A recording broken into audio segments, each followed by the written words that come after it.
Do, do, do, do, do, do, do. Ho, ho, ho, ho, ho, ho, ho. Ho, ho, ho. What did we get done? What did we get done last stream? Last stream was, I think, the second stream of Throne of Bhaal. Or second stream. We took out Yugashura and the dragon guy, Abercrombie and Fitch. We took out Abercrombie and Fitch.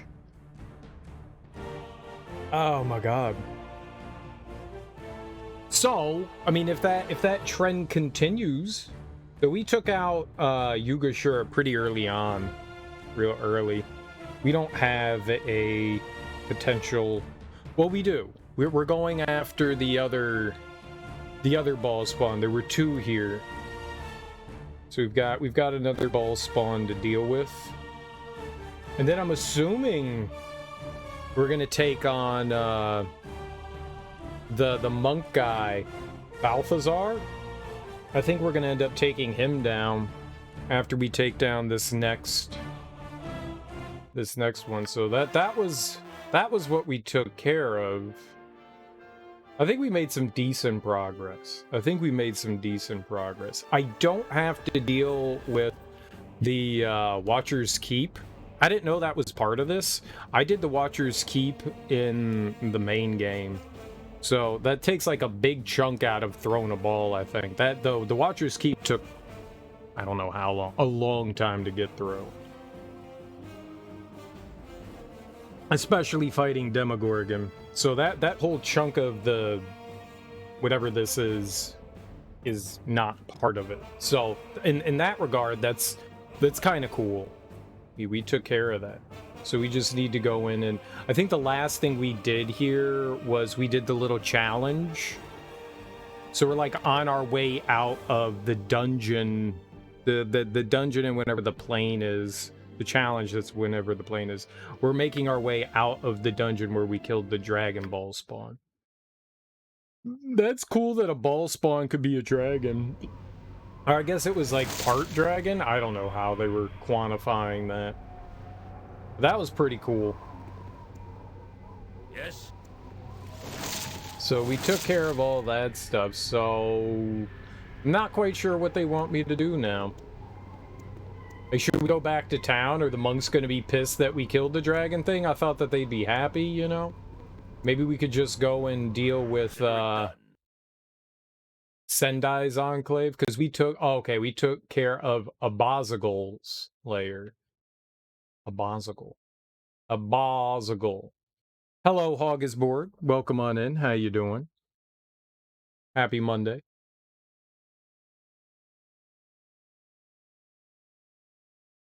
Every time it tastes different. I don't know what I do to the coffee, but every time I make it, it tastes different. Every time. It's never the same. It's always different. Let's go back to town first.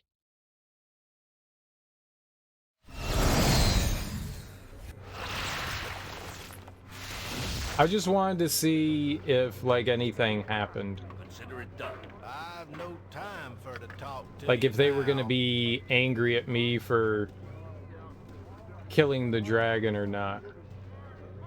I thought maybe people would have stuffs to say to us.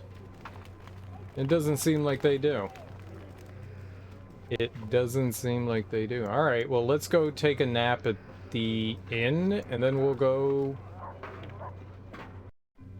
deal with the, Consider it done. go deal with the other dungeon thing. Might as well. I mean, we're here. Alright.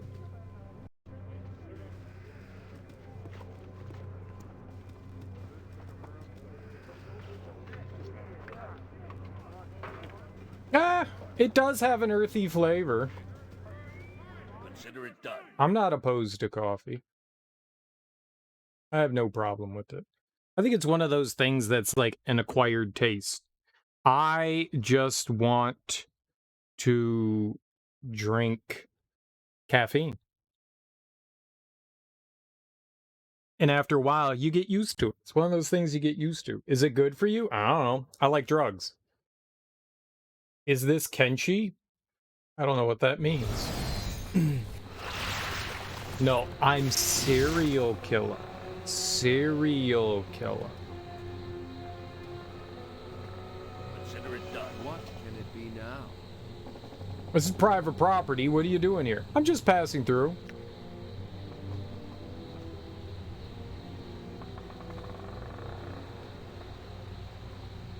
I will sacrifice my firstborn for the last cup of coffee on the planet. As well as you should. As well you should. Like Rumpelstiltskin that shit. Rumpelstiltskin that shit. It's the ideal thing. It's the ideal thing. How you doing, Thunder Raja? Happy Monday. How's life treating you today?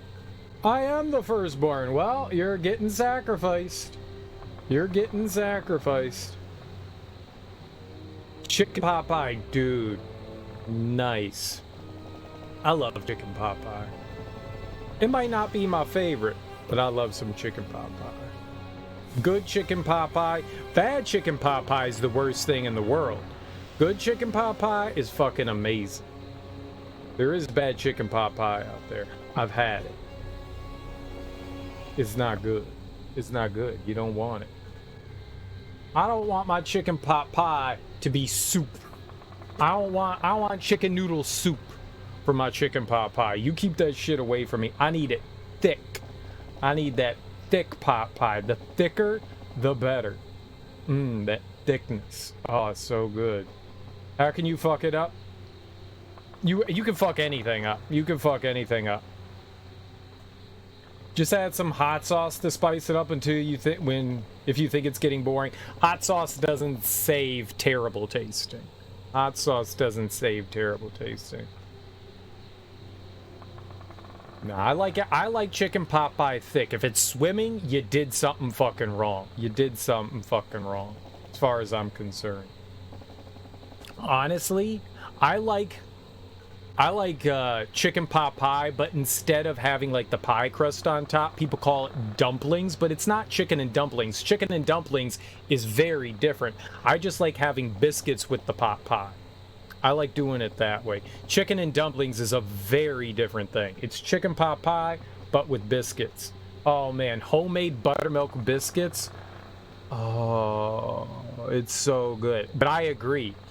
I think I add hot sauce to my chicken pot pie as well sometimes. Not all the time, but I do that. I like that. I like doing that. Very tasty. Very tasty. Because pot pie is definitely bland. Doesn't have a lot of like big flavors. It's just very filling. So yeah, I don't mind adding some hot sauce to it. It definitely adds some flavor. You know what I usually do? Because I always make a ton of chicken pot pie. What I'll do is when I have leftovers, I'll eat the chicken pot pie when it's fresh without hot sauce. But when I go back for seconds or, like leftovers, not really seconds, but leftovers, like the next day for like lunch or something, when I reheat it, I always add hot sauce. Always. Always. First time, no hot sauce. Going back, we add the hot sauces. I love it. I love it. You held back on the gravy this time around. The gravy's fine. It's just I like it when it's thicker and not swimming in it. You gotta have some liquid to it, right? I just don't want it to be swimming. If it looks like soup or stew, you made your pot pie wrong, as far as I'm concerned. Some people would probably tell me the exact opposite. I just have my preference. It's easy to mess anything up. It's easy to mess anything up. People are always surprised when like food gets messed up. I always find it funny. It's like, how do you mess up scrambled eggs? I don't know, but people seem to do it. How do you mess up toast? I don't know, but people seem to do it. How do you mess up a grilled cheese sandwich? I don't know. Ask Gordon Ramsay. Watching that guy make a grilled cheese sandwich was the most infuriating thing I've ever seen in my entire life. Okay, that's not true, There's far more infuriating things than that. But for someone to call themselves a master chef and to be able to fuck up a grilled cheese sandwich, you're not a master chef. If you can't make the basic things, how can you make complicated things? If you can't do something that's only got like 3 ingredients in it, how are you gonna make something that has more ingredients? Just enough gravy to give it the sauce it needs? Yeah, that's what I'm talking about. That's what I'm talking about. Anybody can mess anything up. But the best thing about cooking is experimentation. Sometimes your things are going to come out right, and sometimes they aren't. It's why I like trying variations of recipes. I love like things that I've eaten dozens and dozens of times. I like going in and looking at other people's variations of recipes, whether it's like macaroni and cheese. Having like a variety of different macaroni and cheeses is freaking fantastic. I love doing like new things with like foods and stuff I've had a bunch of times. Sometimes you find winners and sometimes you're like, what kind of moron would do that? That was the worst thing I've ever eaten. Somebody liked it though. Somebody liked it. That's the fun part.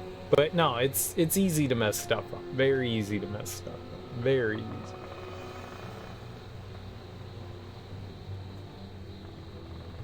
What did I have? Oh, I had Panera for dinner. Went out and grabbed Panera. That's why it's forgettable. it's forgettable. It's forgettable. I was just like, what did I eat for dinner? I usually get like the sandwich and salad, and I had the sandwich for dinner, and then for breakfast. I had the sandwich for breakfast, and for dinner I'm gonna eat the salad. So I got that. I like when I go to Panera, I get really excited. I like their salads. Their sandwiches are meh, but their salads are nice. Actually, everything at Panera is kind of meh. It's not offensive, you know. It's not offensive. It's not the greatest food you're gonna get. It's not the worst food you're gonna get. It's still kind of fast food, but I look at it better than going to like say McDonald's. It has the faux air of being at least somewhat healthier for you, regardless. Somewhat healthier. I wish they had a there is a Sweet Green nearby. I like Sweet Green a lot. Sweet Green might be one of my favorite fast food places.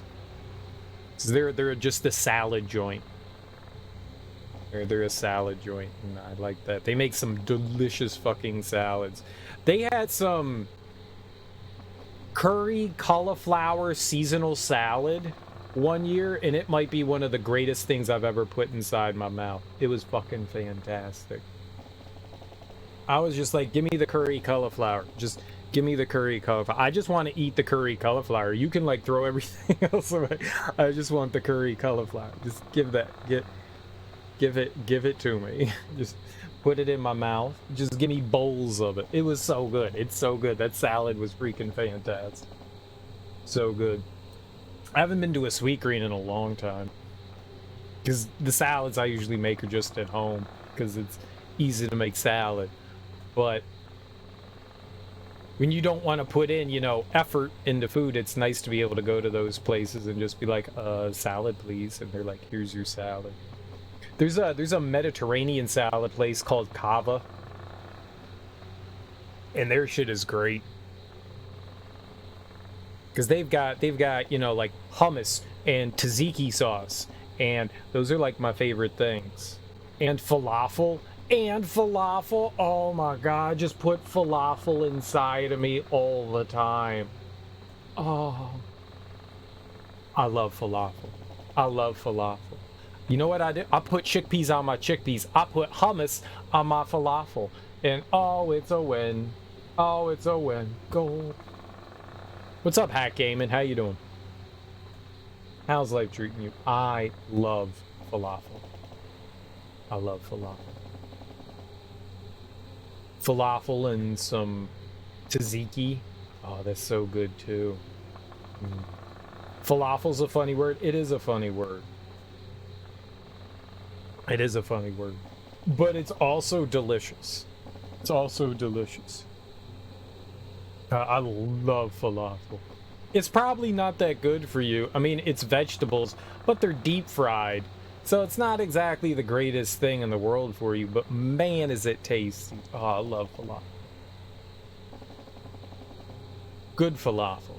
I've had bad falafel before. That's disappointing. How do you fuck that up? I don't know. You can fuck up French fries too. How do you fuck that up? I don't know. But people manage to do it. How you fuck up a French fry? You can make falafel. I've made falafel too. I've made falafel too. I'm not that good at it.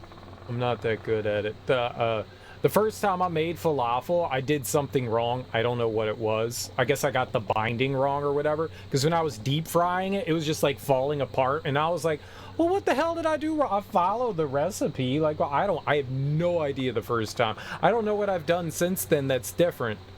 But ever since then, I've gotten better at it. And it doesn't fall apart as much, or if at all. But the first time I made it, it was just like, all right, let's fry this ball up. And it was just like, and I was like, well,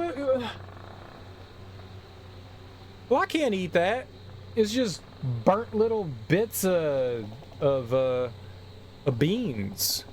Burnt beans. You've never had any? You might like it, who knows? Falafel's delicious. It's fried chickpeas and a bunch of different like spices and some stuff, but it's just like vegetables, but it's fucking delicious. And it's deep fried. Like, if you don't like deep fried things, there's something wrong with you. Deep fried things are great. Well, some deep fried things are great. Deep fried butter is disgusting. That's disgusting. We're not going back down that path of deep fried butter. That's vile. But falafel's fantastic. It's real good. I like a lot of Mediterranean foods. Mediterranean foods are very tasty. There aren't too many foods I dislike. I like more foods than I dislike foods, even though I'm a very picky eater. I like falafel. I've gotten better. I've gotten better. I might make that soon. Now that I'm thinking about it, I haven't made falafel in a while. I might make that soon. I have not made it in a long while. I make my own hummus. Oh god, I love hummus. My favorite vegetable probably is the red bell pepper. I love peppers. I mean, I'll eat all peppers. I'll eat any pepper. You put a bell pepper in front of me, I'm gonna eat the fuck out of it. I'll just eat a bell pepper. I don't need to dip in anything. I'll just eat the pepper and just shove pepper down. I love red pepper. I love red pepper. And hummus and red pepper, oh, it's so good. Oh, it's so good. Oh, it's so delicious. Like, it's just a win. It's just a win. All that is a win. Eat bird's eye chili. I'm not a big fan of like super spicy things. I don't mind spice. I don't like super spicy things. I grew up in a family that didn't eat a lot of spicy stuff. I also found as I got older, my tolerance levels went down. Yeah, coming from someone that eats that eats Indian food on a regular basis, I don't trust your idea of what spicy is. I don't trust your idea of what spicy is. Maybe it's fine. Maybe it's fine. Maybe it'll make me cry for my mommy. Maybe it'll make me cry for my mommy. When I was younger, when I was younger, I didn't mind like overly spicy things.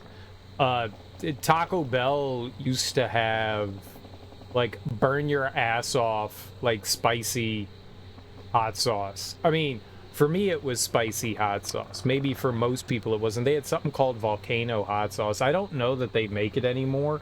I heard that they changed things. And I used to eat that shit on my tacos when I would go to Taco Bell all the time. I had no problem with it. I'd just be like, give me the hottest hot sauce. Give me that shit. I would take whatever the hottest thing you could throw at me.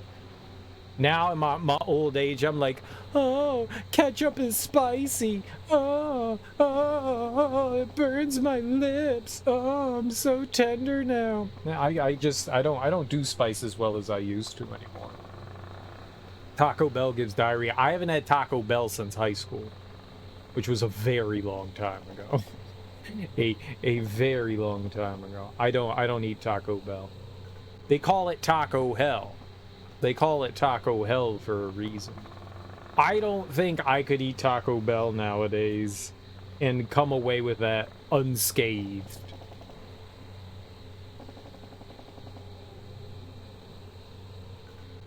So, yeah, I haven't had Taco Bell and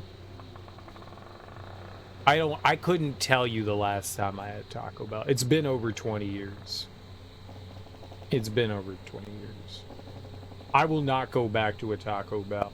I gave up Taco Bell when I saw that they had a meat tube, and the meat that they squirted out, like they put in your hot dogs and stuff like that, it came from it was like toothpaste. It looked like a toothpaste tube. And they squirted it out into the hot dog. They squirted it out into the taco, and I was like, I'm not eating Taco Bell anymore. I'm not eating that anymore. I'm not doing it. That was it. I was just like, that's gross. I'm not eating that. That's tube meat. That's tube meat. I'm not eating their tube meat. And I told my friends, and they were like, you're lying. And I was like, I'm not lying. Go look at that lady squirting the tube meat into the tacos. And they were like, man, you can't give me. You just fucking with me. I was like, go look. No one believed me. No one believed me. But that lady, I watched that lady squirt tube meat into all the foods, and I was like, I'm not eating tube meat. I don't know where I expected the meat to come from, but it was not a tube. I don't know why are you putting meat in a tube? That's not a sausage. Why are you tubing up your meat? No, I don't want that. Nope. But that made me think, like, what else are they doing with their food? And I was like, nah, I ain't playing that game. Why you let me see in the kitchen? Why'd you let me see in the kitchen? That's my complaint. Don't let me see in the kitchen. I'd probably still be eating Taco Bell if they didn't let me see in the kitchen. That shit was vile. I found that repulsive, repugnant. And I was like, nah, I'm not eating Taco Bell anymore. I don't care. I'm not eating it. Also, Taco Bell isn't that good. Their tacos aren't that good.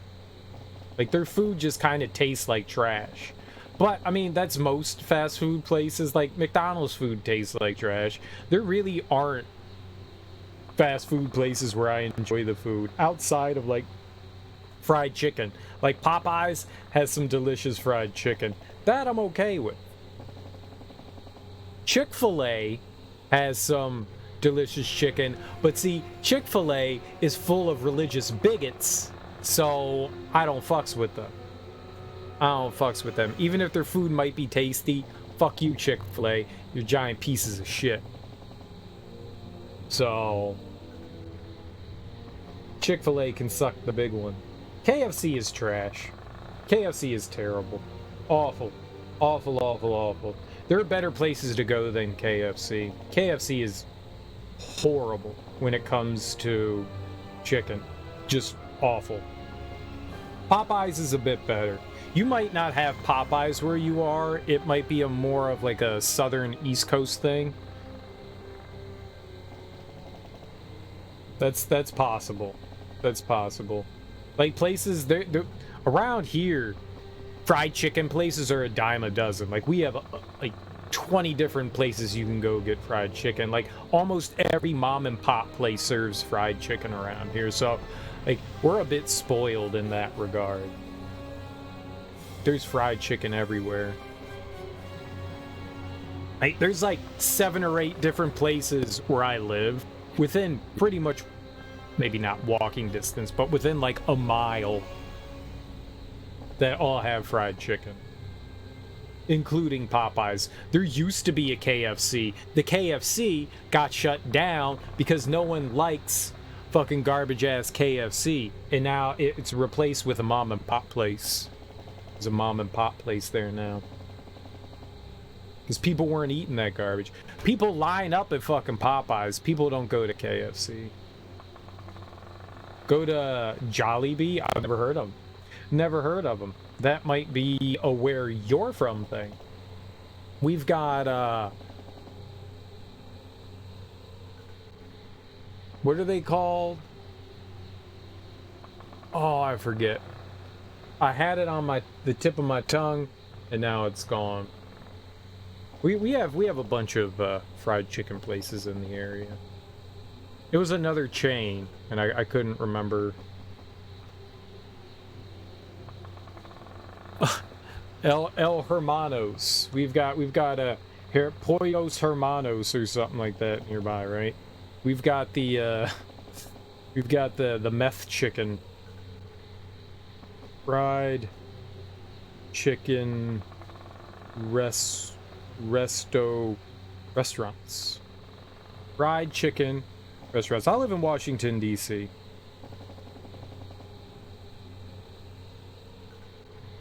So we've got like an absolute unbelievable amount of chicken places, which is great. El Pollo Loco, that's it. El Pollo Loco. Yeah, the chicken restaurant from Breaking Bad.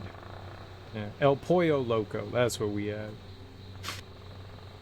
We've got Popeyes, El Pollo Loco. Church's is still too far south. I've heard Church's is really good, but I think the closest one is in somewhere in like Bumblefuck, Virginia. I'm not going to Bumblefuck, Virginia. Bumblefuck, Virginia can go fucking... Nope. Nope. Nope.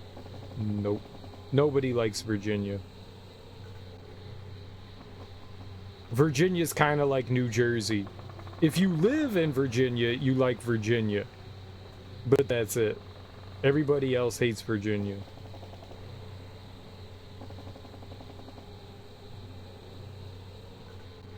Yeah, we've got so many good chicken places nearby. We're just spoiled. We're just freaking spoiled. I've been like every mom and pop place you drive by in the DC area has good fried chicken for the most part. All of them. All of them. You check, Jollibee exists mostly in California. Yeah, I'm on the other coast. You never hear anybody talk about Virginia either way. Yeah, the only things you hear about Virginia, if you do hear about them, are terrible things. Virginia can suck it. Virginia can suck it. I'm not going there to get delicious fried chicken. I don't care if they've got a Church's chicken and that's the closest one. I'm not going to Virginia. I'm not going there. Plus, they're not a state. They're a commonwealth. Another fuck you. Fuck your commonwealth. You're not even a state. Suck it. The Commonwealth of Virginia. Get out of here. Get out of here. You actually just started watching Breaking Bad? Nice, dude. I hope you have fun with that. It's a good show. It's a really good show. I enjoyed the crap out of it. It's not like Alabama, Kentucky, or the Carolinas where they're all in competition to be the most trashy. You can add Mississippi. DC's not a state. No. It's a city, though.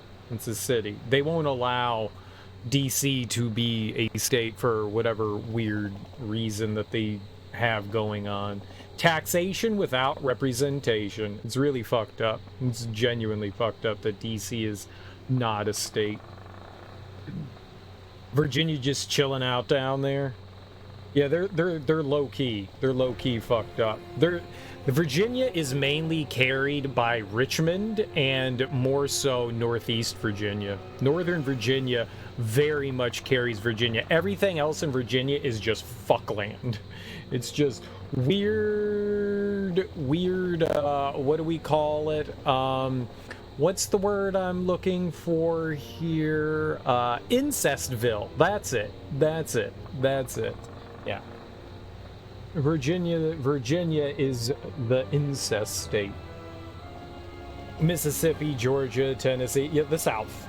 The South. We have 53 representatives. Right. Well, California is a fucking huge state. California is a huge state. DC be kind of tiny. There were also some, like, loose qualifiers. They had, back in the day, there was something where there were these qualifications for you to be a state, and one of them was you have to have a car dealership. One of the qualifications for being a state is you have to have a car dealership, I think. I know that sounds really weird. In our founding fathers, how did they write car dealership in there? It was interpreted as a car dealership. That's what it ended up being, because you needed some, the phrasing is kind of specific, but it doesn't refer to as specifically cars, because obviously cars didn't exist in the 18th century, but that was kind of one of the things that required you to have a qualification for being a state. So that was like one of the arguments for why they've never allowed DC statehood, was because it doesn't have a car dealership, but it does have car dealerships, so it should be a state. And you might think I'm making that up, but that is 100% true. It is 100% true.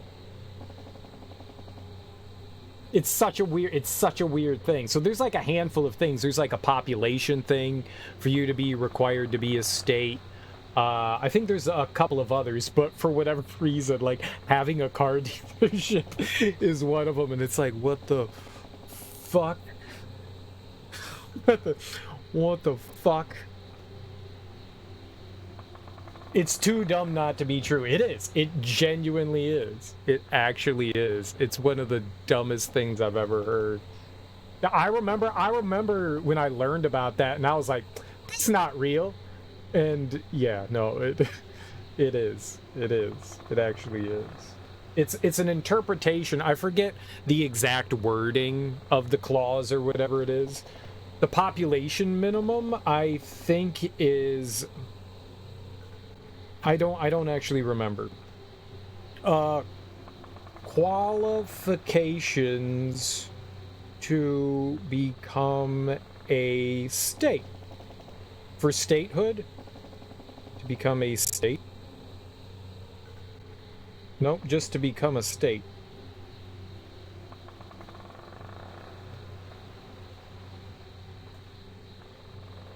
How the statehood process, but there are like requirements though.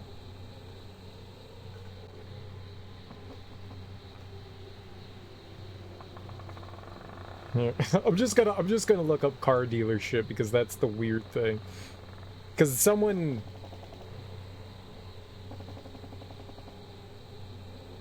car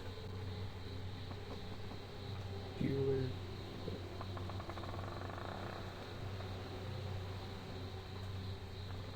How to become a car dealer? No. I don't want to become... Yo. Statehood. How to become an auto dealer? No. Yeah. DC not having a car dealership, they do, is the latest GOP argument against statehood. Someone made that argument that you need to, because there's like some weird clause about how that works. Here, we're at NPR. Where is that? There's also, we were looking up the population thing. I'll go back to that. I don't remember this. Yeah, this was back in 2021. Where? I'm just gonna look up deal.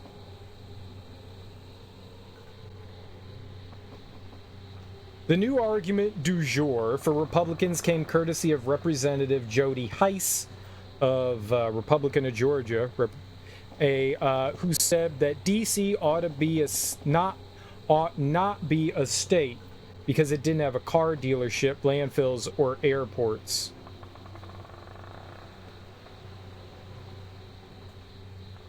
Well, the Constitution does not establish any prerequisite for states. Heiss's argument was especially befuddling because DC does have a number of car dealerships. Multiple speakers pointed that out. Heiss responded that his claims were not arbitrary, but instead based in reality. Somehow, that didn't put the car dealership question to rest. Representative Ralph Norman of South Carolina piggybacked off Heiss to note that while DC may have a car dealership, it's a Tesla dealership. Again, the Constitution makes no mention of an electric car exception, but Norman too was wrong because that isn't DC's only car dealership. It was too dumb. Yeah, okay, it was too dumb to be true. Representative Jamie Raskin said Republicans were simply trying to gin up whatever argument they can think of. It's been a while since I read about this, so yeah, I said something wrong too. Saying that while they accused Democrats to trying to pass a statehood for partisan purposes, Republicans are the ones trying to create political and ideological tests.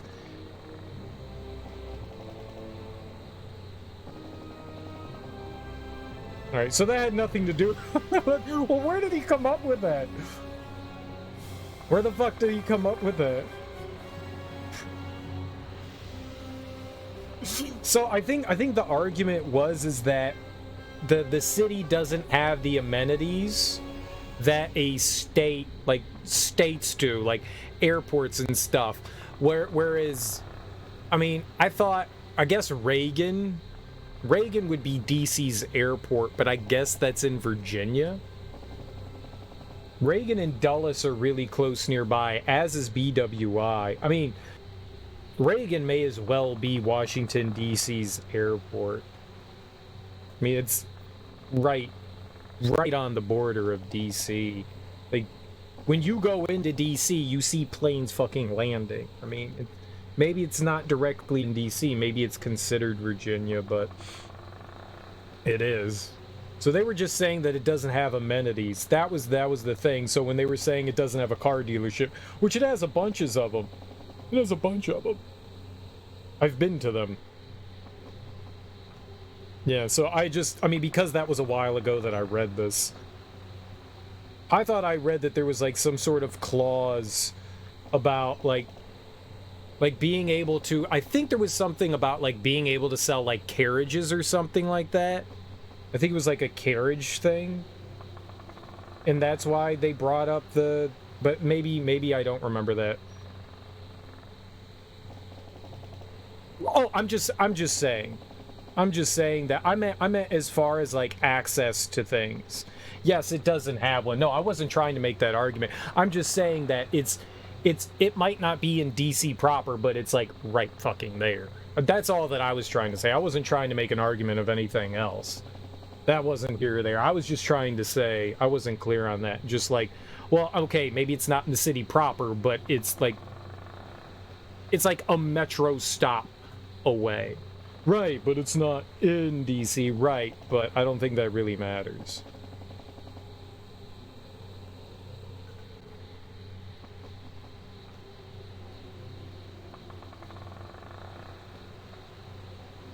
Oh, but it does. No, it does. No, it doesn't. May as well be on the moon. Alright, well, let's see. Maybe, is there a population? We were looking that up. Someone, I think, made, statehood population. I wonder if that has any sort of quantifier. The Constitution doesn't specify any population requirements for statehood.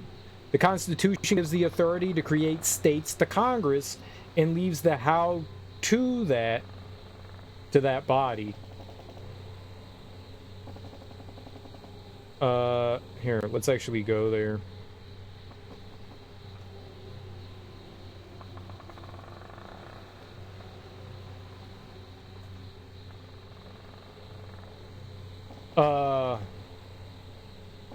The Northwest Ordinance called for freedom of religion and a system of education as requirements for statehood beyond the required census of 60,000 free male residents of a territory. This minimum population requirement was often manipulated. Colorado, for example, conducted its territorial census during the summer months when the territory was full of transient miners in order to reach the 60,000 population. So apparently they wanted 60,000 people.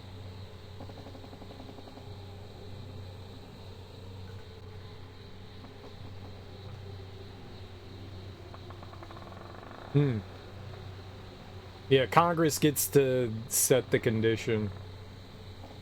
Well, this says male inhabitants, not just inhabitants, male. I'm sure that's different now. I'm sure that's different now, but yeah, it appears that Congress just gets to make the end-all, be-all decision. I thought there was more to it. I could have swore that I read that there was more to it than that. Yeah. Either way, it's fucked up. It's fucked up that DC doesn't have statehood. Either way. Either way. I mean, it doesn't belong. So, both the DC came about when both Maryland and Virginia gave up pieces of their land to kind of like make like a Vatican City sort of thing, right? And then Virginia got all pissy and took back their land. So DC used to be like a diamond shape, and that's why the Anacostia splits, or the Potomac, I'm sorry, the Potomac splits DC. So you've got like the Maryland chunk of DC, and then Virginia was like, no, fuck you, and took their piece of land back and said, nah, not anymore. So Maryland really is like the arbiter of it. One of two things should happen. DC gets absorbed into Maryland, which I don't think DC people want, and to be fair, I don't think that should happen either. Or DC gets its own statehood, which I'm more for.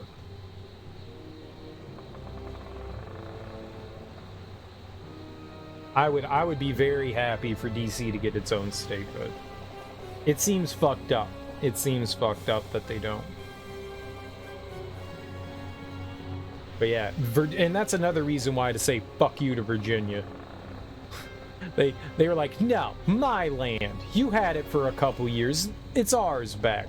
Fucking Virginia. Fucking Virginia. They're gross. They are gross. Gross, gross. Gross, gross, gross. How you doing, Teak? Happy Monday. How's your Monday treating you, man? Now, let's get back to some gaming here.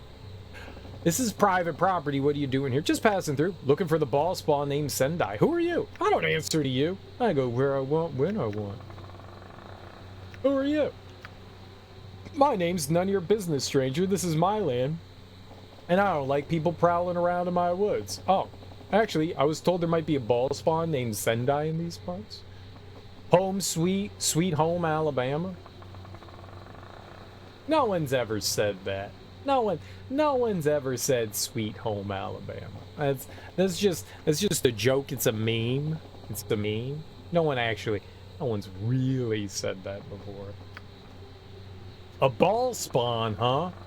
I don't know nothing about that. But when I was over chopping firewood by the clearing to the west of here, I thought I caught a glimpse of some funny-looking elves.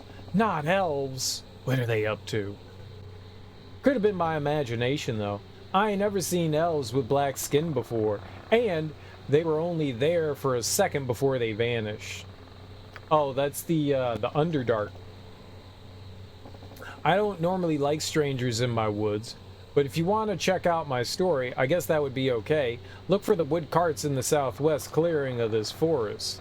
Thank you. I'll go investigate your story. So, you're all alone out here? Hand over everything of value and I'll let you... We're just gonna stick them up now. Hope you find what you're looking for. I will. Okay, I'm going in your house, though. This random dude's all Leonard Skinnerd. I know, right?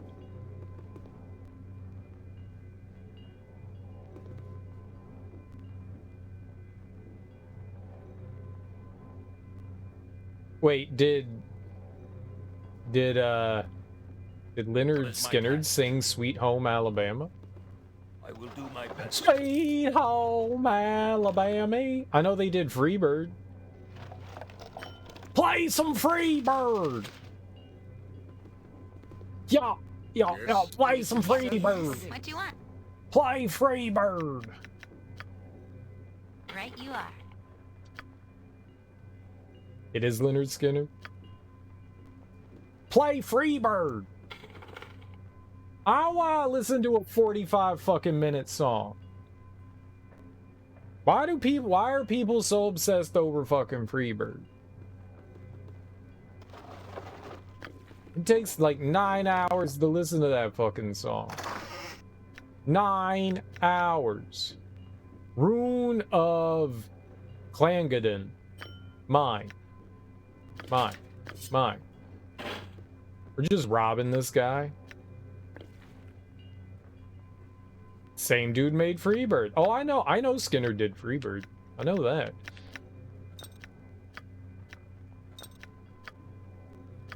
Sweet home Alabama. The Dwarven clan of Clangaden were renowned for their enchanted forges and the magical dark steel hammers which came from them. There's a powerful aura of magic on this rune-etched stone, though by itself the stone has no obvious use. I mean, that's cool. We're just gonna hold on to that then. This guy will never know I robbed him anyways. Oblivious to the shenaniganeries that are going on. Diggy hole? What now? I mean, yeah, we're digging holes. Wait, what holes are we digging? I haven't dug any holes. Improved invisibility. Spectre's ring. I thought that was gonna do something and it didn't seem to do anything. I thought we were gonna get something for it, is what I mean by it didn't do anything. Graham, the Sword of Grief.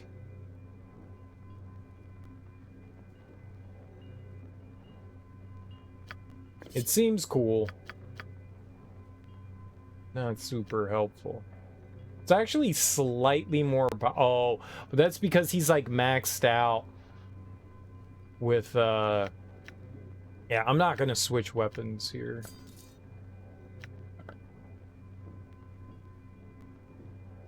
On my honor. We don't need some of that stuff anymore. I await your word. Oh, I'm gonna take your $3 though. Alright, this guy's poor now. The Woodmans. Donnie Woodman.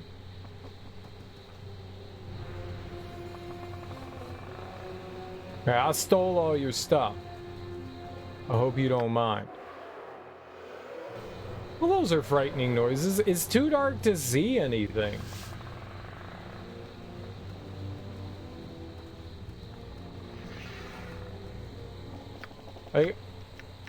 I can't see jack squat.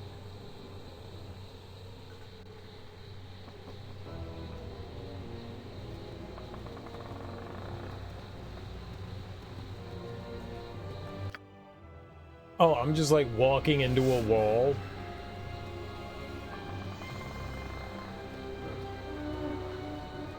I'm a dwarf and I'm digging a hole. Diggy, diggy, hole, diggy, diggy.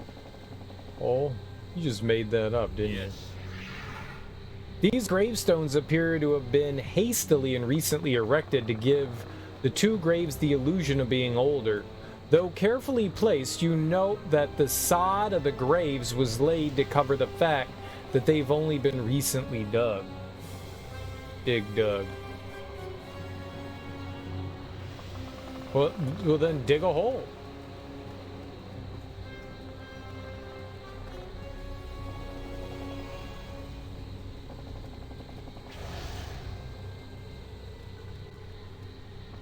Oh! There are signs of a struggle near these woodcutter carts.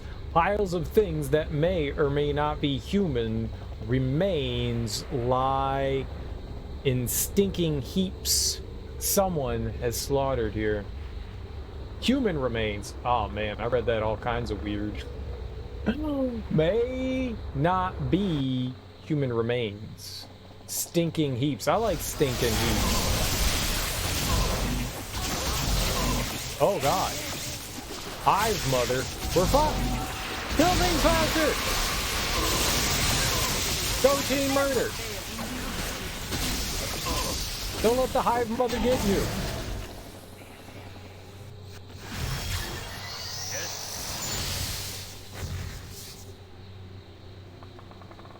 We survive. It's a Minecraft parody song. Well, I'm not like 6 years old, so... Was that mean? Cereal!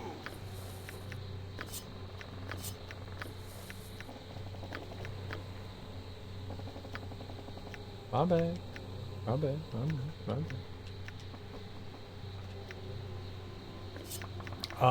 Yeah. I don't know anything of Minecraft or anything about Minecraft. I was never privy to any of that. Never got into the whole Minecraft thing. It kinda slipped me by. Yeah, I'm old. I'm definitely old. Yeah. On my honor. Hey, lots of... being old has nothing to do with whether you like Minecraft or not. Minecraft is definitely for a certain archetype of person, and it was definitely marketed more towards kids, but it was certainly a lot of people. I mean, there are people my age and older that enjoy Minecraft too. It's just it's not a kind of game that I ever found appealing. There are plenty of people of like my generation that played Minecraft and enjoy it. It never appealed to me. It's not a kind of game. I don't like those sort of like create your own fun style of games, the sandboxy kind of things. That kind of game never really has appealed to my taste. I like having set objectives in games, and when you're just like, go do stuff, I'm like, there's nothing to do.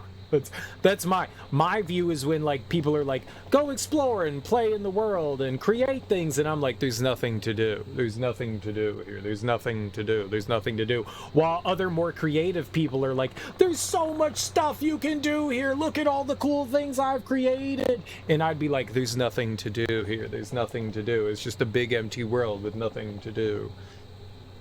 I like having objectives and stuff in my game. Feel like you're describing life, kind of. Minecraft is real life. Oh my gosh. Those things just never really have appealed to me all that much. Not saying good or bad. I get why people like Minecraft. I never fell into that. Never felt like that was something that was like quite for me. I thought we were supposed to investigate. Okay. No. Like, we didn't get anything. Do I talk to the fucking squirrels? I'm going back and talking to the guy. I'm stuck.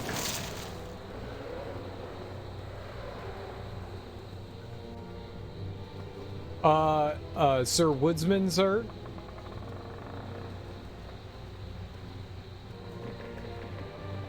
What can it be now? Now what do you want, stranger? I found those drow, but I didn't find Sendai. Actually, I want to ask you about that freshly dug grave out in your woods. Drow? Is that what them dark elves is called? Drow sounds creepy. You know, come to think of it, there's been some other creepy stuff I noticed lately. I was visiting my wife's grave just north of here when I thought I heard some strange voices. It almost seemed like they was talking right inside my head, but when I looked around, I saw nothing. Why didn't you mention this earlier? I just remembered it now. At the time, I figured it was the wind or my imagination. Now that I think about it, it seems like there might be something out there worth investigating. Just look for the gravesite directly north of the cabin. It's just up the pathways. I bet you'll find what you're looking for there. Thank you. I'll go there now. Actually, I saw the grave earlier. It seems like it was freshly dug. The grave? That's where I buried my dear beloved wife. She passed away recently, and now it's just me and my animals. I don't like to talk about it, you understand? Why do you have so many animals? What happened to your wife? That's funny. There seem to be signs of a struggle around the grave. Please, it's too painful for me to discuss. I beg you, never mention this again. Okay, just don't think about it. I don't want you getting all weepy on me. Please just tell me what happened to your wife. It might be important. What is it you surfacers say? Curiosity killed your cat? Here's the answer, little kitty. The woodcutter's body lies beneath. By Sendai's will, you shall join him. Oh. Oh. It was a bad guy. It was a bad guy. Oh! It's a lot of bad guys. It's a lot of bad guys. What can I do? It's a lot of bad guys. Not good. Something is wrong here. Okay, but now you all can kill the wizard. Okay, down here for the murder. Whole team, go team! Yay! Now I remember when traveling with you was always so much fun. Team us. On my honor. Is he high or evil? With the death of the disguised drow captain, illusion hiding, the entrance to Sendai's enclave has been dispelled. Look at us being amazing. There needs to be a game speed where characters don't talk over each other in combat. Yeah, you know what? I'd rather them talk over each other than me continually hear the same things repeated like 9 billion times. It's all really annoying at the end of the day. Sarevok stands ready. Like, all that's just, you know, annoying. No, I can't carry anymore. Oh, When sorry, I dropped something. you like quickly cycle through them, they all talk at the same time too. Say a naughty word, you dirty pervert. You dirty pervert. We barely started the stream and you already want me saying disgusting, offensive, horrible things? You nasty, nasty, nasty. Alright, give me a second here. And clean up Aries' inventory. And I'll look up your pervy words. I'll look up your pervy words.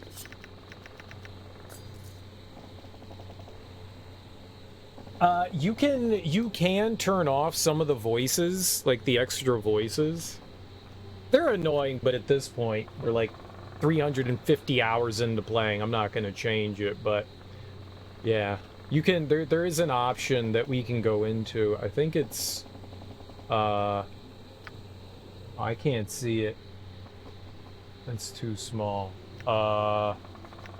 Here, sound. And then there's like a bunch of different options in there that you can adjust, like how often they say things, which is nice. So if it really does start to piss you off, you can kind of turn it down. All right, back to the disgusting Urban Dictionary. Back to the disgusting Urban Dictionary. Things that you wouldn't even say to your mama. Ugh. Right. Oh, God. Why does everything have to do with pooping?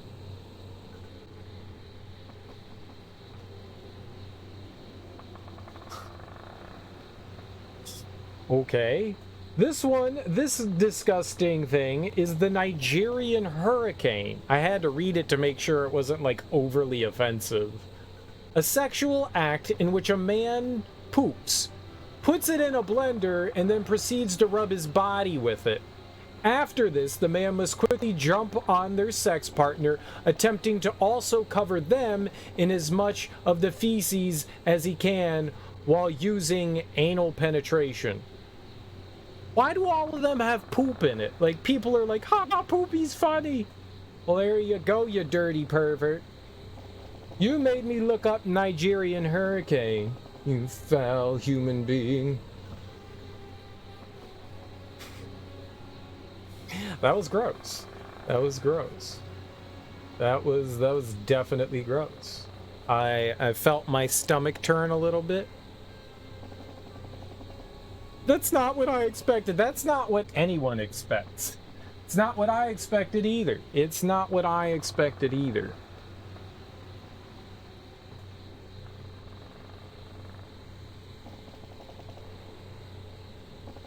We could turn selection sounds down a little. Maybe that'll become less annoying. I wish I could spend more time in the forest. Oh, it feels So, like... nice. If you're sure. Yeah, that's definitely better. I'd say it's a bit more tolerable, yeah.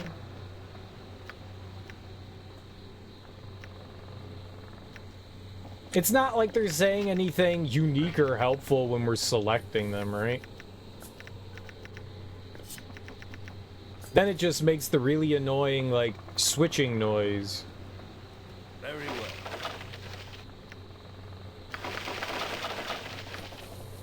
Which, that's tolerable. Alright. There we go.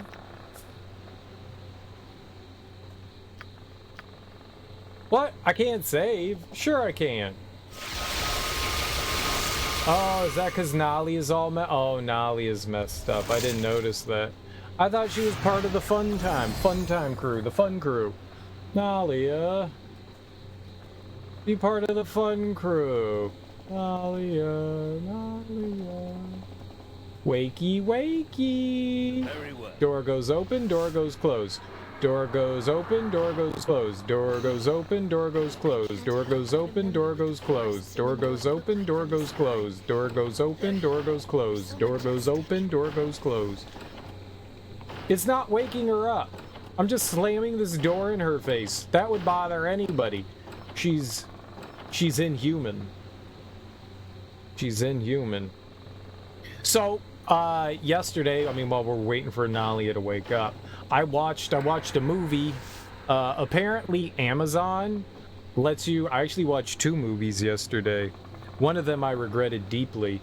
Amazon lets you rent movies at a really expensive price. Movies that are still in the theater.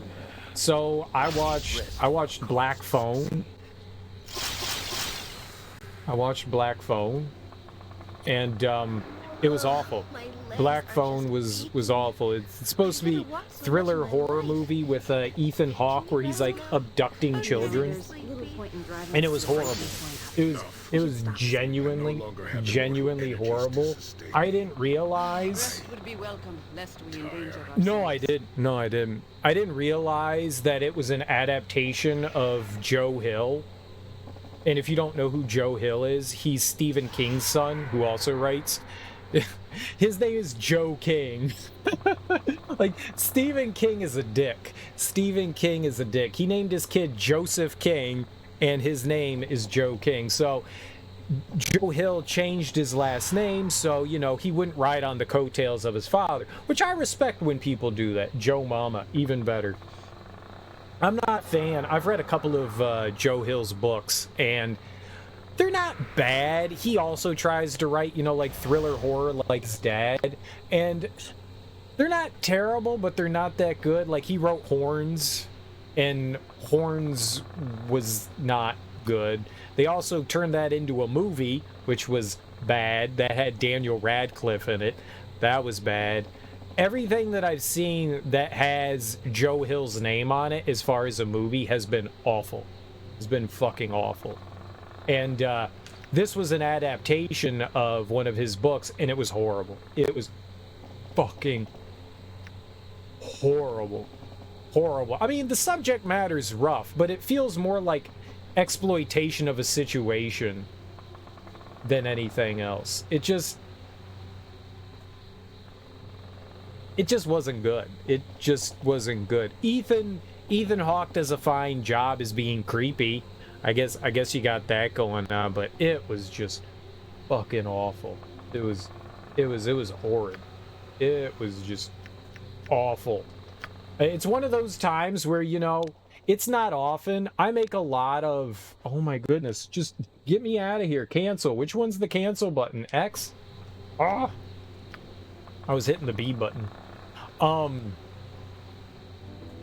really easy to please when it comes to movies. As long as I'm somewhat entertained, I'm happy.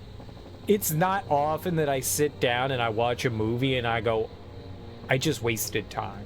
Like, most of the time, I can find something somewhat redeeming about it. And that leads into the fact that I also watch Jurassic Park. And I heard people shitting all over Jurassic World Dominion, shitting all over it. And I walked away from it and I was like, I had fun with it. It had dinosaurs. Like, what more did I expect?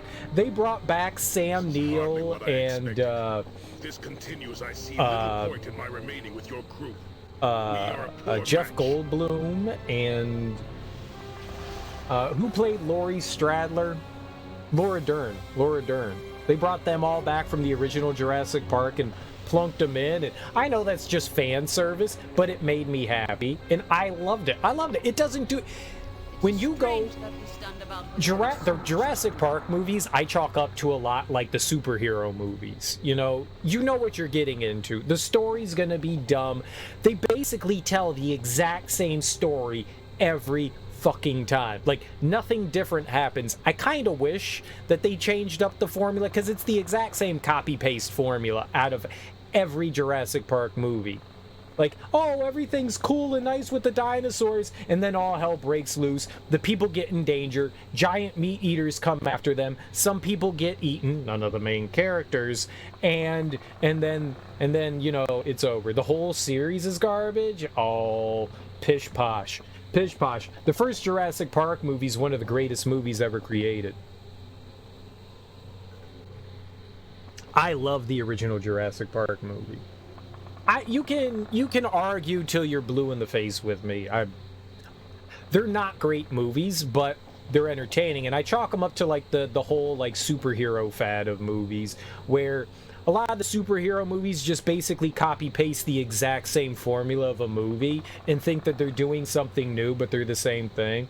Dinosaurs can't run that fast. Depends on the dinosaurs.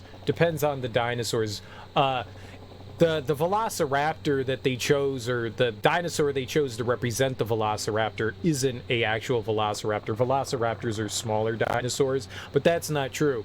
Those animals actually could run very fast. It depends on the dinosaur.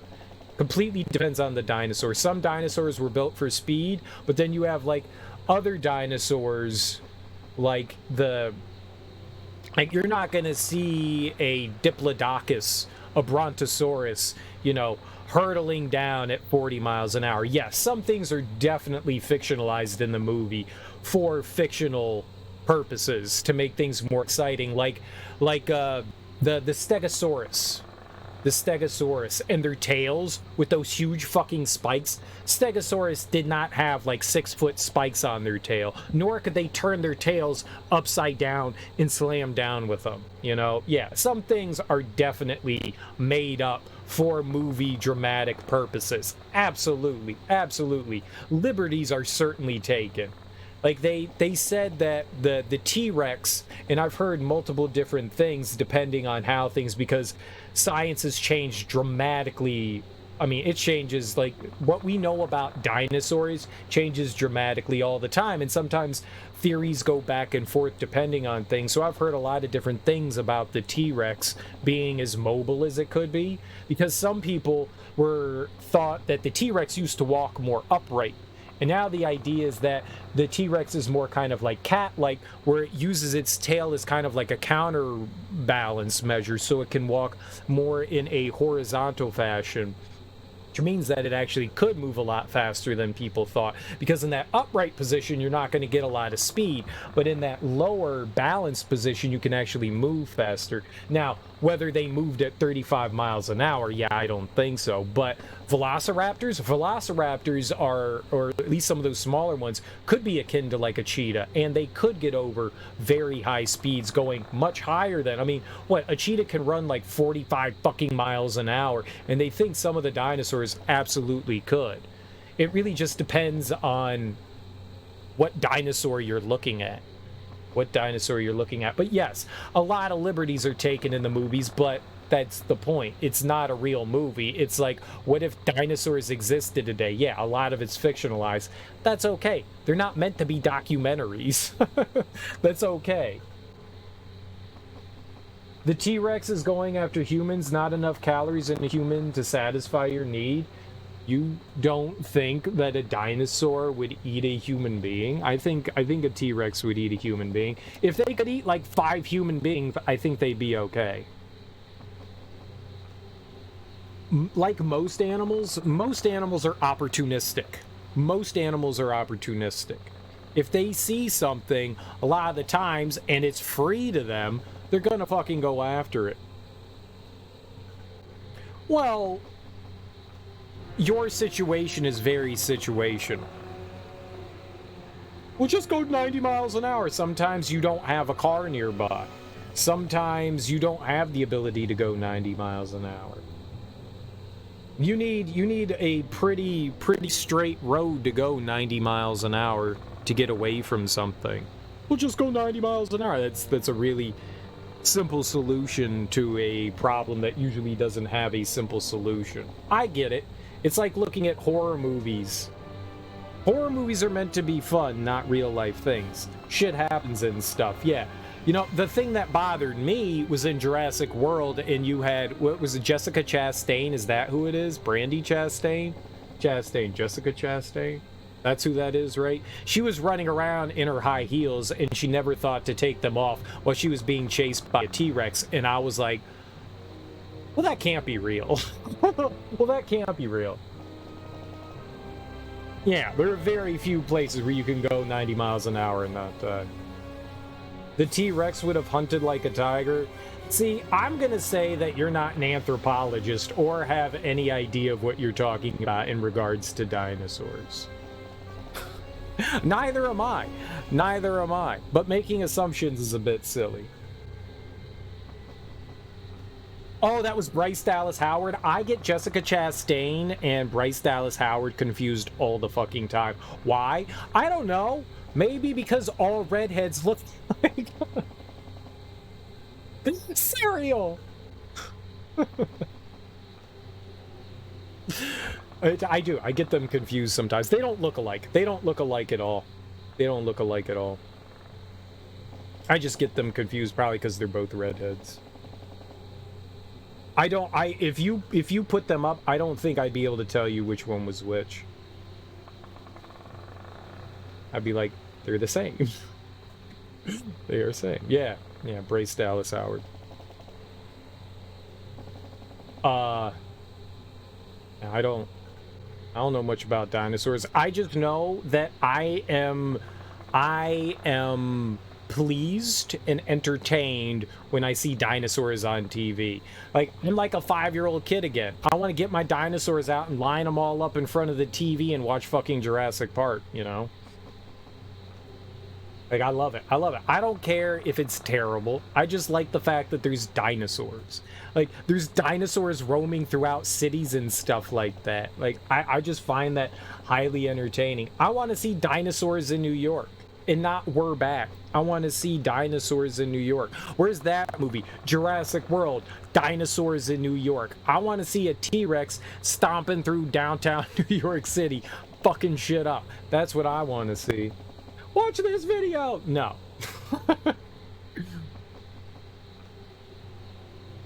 Some random person on the internet that has no qualifications talking about dinosaurs, making things up. I'll do my own research, thank you much. I don't know what your video is, but I'm not watching your video. Especially by someone who's, like, actually not qualified. Like, I'd rather go and watch, like, an actual anthropologist, you know, someone that actually studies dinosaurs and movement and stuff for a living, rather than someone who's just, like, a film auteur who thinks that they're qualified to do it. I've watched plenty of videos on people breaking down Jurassic Park and what's real and what's not.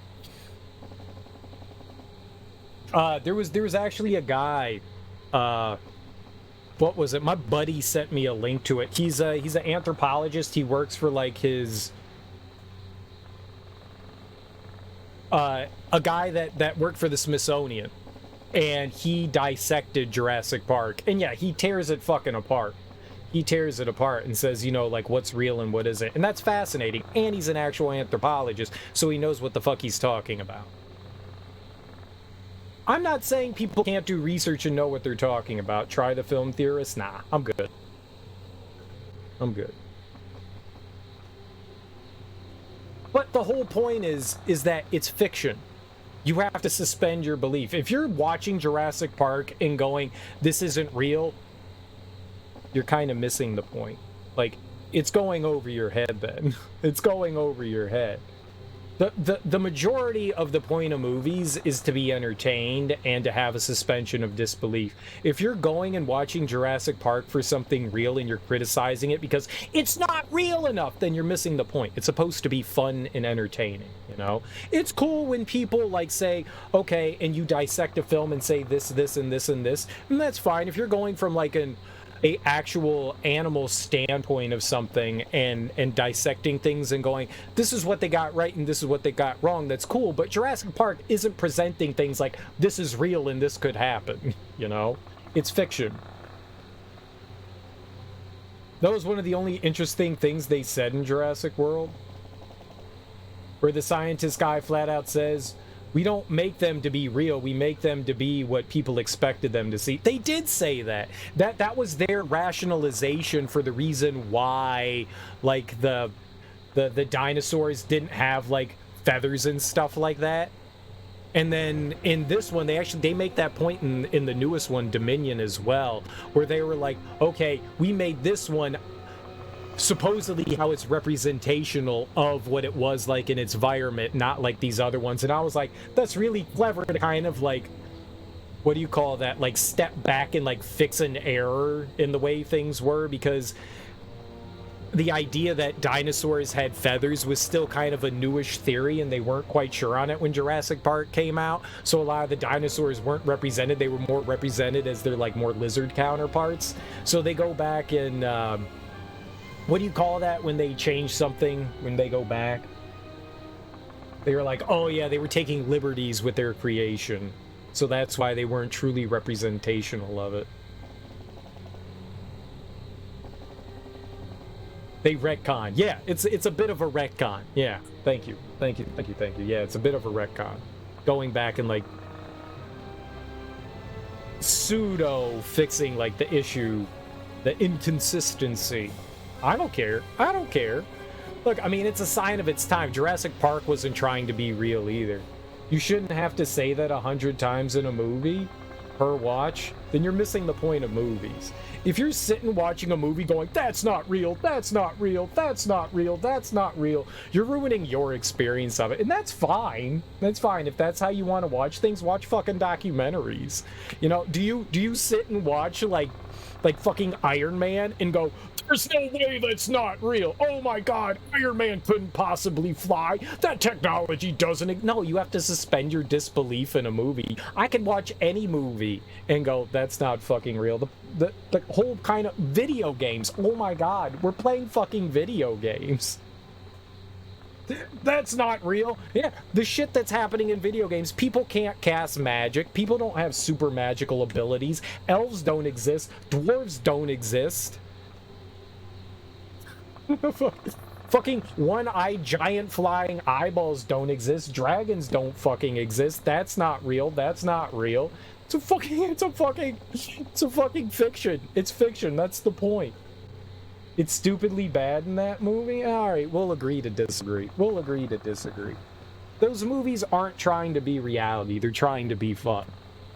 They're trying to be fun. And I think people do lose that kind of thing. If you're being overly critical of a science fiction movie that's not trying to represent itself as real life, there's something wrong there. There's something. Star Wars isn't real! That's not real! That's not real. Harry Potter, that's not real. People can't do magic. It sounds like you're a blast to have at movies. It sounds like you're a fucking blast to have sitting around and watching a movie. Godzilla couldn't exist. He's too big. A mammal, a lizard, a creature that large could never exist on the planet Earth. There's no way Godzilla could exist. Ah! Fun times. Fun times. Fun times. Fun times. No shit. No shit. It's just fun. It's fun to think about, like, giant creatures, kaiju, you know, fucking up the planet. Oh, that shit's so fun. Yeah, the first Jurassic Park did, and then they kind of went off the rails. They did try to make them seem plausible, and that's... I think that adds to the movie. I think that adds to the movie. The way they introduce their science of, like, splicing DNA and cloning and stuff like that. All things that are conceivably within the grasp of humans. Maybe not right now, but at some point, sure. They did try to come across as this thing could be possible. That's Michael Crichton. That's Michael Crichton. Being the doctor that he was and having, you know, a scientific background, he added in some sort of science into his books and stuff, but everything else wasn't done by Michael Crichton. Well, The Lost World, yeah. Everything else after that, no, that's somebody else taking many liberties and stuff. But you're right, they did try to make it at least plausible.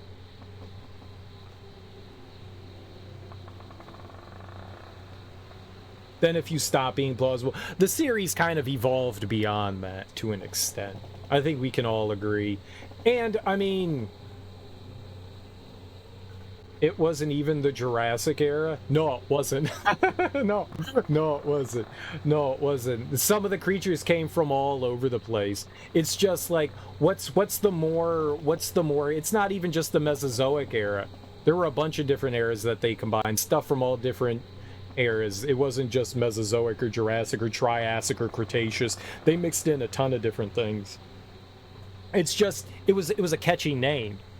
Like, what's more entertaining of a name? They chose the name because of entertainment value. Like, what sounds more catchy? Jurassic sounds better than Mesozoic. Jurassic sounds better than Cretaceous. They just used that word for what was more entertaining. You think people don't do that all the time? You sit down and you have, you know, a bunch of people sit around and they say, I like that better, I like that better, I like that better. Jurassic's just catchy. Jurassic's just more catchy than the other ones. You're right. A lot of the animals didn't come from that era. Absolutely. It's neither here nor there. They knew what they were doing. They knew it was wrong. Michael Crichton knew it was wrong. It just sounded better. It just sounded better. I like how we're nitpicking over a movie about dinosaurs coming back to life and how real that actually is. It's not real. It couldn't happen. Disney World isn't a world either. It's not. It's very much not a world. Though Disneyland is land. Disneyland is on land. So there is that. There is that. I no longer have emotional energies to sustain. Oh my god, everybody's complaining. Tire. Yay, it's daytime and I can see. I'm just bored. That's fine. How you doing, Lawful Wood? Welcome on in. You asked for it. You cannot match our power. I just find it funny when people nitpick over like what's real in movies and stuff like that. I always find that silly. And that's like people's complaint is that it's not real. Like, yeah, fucking it's a movie. It's a movie. It's not real enough. That's right. It's not real. Though I love found footage. Found footage might be one of my favorite forms of movie. I don't know why. I just fucking eat it up like goddamn cotton candy. I love found footage stuff. Just throw found footage at me all fucking day long. People complain all about like the wobbly camera and stuff, and a lot of the times I'm like, who's running with their camera facing forward? Unless you're some sort of like news reporter person, if you're in danger, you're dropping that thing and you're fucking booking it. I don't care. I don't care. I don't care. Why are you still filming now? A lot of the times, why are people filming? It makes no sense. Most of the time, it makes no sense why people are filming in certain situations, but I still love it. I eat it the fuck up. I love found footage. I love found footage. Where's our found footage Jurassic Park? That's what I'm waiting for. I want the found footage Jurassic Park movie. Like somebody sneaking in the labs of InGen and seeing all the evil, diabolical things they're doing. That's a fucking dinosaur! Like, where's that? Why haven't more? I want more found footage movies. I love the found footage stuff.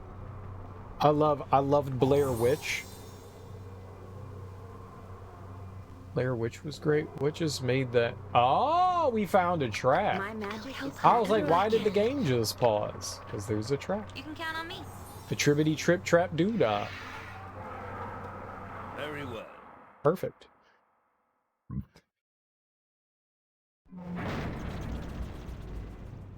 There are certainly times where I'm hypercritical of movies. Absolutely. I don't know what triggers me sometimes, but I am definitely hypercritical of movies sometimes, for sure. Not gonna say that I haven't fallen into that trap as well myself, because I certainly have become hypercritical of movies. It's just specific movies.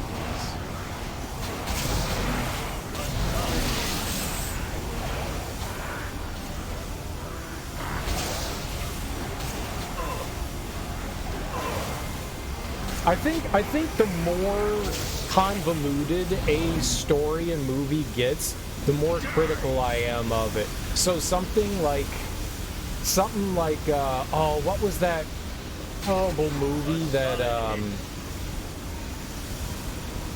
God, it was awful.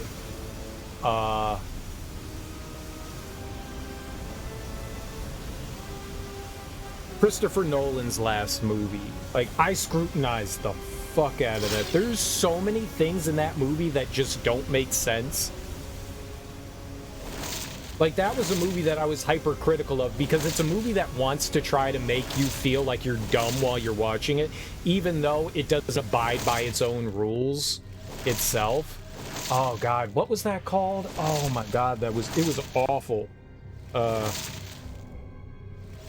Like, I've tried to block it out. Christopher Nolan. Oh, it was so bad.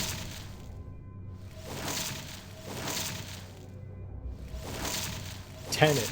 Oh God, no, Tenet. Tenet, where it's got time travel in it, but the time travel doesn't exactly sequentially make sense, and some of the actions the characters don't, the actions they take don't make sense, and they try to explain it in the most absolutely dumb way. It's been a while, so I can't go into too much detail. It's been like a year since I watched it, and I've kind of tried to block it out. I was super critical of that. That's one of those movies where, yeah, it's science fiction, and you should be able to sit there and try to just enjoy it, but that movie tried to be smart.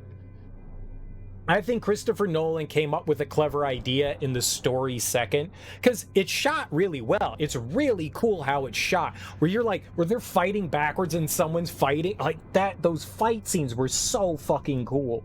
They were cool as shit. In a lot of the action scenes, they were really well, but I think he came up with an idea and then put the story in. So the story did not make all that much sense. If like you actually thought about the sequence of events and characters' motivations and stuff, it's flimsy at best. It's flimsy at best.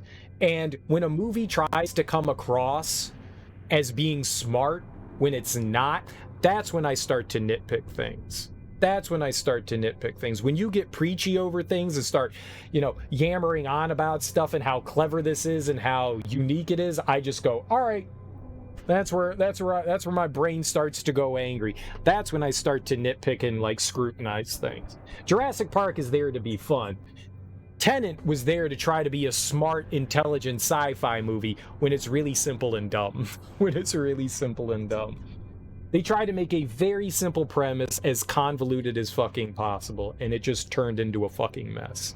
It turned into a hot mess, and it made me so angry. And people are sitting there lauding it because it's fucking Christopher Nolan, and I'm sitting there like, I think I like Christopher Nolan as a director. That's been my overall opinion. I liked Interstellar. I think Interstellar is probably one of the few Nolan movies I liked. I liked Batman Begins, The Dark Knight, and Interstellar. I haven't seen The Following. That's his first movie. I haven't seen that one. Oh, he did Memento too, didn't he? He likes time travel. I actually really liked Memento. I take that back. I do like a lot of Christopher Nolan movies. I despised Tenet. I was not a huge fan of Inception. I hated Inception as much as I hated Tenet. Because Inception falls victim to the exact same thing Tenet did. It's a really cool idea I think he had, and I think it's like really interesting and well shot, but if you overanalyze that movie, it's just dumb. The whole idea, oh, we're in trouble, let's go deeper. Oh, we're in trouble, let's go deeper. No one's ever been this deep before, then let's go deeper. It was that the whole premise was so fucking stupid. It was so dumb. I couldn't stand Inception. Such a clever, amazing, well-told story. I was like, no, this is hot trash. This is fucking hot trash. I hated Inception. Clever idea. Very clever idea. Some of the worst execution I've ever seen. It was what she said. I don't feel anything. Better go deeper. It's criminal that they haven't made a Resident Evil movie from POV of a CC security feed. I wouldn't mind like a body cam footage Resident Evil movie, as long as they don't try to do like the first person thing. That's not good. Don't do like video game first person. Don't do that. But yeah, found footage Resident Evil, I'm on board with that, homie. I am totally on board with that. Oh, you mean like CCTV footage? I wouldn't mind if they mixed in like body cam stuff and closed circuit TV. Yeah, I'd be fine with that. That'd be cool. I'm down with that. That'd be awesome. I'd totally be in with that. You know, mix in a bunch of different stuff. I'd totally be down with that. Absolutely. I think that could. I think it could be okay. How are you feeling about the new TV show, Teak?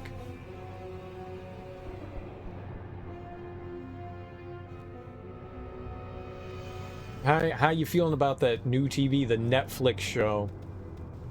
Sean was in here on Saturday saying that it was mediocre.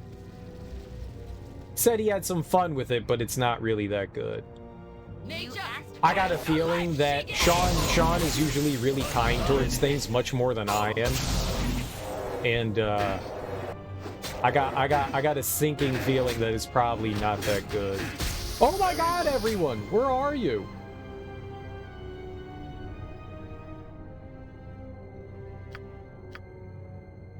No. Oh, here we go.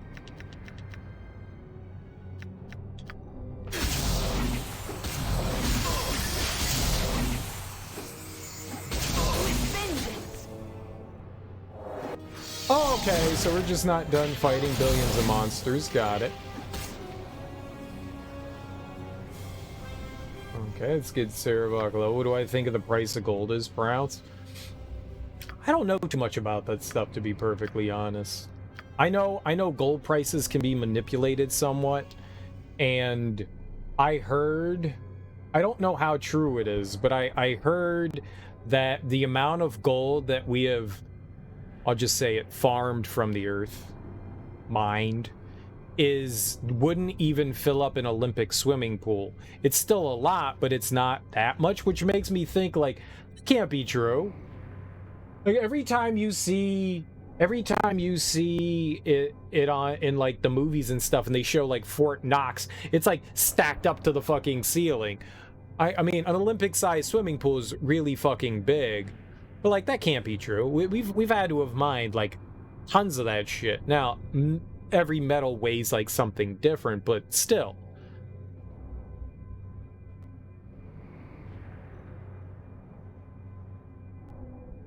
You know, volume-wise, there's a lot more to a pound of feathers than there is a pound of gold, right? But still. It's $1,700 per ounce.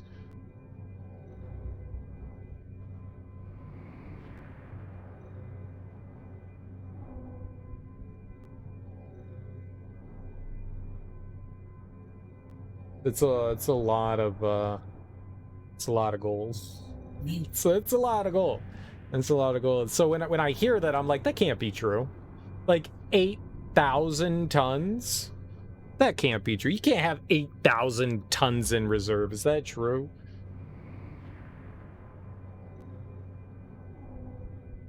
How much gold in U.S. reserve?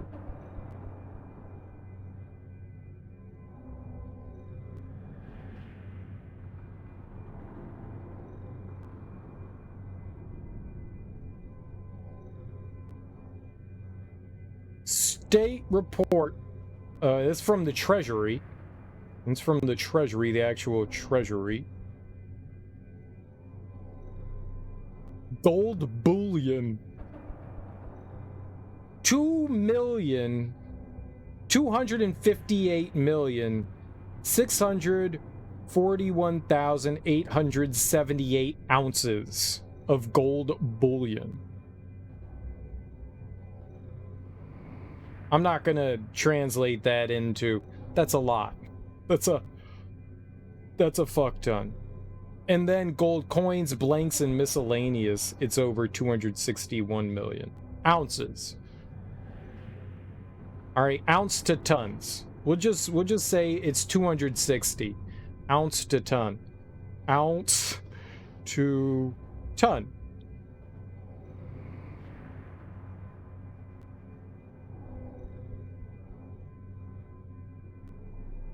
All right. We'll just say 260. 1, 2, whoops. 1, 2, 3. 1, 2, 3. Yeah, it's close to that. Yeah, it's close to 8,000 tons. That number is pretty damn close. That's a lot. That's a fuck ton. That's a fuck ton. That is an obscene amount. I don't know how big is 244,000 metric tons. That's a big number. That's a huge number. How big is that? How big is that? Like volume wise, how big is that? That's a large fucking amount. That is a large fucking amount.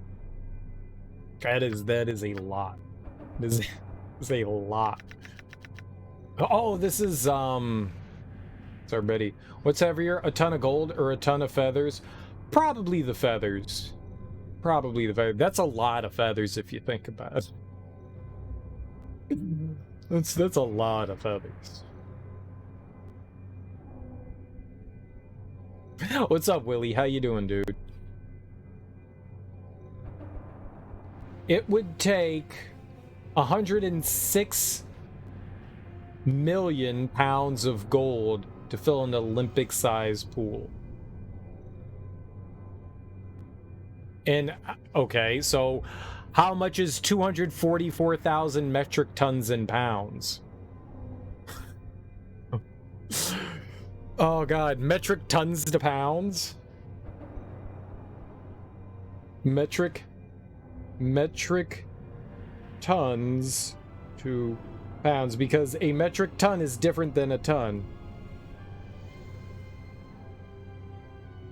Metric ton to pound, so it's about 2,200. It's about 2,200.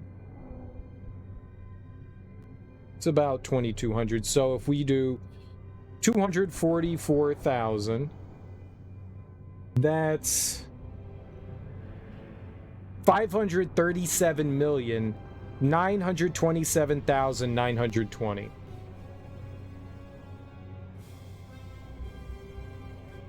Yeah, all right, there you go. So, yeah, no, it would. It'd fill up 4 Olympic-sized pools. It would fill up 5. That would actually be 5. That would be 5 Olympic-sized pools. So whoever the dumbass is that said that it wouldn't fill up an Olympic-sized pool, they're wrong. They're wrong. It'd fill up 5. The leftover might not fill it up. The spillover might not fill up the other one, but it'd fill up 5. It'd fill up 5.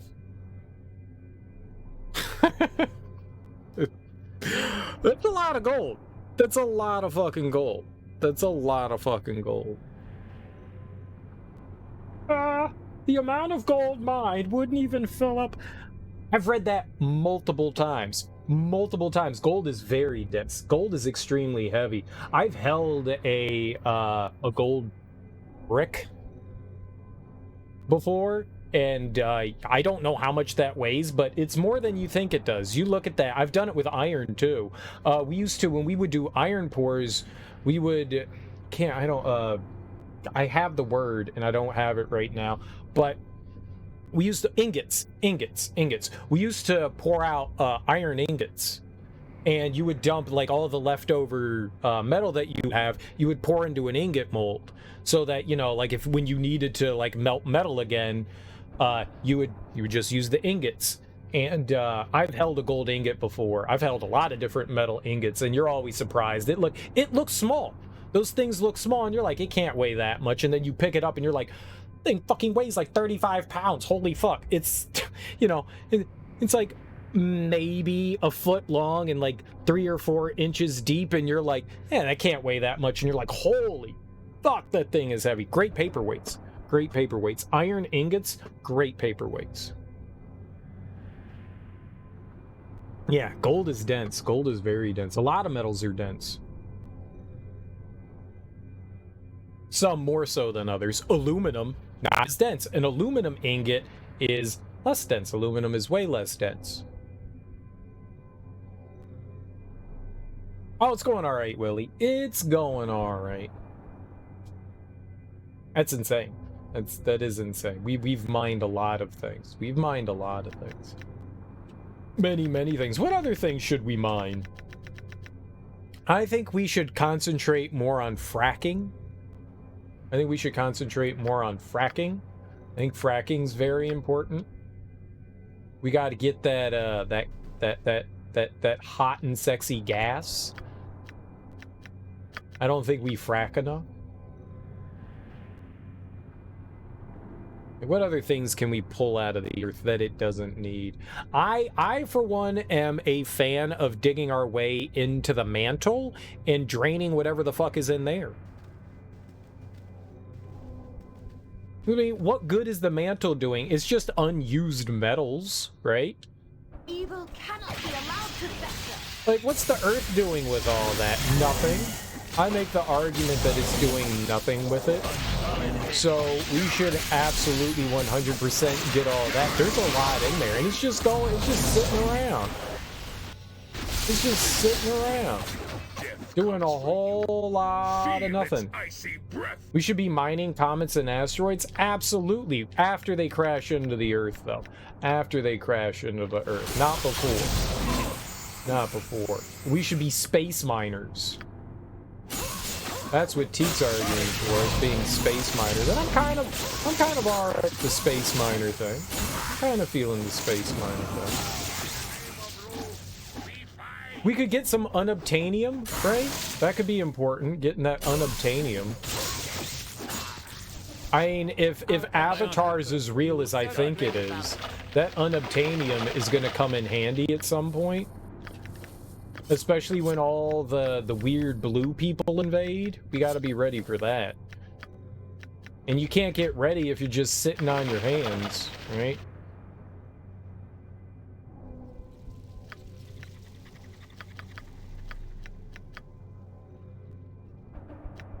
All about this unobtainium.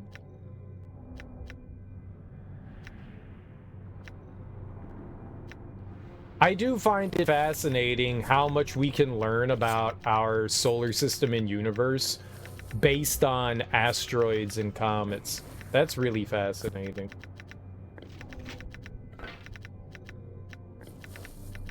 And very cool.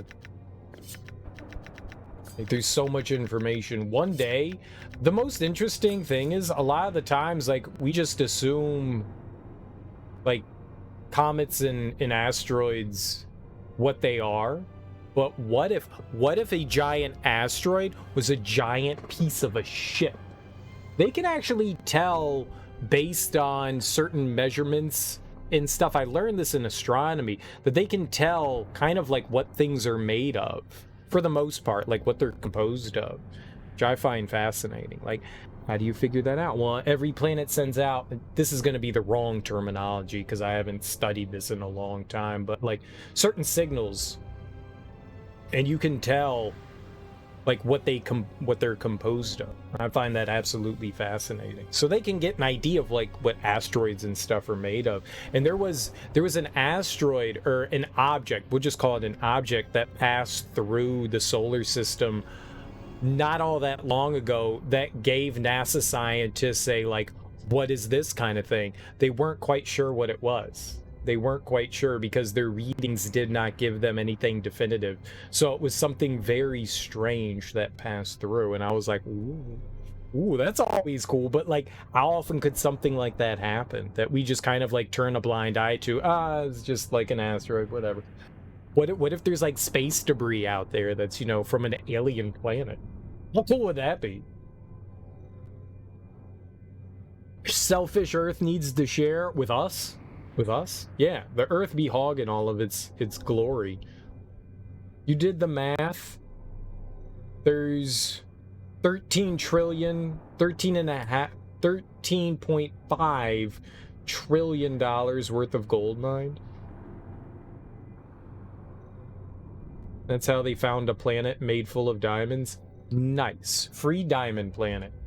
Yeah, diamonds are a lot more common than we're actually led to believe. That's not conspiracy theory shit. Like, diamonds are just a whole lot more common than we actually have been led to believe. Inflation is a bitch.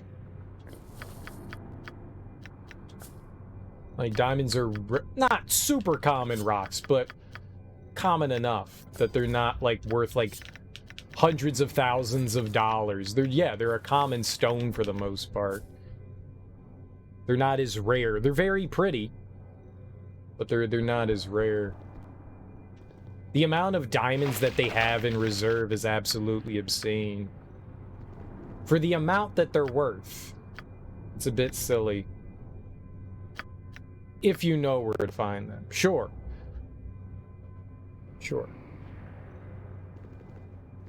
I mean, I could make a diamond. If I wanted. You just give me a piece of coal. What was it? Did Superman make a diamond? He like took some coal and he just diamond. You burn a diamond, I'll burn you. The cool thing about diamonds is that they're one of the hardest materials that we've found. One of the hardest materials that we found. So in some rocks and stuff are extremely dense, and the easiest way to sculpt or cut certain rocks is with diamond blades. So blades that actually have bits of diamonds on them, so you can like I have for my grinder I have wheels that have diamond on them so that they can actually grind down certain rocks for like granite. Granite is usually, because granite's a very hard stone, you use diamond to grind it down. It's kind of cool. Marble's relatively soft, so you don't really need something as abrasive as diamond or as hard as diamond. But yeah, I've used diamond encrusted tools before, which I find fascinating. The only thing that can cut a diamond is another diamond. Oh, that's not Imowen. You're Imowen. You can count on me. Alright. I guess we're not going through there. Alright, let's go through the open door. Drow Barracks. Alright, we're probably going to get into a fight when we go in here. Party before venturing forth.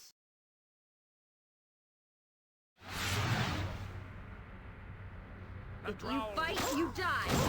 Cannot match our power. Good.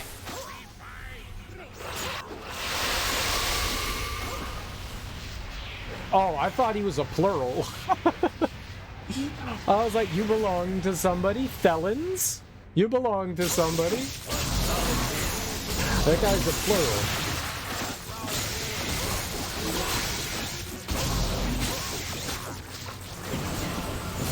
One of these should be called cereals. It's possessive. I thought he was a possessive. I thought that guy was a possessive. Felons.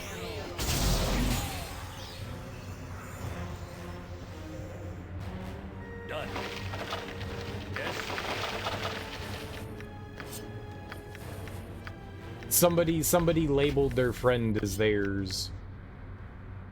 Which gold do I have? Not enough. The answer is always No, I not can't enough. carry anymore. Oh, I'm sorry, I dropped something. Not enough. Apparently 300 and almost 70,000.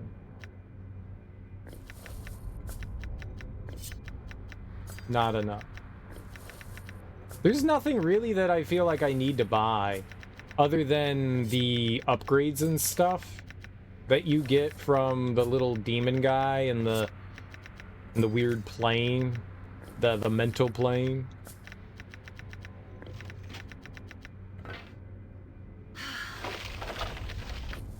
Really, I've just been collecting any gear that needs to be identified and is sellable. We're just sticking it in our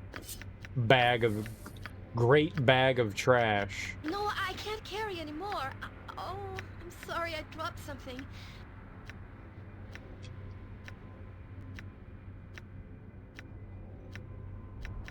The great bag of trash.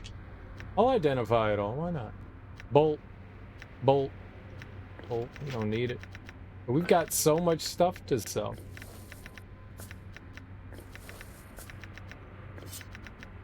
We're gonna be so wealthy.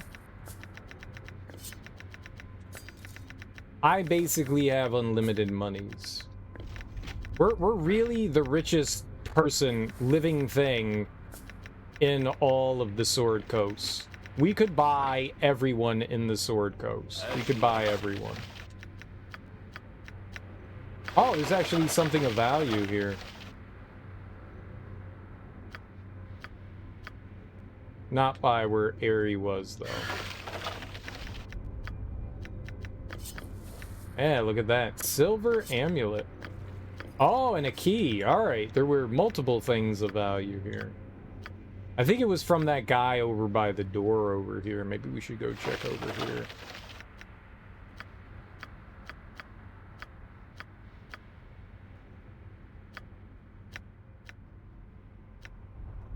They really throw potions at you. Amulet of Cheetah speed. An amulet? Movement rate increased by 2. Base is 9. I don't know what you mean by that, but alright. This amulet grants its wearer fleetness of foot. Not surprisingly, it's popular among fleeing felons, travelers, and cowards. I'm all of those things. Those all describe me. How fantastic. We can heal up our buddy here. He takes a beating.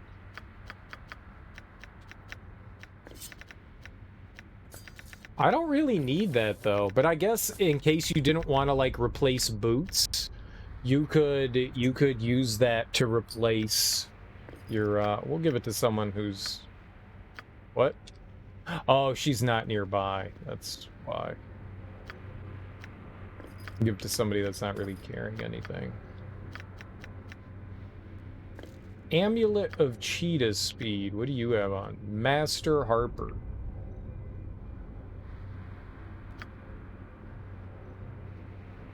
Poison. Save spell +2. Yeah, so we could take that off of him and put that on if we had other boots we wanted to replace, but I really don't have boots that I want to replace, so I just dump that into the bag. As you ask. It's cool that there's something other than boots that give you fast speed.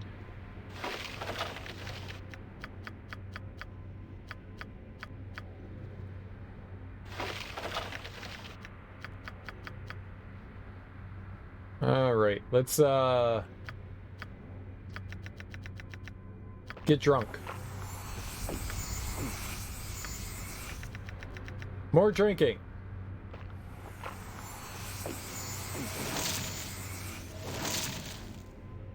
All right. Everyone is happy. As you ask. Elsewhere? What? Why did that say elsewhere? Your answer will not sit well with my master, Sendai. What? Quick, cut to the villains.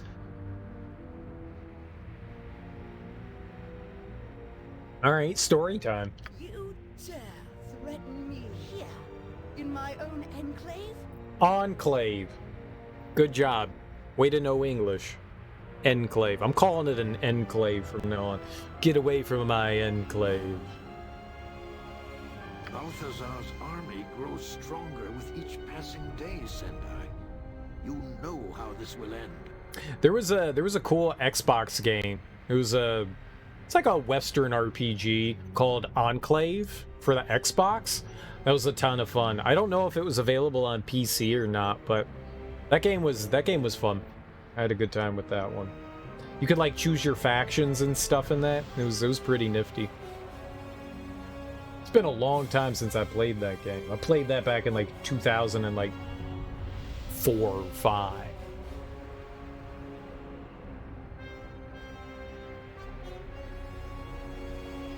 What do you recommend is the first alcohol to drink? Old Wise One? The first alcohol to drink? I don't know. I started... The first alcohol I drank was probably vodka when I was like 10. But like the thing that I remember when we were kids, what we would get drunk on is malt liquor. It tastes fucking terrible. Malt liquor is gross. We would drink 40 ounces. We would drink Old English. Old English.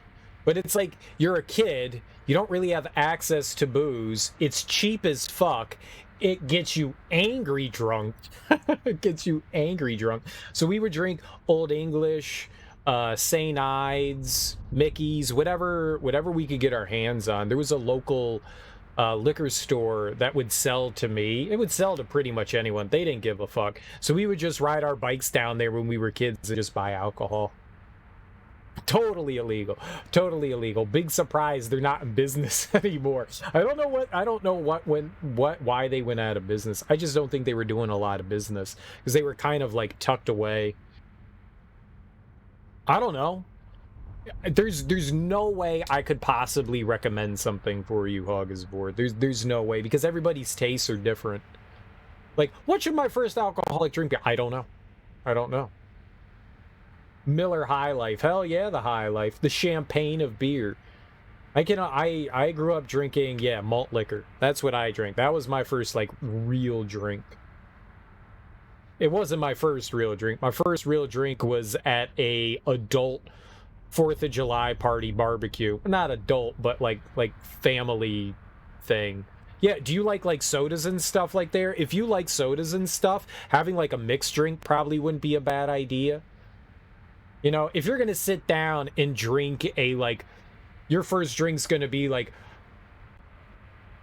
a single cask 40-year-old, whiskey, it's gonna be wasted on you. I would do something, yeah, I would do something like, like a mixed drink. Teak is right. Like a rum and coke would probably not be. If you like coke, having a rum and coke is a good idea. Because dark rum is already sweet. So that also adds to it. Something that's more like a tequila sunrise, I would totally recommend. Yeah, like mixed drinks, absolutely. Some sort of like fruity mixed drink is probably not a bad idea. It's probably not a bad idea. Tequila sunrises are freaking delicious. I like grenadine. Grenadine is freaking delicious.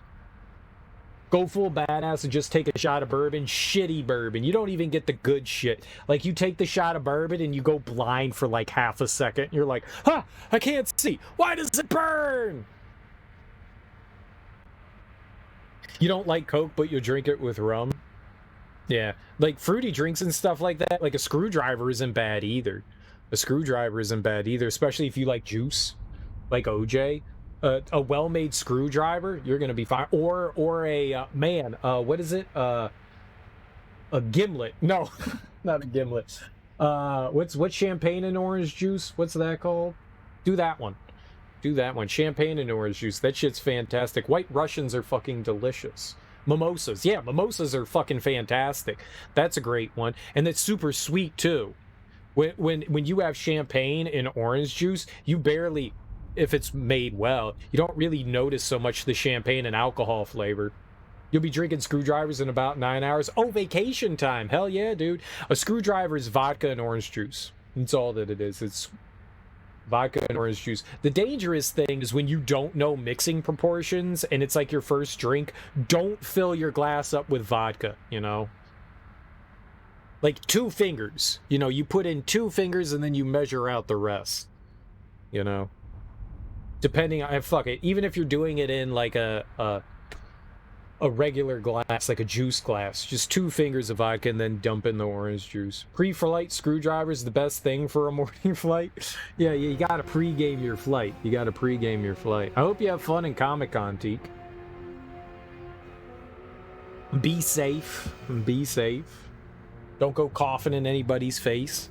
I know all them nerds out there are disease-filled, so you gotta be careful. Bathe is the important one. Bathe. Don't smell bad, and don't go coughing in people. Don't let people cough in your face. That's the more important thing. Don't let anybody cough in your face or breathe heavy in your general vicinity. I hope you have a good time. Yeah, screwdrivers are really simple to make.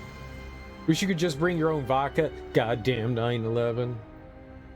Well, you could put it in a little carry-all, right? You're allowed your couple of ounces. Just bring like a bunch of tiny little carry-alls and just like drink from your shampoo bottles. You can get your nips, right? You can get your nips. Make your own nips in hotel shampoo bottles.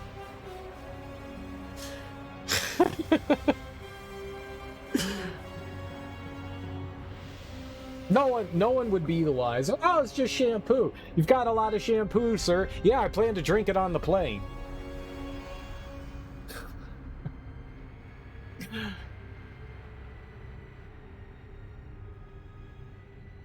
Put it in a cane? They still check that stuff. You got to put a cane through the x-ray. You considered it this year, but couldn't think of anything? What could Teak easily be? Teak could be, I don't know. Just get a Mario outfit. just get a Mario. Just be Mario. Like tape on a mustache. And then get a red hat. Be like the most ghettoed out Mario you can be. Like get some Oshkosh bagosh. Just a red hat and like a plain red hat, and then just draw a M on there and like crayon.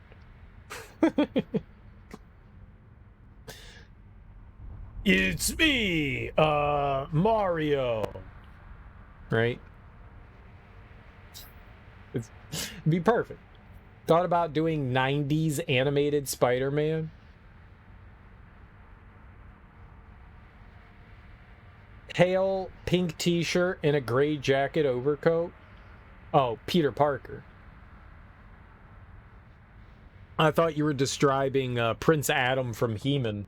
He-Man's. Yeah, he had a pink shirt on too. You could be He-Man's. You could be the He-Mans.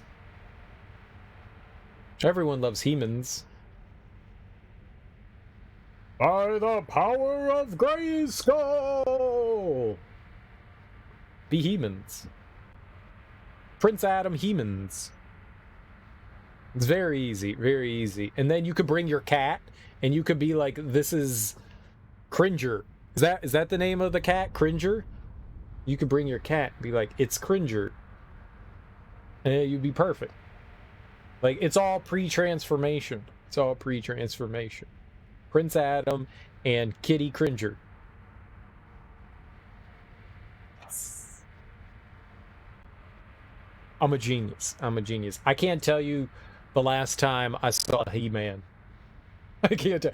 I was probably like 9. The fact that I remember that He-Man's called Prince Adam and there's Cringer. Something happened today. Something happened today. I won't be able to remember like important words later. That took the place of something important, which is very unfortunate. Very unfortunate. Some important knowledge was just knocked out of my brain for the fact that I remembered Prince Adam and Cringer. Isn't there a new He-Man series on Netflix made by Kevin Smith? Antique loves it. It's his favorite TV show ever. He says it's even better than the original. You've been doing a run through the whole franchise on and off for the last year or so. Really? Oh yeah, totally. Teak thinks it's great. Fantastic. I'm waiting for the paragraph Teak is writing up. You know Teak is like, I've got thoughts. Alright, Augustborn. Thanks for hanging out. You have a good evening. It was not good. Aw, I wanted the paragraph. I'm disappointed in the lack of paragraph. It's because I mocked him. I'm sorry. Write a paragraph. Yeah, I heard it wasn't all that good. Mainly from you. Mainly from Teak. Mainly from Teak. I didn't even know that there was a new He-Man thing until Teak was, I've been watching the new He-Man series, and I was like, what? What? It's done by Kevin Smith. What? What? Double what? Double what? Kevin Smith stuff's really good or really bad. I find Kevin Smith stuff mainly to be either bad or mediocre. I think I've enjoyed maybe only one thing by Kevin Smith. No, I take that back. That movie that is the meme for John Goodman, that movie was really good. That dealt with like religious fanaticism, which is clearly not something that Kevin Smith ever has issues with. Dogma was pretty solid too. Dogma was pretty solid too. Red State, yeah, Red State. I liked Red State. I liked Red State. That was actually kind of fun. Those are really the only other ones that I've enjoyed. I watch everything that Kevin Smith makes, and I'm always like, why do I keep doing this? I don't think I like him. I don't think I like him, yet I keep watching like all the stuff that he makes. Tusk was fun. Tusk was fun. That body, I like body horror stuff. Body horror reminds me a lot of David Cronenberg. If you've ever seen any of his stuff, like the Fly remake or The Brood. David Cronenberg does a lot of body scanners like that, and Tusk reminded me a lot of like body horror, and I like that kind of thing. It's all freaky and like makes me nauseous, and I love it. It could have been good. The first half should have been the second, third, and the second half really never figured out what it was trying to say, so it was just a mess. Red State, Zack and Miri. Zack and Miri was his? Yeah, Zack and Miri was terrible. Yeah, I haven't liked any of the Clerk movies. Chasing Amy. Yeah, a lot of his stuff I just like eye roll at. Kevin Smith is one of those people that thinks he's listening to Kevin Smith talk about his craft. I enjoy listening to him. I just think what he's trying to say in the movies, he feels like he's something special. Like he's got like this really cool point to make and it never goes anywhere and it just feels like a complete waste of time. He didn't write Zack and Miri. I thought Zack and Miri was awful. I like Elizabeth Shue, Hurley, Banks. I like Elizabeth Banks. And I like Seth Rogen. I mean, the Dutch rudder scene was probably the only thing that made me laugh. Double Dutch rudder. That was funny. That was funny. But that whole movie as a that whole movie was terrible. In Tusk. Yeah, I didn't like any of the Clerks movies or any of that stuff. Jay and Silent Bob. Yeah, he's a phenomenal speaker. Yeah, watching Kevin Smith talk is really interesting. He can weave a story. I think he tries maybe a little bit too much. Yeah, I enjoy watching his. I tried to get into his like comic book podcast, but those people just annoyed me. I don't like podcasts. I can't listen to people talk at me. It just makes me angry. But yeah, like I've watched a handful of his talks before, his speeches or whatever you want. His talk, we'll just say they're talks, and yeah, he's a great orator. He's a great orator. That guy can weave a tale like nobody's business. But like his movies and stuff just don't hit me in the way that they strike most people. I think I find the way he like directs and story tells frustrating.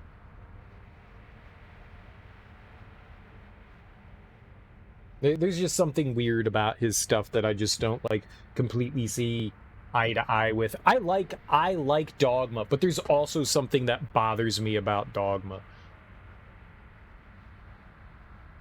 Like it's satire, but it's also like preachy in a very heavy-handed way. I like a lot of what's happening there. There's some like really clever stuff. I find Buddy Jesus to be absolutely hilarious, but there's some stuff in there that I'm just like, yeah, I get it, dude. I get it. There's some good stuff in there. It's just, he's got a weird way of doing things. Holy bartender. I hope you have a fun time. You still laugh about that sometimes. It's amusing. It's amusing. Gotta smile at me. Gotta smile.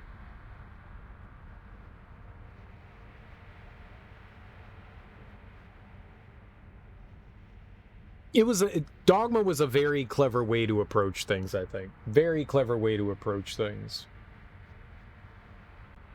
Chasing Amy's horrible, but it was also like one of his first outings.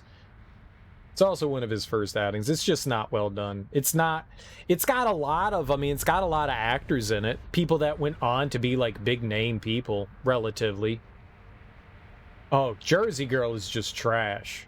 Jersey Girl is just awful all around. Jersey Girl might be one of the worst movies ever made. No, Jersey Girl is just unconscionably horrible. Unconscionably horrible. Oh God, that's bad. That's not one of just Kevin Smith's like worst movies. That might be one of the worst movies ever made. It might be. It's up there in the shit tier of like The Room. it's up there. Even he knows it's bad. Yeah. That one's just, there's nothing redeeming in Jersey Girl. I even forgot that I watched that. Like I have blacked that out so hard. Yeah. I didn't find it even close. But again, I mean, like, I can see people enjoying it. I get why it's got a cult following. It's just not for me. It's just, I thought it, oh. Why? Why? Like, you read the script and go, yeah, this'll work. Like, how do you do that? How do you see? You have to know that that's bad. The kid doing Sweeney Todd was cute. Yeah. It's cringy at best. It's cringy at best. It's not great. It's not great. I like, sometimes you look at something and you would think that you have better discerning taste. Like, you look at the script and go, I guess I can try. Like, how do you get forced into doing that? Is that like a studio thing? Like, they're forcing you to do this? You signed on for like a set number of movies that you're gonna direct, and they're like, here's the one that we're having you do, right? Here's the one we're having you do. And you go, fine.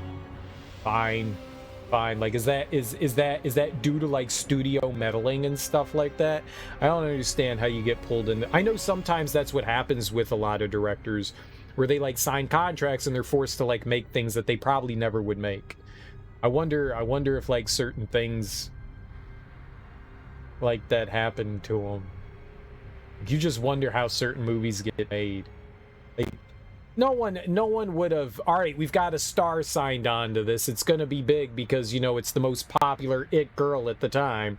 You don't think Kevin Smith makes things that he doesn't want to make?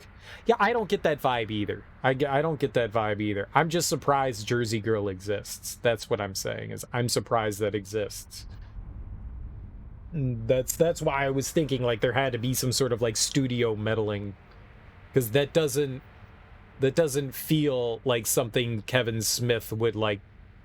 It's got the Kevin Smith flair to it, for sure, because it's Kevin Smith, but I don't understand how you make that. Like, a lot of his stuff I don't find good, but that one's like especially bad. I don't get that one. That one is like the outlier of his oeuvre, of the Kevin Smith oeuvre. That one is very much the outlier. Jersey Girl is very much far away from like Kevin Smith.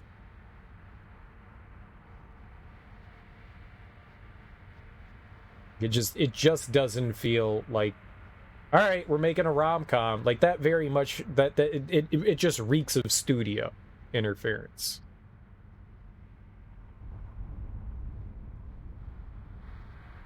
But who knows? Maybe I'm wrong. Maybe I'm wrong. It's terrible. It's awful. it's awful. That one's definitely a stinker. That one's definitely a stinker. Hey, not everyone can be perfect. Not everyone can be perfect. I also tried watching, what was that like reality show Kevin Smith was on? That one was hard to get into too. It was like Comic Book Heroes. I think it was like a spin-off, or what like his podcast was or turned into. I tried to watch some of that. Yeah, the one about his comic book shop. Yeah, that one. Yeah. That wasn't good. I only watched a couple of episodes before I was like, yep, throwing that one in the dumpster. Yeah, that was less than stellar. I find that fascinating, that I can find somebody so interesting, yet find their artistic productions so uninteresting. Didn't know that was a thing. You never saw Cop Out either. He did Cop Out. I didn't know he did Cop Out. I had no idea he did Cop Out. Cop Out wasn't good. I like Tracy Morgan, and I love Bruce. Okay, I love Tracy Morgan. I just don't like Tracy Morgan. I love Tracy Morgan, and I like Bruce Willis. And the buddy cop thing is something I definitely enjoy, and neither of them could save that one either. That one wasn't great either. That wasn't great. It's definitely forgettable. It's definitely forgettable. Is it the worst thing I've ever seen? No, but that's the way I feel about most Kevin Smith stuff. Like, is it the worst thing I've ever seen? No. Is it great? No. Is it forgettable? For the most part, yeah. I rarely walk away from Kevin Smith stuff and go, damn, that was fucking great. Hell yeah. It's just like, yeah, it existed, sure. Watched a bit of that. was occasionally interesting, but not really a lot of lasting ideas. Yeah, I couldn't get into it. I don't know. I don't know when Bruce Willis's mind started to go. I thought that was, I mean, it's been happening for a while now. I mean, that stuff just doesn't, like, come out of nowhere. You know, it slowly develops. I'm not sure.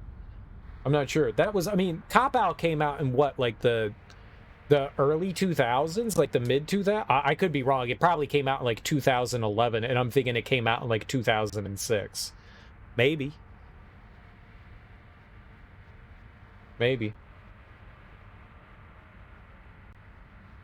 You watch one of those movies he made with Randall Emmett and it was terrible? I don't even know what that is. I don't know who, yeah, 2010, yeah. Maybe that is when things started to go down. I only just recently heard of it when he, like, retired, but I don't really pay too much attention to celebrity gossip, so... That was, if people had been talking about it for a while, that's something that I never even saw. I don't know who Randall Emmett is. When Bruce Willis started just making movies for the sake of making movies, it's when I started to tune out. Same with Nick Cage. Once those guys just started slapping their name on literally every script, once they started slapping their names on every script, I was just like, yeah, I'm not watching this stuff anymore. They're just in movie to get paid at this point, and I was like, yeah, I'm good. I'm not watching this stuff anymore. There are definitely some gems probably hidden within there. I know I've watched a handful of the Nicolas Cage era of just putting your name on things. It's like Krusty the Clown putting his name on fucking everything. Some stuff's gonna be okay, most of it's gonna be trash. Every once in a while you get like a Mandy, you know, and you're like, ah, yeah, that was a lot of fun. Mandy was a lot of fun, but the rest you get are just like garbage. And Bruce Willis made a lot of just like bad movies. But I think that was probably why, I think the reason why he was doing that was because he knew that there was something going on, and he was just, I want to continue to do what I do. And you think he's being accused of taking an advantage of Bruce Willis's declining faculties to get his movies funded? Because no one would make his garbage movies without having a big name on the cast. Well, Bruce Willis's thing... No, I knew what you were saying. Bruce Willis's thing isn't that he's becoming stupid like Alzheimer's does. It's more of he can't communicate. Like, his ability to communicate is being seeped away from him. I think they're like two different things. Like, he's still got the brain thing working, right? It's just, it's degenerative, right? So I guess maybe your faculties do go away with it. Maybe it is similar to that. I don't know much about it. It's the first time I've ever heard of it before, so I don't really know a lot about it. My understanding was it was more like having to be able to speak properly and not being able to get words out. You know the words that you want to say. You just, it attacks like a certain like cortex of the brain, like the speech cortex. So you have like a hard time communicating, even though you still have the faculties. You're just missing the ability to properly communicate, which is what I thought it was. So you're like slowly using your ability to communicate, not so much your thought process. I heard that he was doing that, and he may well have been being taken advantage of. Like I said, I don't really know too much about the brain degenerative disease that he has. So maybe some of his mental faculties could have been slipping. I mean, it happens to the best of people. I mean, he's in his like late 60s, early 70s now. I mean, it's still relatively early, but I mean, stuff affects people differently. So, I mean, maybe, but I had heard that it was mainly due to the fact that he just wanted to make sure that since he wasn't going to be able to continue to work, that he wanted to kind of like build up like a storehouse of funds so he could make sure that his family was well taken care of. That's kind of what I heard. So he was just basically taking paydays, and he knew that since he had this degenerative issue, that it was going to be harder for him to do like the big AAA movies. So it's easier for him to do like B and C movies where if he is like making mistakes and not at his prime, he's not going to be as heavily scrutinized for it. That's kind of what my understanding was. Maybe I was wrong. But my understanding was that he was just trying to like build up, you know, like a fund so he could, you know, continue to maintain and be able to take care of his family that he couldn't work when he couldn't work anymore. I could be wrong. I could be wrong. That's just, I read tabloids too, so that's what I had heard. But I really don't know. I actually don't know. So don't take my word for it either. Don't take my word for it either. Yeah, I'm not entirely sure on that bit either. It's sad nonetheless.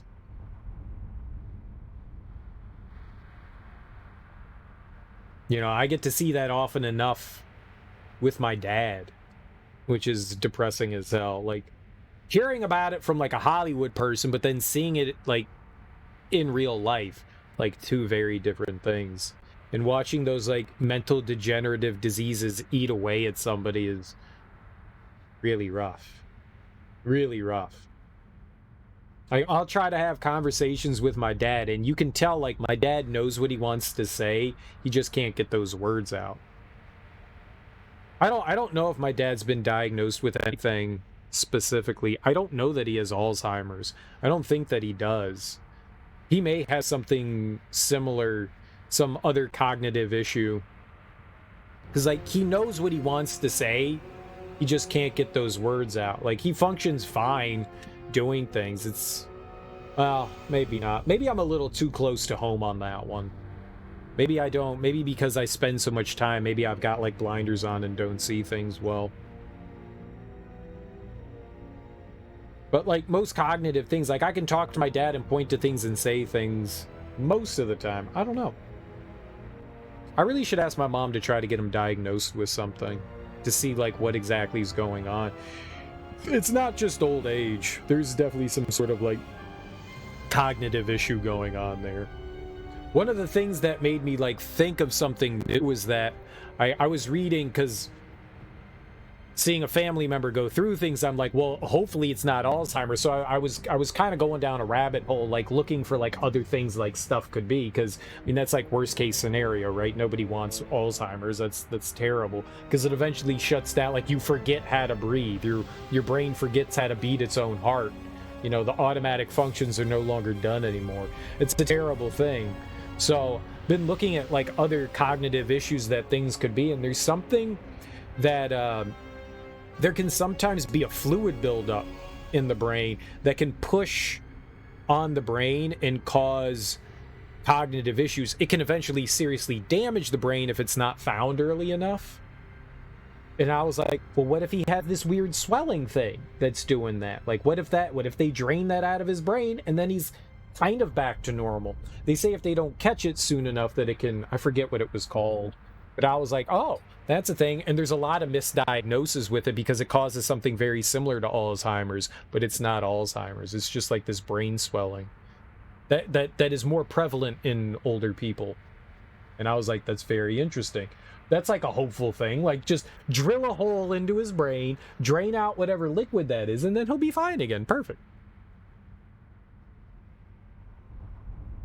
Either way, thank you for being part of my TED Talk. Be gone and tell your master I know who my true allies are. So be it. Your fate is sealed, Sendai. You and all your kind. Who's that guy? Forgive me, mistress. An intruder has entered our underground complex, and the sentries have not yet reported back. That's because they're dead, Captain Guard. Sniveling maggots! I cannot waste my time with such petty annoyances. Set the slaves in the north tunnels and release my pets into the south. That should put an end to this intruder. Oh, she's not good. she's not good. She's not good. She's not good.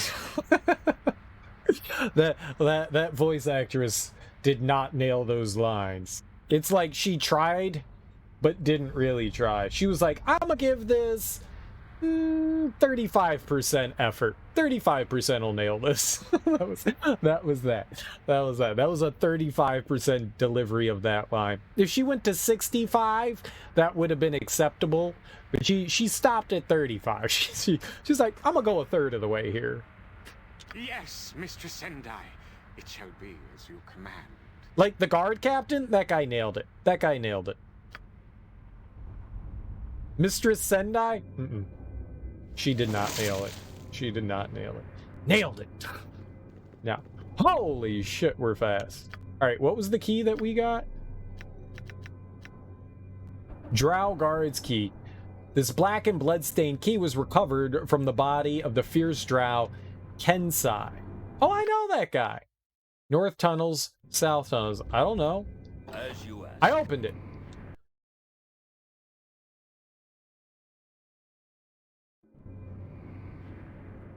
I found Darrow and a Darrow Berserker. I don't know what that means. Okay, kill them! We shall rule supreme. Forward, slaves! Destroy the intruder, or the mistress will flay our flesh until we beg for death. Oh, they're slaves. Well, sucks to be them.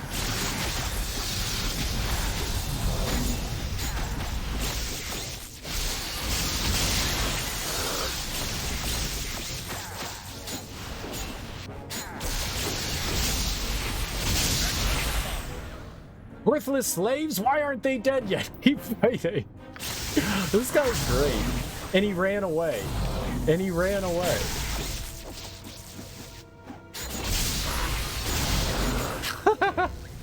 He just took off.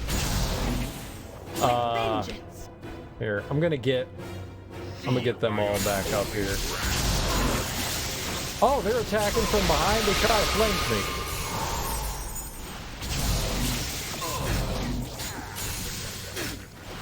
Let's see here. We need to send somebody down there. I'm gonna send you down here. Well, we'll deal with these guys. Jahiera and the Dirkmeister. Have they not fallen? The mistress shall feed you all to the Spider Queen's children. Cool. I like the Spider Queen.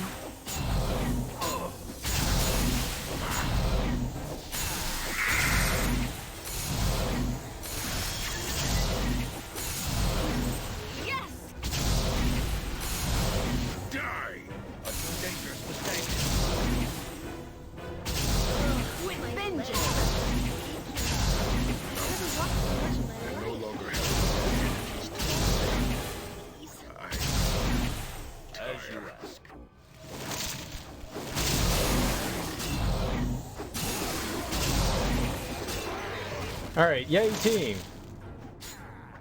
Yes.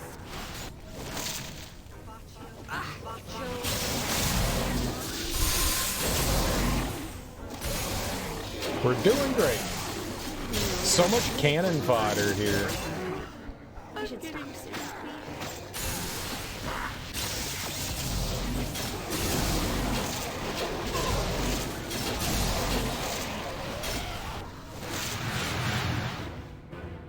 What, does it just not end? My blade is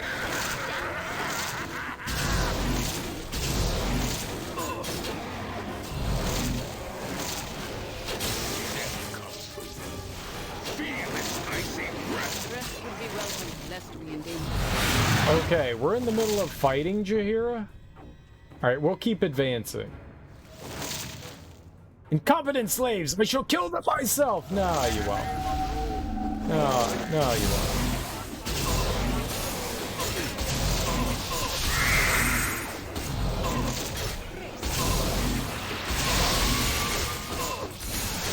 Solid hit.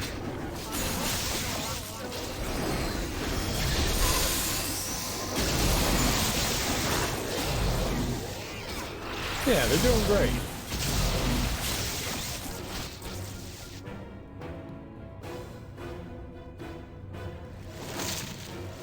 All right, we only had to kill 9 billion enemies, right? I'll take that.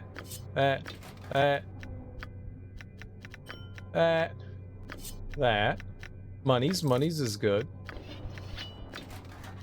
I didn't want the helmet. We'll have to dump the helmet. I can't carry anymore. Okay, Airy. Sorry, I dropped something. So did I. Oh, didn't realize we picked that up as well. I just want stuff for Airy to identify. And then shove in the great bag of garbaging. Drow Halberd.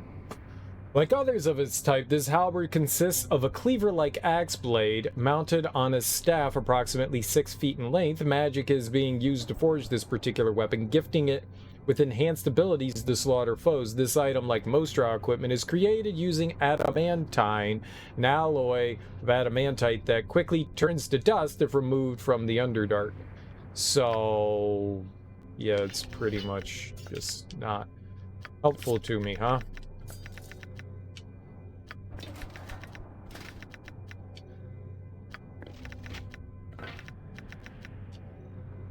Just poopy trash. I don't think the reason why I don't think we can sell that. I mean, I can throw it in the bag of trash, but I just don't think we can sell that.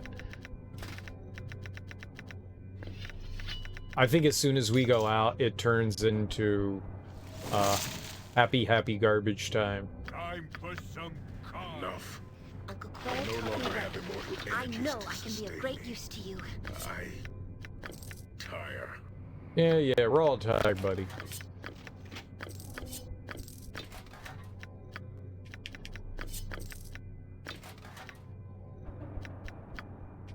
No, I can't carry anymore. Oh, I'm sorry, I dropped something. Oh, those look special.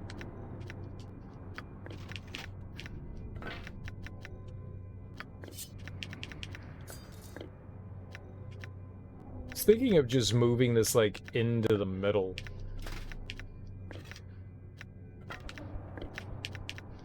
And that way it's easier to just move items to it. I don't have to...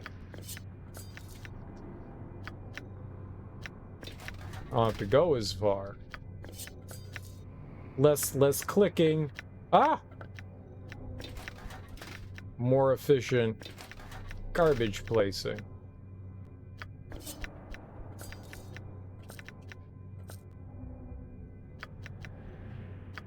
The plate mail will get many pennies for. Many pennies. All the tasty pennies for.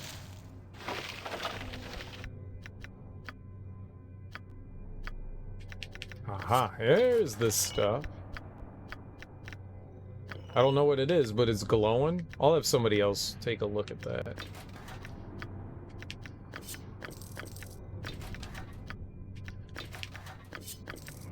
No, I can't carry anymore. Oh. I'm sorry, I dropped something.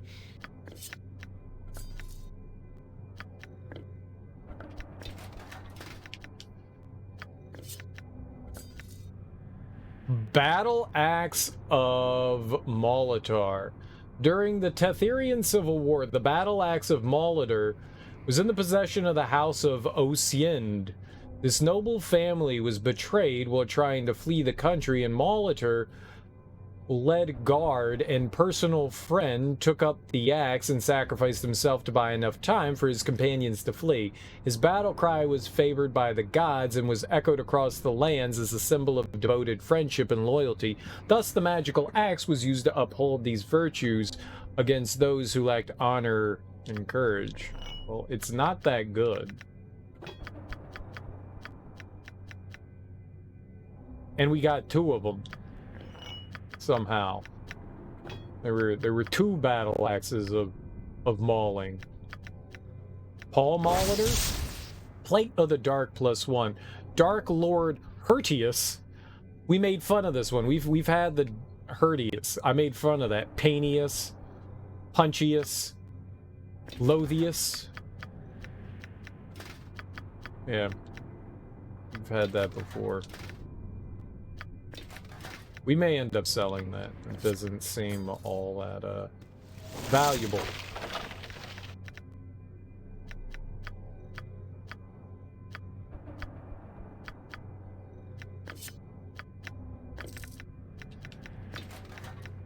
I'll have Durkee pick up all the jewels and stuff so he can throw them in his bag of shame or happiness.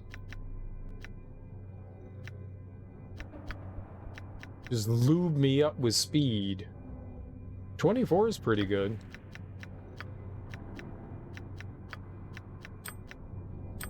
Lube me up. I'm going in.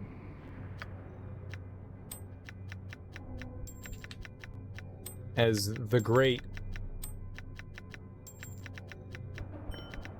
janitor Willie once was quoted in saying, "Lube me up, woman. I'm going in." Well, I didn't notice we had a level 4 Nalia here. Oh, she didn't get any cool magic abilities. I don't think she can learn any more magic stuff. I think that's why the ability thing didn't pop up there. I should have saw what she gained, though, and see if she got any mage spells.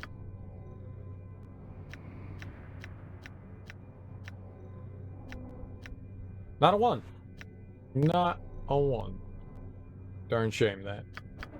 You know, That's right, take a fast pause. we should stop soon. Wish we could stop for a bit. I wish you all would stop complaining. Yep, I hit the wrong button. I was so flustered by their incessant complaining that I was forced by the game to hit the wrong button. Forced. It forced my hand.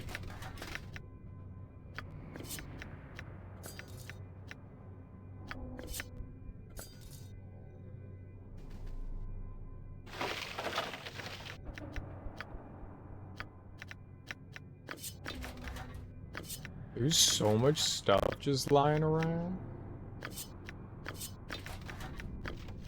No, I can't carry anymore. Oh, I'm sorry, I dropped something. No, no, no, can't carry.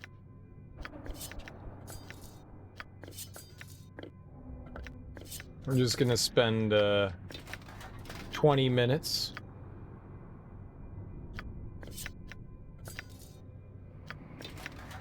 I probably don't need the swords. The mail's really what gets us. That gives thousands of dollars. The swords, not so much.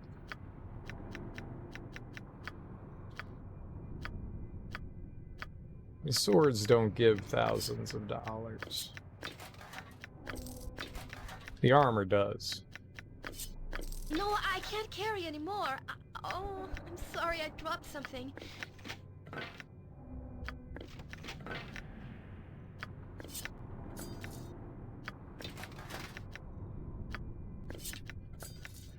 Well, my inventory's full. Thank God for these things.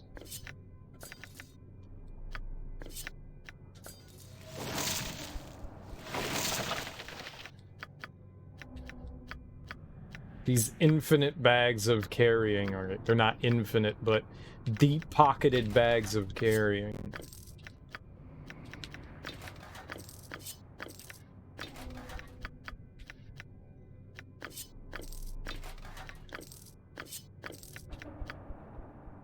Deep bago carry.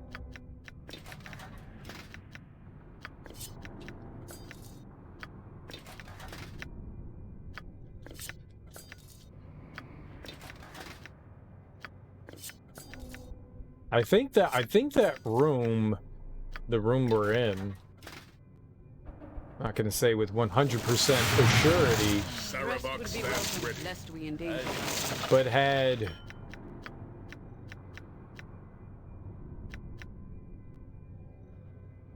yeah, those are helpful. May have had some infinitely spawning enemies. I think the slave master just kept calling in more ads.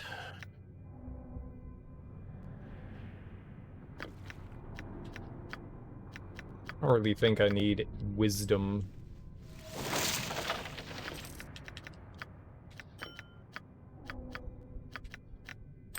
But many ads, and I think as long as he was alive, those ads were gonna stay alive themselves and keep coming in. Coulda, like, spent a while farming there. I mean, this stuff really isn't worth that much, but you know, I guess it all adds up over time.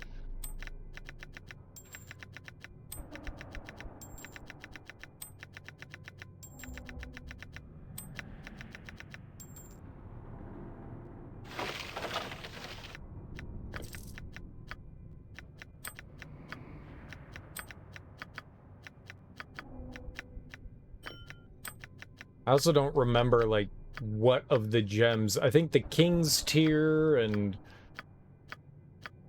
the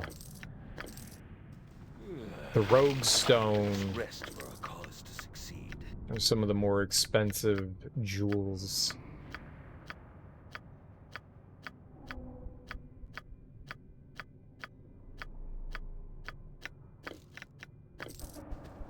I just don't want to, like, miss out on a key item, you know? I did not want to try to walk out.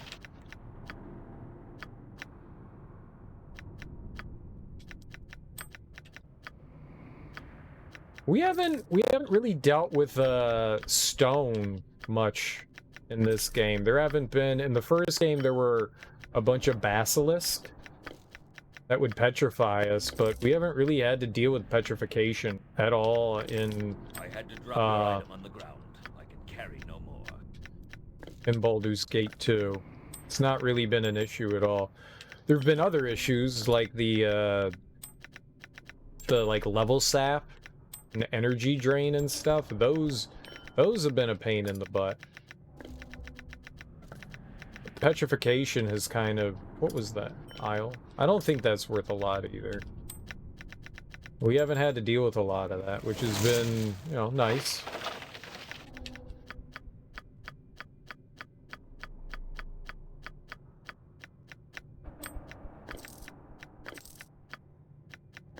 This room itself is going to get us so many dollary dues.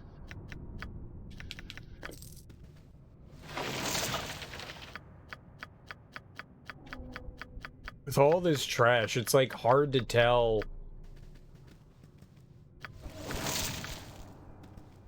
Faster than Chick-Chick Like, fast have I looked at everything? I don't want to miss out on a unique item or a key item.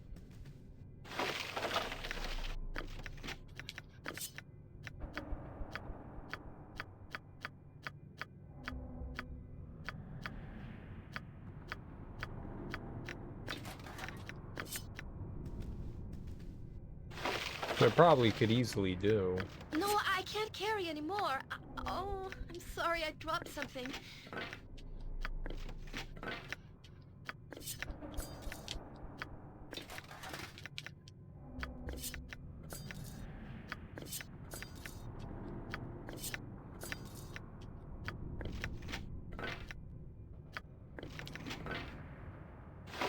Honestly, don't know how much more room this bag's gonna have. Every time I add something in now, I'm like, they're gonna tell me it's full. They're gonna tell me it's full.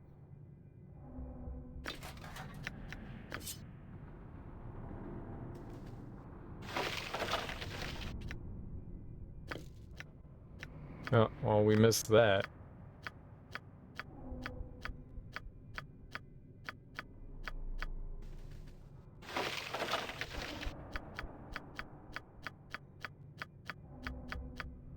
I'm mainly just looking for the blue aura around things. That's not a great way to look at stuff, because sometimes decent items don't have the blue aura around them, which is a little frightening. No, no, no, no, no. Don't you think about going through the exit.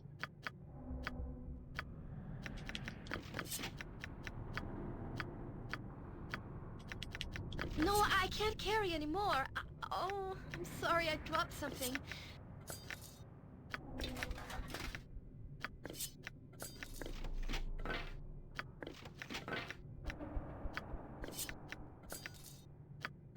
I think there should be some sort of system where you, like, not necessarily gain experience for your character, but gain experience through identifying. And, that way, once you've seen, like, enough of a certain item, you're then able to identify, like, you identify the same item, like, 3 or 4 times. I don't know, it could be 10. It doesn't really matter, but then the character no longer has to worry about hitting the, like, identify option because they've learned. You know, it's like, oh, I know that this is an upgraded weapon, you know, I don't have to worry about being like, oh, what?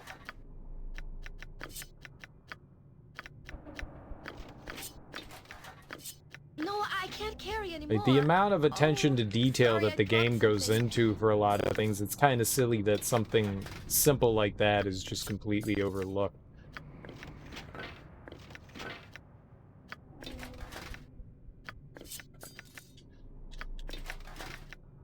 I've seen like 30, 40, 50 this weapon, you know, over and over again, and you're telling me she doesn't recognize it?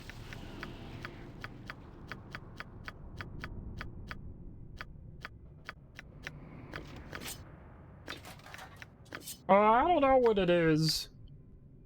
No, you do. You do.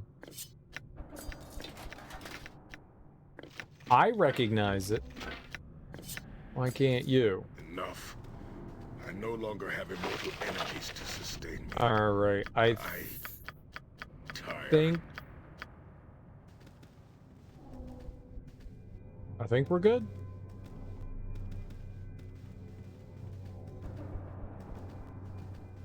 Who's oh, okay. It's like, who the hell's wandering so slowly? Driving us to the I'm breaking getting point. sleepy. We should stop Oh soon. my god, they're just gonna keep complaining. Fine, have a nap. Okay, don't have a nap. Ah! They're coming for me! With vengeance. They're coming for me! Ah! Well, how are we gonna take a nap if people keep attacking me, you know? Solid hit. We're grinding. Rest for a cause to succeed.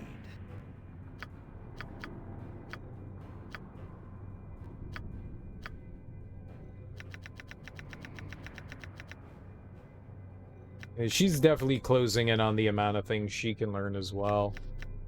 Get some of that dark planetar. Too good.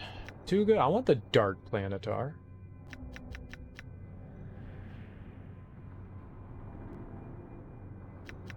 You need some... You don't need summon planetar. Oh, okay. So you can either have a good one or a bad one. I got you. I wonder if someone that's neutral can summon both. Yeah, here. Have some Dragon's Breath. Why not?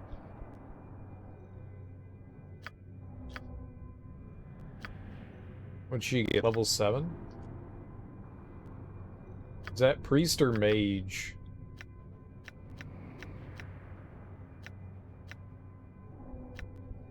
It was priest.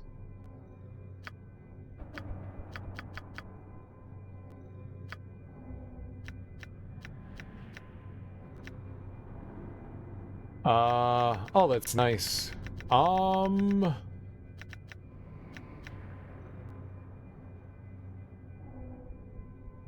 I don't want more Storm of Vengeance, but we've got so many. We could have her mass raised dead. I don't think we're ever going to be using that.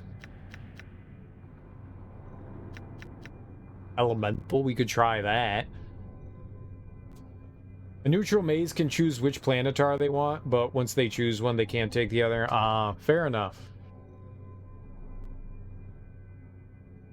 Well, none of my characters were neutral enough to choose it. Or if I did, I don't think I've ever seen Dark Planetar available. If there was available, I did not notice.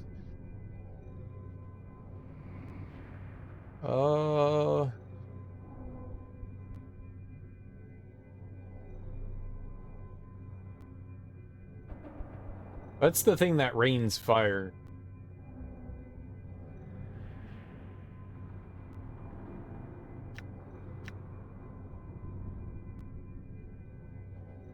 I could give her energy blades. We could do another do I have implosion? We have implosion, storm of vengeance.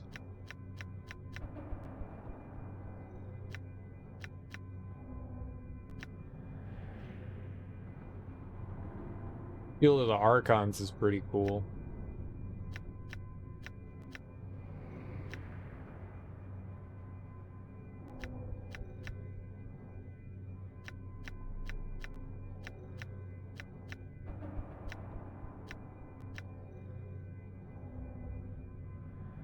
The chance to summon a prince elemental, it's random. We could just summon random elementals.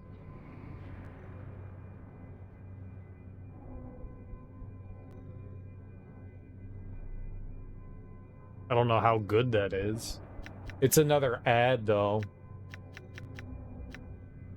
Maybe. Maybe.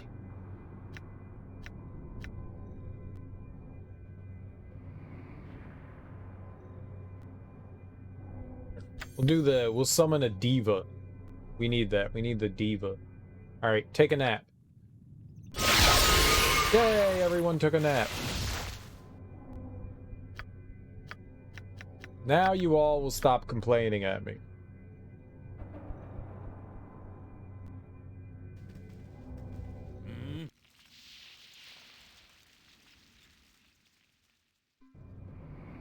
Oh, I don't know what that noise was, but it was gross. It was like somebody stirring a bowl full of macaroni and cheese. Wet noodles. Just stirring up some wet noodles. I don't appreciate that. You keep your wet noodles to yourself. Oh, Umber Hulks. I will do what I must. I'm immune to your garbage.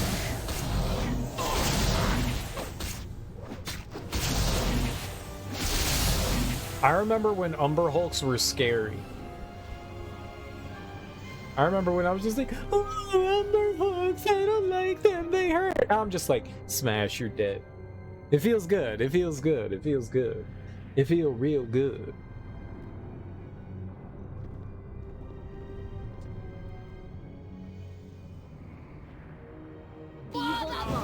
Oh, God.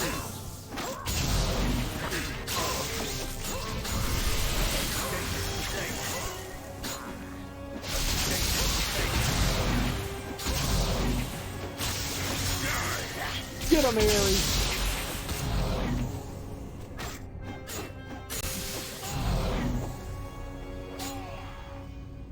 Good job, team. As you Team Us, way to go.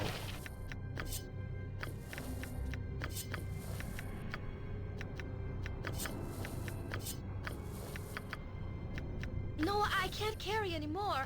Oh, I'm sorry, I dropped something. This is my favorite part of the game. I like doing inventory management. Does the... I thought maybe it told me how much we could carry. It doesn't.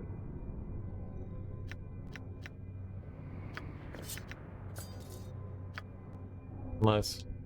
Ah! Ah! Nope. No.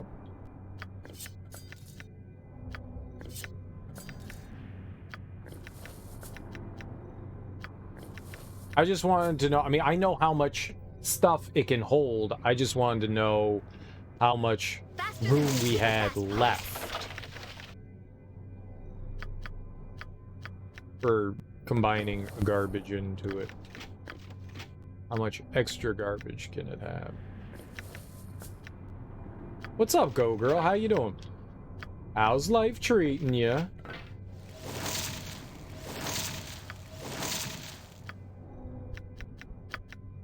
Glad to hear it. Glad to hear it. You been gaming? What you been gaming on?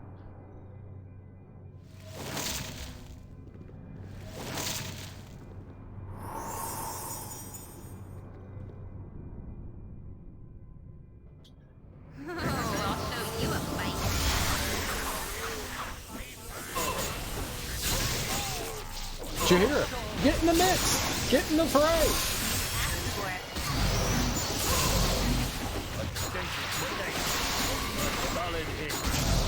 A solid hit. A dangerous mistake. I don't know how long I've been playing Baldur's Gate for, but it's been a really long time. It's been a really long time. This game doesn't seem to ever end. It's infinite, and that's a bit disturbing. No, I can't carry anymore. Game should end. I'm sorry, I dropped something. I knew that this was gonna be a hefty undertaking. I didn't know how hefty. It's like when you tell your friend you're gonna move, you're gonna help them move, and they're like, wait, I live on the 12th floor and I have a grand piano. And it's like, what the fuck? What the fuck? What? Why didn't you say you had a grand piano? Yeah, I got a grand piano. I can't move that. Well, you said you were gonna help me move. That's what Baldur's Gate is. It's moving a fucking grand piano. I didn't know I signed up for moving a fucking grand piano. I was like, sure, we'll move some shit. It'll be fine. No. You beat Trials of Mana? That is my task. How'd you like it? How did you like it? Maybe one day, a few months on, you might try it on insane difficulty. No fucking way.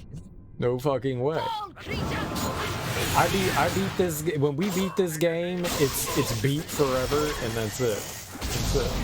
There's no more ever playing this game.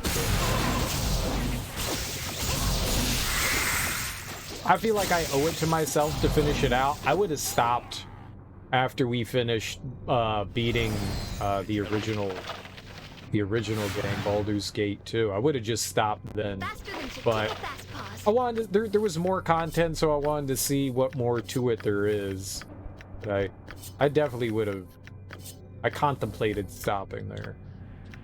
No, I can't carry anymore. I feel like I'm done playing Baldur's Gate. I felt that I was done playing Baldur's Gate when I was like maybe like halfway through Baldur's Gate 2. I was just like, I'm done.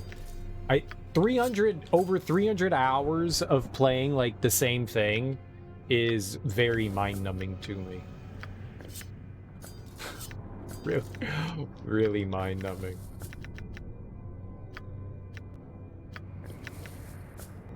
I don't mind repetitive gameplay, which this definitely has loads of. I don't mind that. It's just after a while, holy crap. It was a good game after you figured out you needed to level up your characters.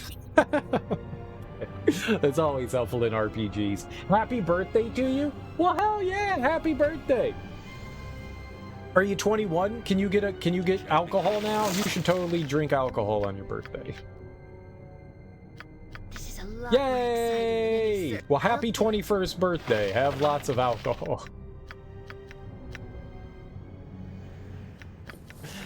Hell yeah. For sure. I hope you're having a lovely birthday. Good times, good safe times, good and safe times. But also doing terrible things. Also doing terrible things.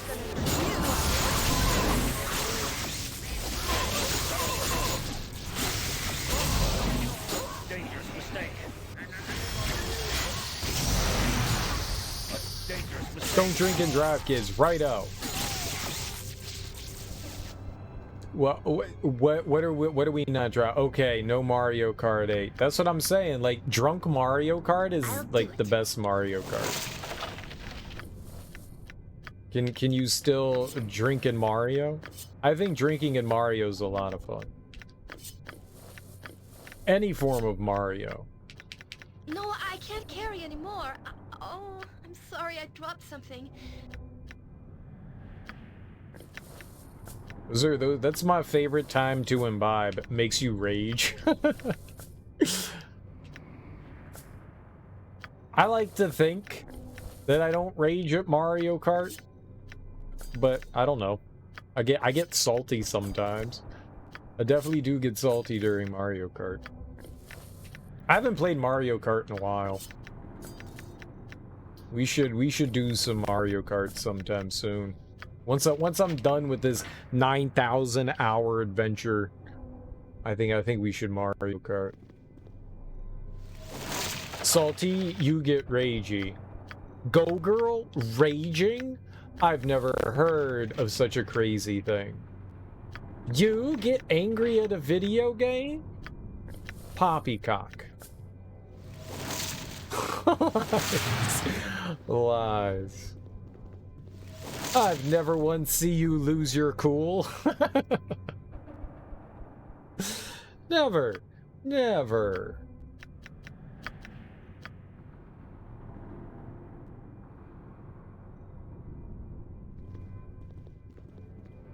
People think I have a potty mouth. You must gather your party before venturing forth.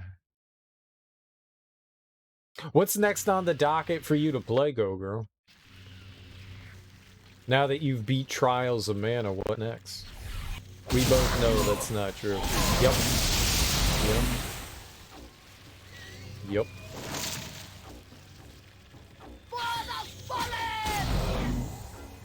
Have you ever played the Super Nintendo version of Trials of Mana?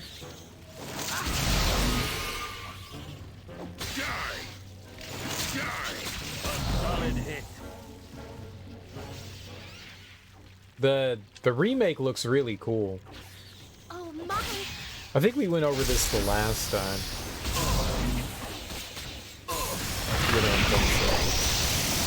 That's the only one that I played, was the Super Nintendo Trials Seiken Densetsu 3. It's a lot of spiders. It's a lot of spiders. Okay. Easy dead spiders. Which I really enjoyed the Super Nintendo one. Okay, yep, stop triggering traps. You can count on me. Good, good. Nature. There's a trap, someone's... Oh my god.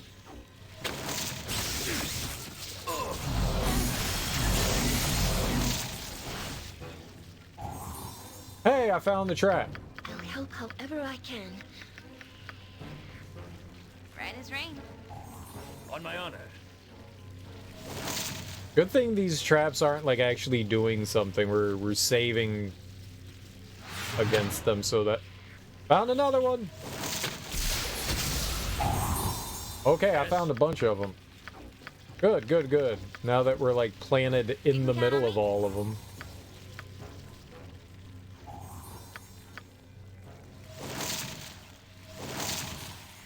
What is my task?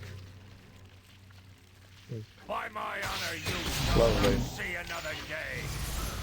There's another trap. Yep, there it is. You didn't play a lot of Super Nintendo? Gurkart encouraged you to play some games on the NES and Super Nintendo. There are some good ones out there. Not everything is great. There's some good ones out there. Oh my god. Oh, we can't select Imoen because she's fucked up. We could get Nalia? I'm ready for We could get Nalia. Once all this would have been beyond Yes. my imagination, but that was a long time ago. Perfect. Please stop triggering the trap. The infinite trap. What is my task? We will crush you. Crush you to goo. Once all this would have been The- beyond my imagination, but that was a long I don't time know ago. how well like the Mana series is actually aged as far as combat goes. It feels kind of antiquated.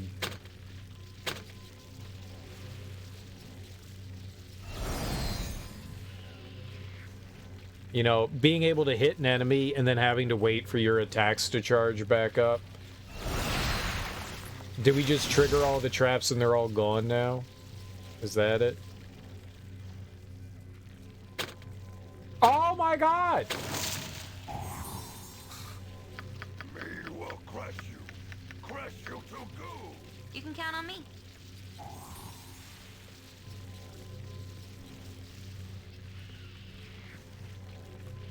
I await your That word. went well. That went well.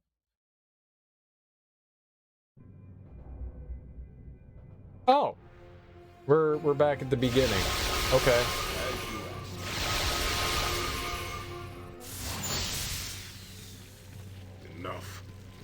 I no longer have immortal energies to sustain me. And we're all tired again. Boy, you guys and your sleepiness. It's like they're just like popping melatonin left and right while we're not paying attention. It's too much melatonin, guys. Bald Man's Gate, you know it. What's up, Smoke? How you doing, homie? How is your Monday going? As you ask. That melatonin, though, On my honor. it is good for sleepy time. But not when you don't want people to take naps. Rest would be welcome. It's lest not we good when endanger you ourselves. don't want people taking naps. It shall be. Like, you shouldn't be popping it just for funsies. Like my crew be doing that. You can count on me. Okay, yeah, but also disable that. Agamemnon, get him! Okay, are there a ton of traps up here? Oda Maran. You know what's also good for sleepy time? Heavy food. Heavy food will knock you out. Just eating too much food. That's what Chinese food, you get like a giant box of food. And then you're like, you know what'll go well with this giant box of food? Eating all the food inside this giant box of food.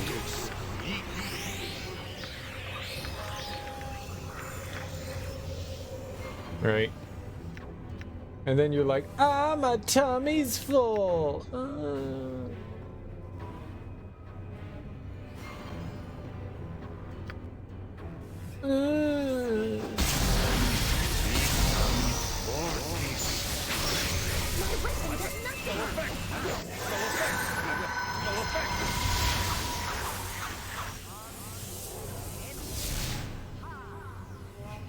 You had a shit ton to do. You ate Chinese food yesterday and passed the fuck out? Yeah. Yeah. It's typical. Chinese food hungry 30 minutes later? Hell no. The Chinese food sits like a goddamn boulder and then it makes you want to poop. You're like, oh, that was so much food. I gotta go poop. That's Chinese food.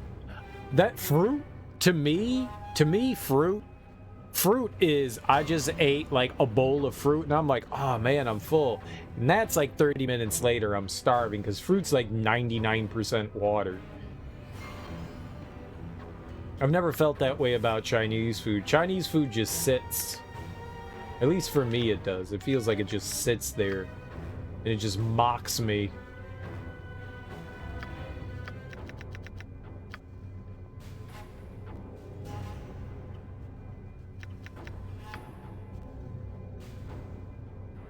My weapon has no effect. My weapon has no effect. Something is wrong here. Not enough trouble without my weak side. Jahiera's dead. Cool.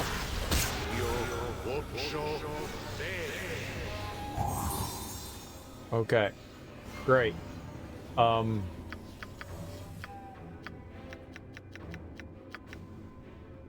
No.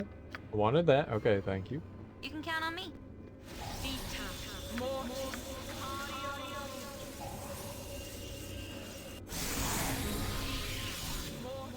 Hey, Jahiera's alive, yay! Them sriracha dumps? Ew. Gross. What's the go-to Chinese food that you get? Everyone's got their go-to Chinese food. Like, you go to the Chinese restaurant, you got your favorite Chinese restaurant, you hit it up. What's your go-to food? What do you get? As As you would have it. I'm a General So's kind of champ. General So's is nice and spicy and sweet at the same time. Big fan of that. I'm partial to some beef and broccoli from time to time. Some beef and brocks are alright. I do be liking the chicken dishes. The beef ones are alright as well. I stay away from them porks though. I stay away from that pork. You gotta leave that pork alone. Kung Pao. Oh, hell yeah. Kung Pao. String bean chicken. I like string bean chicken. Sesame chicken. Fried rice. I like fried rice. Fried rice is solid. Fried rice is good stuff. I messes with them fried rices. I like the fact that it's rice with vegetables, and it's like the worst way you can possibly prepare rice. And I don't mean like bad as in like, oh, it's terrible. It doesn't take, I mean like it's not healthy. It's not healthy, but damn if it's not delicious. And please add in that extra MSG. You get orange chicken or teriyaki if you're up for it. I like teriyaki chicken a lot.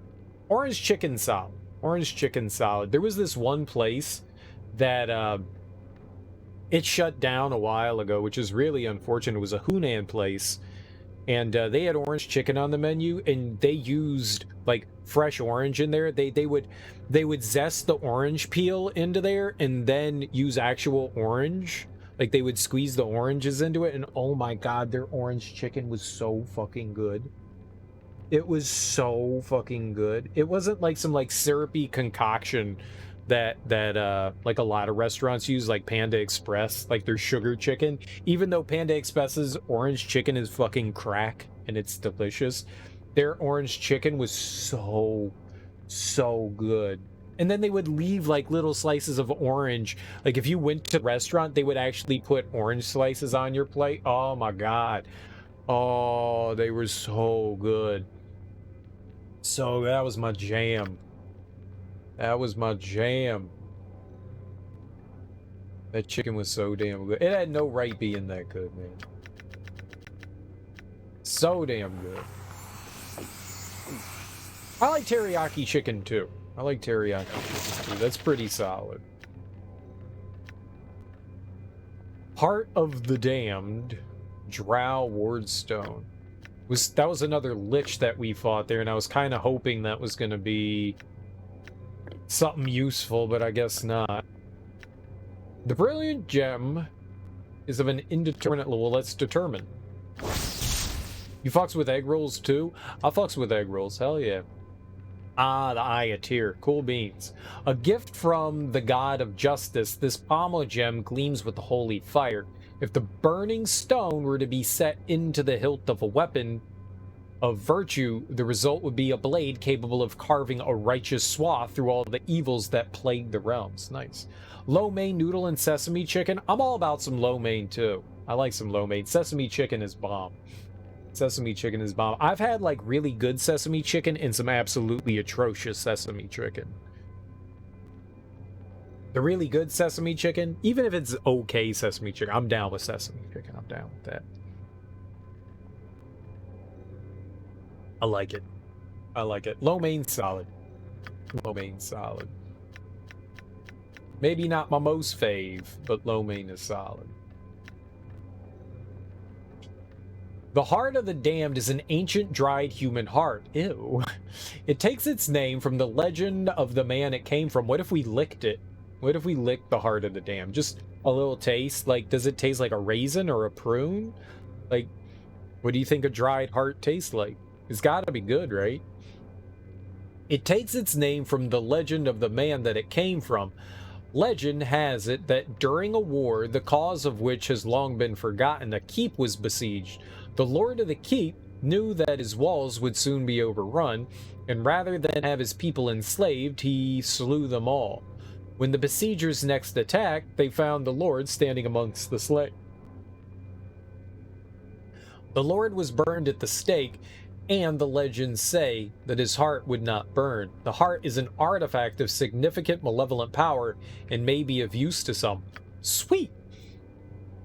I like noodles. Noodle dishes are great. Noodle dishes are great. So if you can throw some like lo mein, hell yeah. That is fantastic stuff. Noodle dishes are so damn tasty. I fucks ours with that. Sarevok is messed up with oh, he's like nap time Sarevok.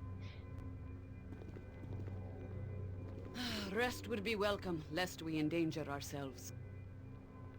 Alright, we need to know what this stuff is. Let's get Imowin to investigate. Is it a trap? Is it traps? We've got 3 things to look out for. Doesn't seem trappy. Protection from energy. What I'm gonna do with that? What did she just pick up though? Bloodstone. Alright. We got another trap here.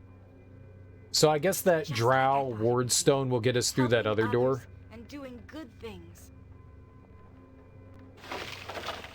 No, nothing. Sarevok seems fine. It shall be. Oh, there's our skull! Hell yeah! Why was that in a... But why didn't we get it from the lich we killed? That's great. We needed that. Hell yeah. Wonder what we're gonna do with the heart, though. You know, 3 there's hearts. little point in driving us to the breaking I've point. been told that I have a black hole for a heart, so I could probably use that. Oh, we're going elsewhere again.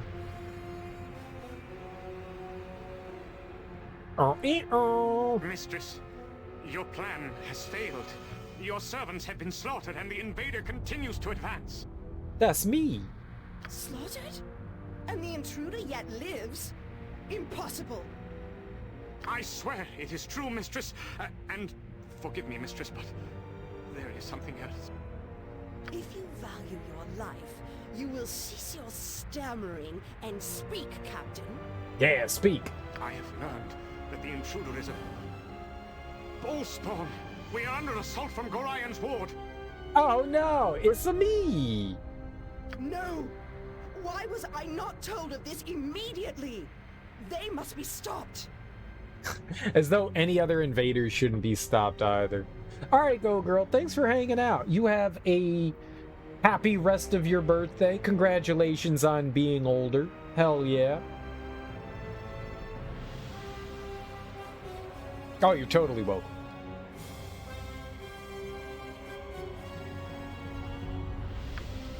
Yes, mistress. What are your orders? This ball spawn is far too powerful to trust their destruction to your incompetent hands, Captain. You are of no further use to me. Kill him!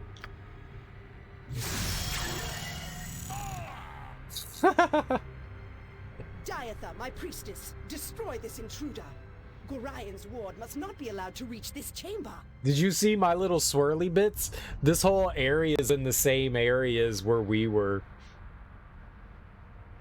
Yes, mistress. I will do as you command. Do not underestimate this invader's power. Stop them at any cost. If you fail, Jahiera, you will share the same fate as the unfortunate captain. If you fail, you will die. That yes, because we will kill them. Of course, Mistress Sindai. I will unleash all of your drow forces against our foe. See, look, there we were. Adorable. Enough. I no longer have immortal energies to sustain me. I tire. We was just chilling right outside the chamber.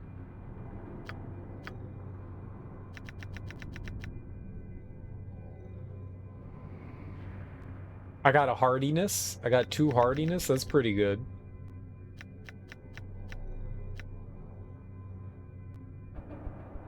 I want more smite.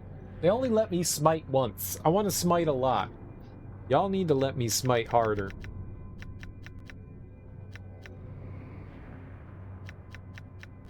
We could get another whirlwind attack.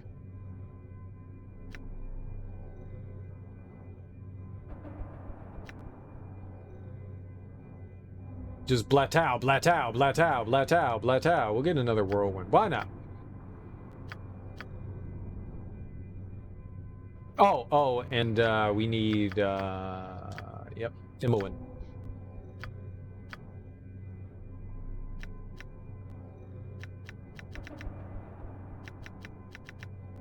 Level 8 spell. You got it.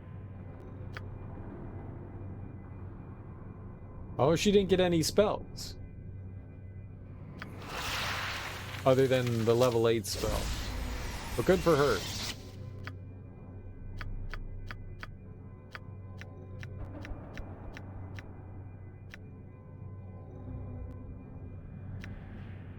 More simulacrum. I probably should have learned something else there.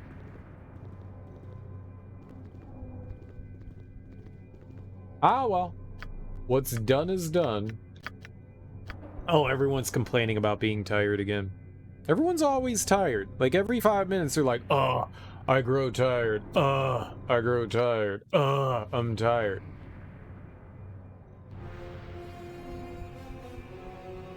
In the Abyssal Stronghold? What the fuck's the Abyssal Stronghold? Evil cannot be allowed to fester. Solid hit. Is that where we're from? Is the Abyssal Stronghold where we like hang out at? I'm sorry, we can rest in here too, according to me.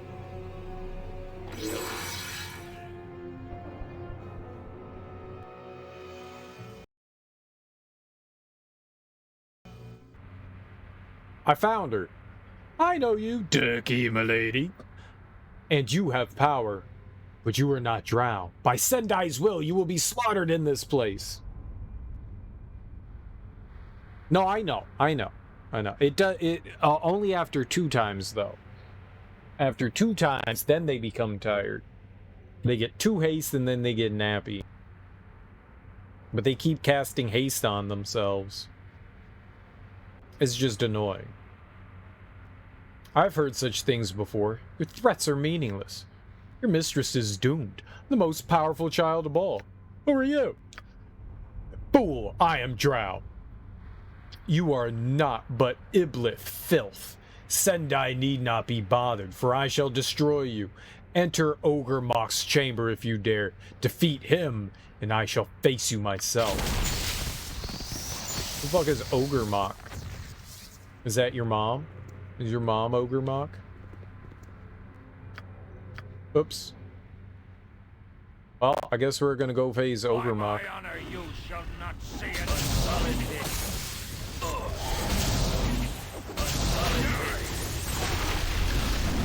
Ah, what's happening?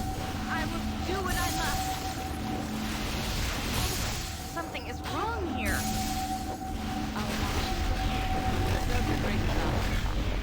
I can't target him. He's like untargetable.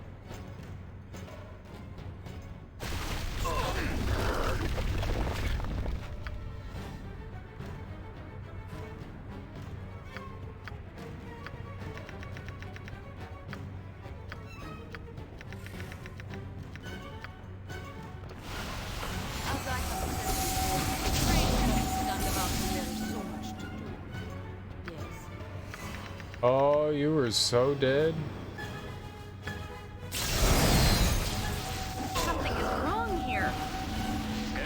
How can I help?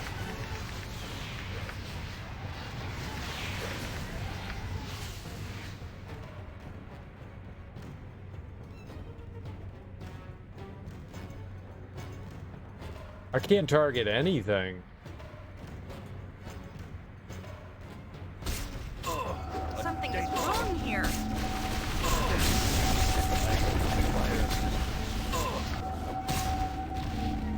Hey, we killed it somehow. What is my task?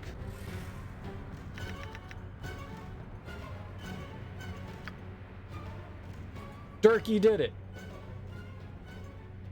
We almost died, but we did it.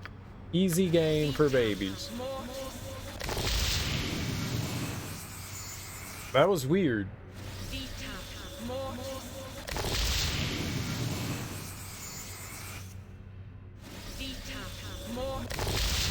Okay, yeah, but bring Jahiera back, please and thank you.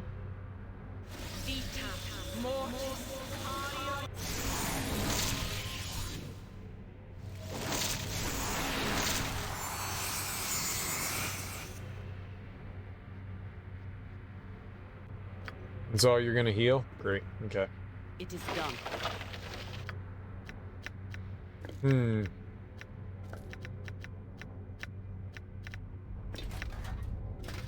I mean, my characters were fortunately still hitting them, but for whatever reason, the game, like, took away all my targeting shit. There must have been something that the... I'll go back and try to look and see if the creature casts something there.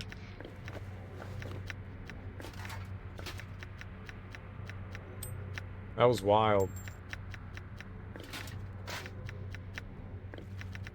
I'll say, I didn't like it. Because it prevented me from hitting it with any of the, oops. Like, take guard down stuff.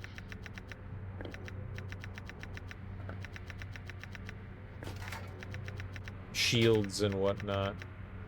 It had something going on. It was glowing blue. It looked all special and whatnot. It was intimidating, I tell you.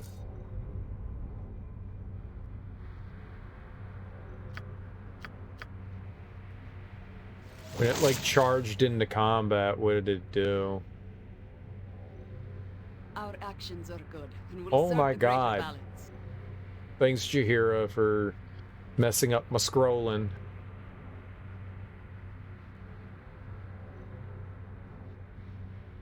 So that... No. Maybe that was it? 2 cold damage from Jahiera? We should scroll back further. I don't think it was the contingency thing.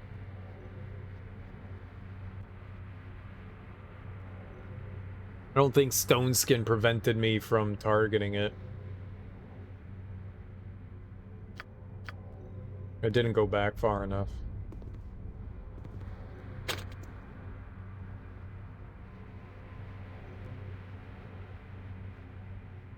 Thanks, MON. The best.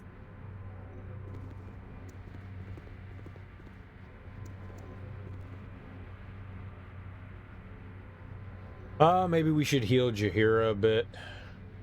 On my honor. Just like I thought it would be. Helping others and doing good things.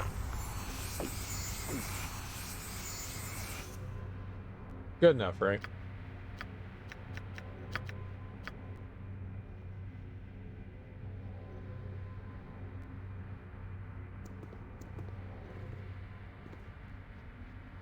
I found you! You may have fought the Elemental Prince and won, but I'm not so easy to kill. Destroy them, my minions! Yay! Ah!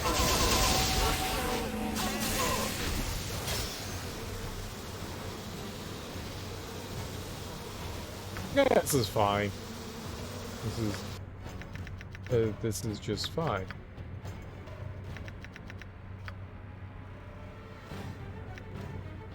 Insect plague them all! This is a lot more exciting than any circus. Summon the Planetar!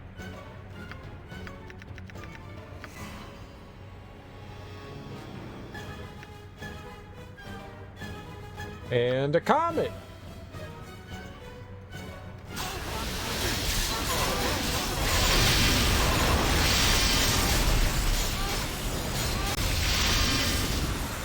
Uh-oh.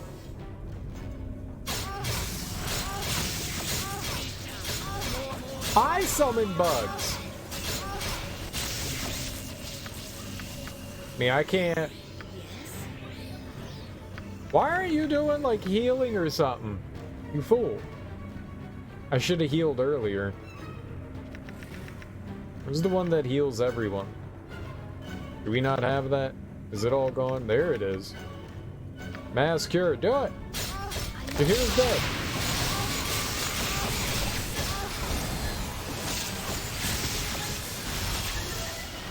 Everybody's back to life!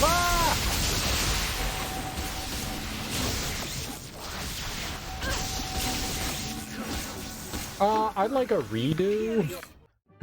I'd like a redo, please. I did not prepare for that well. And by well, I mean at all. What do you wish?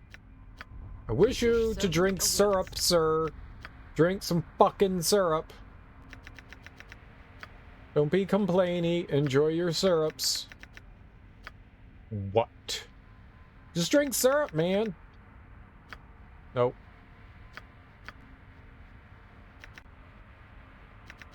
Bruh, did you drink syrup?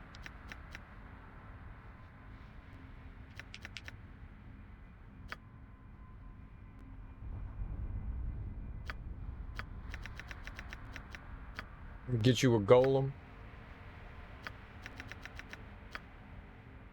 Let me get you this planetar.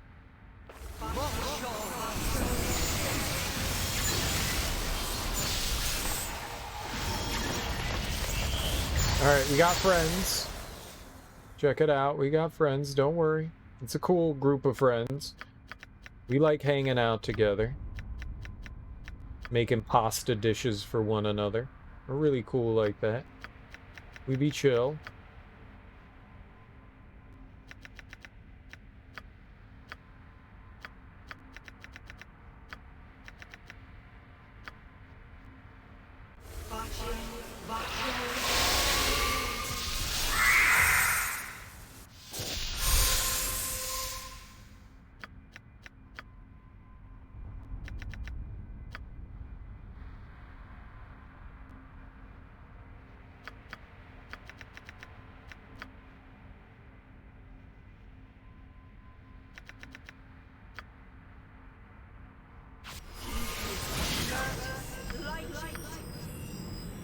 I love how quick that is. It's just like fucking instantaneous.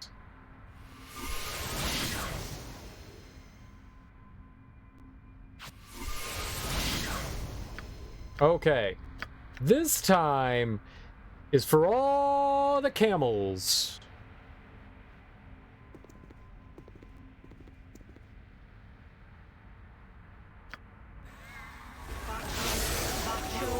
Charge, you dumbass! Get in there! Murder stuff! Kill it all dead quickly!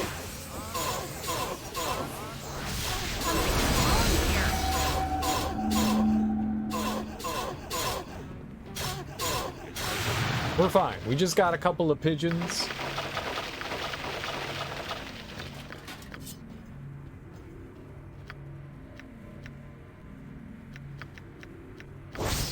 Drow full plate. Well, we can't really hold on to that, can we? Dark steel +4. That's probably going to break apart. Ooh. Fashioned from dwarven dark steel, this heavily enchanted shield provides more protection than most suits of armor. Legend holds that it was meant to be presented as a gift to the dwarvish hero Glimrid Heavyhand, but he disappeared on his ill-fated quest into the bowels of the Marching Mountains before the work was completed. With Glimrid gone, the shield was sold to the highest bidder, though the dwarven smiths refused to divulge the mysterious buyer's identity.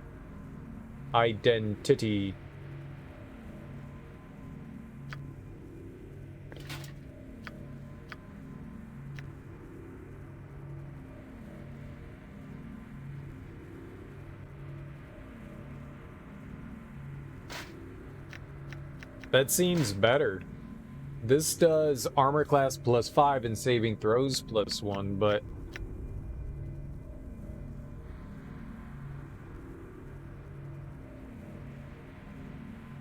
all those resistances seem pretty nifty. I don't know what would really be better, I guess. That seems okay to me. And that's trash. That'll break apart as soon as we step out, though. I don't know if that's even worth carrying around with us.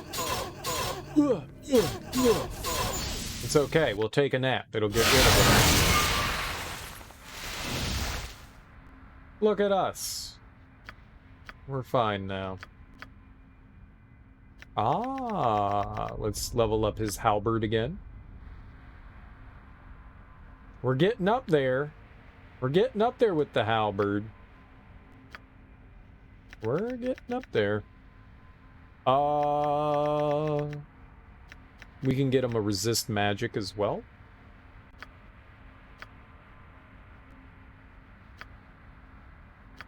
He's not as efficient, but he's getting there. That's pretty nifty. That's pretty, I gotta say, that's pretty nifty. It shall be. Is this the end? Through destiny and might, we shall rule supreme. Captain Igasag. And a spectator. Ah, it's probably because it's got an eyeball. So, you're the one who's caused so much trouble. I must admit, I'm not impressed. I just slaughtered like an entire army, and you're not impressed? Oh, I could have done that too. Really? I'd like to see you try. I'm here for Sendai. Stand aside or die. Does Sendai think she can stop me by constantly throwing these pathetic slaves in my... We'll see how impressed you are when you lie dying at my feet. Your slaughter-filled progress has greatly alarmed my mistress. If I defeat you, my reward will be truly worthwhile. Oh, Captain, my Captain! Huh? Why do you address me as such, beholder? You have a most peculiar attitude. I shall have to report it to the mistress soon. Oh, never mind that. I always wanted to say that. And there you go, getting all upset. That's the beginning of a poem. I just had a comment here before this ball spawn squashes you into so much mush. May not necessarily happen. Yes, anyhow, on the off chance that you do manage to kill the ball spawn, won't Sendai just go to the matron mothers and take all the credit for her greedy little self? You speak the truth, my monocular friend. I would rather claim the credit for such a deed myself. Have you a suggestion? I'm just thinking it would be so much better if you fought Turkey Milady in single combat. Then you could claim to have killed them all by yourself. Even the matrons couldn't refute that. Parade, scold, a new torture rack. It'd all be yours. I'll never agree to this. Excellent. I love a good pit fight. Well, I know that you won't betray me if I agree to this. Not to worry. I have it covered. I happen to have a little Gesh spell with me here. Loser of the match dies along with all their allies in the room. So what do you say? Are you a gambling man? Very well, I agree to these terms. Once you're all ready to start, I'll cast the Gesh. So, when one of you dies in the fight, everyone who followed that person dies with them. Cast your spell, beholder. We shall begin immediately. Turkey, milady, prepare yourself. Fine. Let's get this over with. I don't think he's ready for all this jelly.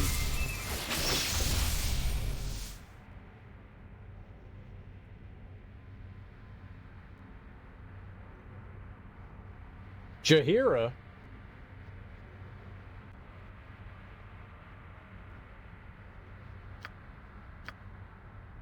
In the name of Loth, we fight!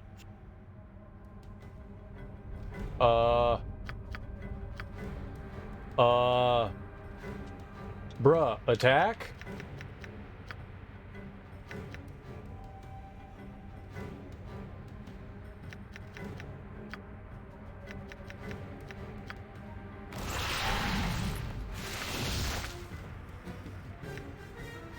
Whirling dervish of happiness! In the name of Ru, we fight! In the name of Ru, we Dude, he confused me. I didn't even have a chance. He confused me with his charming good looks.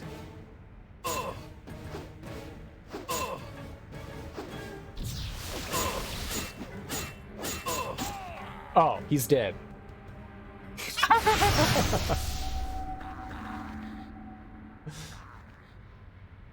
Ah, and so it ends. And so does my service with this particular drow dolt. I mean, what's with these drow?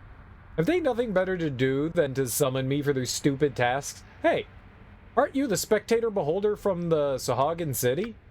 It's me! And, can I say again, thank you for releasing me from one of the most boring tasks in creation? These drow just never learn. How is it that you didn't die with the drow? Enough!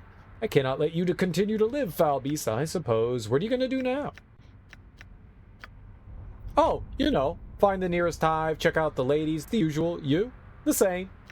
I'm killing drow, I think. Looking for power, fighting for my life, the usual. Just get out of here. Right. Don't take it personally, but I've got to go. Nature calls and all that. Just don't collapse the whole roof until after I'm gone, if you'd be so kind. Okay, bye, friend. Diatha is dead, and the rogue Ballspawn draws ever closer. Mythical, my Mind Flayer ally, you must stop the fool before this goes further. Me? A fool? How dare you, kind lady? Do not wave your tentacles at me, Mythical! I have no other choice. My minions are slaughtered. Even my priestess has been destroyed. As a response, she presented her... As a counter-argument, she presented her with hentai. So he was just like, I could go kill him, but... Hentai? But hentai?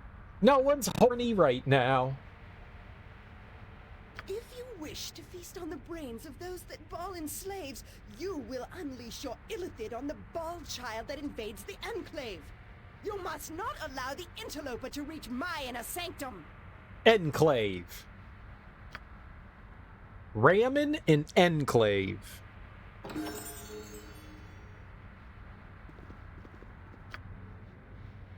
You guys want some ramen in this Enclave? It shall be.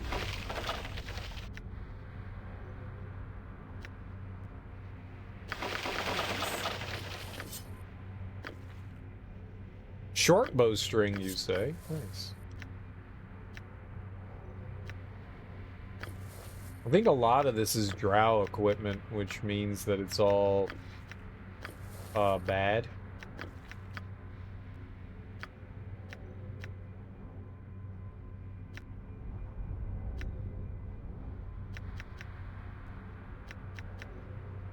Yeah, we can't do anything with this stuff.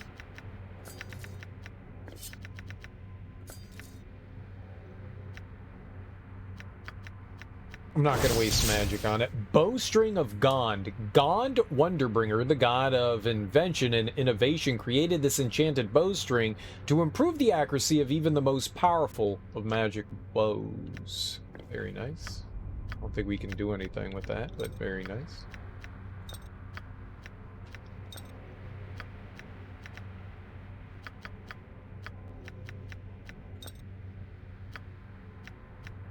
Yeah. I think we're just gonna leave all the chainmail, right? Yeah. I can't do anything with this stuff.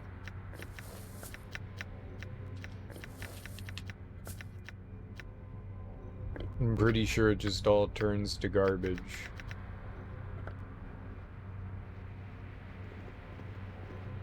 But I don't want to miss out on anything. Can we not get over there? Wow. That's really unfortunate. It's a good thing that this stuff reaches.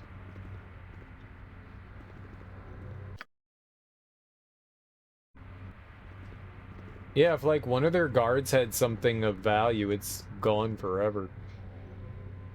That's unfortunate. Ah, well. We won. Now we get to go fight a Illithid. Yippee Skippy, right? You must gather your party before venturing forth. You must gather your party before venturing forth. I got angry at me twice. Why'd it get angry at me twice? Nature, take the life she needs! Bye, Illithid!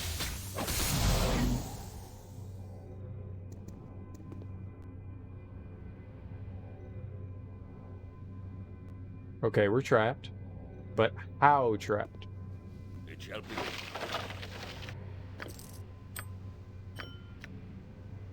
Liquid mercury. Oh, we need that. That's another item that's going to upgrade some stuff. Most smiths would be fascinated by the liquid metal in this vial. At the very least, a skilled craftsman could use the shimmering quicksilver to augment an existing weapon. Very cool. Heck, yozzles. Wuzzy, wuzzy, wuzzle.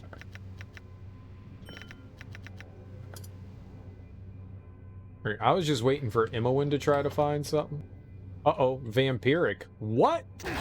There's vampire Illithids? That can't be good. Right? That can't be good.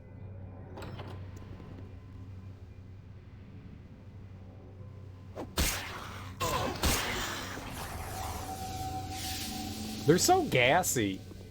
Illithids are so gassy.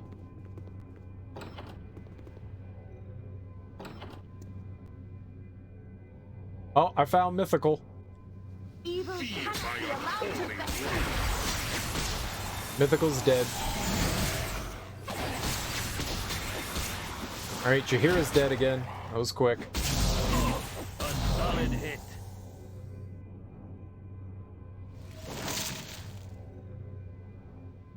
We're not gonna bring her back.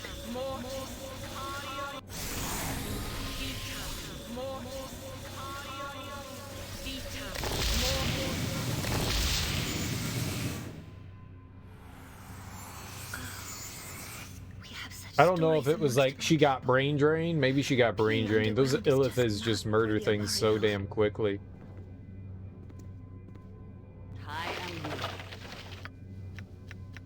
You know, you're never going to gain a level if you keep instantly dying to things, Jahiera. You need experience, you know, bro? Bruh, you need that experience.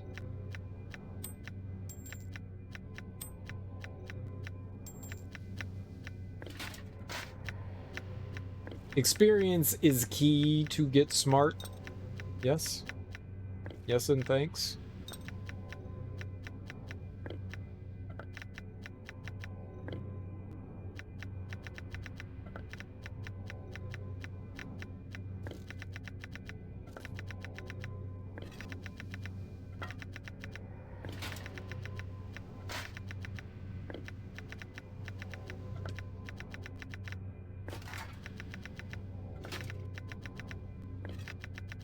I never use any of their items. I gotta remember that. Durkee's got, like, the magic mirror thing that we should be using. Whatever that thing is.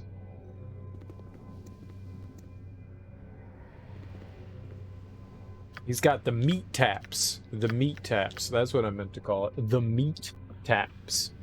You all know what I'm talking about. The old meat taps. Fuck's a meat tap? I don't know. He's got the meat taps. Must gather your party before venturing forth. What's up, Summer Sorceress? Welcome on in. My army has been slaughtered, falling helplessly before your might. You would have made a great ally to our cause. Alas, the time for such possibilities is past. I am hunky-dory. I'm hunky-dory. We're about to kill another ball spawn, you know, for funsies. But the lives of my servants and slaves have not been spent in vain. They have bought me time to prepare a special surprise for you. Prepare to meet your end, boss. Yeah, apparently she died and got a level. Apparently she took some Ambien and leveled up somehow. She's pretty cool. What you doing, lady?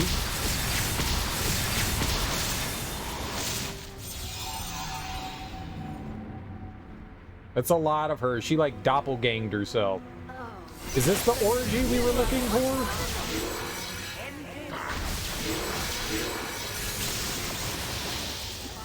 She gave us bees!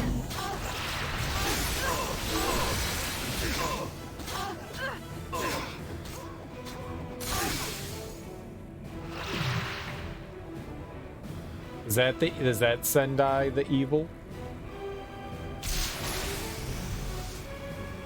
Oh, they're coming after Aerie. Okay. Why? Yeah, I mean, I always know. We know it's going to happen at some point. It's just a matter of when is the game going to crash? When is it going to crash? We know it's going to. We just don't know when. That's okay. I guess we can take a nap and, like, power up beforehand. We'll get Jahiera her level. I wasn't sure if we were going into the boss fight or not. She got 2, huh? A big 2? A big deuce? 1 big deuce? I could have her change into the fire elemental. I like having the earth. I don't know, maybe we'll get fire too.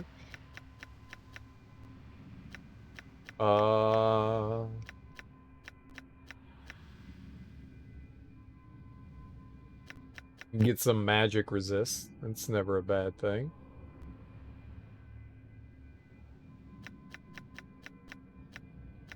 We could have her war cry. I don't think I want any, like, high-level spellage on her. If I can get another earth elemental transformation, that's cool. I didn't know you could get more than one. I figured it'd just be like a one and done kind of thing. We could get some sort of, like, defensive thing on her, though. Like, Aura of Flaming Death. We could do that. It's not a bad thing, I guess. Oh, she got some spelly doos.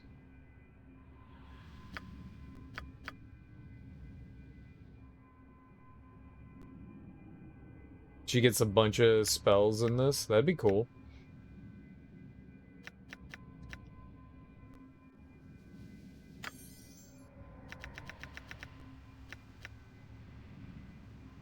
Oh, that is a lot of spell splots.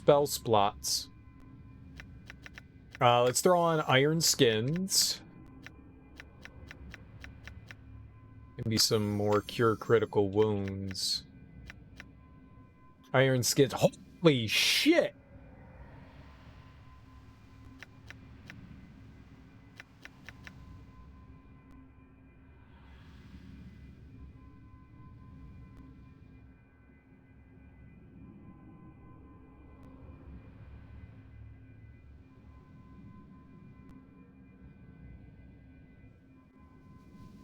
Maybe.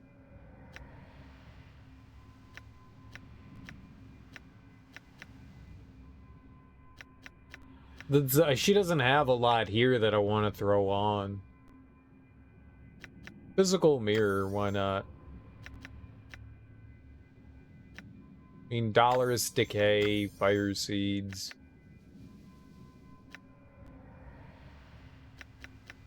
What does Heal do? We'll take a couple of those as well. And a bunch here. Hell yeah. Alright. Hell yeah, Jahiera. Shield of the Archons.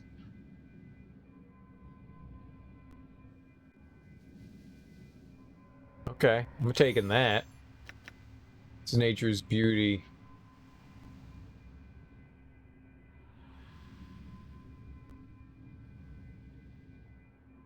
She's just gonna seduce everyone? She's just gonna go around seducing people? Globe of Blade, sure.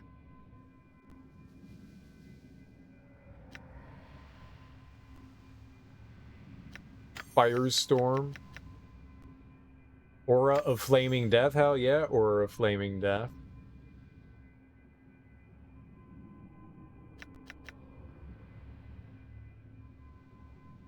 All right, well, maybe on another level up, we'll take like a big... I like the idea of her having some of that. Maybe we could put regen. I don't know. She already has regen on her. 3 hit points per second. That could be pretty good.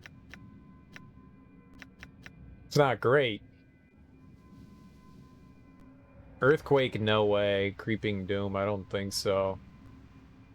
Calls forth a mass of venomous, biting and stinging arachnid insects and myriapods. This carpet-like mess swarms all over the area, spreading to all enemy creatures. Okay, yeah, you know what? Fuck yeah, that sounds awesome. It does twice as much damage in half the amount of time. Alright, that sounds really cool. That actually sounds really cool. I'll take that. Earthquake, I know, fucks us up. Earthquake will fuck us up. That hits everyone. So, no. Creeping Doom sounds really cool.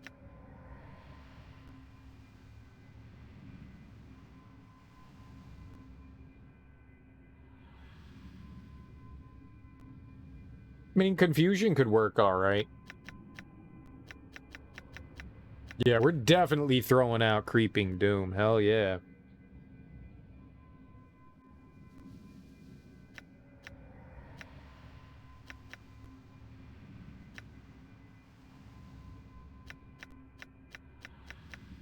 Sounds really good.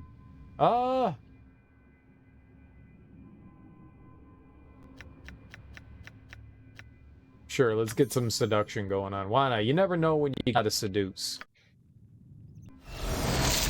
You never know when you gotta seduce.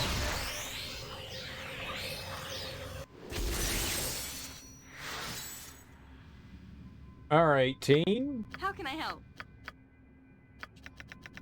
Let's get our garbage summons out. All some woodland creatures. Yep. Very good.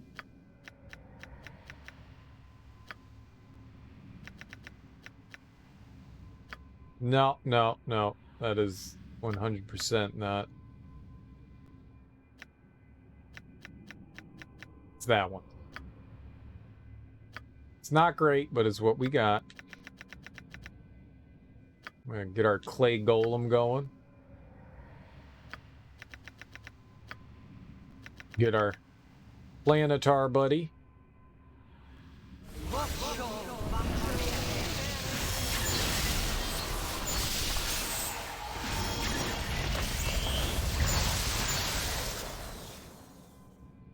All right, go team. Go team.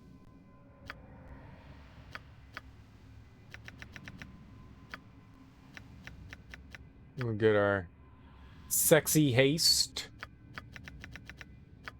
We got a lovely chant going on. We like chanting. And maybe some dirty, dirty blessings. No, they can't. I didn't think about it. They can't go through the door. Yes? Whatever, man. Why you gotta ruin my fun? You must gather your party before venturing forth. My arm, but the lives of my servants and slaves have not been spent. Why you gotta ruin fun like that, huh? Why you gotta ruin fun?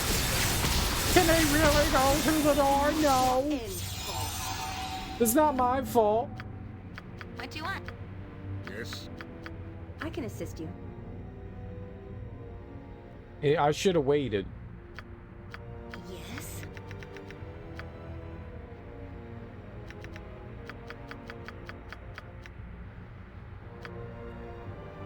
Blitthousies, do it.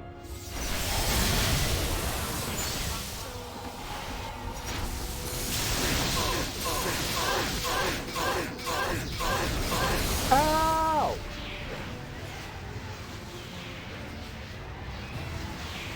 Why do they get all buggy on me? I hate bugs.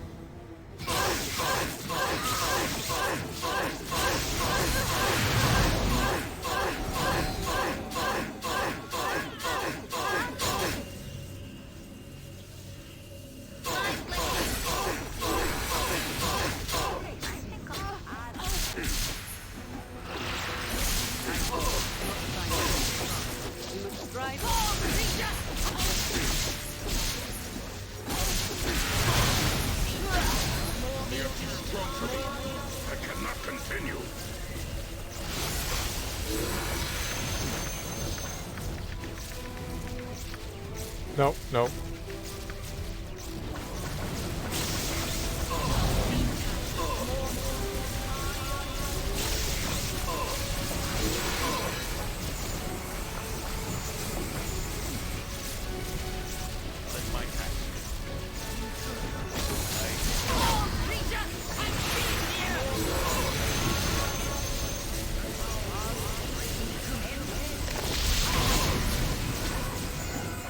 Jahiera, no!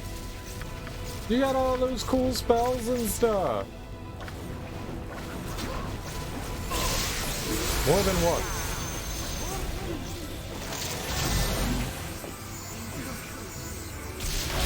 Require assistance from my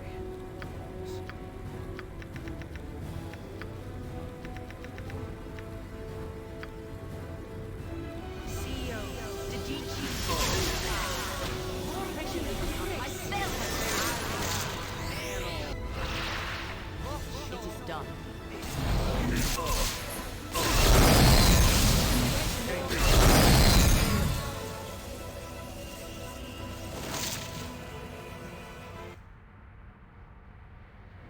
Ah!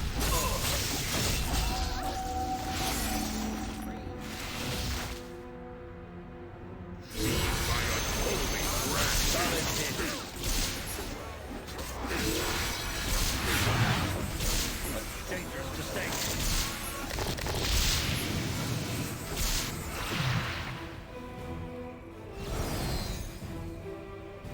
We are so hosed.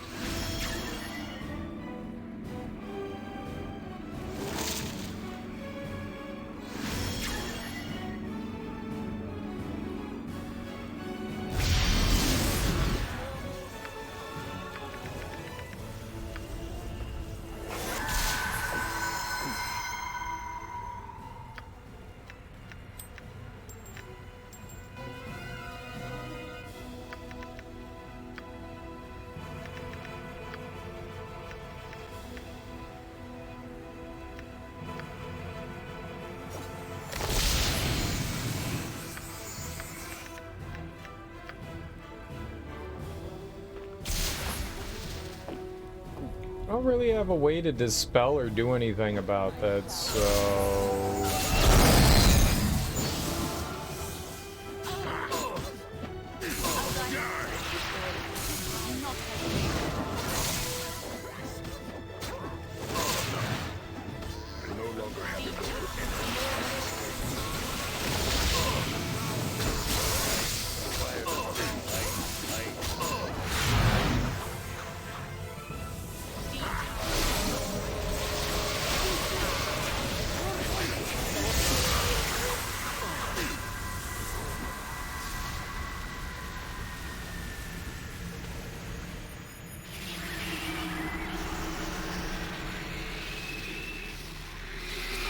I die. I die.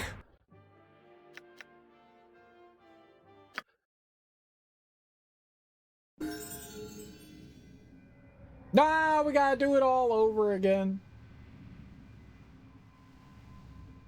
Alright. I thought I saved. I mean, I did save, I just didn't save what I wanted to?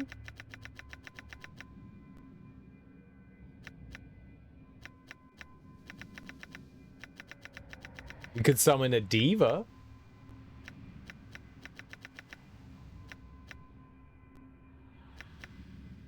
We could get her to greater elemental summoning.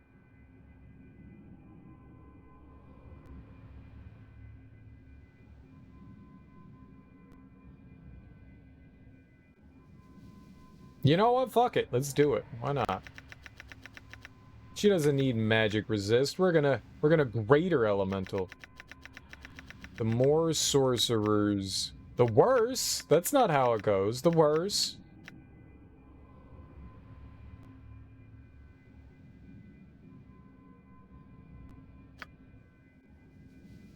Sure, why not? Random summon. Let's go for it. Now I gotta equip all that stuff again. We can always get the other things again, so I'm not too concerned. Wait, what was that one? Yeah.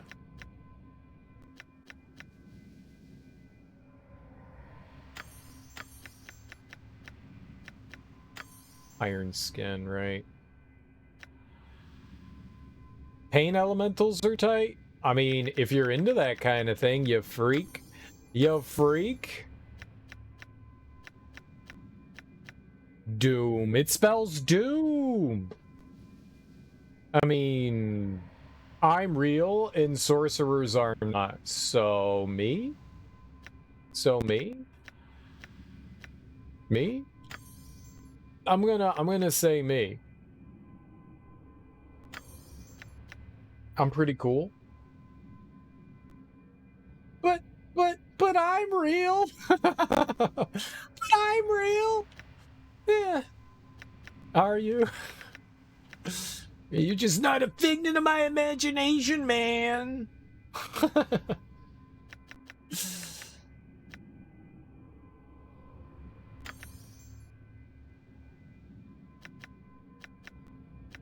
Alright, Creeping Doom sounded real cool. Shield of the Archons. Greater Elemental Summoning. I put a spell on you. What kind of spell? I hope it's a sexy spell.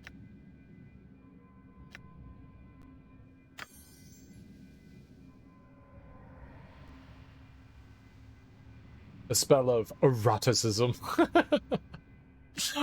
Why am I on the internet?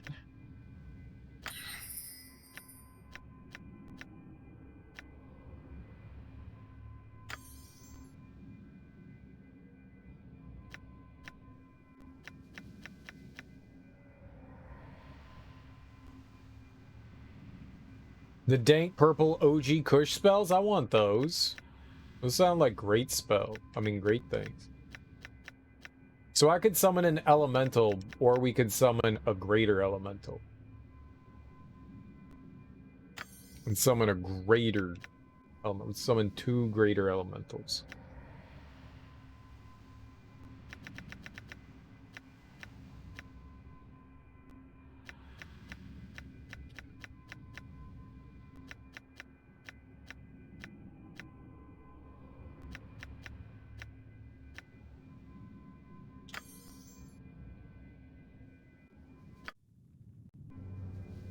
Oh no, they're coming at me, bruh.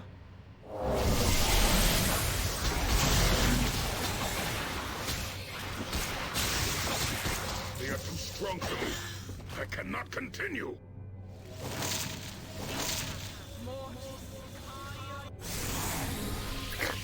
Jahiera died again. When we was trying to take a nap, Jahiera was like, nah, I'm gonna take a nap now. She was like, I'm not gonna nap on your time, I nap on my time. And the enemies were like, would you like a nap? And Jahiera was all like, bet, I totally want a nap. You know it. So she took a nap.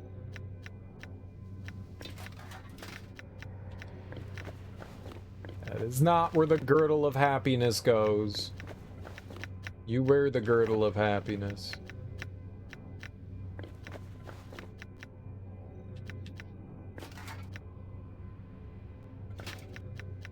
We call it diapers nappies. Why would you do that? How do you take a nappy then? Why would you take something so fun as sleeping and turn it into poop?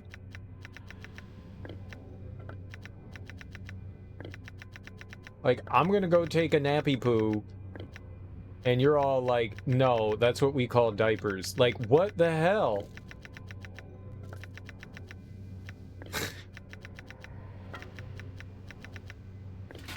I don't think anyone other than me calls naps nappies. I might be the only person on the planet Earth that calls naps nappies. Unless it's like an adult talking to a child. Time for your nappies! I might be the only adult on the planet that just says that. But that's neither here nor there. Oh my god, stop summoning mind flayers!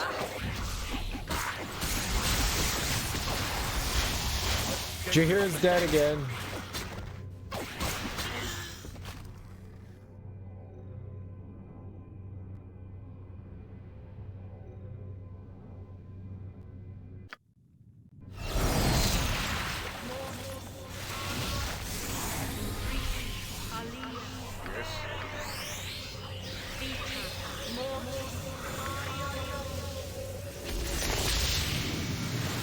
So when you say I'm gonna take a nappy, your Aussie ears imagine something very different. What are you thinking? What are you thinking I'm gonna do with my nappy? When I take a nappy, what do you think is gonna happen? I'm not saying I'm gonna take a nappy. Jahiera's taking a nappy. I'm not taking a nappy.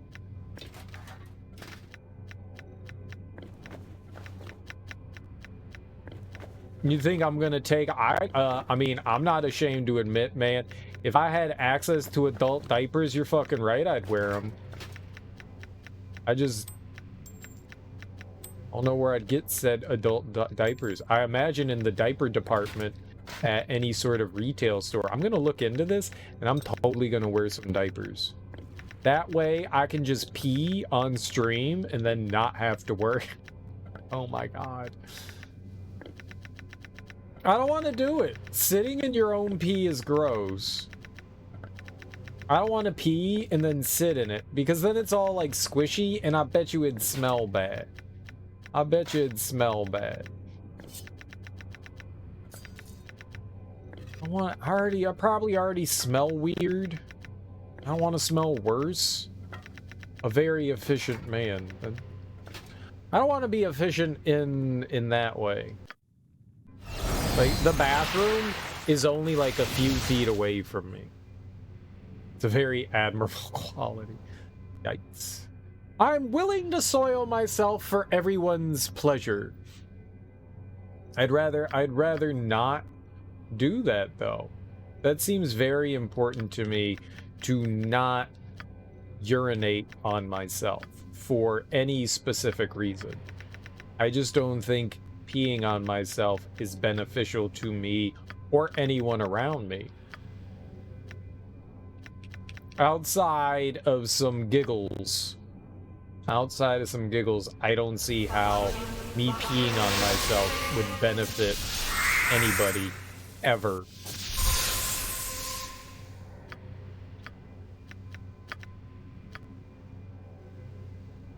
But a few feet times by every toilet break over here is like a long time. Well, that's extra exercise then, right? It's extra exercise.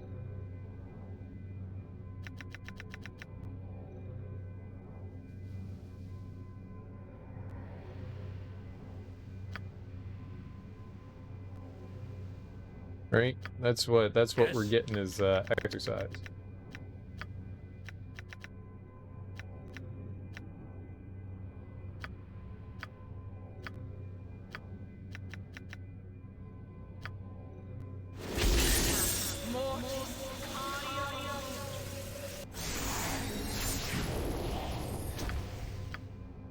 It adds up over time, right?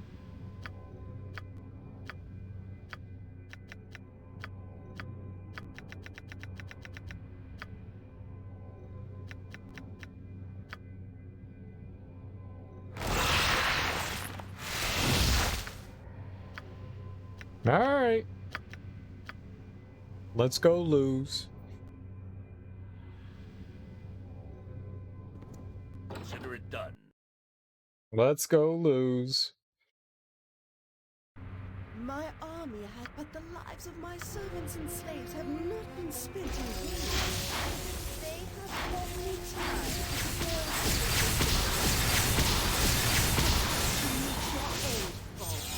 The bees are what killed us. By my honor, you shall not see another day.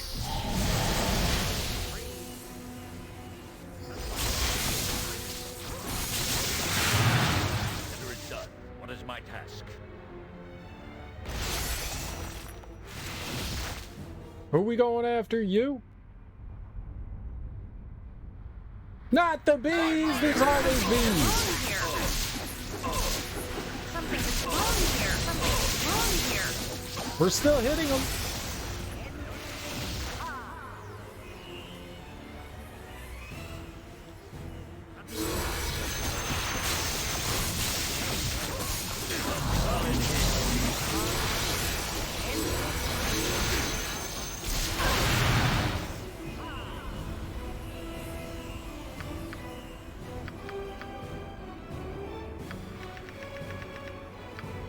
Get the golem out there. The planetar out there.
Something is wrong here. Something is wrong here.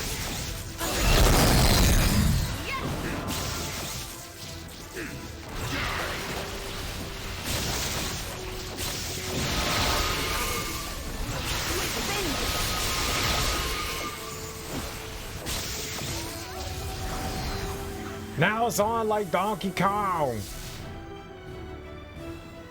I will do Smirk what I 'em. must.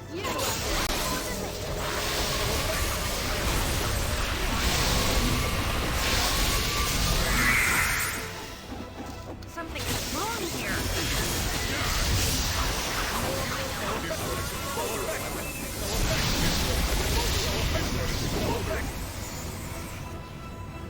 Okay, we got a plan.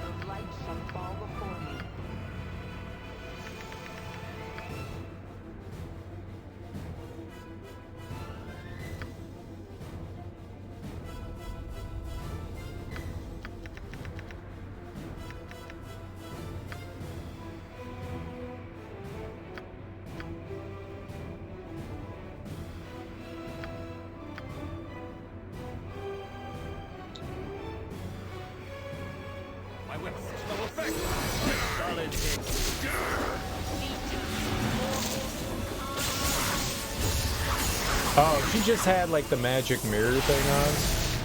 Is that it?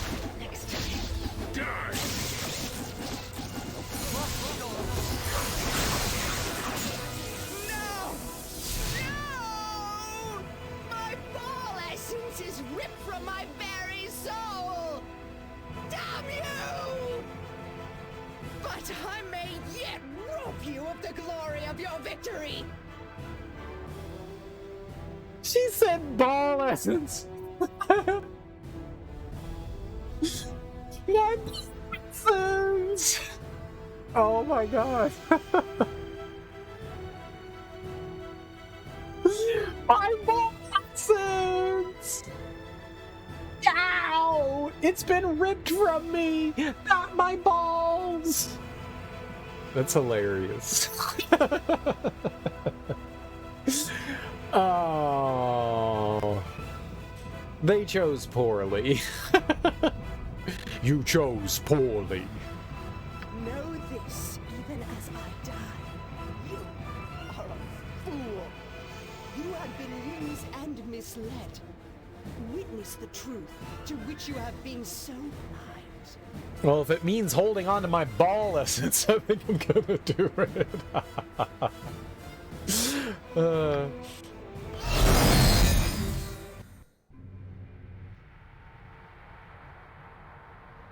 So, Melisande, you've returned to the monastery. I have, Balthazar. I have need of your... Enough, I know what happened in Sardush. I know about the ball spawn.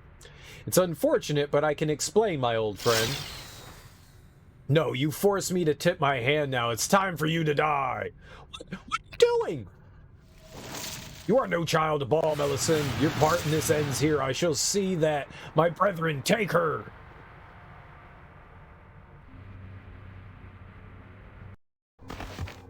I mean, I'm going to kill all of them, so I don't feel duped. I greet you once again, Godchild. You near the final stage of your destiny. All will become most complicated very soon. I do like complicated. No more complicated than it's ever been. Nonsense. These ball spawn can't stand before me. The dead are never complicated. I will rule them all. Then any help you can provide would be appreciated. I only hope I will be able to hold on to what is good and righteous. We shall see. You have fought against brother and sister in recent days. Fought and prevailed as they arrayed their forces against you. You have done well. I know, right? I'm so cool. The most powerful children of Baal gathered themselves together years ago. You know them as the Five. Together, they hoped their power would destroy all others of their kind. But what you do not know is why. What purpose your siblings have for their actions. You may suspect, but hear the truth from the lips of one you have murdered. Right, are they going to try to, like, prevent all the evil from happening, but they themselves turned evil? I don't know, it's going to be something stupid.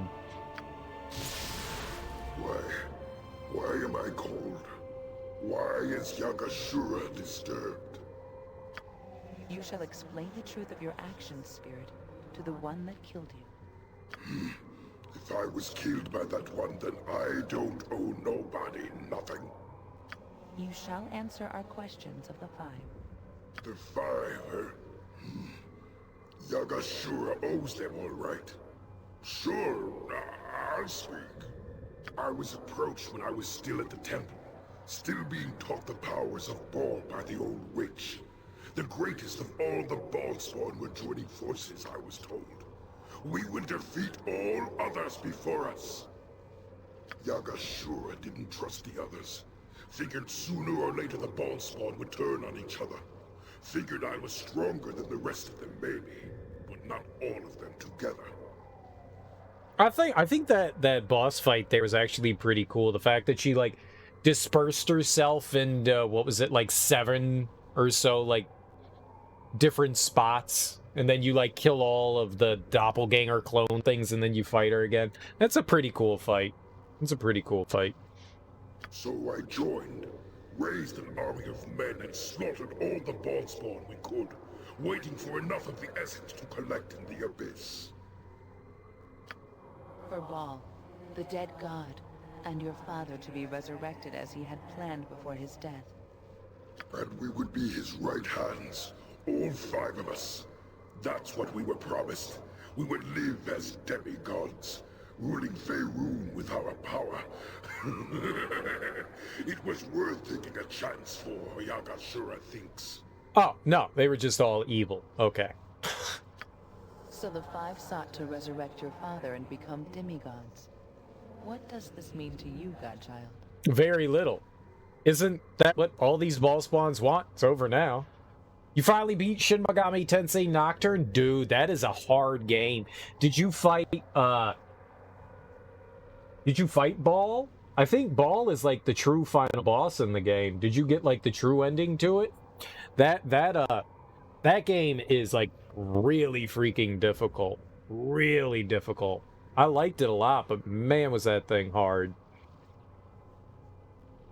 That game kicked my ass so much.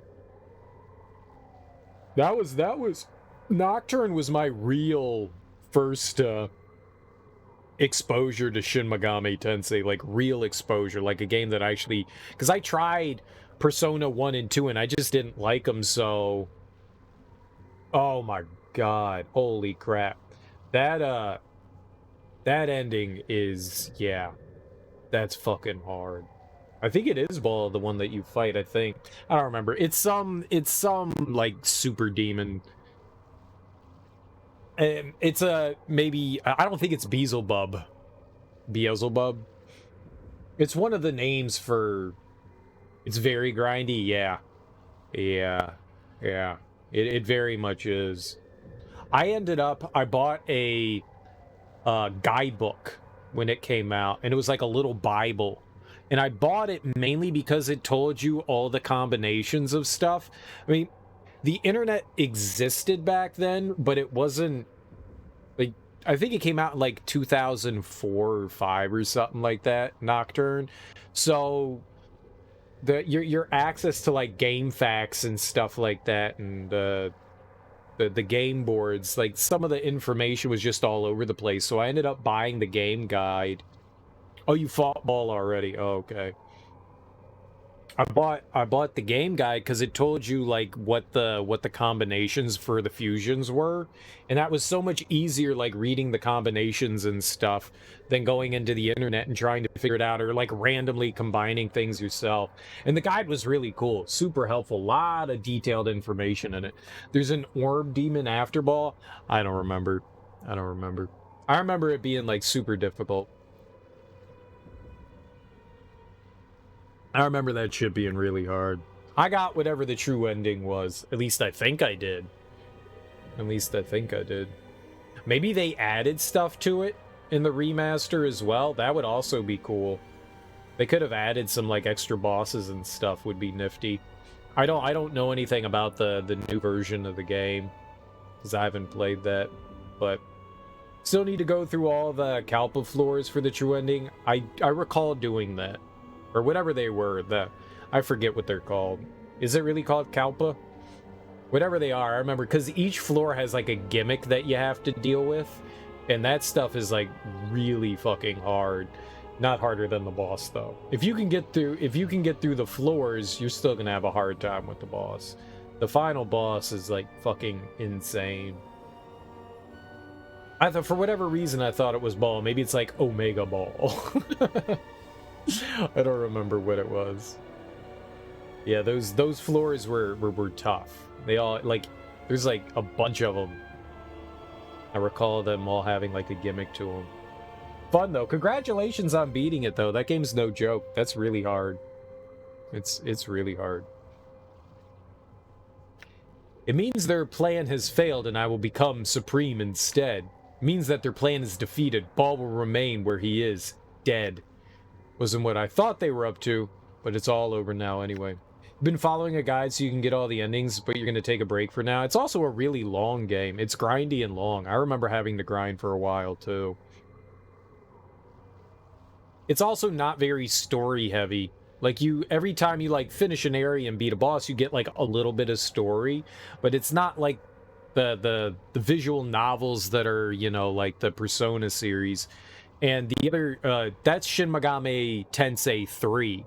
So in the US, they changed it because 1 and 2, I don't think were released in the US.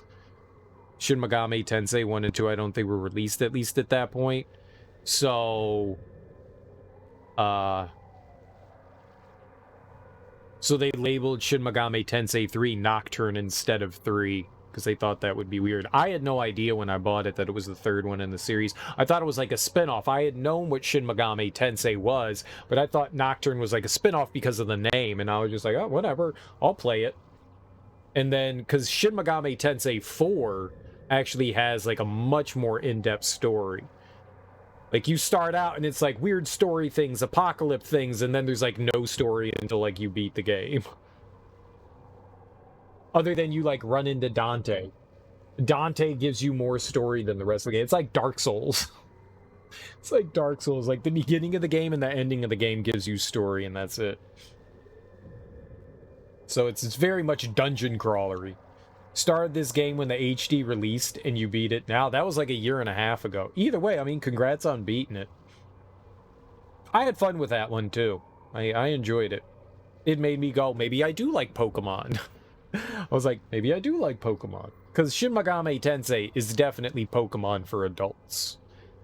I also think the Shin Megami Tensei series is older than Pokemon. So Pokemon technically ripped off Shin Megami Tensei. It's Shin Megami Tensei Lite, because Shin Megami came out in like the mid 80s. I don't know if it was on like a PC before it was on the NES, but I think it came out on the Famicom sometime in like the mid to early 80s. So pretty sure that Pokemon ripped off Shin Megami Tensei. You played it off and on. I always felt that it was like a bit oppressive, and not in a bad way. It feels so empty and bleak. Like everything about that game just feels very oppressive to me, so I completely understand. And it's tough as hell, and you have to grind a lot, so yeah. Yeah, I understand that. Taking breaks from that, I don't blame anyone.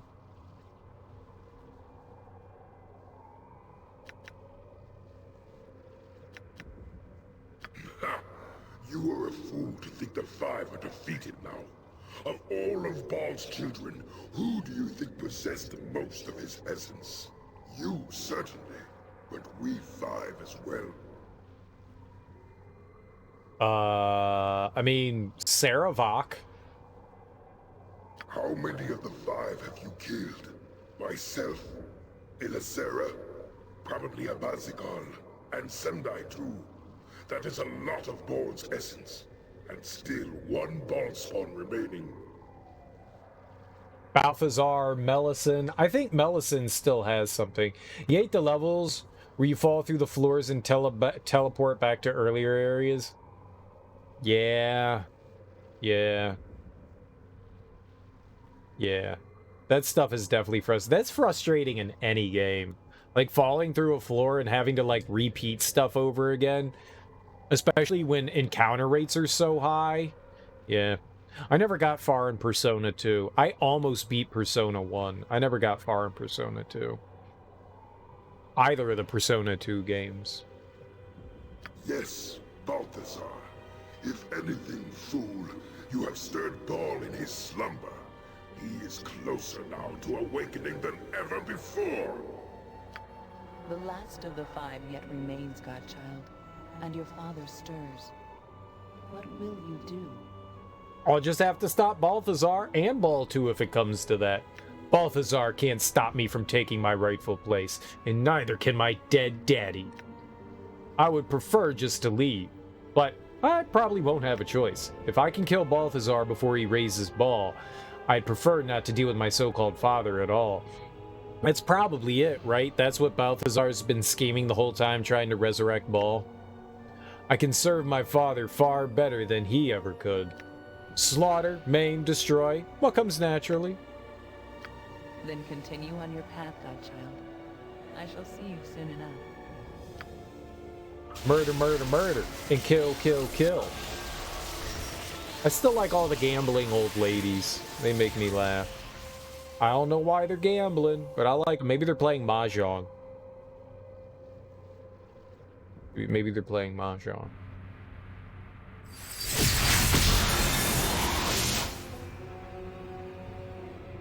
Alright, let's see what kind of cool treasures we got here. Whoa. What is that? Why is there... No, I want your treasures! Yeah. Alright, that's nearby, though. Well, it looks like Aerie needs to collect all the stuff there.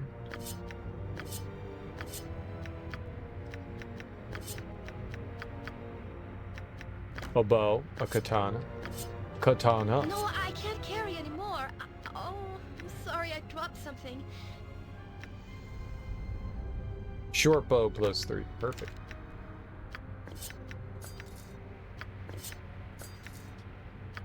Yeah, I got bored of the Persona games pretty quickly. The earlier ones I don't think have aged especially well. I played them when they came out, and I thought they were kind of, you know, amusing, fun, but nothing really great. What do you wish? I played Persona 1. Oh, you know what I want? Let's just move Aerie right there. Yes. I'll do it. I had rented Persona 1 and played it. and was kind of meh on it. No, I can't carry anymore. I'm not. I don't sorry, like. I dropped something. I don't like first-person exploration dungeon crawling. That really doesn't appeal to me, and I think that was like one of the big issues I had with the Persona games, is that it's first person. I never liked those games that did that. That never really appealed to me. Still need to beat Persona 1 and the 2 Q games for the 3DS. The Q games are the ones that kind of they're like the fake kind of like fan service games where they like join up like a bunch of old Persona characters together, and so you get to like pal around with your favorite Persona characters of franchises. I never played the Q games. They didn't look like they appealed to me. I mean, I guess if you like those characters, but yeah, I never. Did you beat both Persona 2 games? It's Eternal Punishment, and I forget what the other Persona 2 game was called. Eternal Punishment and something else. The first one, Eternal Punishment, was released, and then I think it wasn't until the PSP that it got a release. You beat both? That's cool. What'd you think of them? Persona 1 is definitely, I was saying, like, I just don't think that they've aged exceptionally well, and I never got into that first-person dungeon crawling, so they were, I couldn't finish them. They just started to bore me too much. And, of course, they're grindy, like all the other Shin Megami Tensei games, so it was like, alright, we'll go dungeon crawling for a while, and then grind for a while, and, it just got boring. I think I was really close to beating Persona 1, like, real close. Innocent Sin, that's it. Innocent Sin, Eternal Punishment and Innocent Sin. Yeah. Yeah. I think Innocent Sin is optimized for the PSP, and Eternal Punishment, I don't know if they did anything on that one. Persona 2 is great. I've heard good things about that one. I've heard good things about it. This Iowan stone was said to be a gift from the Shuling monk Wong Fei Hung by the Karaturan god of war, Chan Chang. The god came down in the form of a dragon and fought Wong Fei for 3 days and 3 nights. Chan Chang was so impressed by the monk's prowess that he bestowed the Iowan stone upon him. The stone disappeared when Wong Fei died, and now we have it. Extra hit points, armor class, regen. That's better than the one that but only specific people can equip it, huh? Damn. Yeah. I don't know that I want to take off the charm protection. Definitely not taking that off.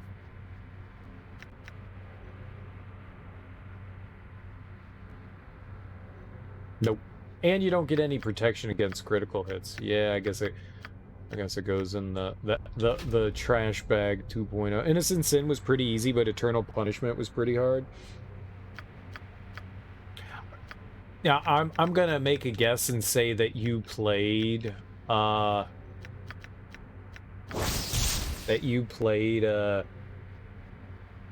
Eternal Punishment first before Innocent Sin. Do you think that like helped mitigate some of the difficulty? Like you understood it better?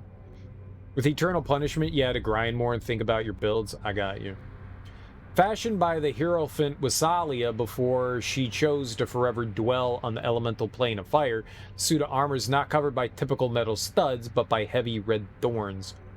Any opponent within 6 feet that successfully hits the wearer suffers fire damage.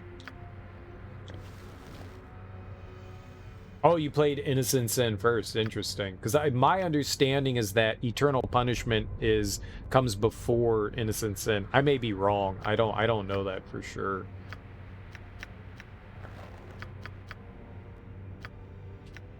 That's what I had thought that I had read.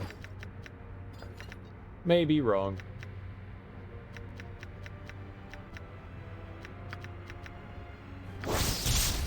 Leather armor +3. Drow shield. I don't need the drow shield. Yep. Innocent sin comes first. Oh, okay. Yeah, I had no idea. I had no idea.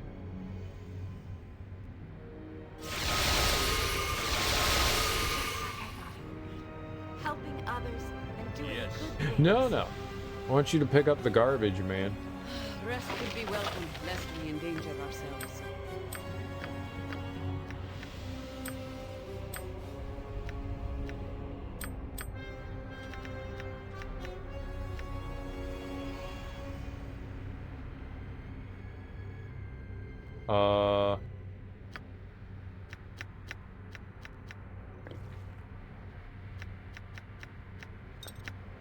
Look at all these katana. Holy crap.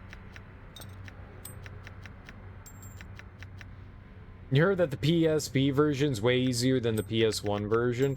And yeah, I don't know that the PS1 version ever got a translation. Maybe some nifty hackers like took the script from the PSP version and threw it in, maybe. I mean, that'd be kind of cool.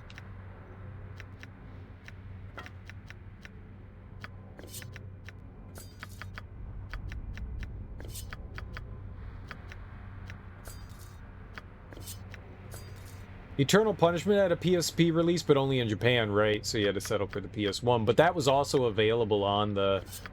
That was also available on the PSP and the eShop, which is nice.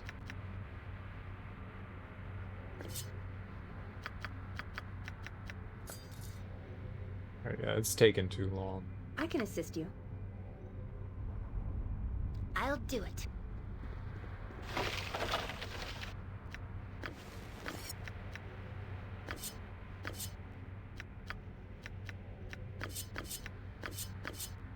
No, I can't carry anymore. No. Sorry, I dropped something.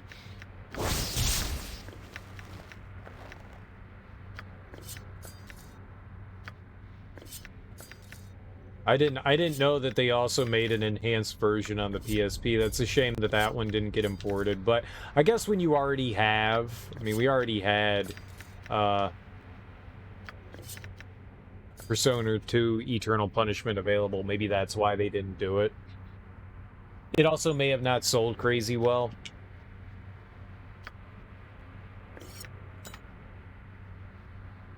And stuff happens all the time.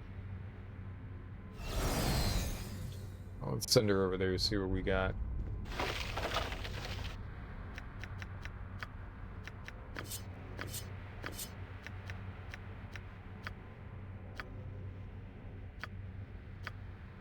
So much drow equipment. I want them hot to trot potions though.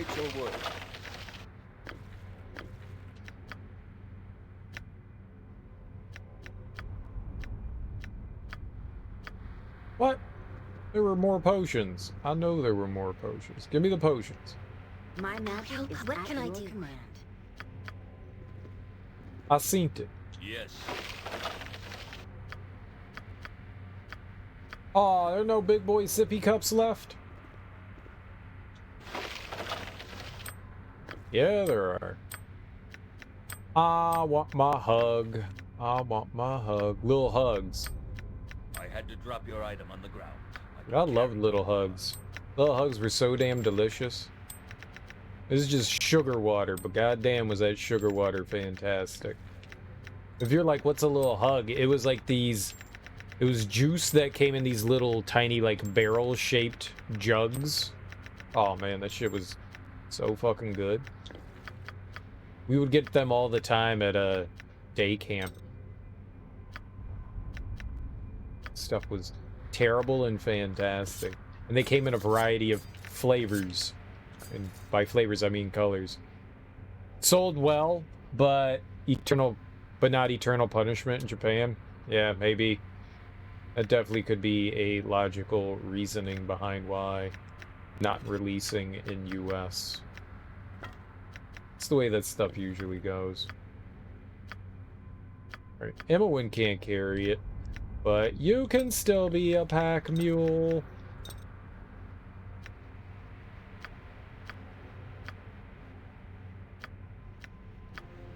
So is that everything?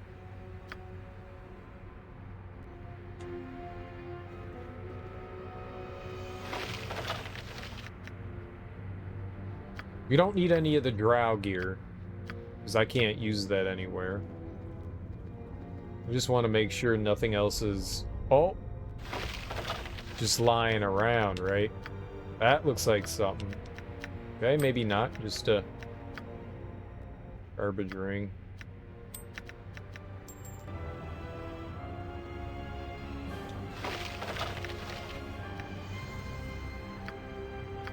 Yeah, I don't think a lot of the Shin Megami Tensei games, until relatively recently, within the past like 10 or 12 years, really started to take off.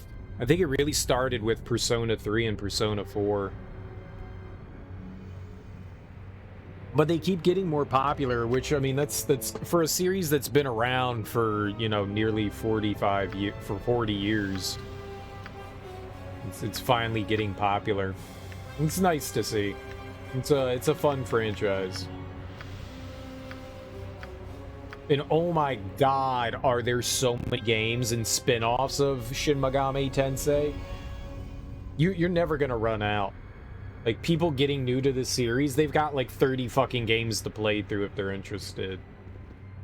There's so much stuff going on. So much. So much.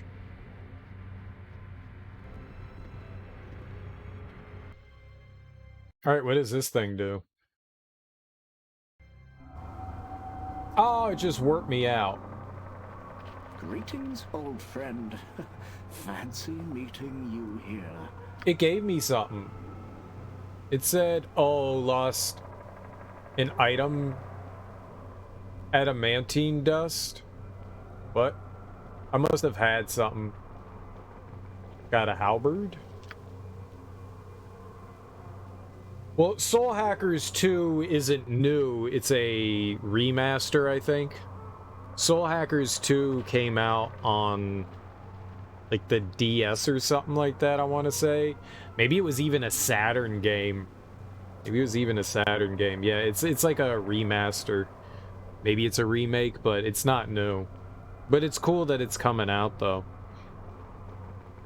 I don't know that it was a Japan exclusive. I think it came out in the States. I think Soul Hackers 2 did come out. I don't remember. Maybe it was even a 3DS title. I never got into the Soul Hackers thing because I thought that one was a real-time strategy game. I'm pretty sure. I think that was the franchise, and I don't think that's why I ever got into it. At least I think it is. Maybe I'm wrong. I could be very wrong.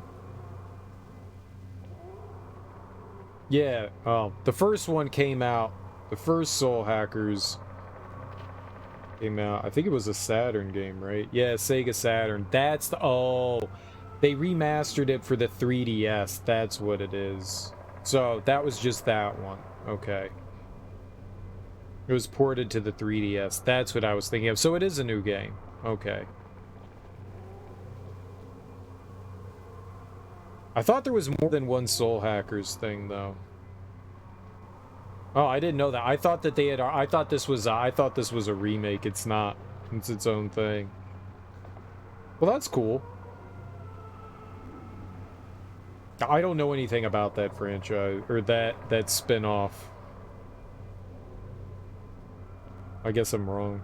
It says it's turn-based. I don't... There was a Shin Megami Tensei one that was, like a real-time not real-time, but like turn-based,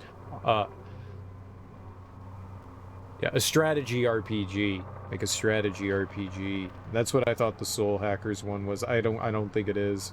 Maybe it's a different Devil Summoner one. Young Devil Summoner? Maybe that's the one. I don't know. I get them confused. There's so many different games in that franchise that are spin-offs and stuff that I blend them all together.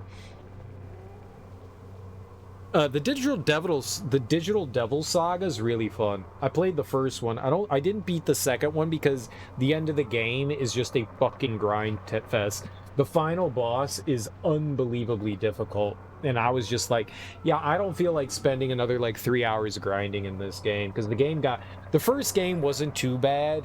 The second game is so much more grindy than the first. You really need to grind for the final boss. Like, I got to the final boss, and, like, one hit, I was, like, wiped out, and I was like, oh, okay, it's like that, huh? And I needed to, like, grind, get enemy powers and stuff like that, and I was just like, I don't feel like doing that. I don't feel like doing it. The entire game, I didn't need to do that, and then this one point, I needed to, like, crazy level up, and I was like, you know what, fuck it. So I never beat it. I never beat the second one. I really liked them, though. I will say I like them better, because I wasn't a big fan of, like, the monster collection aspect of the Shin Megami Tensei series. I wasn't a huge fan of that, but I liked Digital Devil Saga more so because you don't really have to focus too heavily on that. Your characters kind of are their own thing. It's more like a traditional JRPG in that way, so you don't have to worry too much about collecting things. You do have to collect them, it's not the same as before. It's just different. But your character can absorb and get powers and stuff like that and change things. It's still similar. I mean, it doesn't completely eschew the formula, it's just kind of turned it a little bit, which was a little bit more satisfying for me. I like Digital Devil Saga. The first one's a blast. The first one's a ton of fun. I couldn't finish the second one. It just got way too grindy at the end for me, so I just dropped it. I was like, I'm not spending 5 hours fucking grinding right before the boss. I'm just not doing it. So I just dropped it.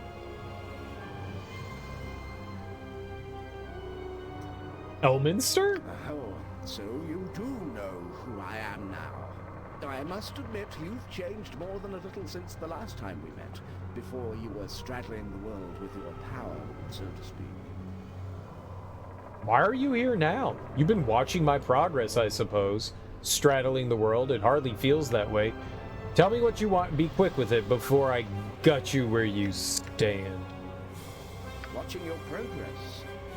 Not as much as I like you should have. I wish I had known long ago that Gorion would be right. I would have done more than just warn you about your destiny, I think. Elminster was the old man that was like wandering, like we wandered around and would eventually like randomly bump into him on the overworld map in the original Baldur's Gate, right? He knew a lot, but he wouldn't really tell us much. Have you any idea of the havoc the Bhaal spawn have caused up and down the coast? The havoc you've caused personally? No, I don't suppose you have. Not that it's entirely your fault. I mean, some stuff is my fault, but most of it's not. We Harpers have been working tirelessly for weeks now to prevent the panic from reaching a boiling point. Not a simple task. As I understand it, though, your quest is nearly at an end, correct? I don't know. Why? What would you know about it? That would be your cue to meddle, I take it? I think so. I have to leave again soon, so I can't help you much. But I can help you a little, whether you like it or not. It's important that this all ends soon. But that doesn't mean I won't lift a finger over it. So, how can you help me then? Balthazar is known to me. His monastery's sealed up tight with powerful magic. Where he gets it from, I don't know. But you're gonna have to get inside, obviously, or he'll ambush you eventually. I know it may not be pleasant to contemplate, but the rogue Seaman Havarian holds the key to entering the monastery. He is once again with the Amkethran smugglers at the moment.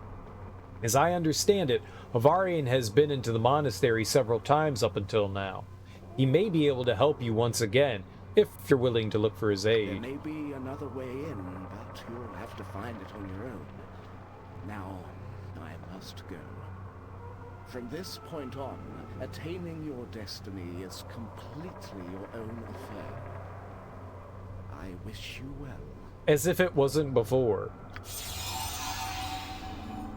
Bye, old man. Love you. Hugs and kisses.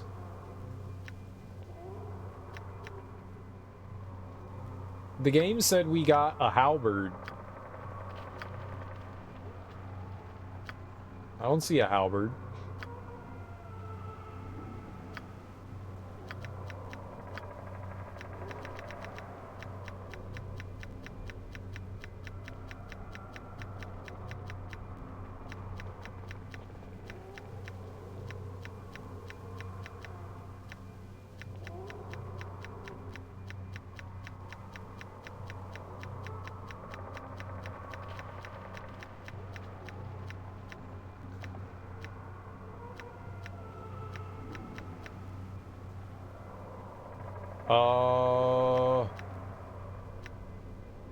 Maybe it was something that she had.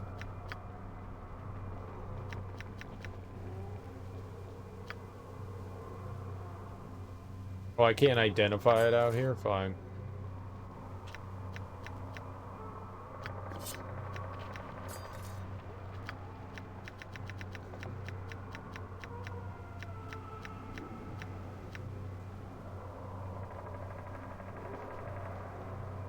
That was probably it.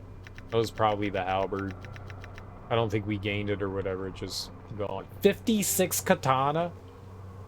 That's a lot of katana. That's a lot of katana. Alright, I want to go...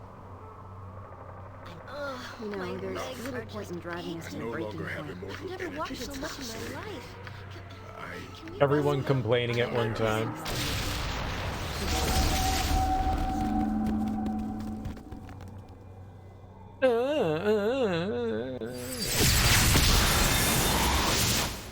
I'll stab you all in the face. Yes. Alright, we got some stuff to drop off here, I think. Yes. Key items. Like Bazagal's Wardstone, I don't need that. Sarevok stands ready. Rope.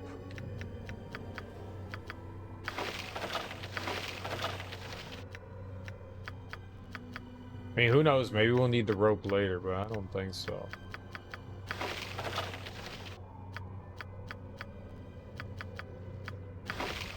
Did she have the key? She did, okay. What is my task?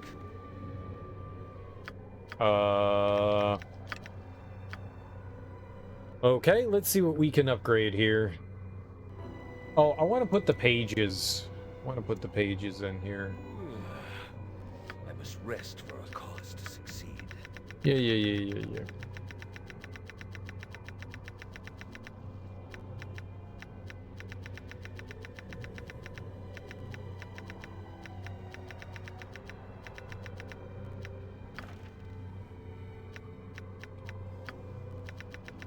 There's a page in here, I think, too. There we go. That way he doesn't ask me what I want to upgrade. We're just gonna stick with the clay golem. Lest we endanger ourselves. Fine, Jesus. Where's the rat? There's no rat in this demon world, this demon realm. Where are my rats? Where my rats is at?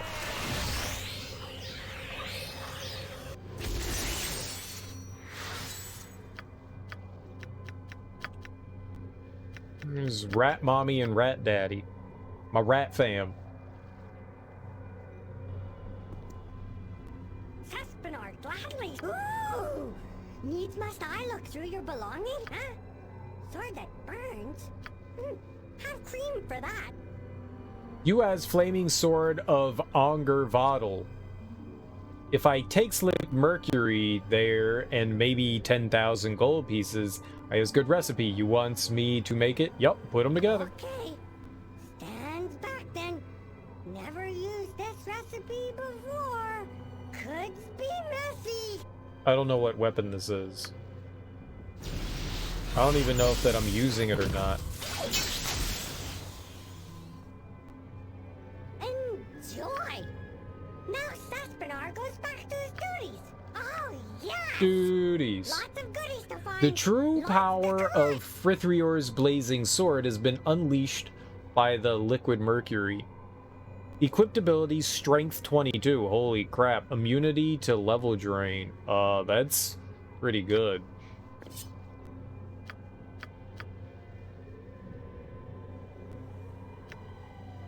Just equip it on Imoen. Blatow's that. There you go. There you go. You're great.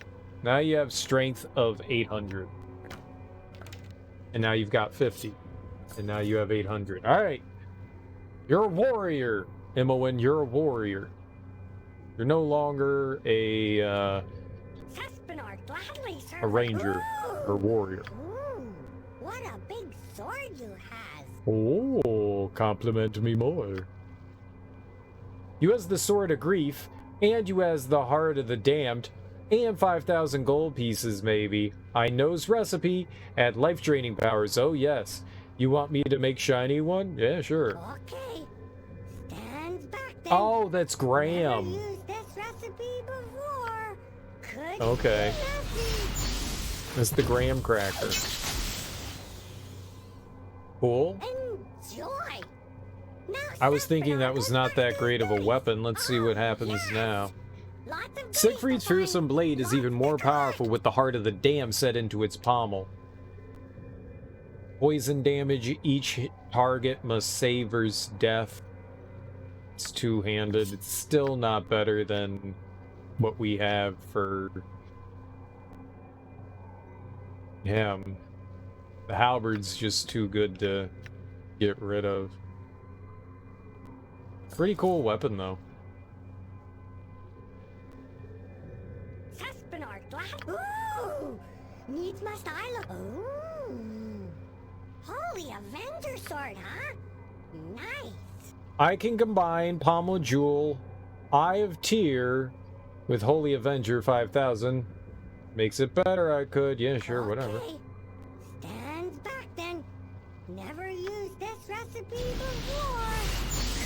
Could be There's no reason why we shouldn't. I think we have all the weapons we're gonna use for now. goes back to his duties. Oh, yes. Oh, Karsamir. Even a holy relic as powerful as Karsamir is made even greater when combined with the Eye of Tyr. Yeah, it's a pretty cool weapon. Too bad I don't have anybody that can use it.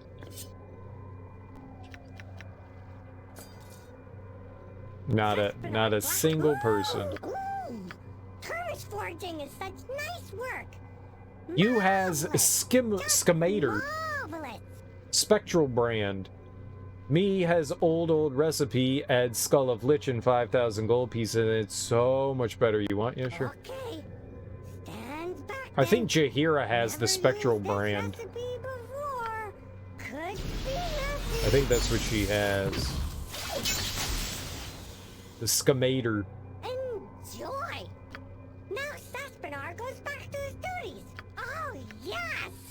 Lots of goodies. Drawing on the necromancy of the Skull of the Lich, Spectral brand is now an instrument of unholy death, and that should never have been unleashed upon the realms. Negative plane protection, armor piercing strike once per day, summon Spectral blade. That's cool. There you go, Jahiera. Saspinar. Ooh, the flail of many heads it is. Ouch! You sure you not just want to dump everything out? What's this? You got hammer? Baal once dropped hammer on big godly toe. Jump around and swear for days. And you has room of Clangadin. I can add them together for 5,000. Yeah, sure. Okay. Stand back then. Never used this recipe before. I mean, I'm getting pretty efficient with the Warhammer. Enjoy! Now Saspinar goes back to his duties. Oh, yes! Lots of goodies to find, lots to collect. Negative plane protection, immunity to fear, fire giant strength once per day. We got 25. Mass cure. Undead, death. This guy sounds drunk. Yeah, he sounds wild as hell, doesn't he? That's not a terrible loss on Phobane.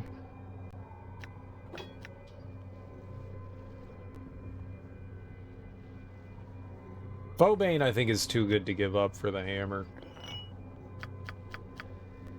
We can give it to her, though. I don't think she really needs it either. We could equip it for...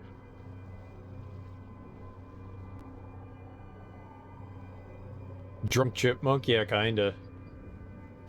Yeah, I'm gonna put it on. But we'll have it for strictly the heal, the mass cure. That could be helpful.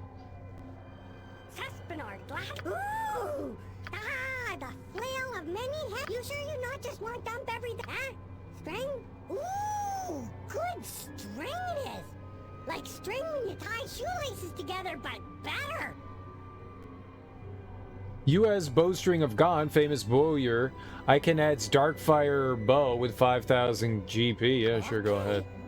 Stand back then. Never used this recipe before. Could be messy. He does sound like a drunk chipmunk. He definitely sounds like a drunk chipmunk. Alvin, Simon, Sespinar, do.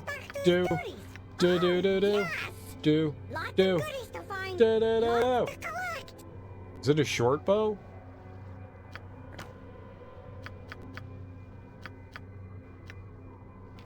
Oh, that was like the bow she had equipped. Oh, yeah, you better keep that.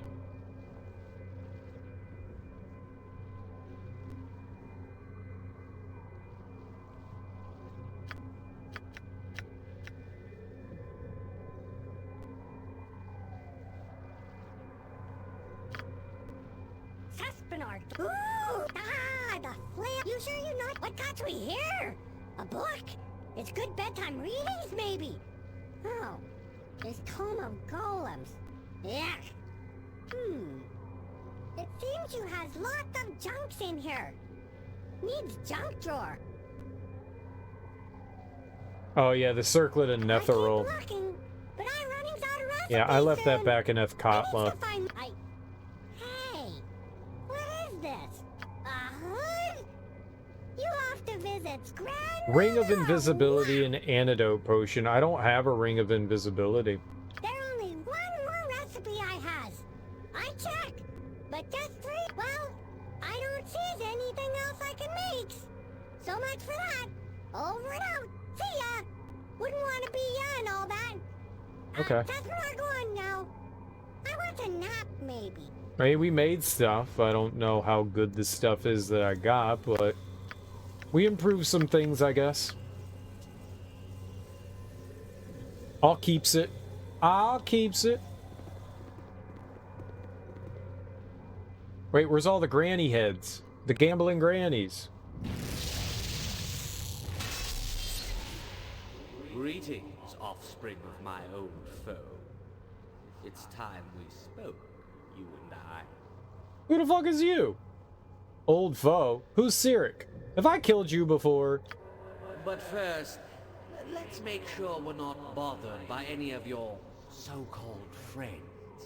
This is a private matter. I know, right? Get away from me, you nuggets of turd.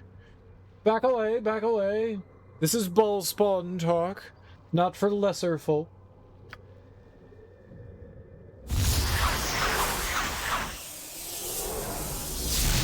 Now then, let's get trivial matters out of the way first. Do you know who I am? Well, I don't know who you are, but I hope it involves butt stuff. Nope, not a clue. You seem familiar somehow.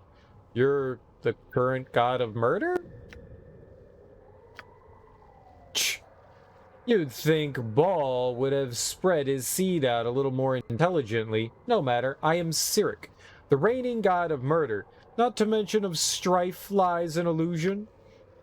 Most recently, I've recovered from a little bout of madness, not that's important to you, only to find the seedlings of the former holder of my office everywhere, like weeds. There's only a bare few of the spawn left now, of course, like you. Not convinced you've the temperament or desire for the office of murder, but one can never be too sure. You can imagine my concern, How do I know you're Cyric? You don't look like a god. As opposed to what? Some grisly avatar like the Slayer? A cloud of smoke? A massive face in the sky with a booming voice? I am only here to talk, to gauge your threat to me, if any. If I were a threat to you, why wouldn't you just kill me? If only things were so easy as that. But if I get involved in the whole Bhaal spawn mess, then my own opponents amongst the gods would intervene. Mistra or Kellenvor, perhaps. And it seems that Eo, the Overfather, has an interest in this as well. Which is very odd. He wishes this little climactic end for the Bhaal spawn to play itself out without interference from the rest of us. And so I, the great Cyric, am restricted to watching and observing. And yet if there is anyone who should feel threatened by a child of the former Lord of Murder, it is me. There is just no justice anymore. Oh, quit your whining. I've been watching your progress for a while. Very impressive. I've formed a few conclusions, but let's hear it from the horse's mouth. How much should I fear you?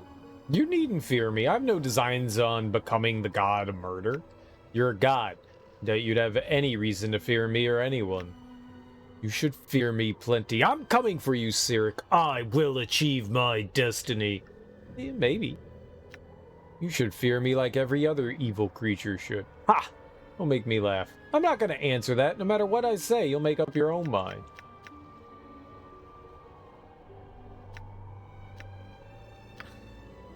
I see. I would have expected you to say as much.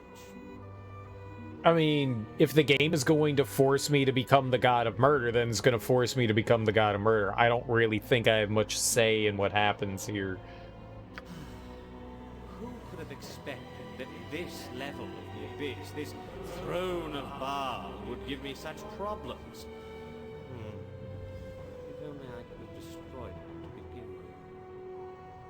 Why didn't you just take it over then when you became Lord of Murder? I didn't need it. I didn't want it. I have my own plane in Pandemonium, thank you very much. Much better than anywhere in the Abyss. But obviously I should have paid more attention to this dismal place. Clearly. But it's no matter. Can't undo what's already been done. And if you try, well, that leads to all sorts of different problems. And I'd rather not open that bag of worms once again. As for you, I doubt you will seek my realm of influence. If you even get that far, that is. I have little desire to see yet another godling who might be a possible opponent. If you even have any power worth noting. Am I not powerful? I'm not powerful, am I? I think you need to be tested. That is what you created these little rooms for, isn't it? To test yourself? Mistra and Eo couldn't fault me for aiding you towards that end, now, could they? Perhaps we will meet again. For now, let us see how you do against my favored. I suggest you prepare yourself. For what? What now?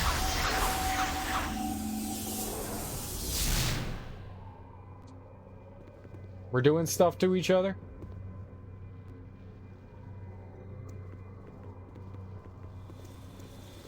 Oh.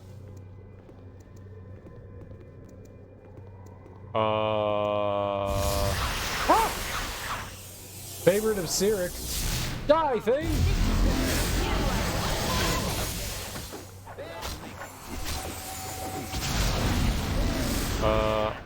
I won?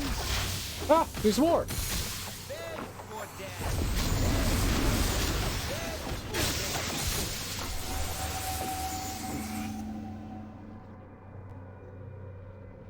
That's what I needed to prepare for? Gambling mommies!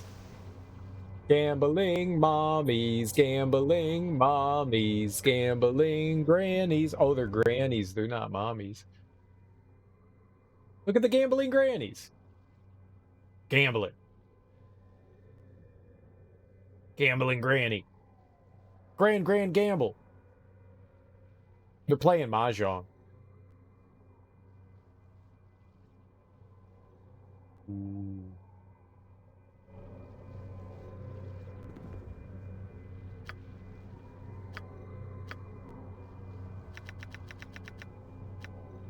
Warhammer. Hell yeah. I thought we were higher on the Warhammer than that. I thought it was a Grandmaster.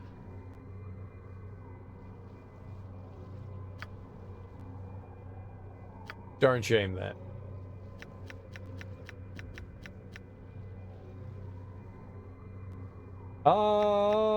Let's get another resist magic for the time being.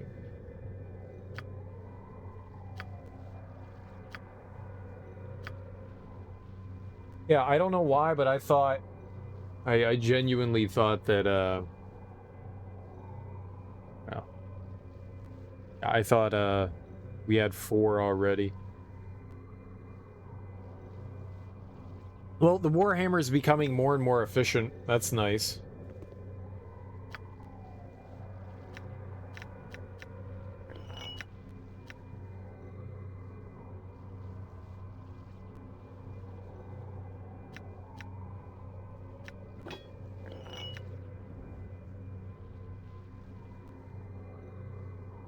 It's not really better than the Foebane, right?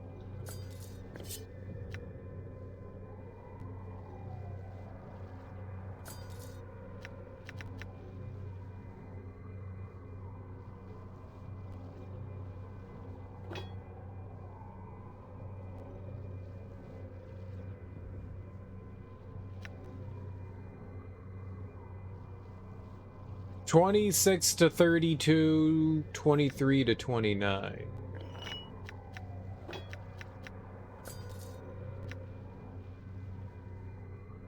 Yeah, the Foebane's still better. But it's getting there.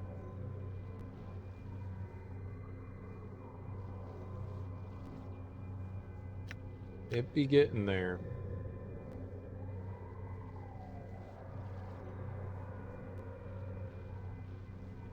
We be smashing stuff. We be smashing stuff.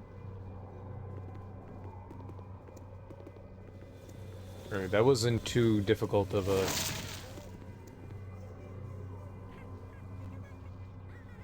interaction. I guess we're going back to the town.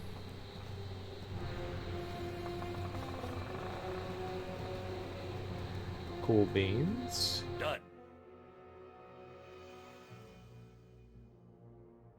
We got a ton of stuff to sell.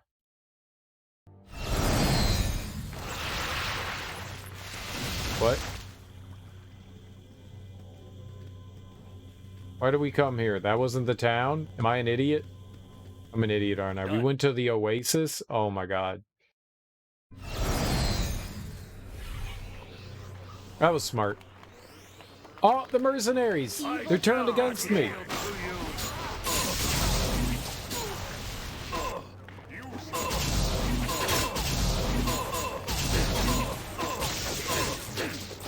They're hitting us! Hit them back! Become stout and hardy, my friends. Become stout and hardy.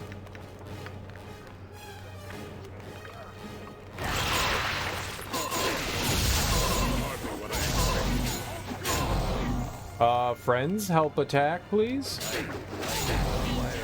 Everyone? Maybe help attack?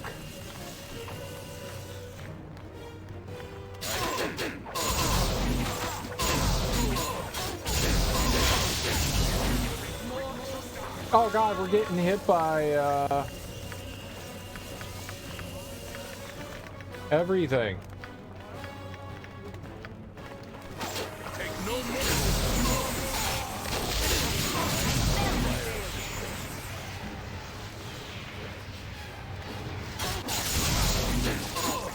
Jahiera, no! Jahiera needs to get hardy. Hardy, me mateys. What does this thing do? Ride a reversal. Oh.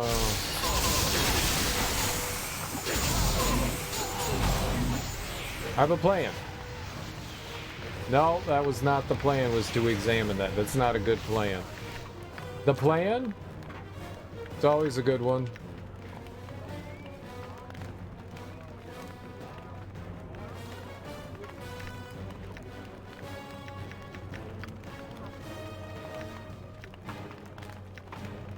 Earth Elemental Transformation! This is a lot more exciting than any circus.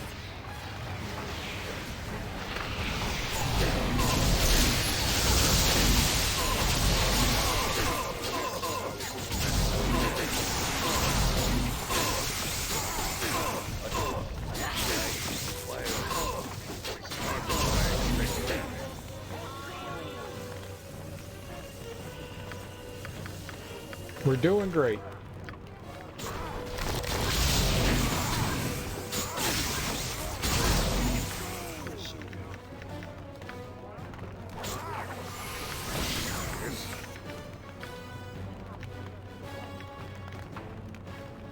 Critical attack some things. You whirling dervish some things.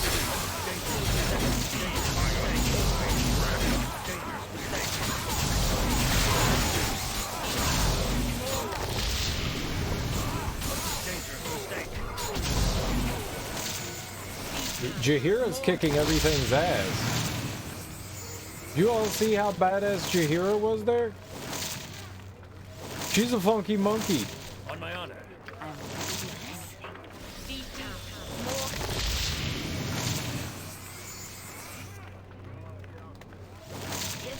If you're sure.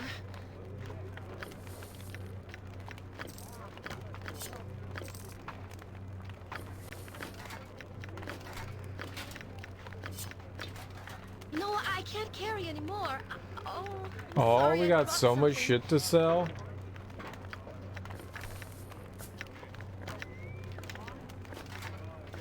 We will sell everything. Everything. We're just gonna walk up into this guy's shop and just dump all this shit on his counter. He's gonna be like, what the fuck, man? I'll be like, sup? I got this for you. No, man, no!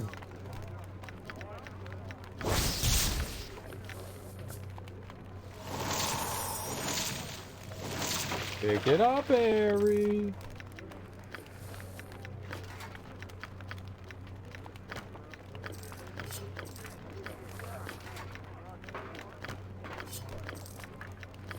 No, I can't carry anymore. Oh, I'm sorry, I dropped something. If you see a bag of weed on the ground, what the fuck you gonna do? Pick it up. Pick it up. Pick it up.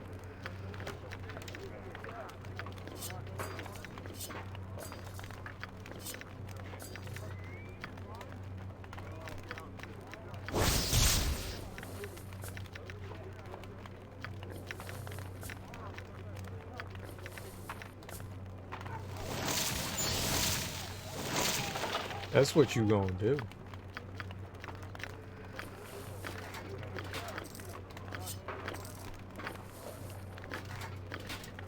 I don't want that.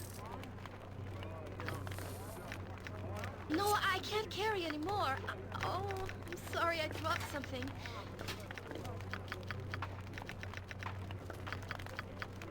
I like how she said she dropped something. She said, I can't pick it up. I dropped it. You didn't drop anything. You just were lazy and you didn't pick it up.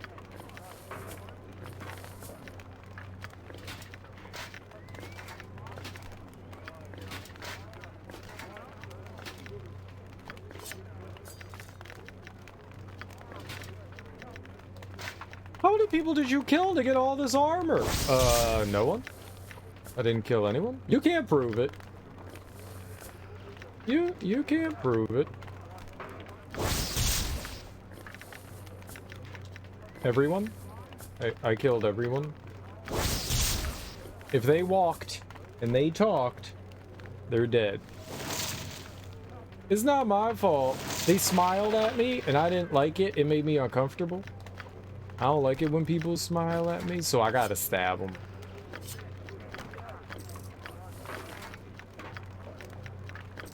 I misinterpreted.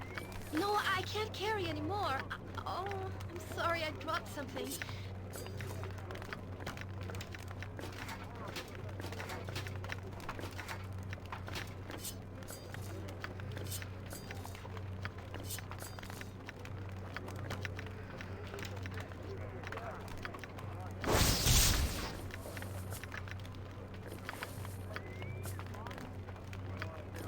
Oh, she identified the chainmail on her own. Nice. Didn't think that she was gonna do it. No. What do you wish? I wish you to stop being so complainy, Sarevok. We're in this together.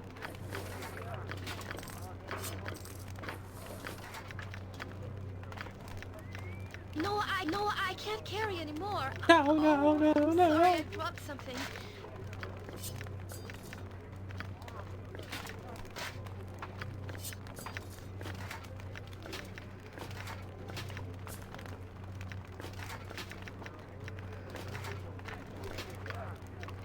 Alright. Didn't mean to do that.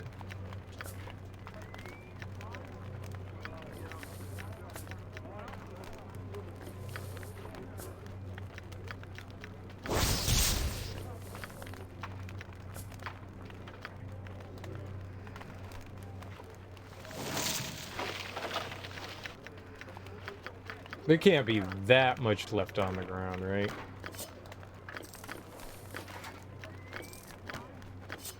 No, there's still absolute obscene amount of garbage on the ground. Sorry, I dropped something.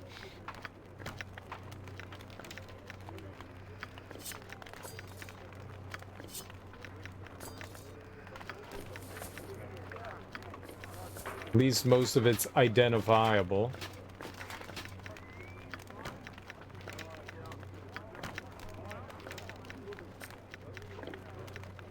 That is a boo-boo. Oh. Alright, that's special. Oh, it's just a regular longbow? How does someone have a regular longbow? You sleeping, son. Sarevok stands ready. Yes? Actually, there's stuff that Durkee should pick up too.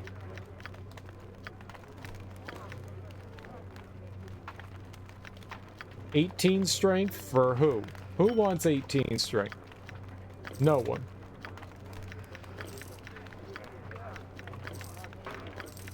God, how much more armor is there on the ground? Jesus. How many people did we murder? It just goes on for days. What is my task? Must I?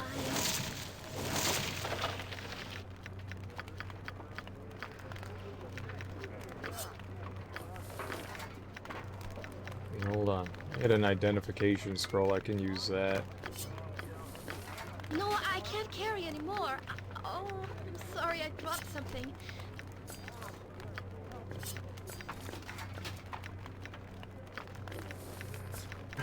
There's no reason to be doing any of this. I don't think that I need any more money. I think we have the right amount of money. I don't think there's anything I can spend anything on.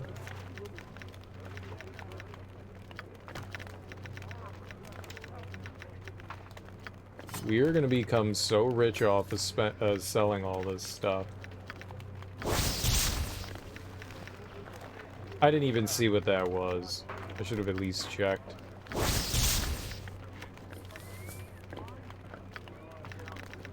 It could have been something, right? It's like a leather armor +3, I think. Maybe it was studded leather armor. Maybe that's what it was. Studded leather armor +2.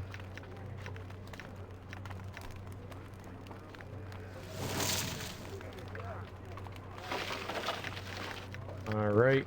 I know there's more.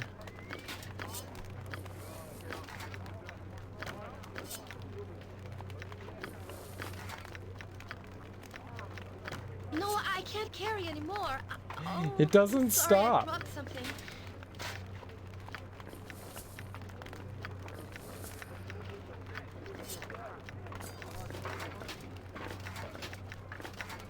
Apparently, we can hold as much stuff as I want.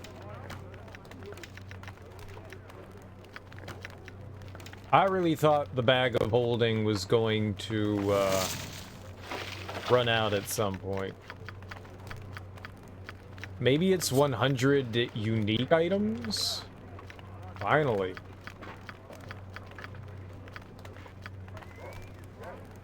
Now I remember why traveling with you was always so much fun. Yeah, because we're rich. That's why traveling with me is fun, because we're fucking rich.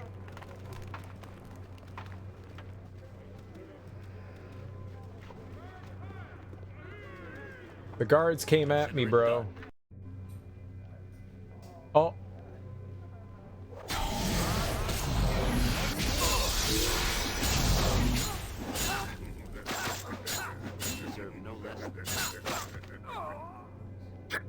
Freaking Sarevok just giggling to himself the whole time.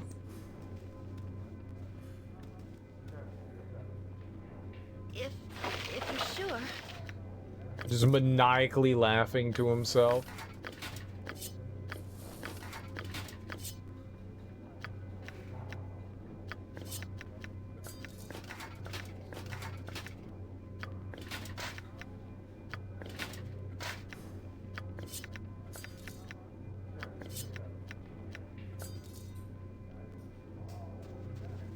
Okay, so I may or may not have something. Let's see what you got available. Okay, sir.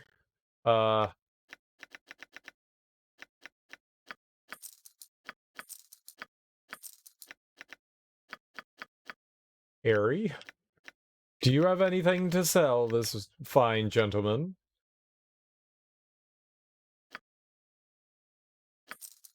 I have 56 katanas +2. I have 56. Oh, that's 37,000 dollary dues. We're gonna bankrupt this poor gentleman.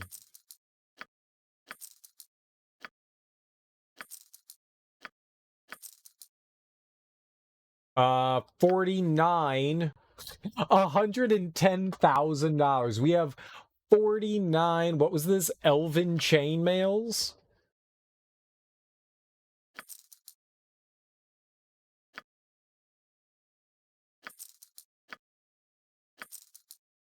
$28 plate mails +1.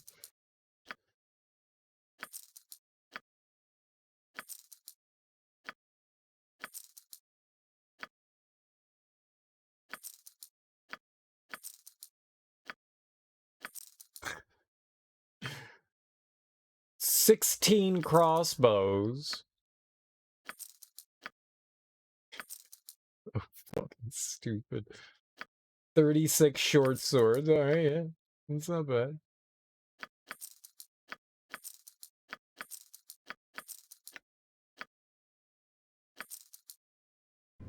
What is that I smell? A burning rage? Hatred barely controlled? Jahiera, your eyes threaten to cut out my heart as I stand. Oh, girl? Walk where you will. My fight with you is over. Is it?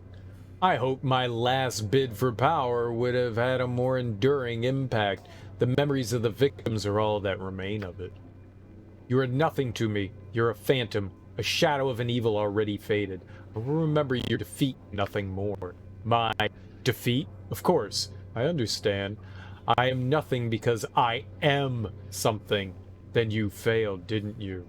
You worry that the avenged will not sleep if their tormentor has returned. Your existence is an insult to Gorion and every life you took. So I deny you, just as nature's grand cycle has denied you and spat you back upon the surface. Harsh words, nature's warrior. You cut to my soul, raising questions of who I, or what I am. And I have no answer, but I can live with that. You exist, you do not live. You will miss the great mother's embrace in time. You were nothing. Damn, Jahiera does some cold ass shit, girl. Love it.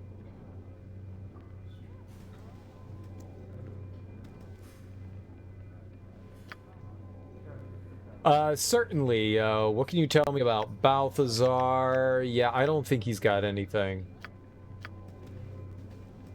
I think I just doubled my money. I think we just doubled our money. I think we had like 32,000 or something like that. 320,000, I think. I gotta pee. I think we had 320,000. And now we have 600,000. We are definitely now the richest people in all of the Sword Coast. No one can be close to the money we got. No one can be. I'll be right back. I gotta alleviate myself.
I was kind of nervous when that piece of upgrade armor was 40,000 gold pieces.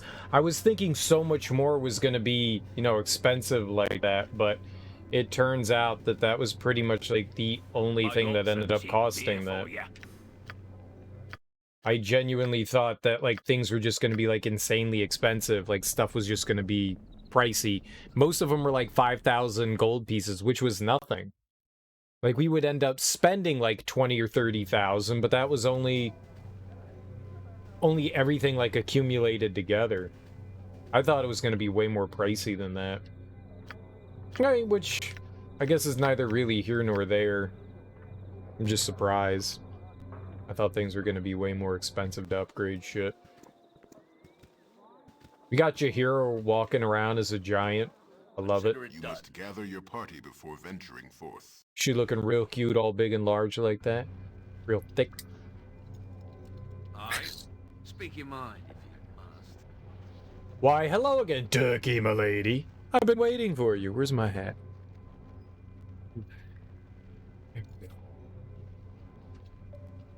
Turkey, milady. Yay. Yay. Seaman Havarian. Must be cursed to keep running into you. Not you again. Just go away and leave me alone. What's this? An ambush? Big mistake staying here, Seaman. Got a score to settle with you. Ah, yes, I suppose we could rehash our differences were I a mind to, but surrounded by my slaughtered old comrades as I am, I'm hardly in the mood. I figured you'd be coming back to Ahtkatla soon enough, and so I waited for you. I have a proposition, if you're interested. What? After all you've pulled on me? Forget it! I'd rather you stand still and let me kill you now. You betrayed me constantly, even with those guards. Why should I trust you? I've done only what I've had to in the past. I may owe you for my unfortunate rudeness, perhaps, but overall, you and I are pretty even, Turkey, milady. Yeah, I don't think so. I don't think so. What? Even? You don't think I had much of a choice with all that business in Spellhold, did you? And for all my troubles for bringing you to the island, I ended up losing my best ship. I mean, it's not my fault. You're the one that made the decision to sail there, not me. I paid you for the trip. You losing your ship, that's on you, buddy. And then there's the business of my poor men here. If it weren't for you and all those other ball spawn, my little smuggling business here could have continued quietly as it was. As it is, I've lost nearly all my investment, and I'm not very happy about it. You're not laying all your misfortunes at my feet, are you? Don't try squirming out of your retribution you deserve, Seaman. It won't work. I don't care a whit about your investment. I got my own problems. And what about the business with the Githyanki? I suppose you were forced into that too? Well, no, that's true. Would you believe I truly didn't intend that to work out as it did? No, I suppose you wouldn't. Well, you survived just fine, so no harm done, right? We could argue about who's done what to whom all day. No, it's mainly you did to me, not me did to you. You're putting all your bullshit on me. That's not how this works. Or maybe less, as I imagine my being chopped to bits might make your argument a little more effective than mine. Regardless, hear me out first. I blame Balthazar, if anything. He's made my life nothing short of difficult, and now he's gone and curtailed me completely and harmed some perfectly innocent people. He's got to pay for that. As I understand it, you've got to get inside the monastery, and I've got a couple ideas which might enable you to do that. Interested? I'll listen to what you have to say. I promise nothing more than that. I have no interest in hearing anything you have to offer. No, I think killing you will make me much happier. You know, we'll listen. Now, I knew you were more reasonable than you seemed. Alright then. The best way I can think of to get inside the monastery is through disguise. My men, scavenged a few uniforms. It's enough for you and me to bluff our way past the gate guards. I'd need to go with you, naturally. I've done this before, and I know the proper codes to tell them. And what do I get out of this? You want to come with me. Forget it. Not interested. The best way? What other way is there? Well, the other way is quite dangerous. I wouldn't suggest it. And I couldn't go with you. Balthazar has, worded that route against me. Against me, specifically, I mean. Why do you want to come with me? What do you get out of this? I get to exact revenge on Balthazar. I'm a man with a reputation to uphold, after all. I can't allow slights like this to pass, you know? And besides, I suppose I owe you one. No, I'm not interested in you coming with me. And what else? You mentioned that was only the best way? Alright then. If it'll get me inside, I'm game for it. Fine, we'll do that. Double-cross me again, Seaman. It'll be the last time, got it? Alright then, give me a few moments to prepare. Come and talk to me again once you're ready to go, alright? I don't know what I'd rather have. I guess we got options. I wonder what sneaking in would do. Consider it done. Yeah, let's go, but you better be on the level. Would I steer you wrong, Turkey, my lady? Yes, yes, you would, Seaman.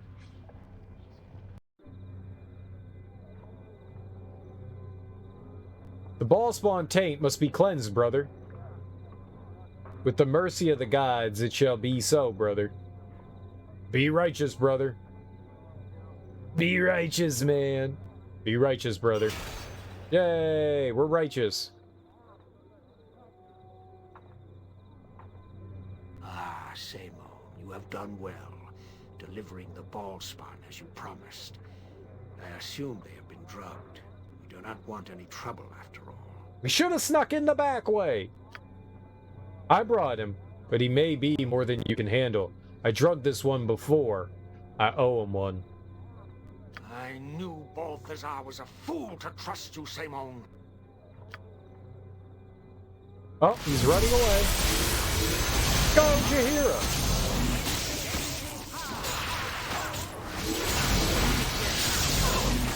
Lock out!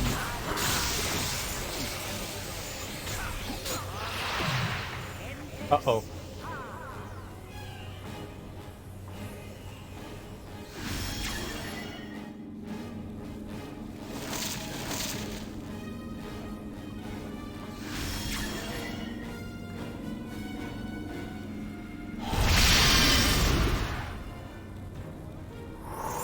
Oh good, they both cast stop. How lucky are we? Jahiera's a rock. You can't curse a rock.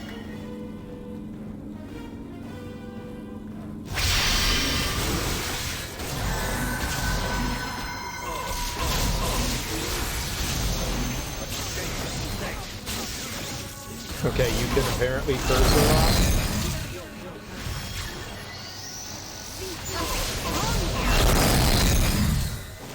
Yay!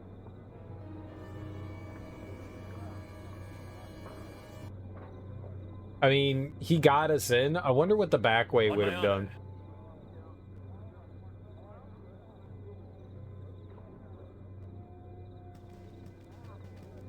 I will do my best.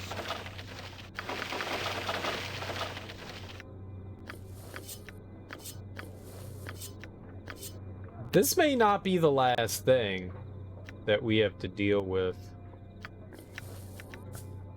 Oops. Oh my goodness.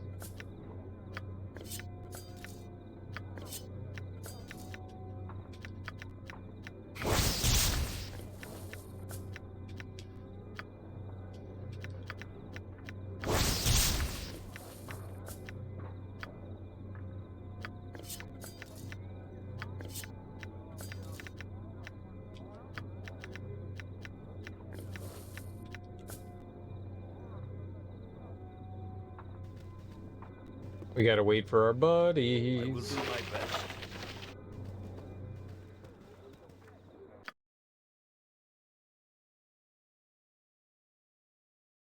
Oh. Wait, what?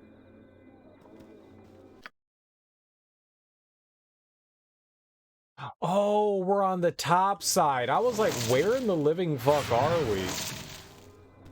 I got it. Yes.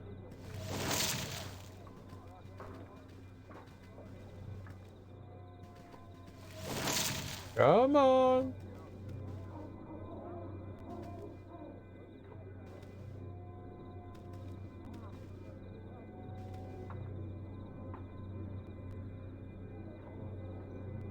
Friends?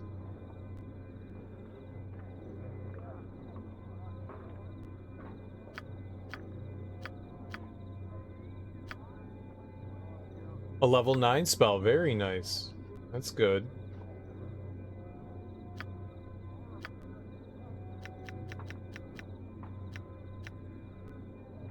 Hell yeah, level up. You know what I'm talking about, know what I'm talking about.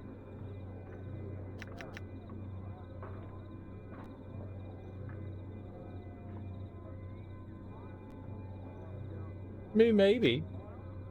Energy blades. Dragon's breath. We could do some dragon's breath. Whoops. No.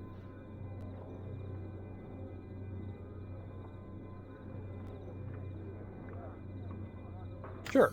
Do some dragon's breath. Let's do it. What's up, KO Gortrout? How you doing, dude? Happy,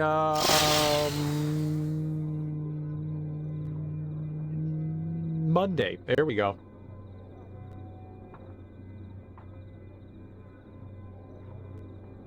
Jahiera. Sarevok. On my honor, yes? Oh, 90 years later.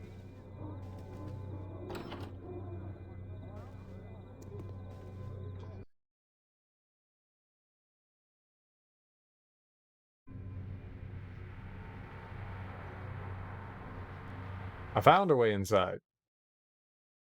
That is throne right up there? Oh!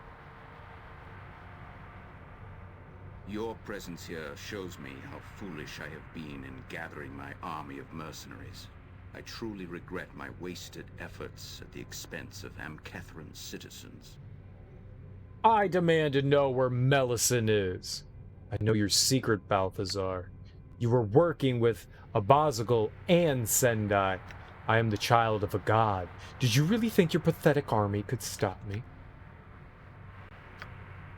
I assure you, the Lady Melissan is not here. We had a disagreement, from which she hastily departed. I shall deal with her once my business with you is finished. Save your lies. I know you were working with Abazagal and Sendai.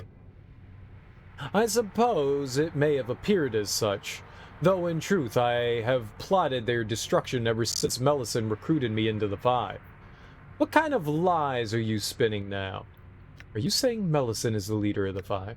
Are you trying to tell me that you are one of the Five of Bhaalspawn?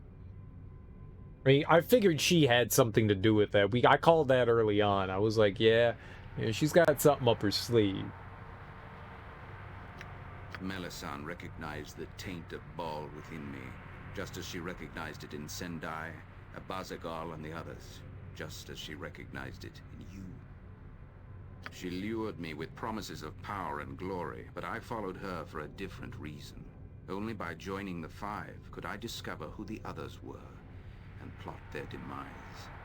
Think you could watch Nope in the morning of its release? Do people go to the movies in the morning? Usually not. But I don't know. If it's on a release day, maybe. I usually find that, like, the pre-matinee movies have way less people. I've gone to some, like, early morning movies before, and usually the theater is, like, if not empty, relatively empty. But I usually don't go to, like, release day movies. Or at least I haven't. I don't know the way the things are in movie theaters nowadays. But I've always found that the morning stuff, especially if the movie's at like 8 or 9, like nobody's ever in there. Like they're usually empty. I don't know how movie theaters are around you, but at least around here, there's like a movie theater every like 5 blocks around here. It's not true, but there's tons of movie theaters in the area. Like Saturday morning movies almost have nobody in them. When you went to see Men, there were around 4 folks. That's cool. That's like nobody. It's an empty theater. That's a empty theater. It was a bit after its release, yeah, and that happens. I need to watch Men. I might watch that today when we're done streaming. It looks like it's on Amazon. I might rent that. It's $20 to rent. Jesus Christ. Or maybe it's buy. Holy fuck. I want to watch that. Oh, it comes out August 9th. Oh, I guess that's a few weeks. Maybe I can wait a few weeks.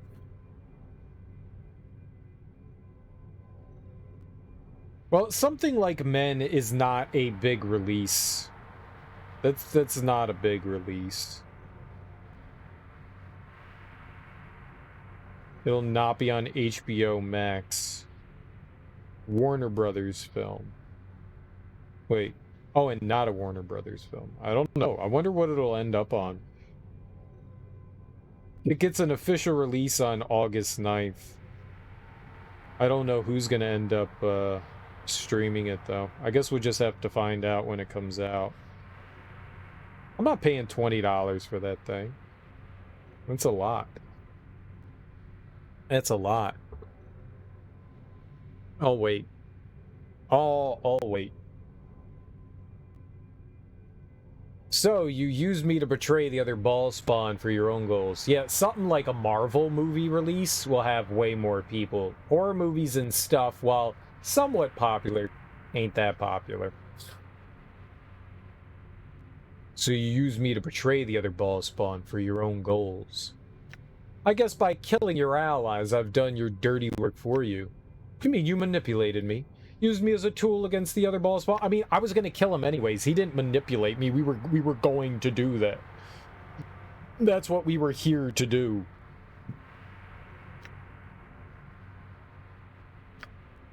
I wish I could take the credit for this brilliant ruse, Turkey milady, but it seems I was not the only member of the five who plotted the downfall of the others. Yeah, it was Melisande. She gathered them all just to kill him, I assume. Melisande is the puppet master pulling your strings in this staged production. I have merely tried to stay out of your path for as long as possible, anxious to see if you would prevail. This is all just an elaborate lie. I don't believe you. Why would Melisande have gathered the five only to plot their destruction? Now, that's the more interesting thing. But maybe it's gathering the most powerful ball spawn so that she could have them, you know, within arm's reach at all time and knowing where they are and what they're doing so that she could more easily destroy them. It matters not, Turkey milady. In the end, both Melisande and I have what we want. The other members of the five are dead, though she and I remain at odds. They're hunting and gathering, exactly. Like berries. Just like delicious raspberries. And now I suppose you plan to kill me so that you can resurrect Bhaal all by yourself? Oh no, Turkey milady. I have no such designs. Bhaal's taint is an evil blight upon the world. I have no intention of bringing the Lord of Murder back into existence. My plan is much more altruistic. I have vowed to exterminate all of Bhaal's children, forever wiping the realms clean of his tainted existence. You have merely helped me in my goal, but you're a child of Bhaal as well. What happens to you? Once I am certain I am the last, once I know there are no others, I will perform a ritual suicide. Bhaal's evil will die with me, but first I must end your evil existence. But I'm not evil. I'm a force of good and justice. You sound like a hypocrite to me, sentencing those you have no right to judge. You won't be the first to try and kill me, and probably not the last. How noble. I'll enjoy spilling your pretentious guts all over the floor. I like that. Resurrect balls! How many bodies have you left in your wake? Hundreds? Thousands? Saradouche is a smoking waste. How many other cities and towns have you brought destruction raining down upon? Saradouche was already under siege when I got there. I had nothing to do with that. You can't blame that on me. But it wasn't my fault. I'm a victim of circumstance. Exactly. I can explain everything if you give me a chance. Hold on, I got this one. And how many corpses have you left behind, Balthazar? I bring destruction wherever I go, and I revel in the blood. I am death incarnate. That's really cool. I am death incarnate. Very true. I am much the same, Turkey milady. Our mere presence brings death. It is inevitable. It is our destiny. We are not to blame. We are slaves to our father's tainted blood. I mean, if I just settled down in the countryside, I wouldn't really bring any death to me, right? And it's not my fault if people come to me and willingly die. I'll just relax. And as your power grows, so shall the ruin sown in your passing. Kingdoms will fall, and the rivers of Faerun will run with blood. Me? No, I don't accept this destiny you were laying on me. You condemn me based on my possible future. That's not justice. I like the sound of that. I kinda do. Further conversation is pointless. I have a task which I must complete. Your death is a necessity, Bhaalspawn. Okay. Fighty time? Fighty? Oh, this is gonna hurt you a lot more than me.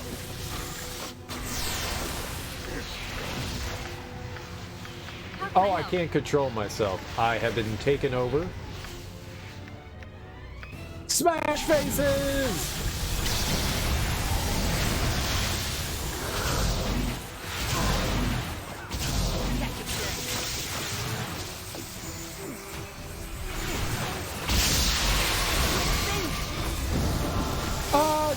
no! Drink some potions!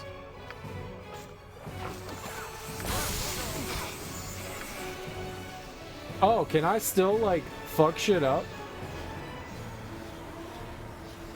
Power attack!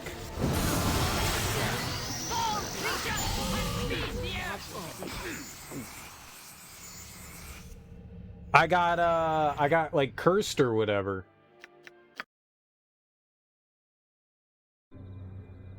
Oh, no.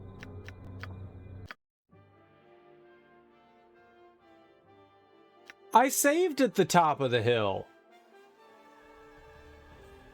Did I not?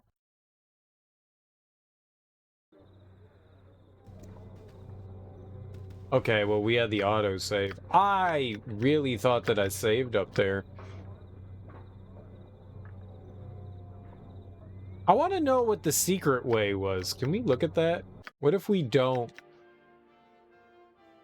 Yeah, what if I don't go with, Seaman's plan? The Seaman plan. What if I don't go with the old Seaman plan? Nature has many children called the dark. I gotta watch some Demon Slayer, some anime. Nerd! I've never seen Demon Slayer. I've heard it only in mentioning before. I have no idea what it is other than I'm pretty sure it's anime, right?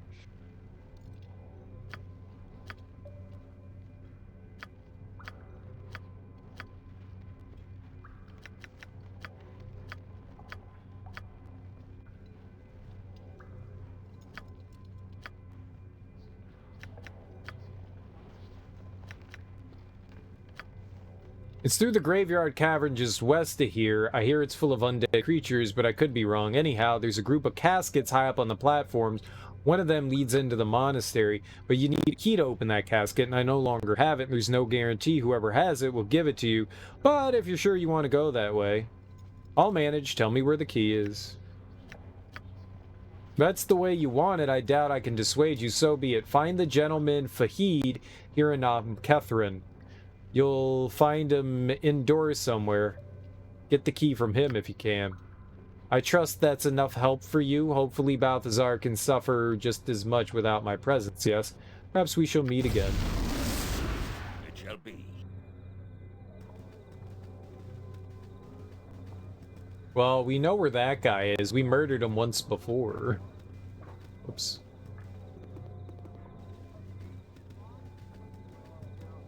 I may or may not have on purpose then accidentally slaughtered him before. It shall be.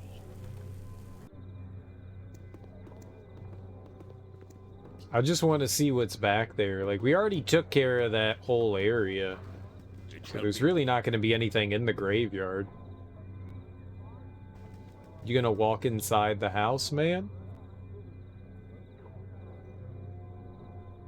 Walk inside the fucking house!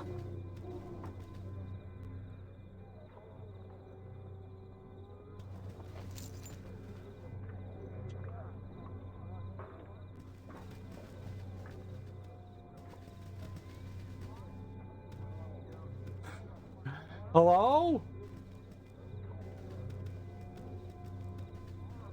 You must gather your party before venturing forth. You must gather your party before venturing forth.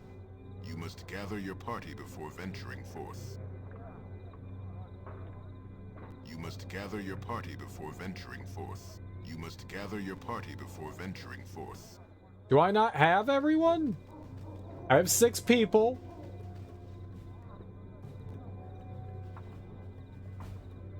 This is it's done this a bunch in this expansion pack.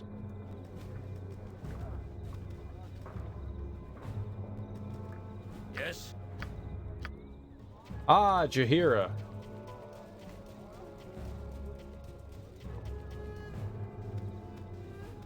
Consider it done. Hey-oh, there we go. Consider it done. Yep, that was it. Greetings to you once again, my lord. Is there something that you need? I need a key that I'm told you have, actually. I need the key to the graveyard casket. Hand it over now. Oh, and what would make you think that I might have such a key? Seaman Havarian told me, that's why. Ah, I do have that key, yes, but I'm afraid I can't just give it to you. My wife and I purchased that key from the smugglers for a very specific reason. We wish to kill Balthazar. He has endangered this whole village, and we can stand by and watch no longer. It'll be difficult, but my wife and I are former adventurers. We have some power ourselves. Why are you telling me this? And I guess I'll have to take it from you the hard way. I'm looking to kill Balthazar myself. Because it doesn't matter. If you take the key, then we have failed. If you work for Balthazar, then we're undone. I cannot allow you to leave, obviously. So it's a fight you want? So be it. But I'm going to kill Balthazar myself. You are? Should I believe you? Yes. Yes, somehow I do. You have far more power than I. If that is your true goal, then you have a far better chance than I. Oh, that's my goal, alright. Balthazar is a dead man. I don't actually want to kill him unless I have to, but I will probably have to. Actually, I'd rather just kill you. Lack of trust and all that.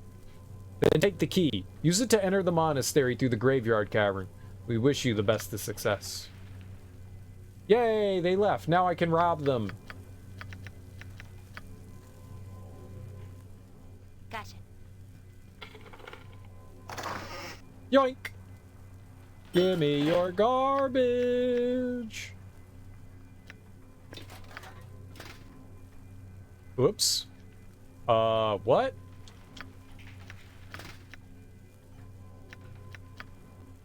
Nope. Oh.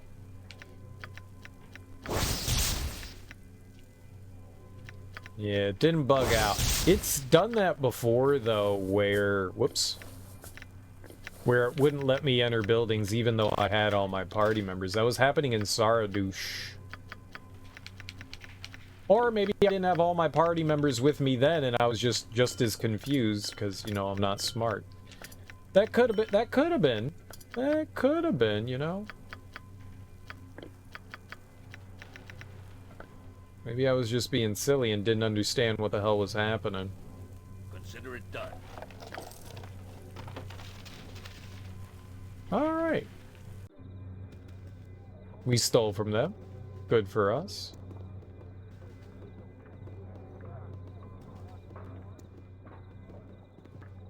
Aw, poor Jahiera. She gets so confused. She too thick. But that's okay.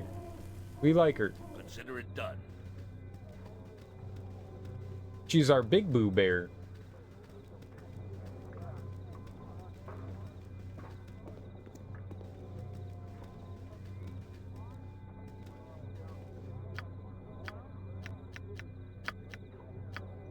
Alright, so we had the easy way in, and this one's the more complicated way in. I like this better. Consider it done. You must gather your I want to go party through a before dungeon. venturing I like forth. dungeoning. I'm not anti-dungeon, we're pro-dungeon, thank you much. Why did you all walk all the way over there? Consider it done. Nope, it was this one. Okay, I'm up here now. Can I open this door? Yay, for science!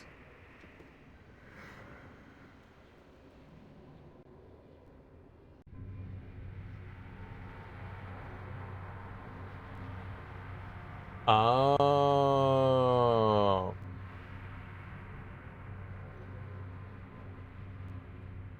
It was not very difficult to infiltrate. Ow! Poop sticks. Your presence here shows me how foolish I have been in gathering my army of mercenaries.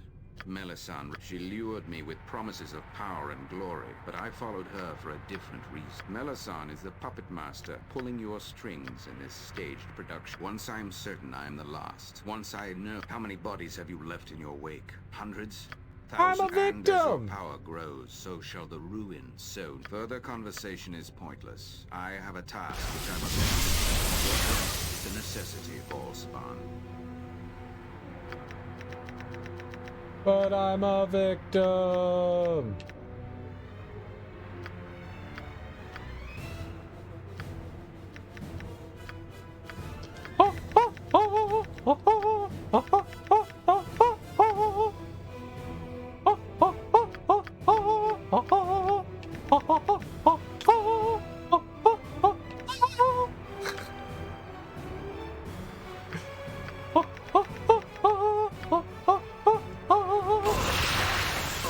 That's fun.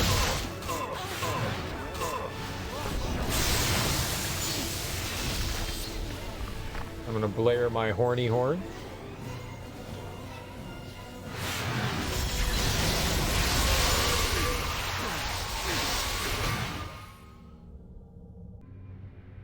Oh, I died with the quickness.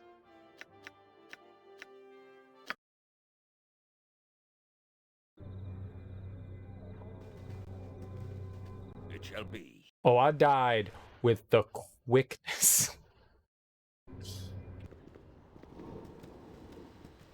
We got dunked on. It shall be. What? I fear nothing.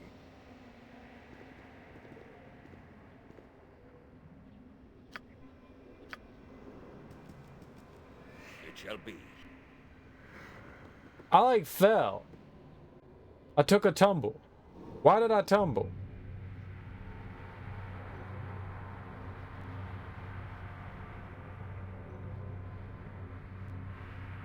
Did a rung break on me? Is that what happened there? We got broken runged?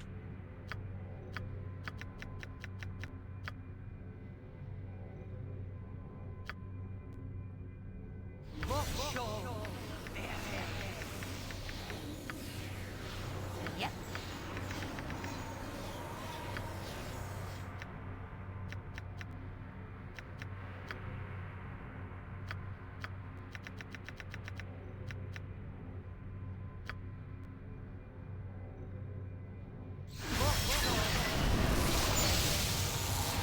I guess no nymph. You don't need a nymph.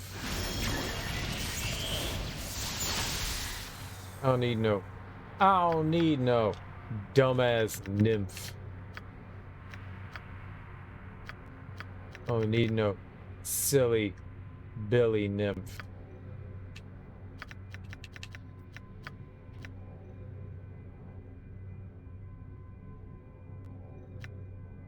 Crank up that mirror image is what I'm saying.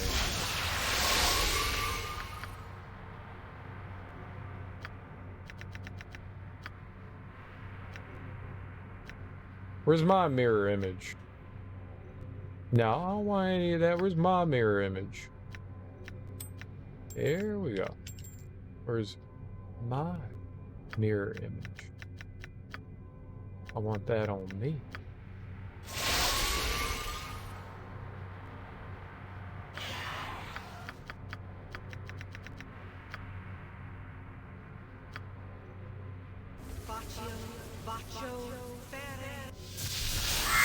Hit him up.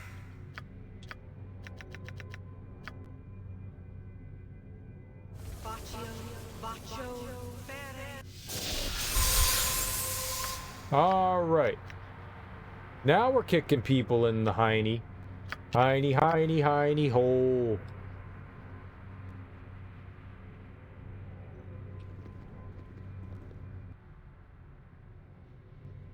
All right, we're prepared. Your presence here shows me how foolish I have been in gathering my army of mercenaries. Melisande, she lured me with promises of power and glory, but I followed her for a different. Melisande is the puppet master pulling your strings in this staged. Once I am certain I am the last, once I know there are no others, I will perform a ritual suicide. How many bodies have you left in your wake? 100. And as your power grows, so shall the ruin. So further conversation is pointless. I have a task. Oh, dude, we just like charged in. Okay.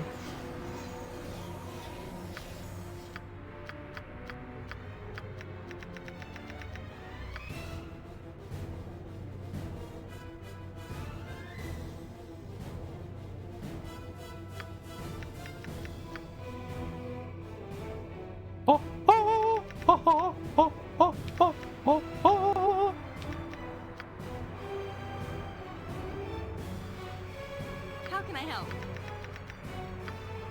Have some magic. Have some cheese. What you want? What's this thing?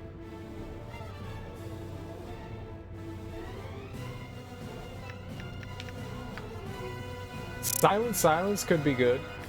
Silence is golden.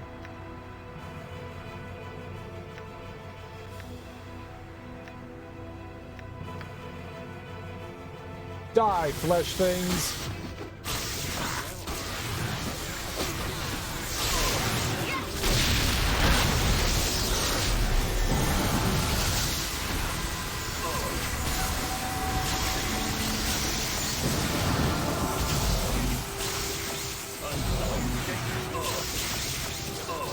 How's Jahiera already dead?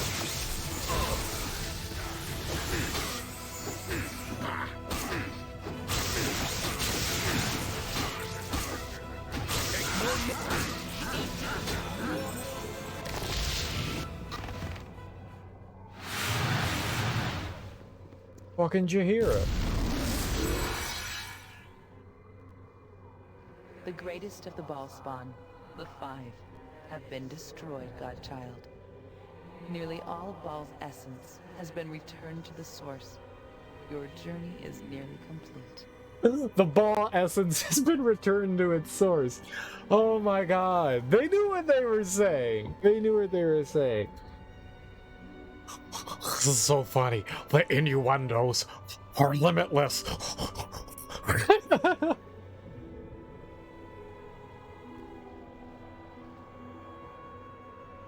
But the Five aren't destroyed. Melisande remains. So the Bhaal is being resurrected. Is that what you're telling me? So what do I do now? Yeah, let's just get this over with.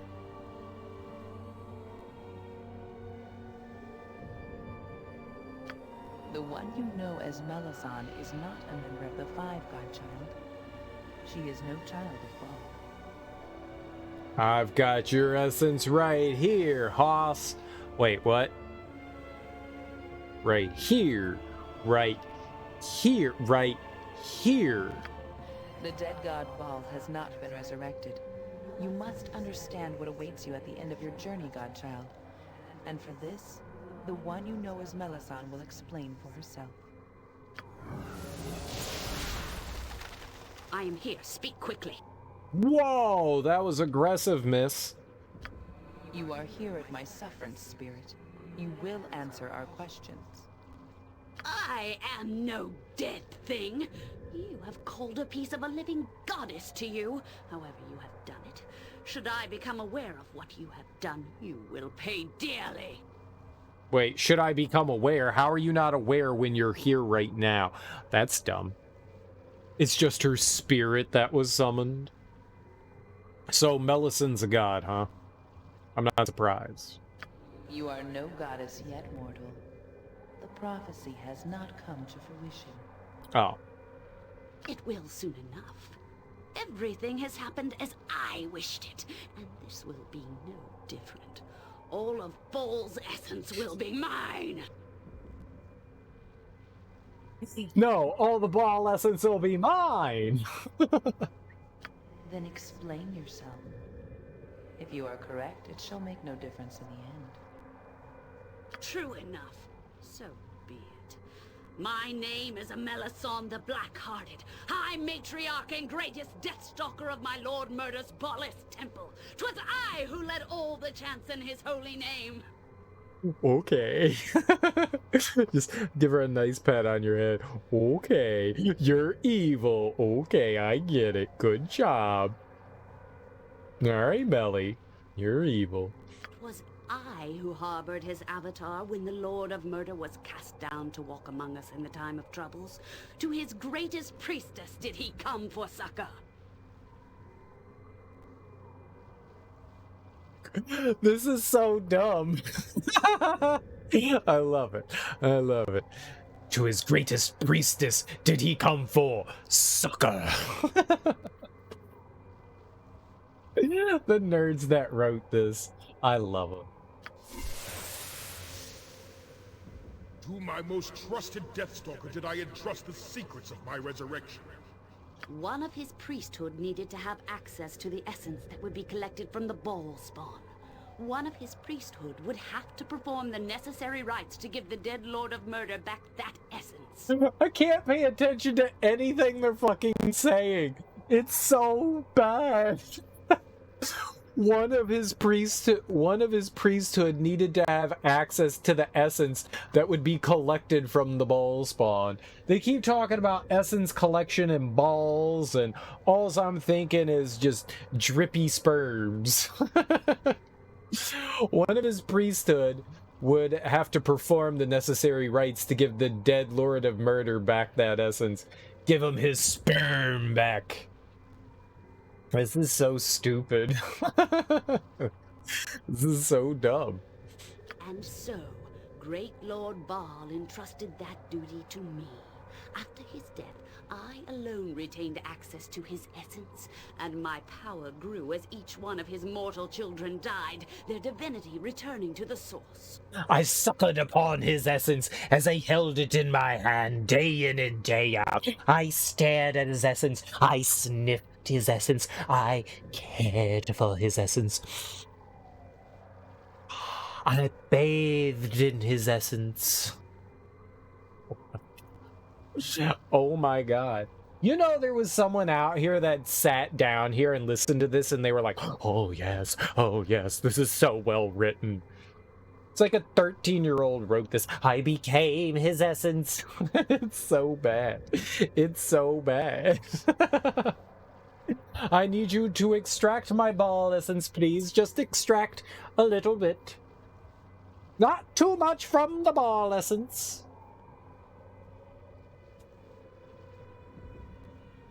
And so you have betrayed me, Melisande the Blackhearted. The time draws nigh, and yet you perform no rites. That is correct. Remain dust, my foolish god. Imagine the voice actors having to do this. Dude, as a voice actor, I think it would be so much fun. Like saying this like stupid ass shit, dude, I would have so much fun with this. This is great. This is great. This is great. I would look at that and be like, you want me to read what? You want and be serious? This isn't like a joke. These aren't intentional innuendos. I'm not supposed to be insinuating something here? Are you kidding me? Oh, this is gold. This is gold. This is gold. Just a little off the top, please. It was I who created the Five, loosed the god spawn at each other's throats, all the while promising those fools that they would serve at Bhaal's right hand. Well, they can, in limbo for all I care. Not the right hand. That's how he lost his essence. It was because he was using his right hand. Oh my god.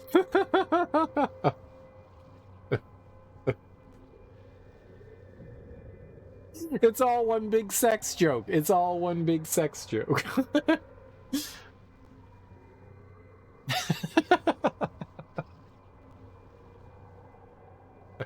It was I who masqueraded as the protector of Bhaal spawn, herding the ones that the Five could not find to their doom. I led the last Bhaal spawns to Sarevok and had them slaughtered. I promised them all right hand jobs. No. Stay away. But you couldn't have known that I would be there. No, that's true. I knew that Ilisera would perish against your might, but I did not expect you to show up quite so soon. Still, you proved a fortunate arrival. I mean, if she's not a ball spawn, how powerful can she be, right? Getting rid of one of the Five without it looking like my doing was one thing. But with you already in Sarevok, I could turn you on Yagashura as well, after I let him into Sarevok to kill the other ball spawn, of course. And then you turned on the rest of those paranoid fools while I distracted them. The Five were the last thing I had to deal with before I could become the Lady of Murder myself. And you've dealt with them nicely. Thank you. Thank you. Thank you. It's not over while I'm still alive. You tricked and used me. I'll kill you for that. You've taken my rightful place. I won't allow it. I'll stop you, Melisande. You won't get away with this. So you've gotten what you wanted. No need for me to be involved, then? Lady of Murder? Any chance you need a right-hand man? For all the ball spawning? I have most of the essence of Bhaal under my control, fool. I am nearly a goddess. I control the entire abyssal realm that was once Bhaal's, all of the Throne of Blood. Wait, why does she get all the essence? I'm the one that's alive. She's not Bhaal. I'm Bhaal. You get your own Bhaal. Get your own Bhaal. Don't play with my ball. I didn't tell you could play with my ball. Get your own ball. I'm Bhaal, not you. Bad ball. Bad ball. Do you dare come and face me there? Or shall I have to hunt you down like the sorry dog that you are? I mean, hunt me down if you want. That's cool. Oh, I'll come, all right. The Throne of Bhaal belongs to me. Oh, I'll come. I'd confront your kind of evil wherever I had to go, and I will win. I will never let you get away with this. Someone has to stop you. It appears you leave me little choice. Too bad for you. Oh, stop. Now you're scaring me. If you were any good, Melisande, you wouldn't have needed to resort to trickery in the first place. Oh, cut her deep. Then why wait? Let's see how the prophecy ends right here and now. As you wish. Enough. A battle here will solve nothing. Oh. Your course is set, godchild. Return to your pocket plane, and when you are ready, you will need to end its existence. Then you will be within the Throne of Blood, and Melisande will be at hand. She is not yet done taking the essence of Bhaal's children. I suggest that you move quickly, godchild. The final act of the prophecy awaits. Does it now?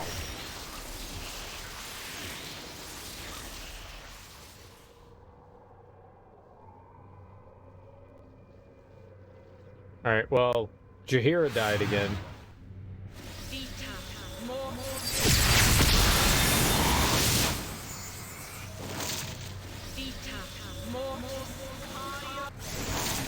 Yay, Jahiera lives!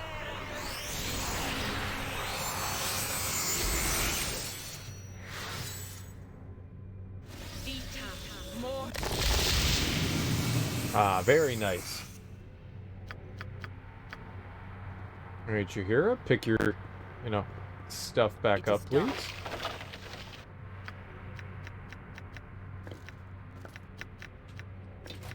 I didn't even see her health getting low. It was like she was alive and then, like, instantly dead. I don't know what killed her, but I did not see it. It was unfortunate. I'm sorry, we curb stomped the hell out of everything, so we're good. A quivering palm, a palm strike of death, the 5-palm death strike. She got hit by David Carradine. Right in the heart piece.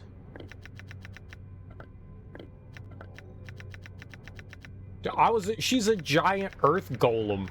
Like, how's she dying to that shit?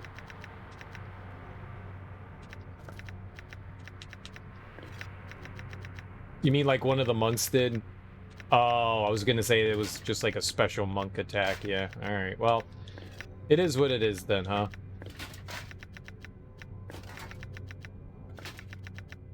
Cake or death, cake or death, cake or death. And we're all out of cake.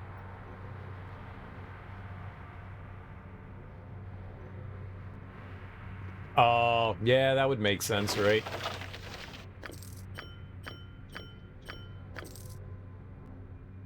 Yeah. Yeah. I saw that too. I didn't know what that was. I just knew I was, did. Did.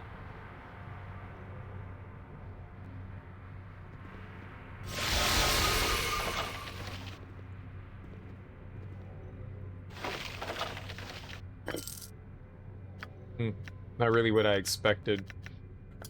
I was also like fucked up from something as well. I was all like stunned and confused, so didn't really matter. I should have put on the chaos hold thing. This door leads up to the kitchens and living quarters for the monastery, which is not worth exploration. Says who? Well then why even put it there? Why even put that there if it's not worth the exploration, right? Like, bruh. Bruh. Bruh. Bruh. Bruh. Bruh. I'll be the judge of what's worth it and what isn't, right? Oh, Sarevok.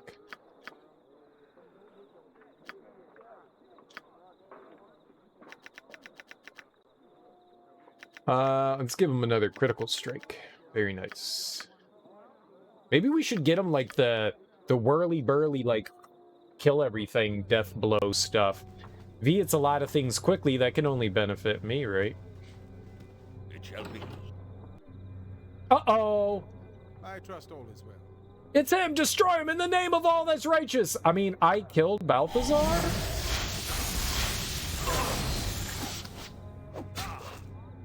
Well, they look like Spider-Man. Jahiera's dead.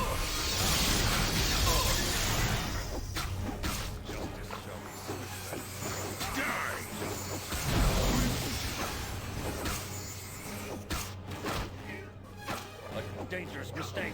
Jahiera's just like, oh, I'm alive. Nope, I'm dead. Alright, bring her back again, Aerie.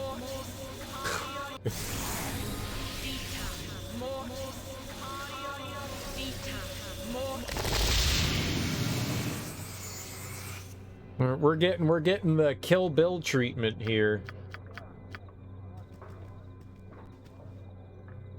It is done.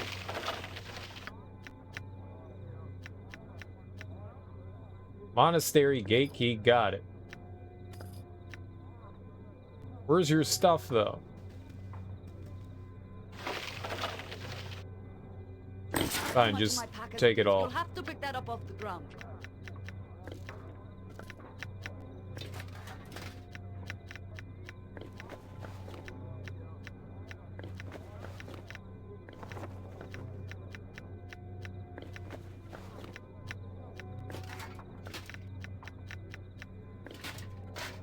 What?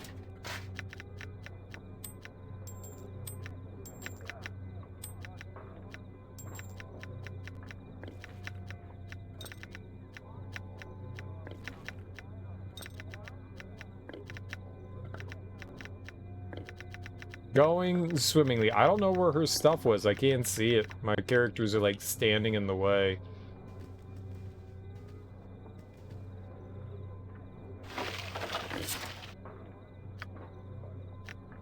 You over encumbered still? No.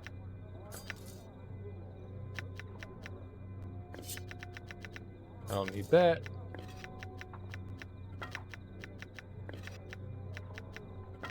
I don't know so much that we need that key, but we have it. So, open. I did it! I'm amazing! Be jealous, everyone. We opened the gate. Oh, and see. Alia also got another level. Another level 9 spell. Wait, is that the same thing that was before? I can assist you.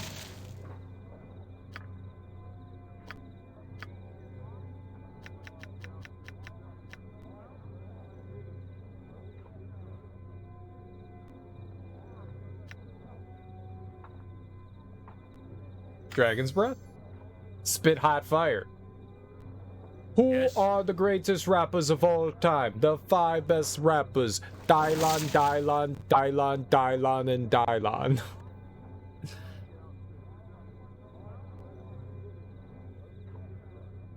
just like I thought it would be.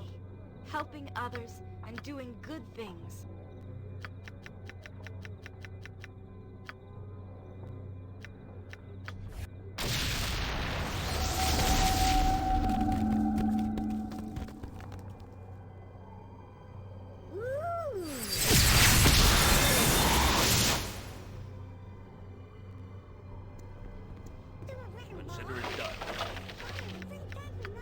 Okay, so graveyard key, bye-bye. And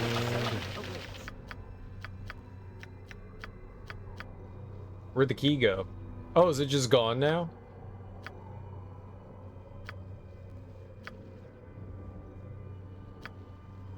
Seems as though it's just gone now.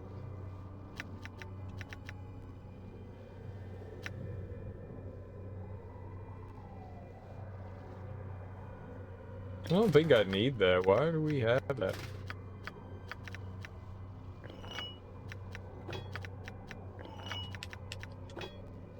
Sure. Pinar is good servant.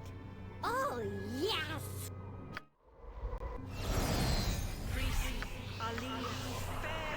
I'll wait for them to finish casting their spells. Way to go, Jahiera.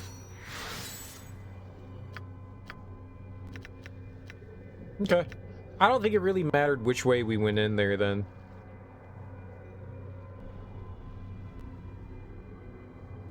Havarian just seemed like he was setting us up again anyway, so... Seaman. The Grand Seaman. They got Ball Spawn and Seaman. You should not have come to this place. Ah, and what lies within you? Neat. I am the ultimate expression of your power, Godling. I am the last of the barricades you have erected between yourself and destiny. Defeat me, and this plane is no more. There will only be the Throne of Bhaal. You've erected a barrier, you say? But you will not defeat me, for I am the Ravager. Right. Something is wrong here. I guess we can't beat it.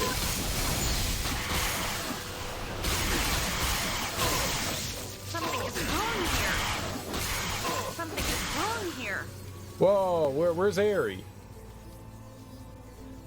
Oh shit. Aerie, get the fuck out of there. I'll do it. Something is wrong here.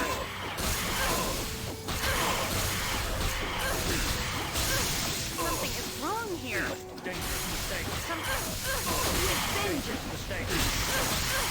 Something is wrong here. I like how these blades aren't hurting anybody. Oh shit, they hurt her. I was like, this is hilarious. She's like invincible. She's not. Turn into that thing!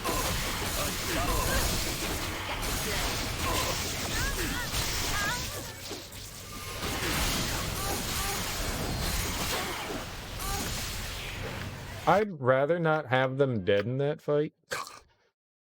Very much rather not have them dead.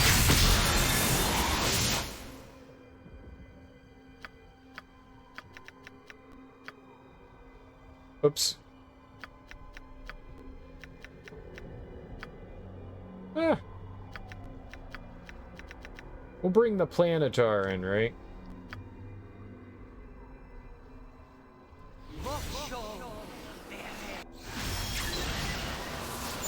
When you about to ball spawn and she keeps sucking, that is disgusting.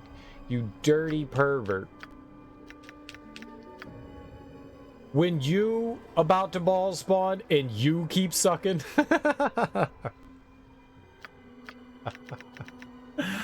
That one's better. That one's better.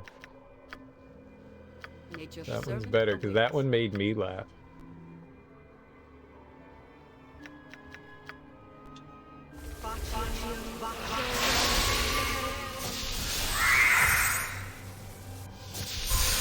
Either way. Yes.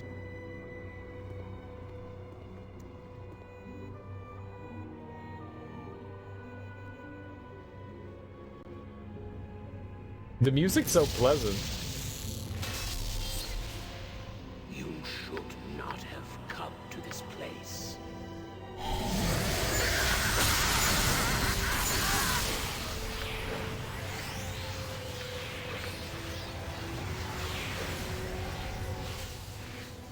Right, do I have the Planetar with me? Yeah, okay, I'm gonna send you over to defend the ladies, cause...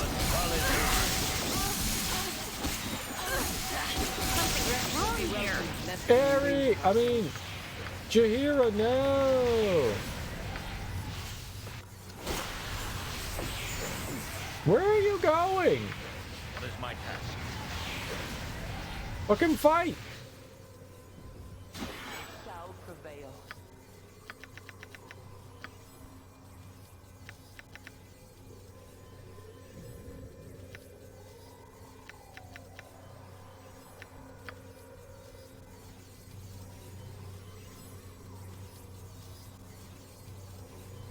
Yes? I await your need. Become a giant rock creature again.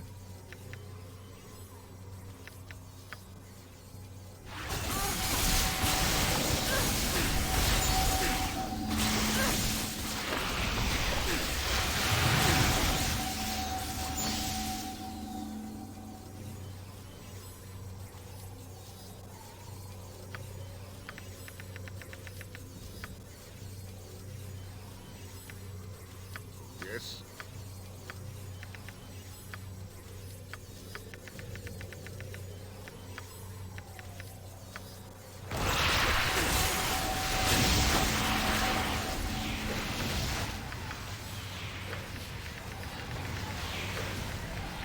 Smite! Smite is right. Smite is right. Smite is right.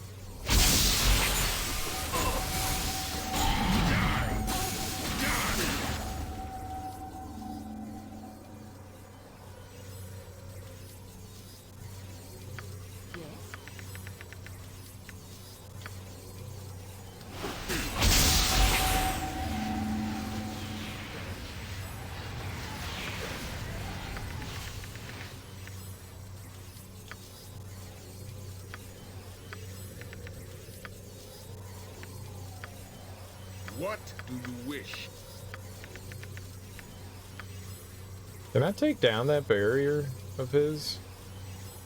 If we can, I'm gonna feel really stupid.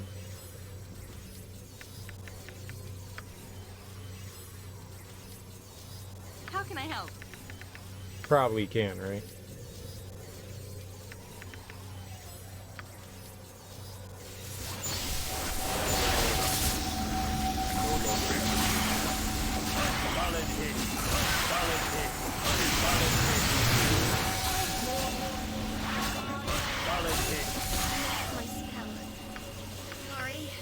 He's dead. He's healed!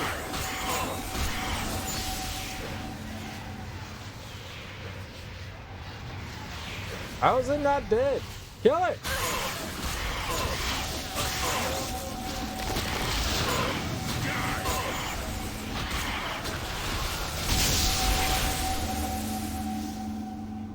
Yay, nobody died.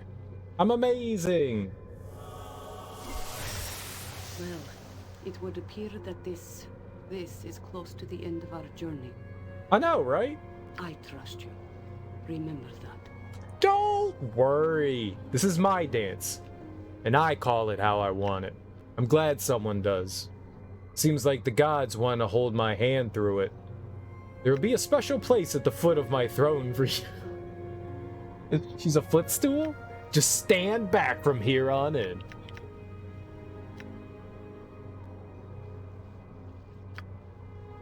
I will too, if you like. Oh, aren't you sweet? Okay, beautiful, you and me, here we go.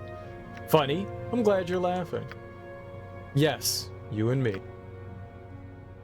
mean, we won. We won. With the last child of Bhaal dead, you may now enter the abyssal realm of the Throne of Bhaal. Once you do so, the pocket plane will be destroyed forever. Forever, you say?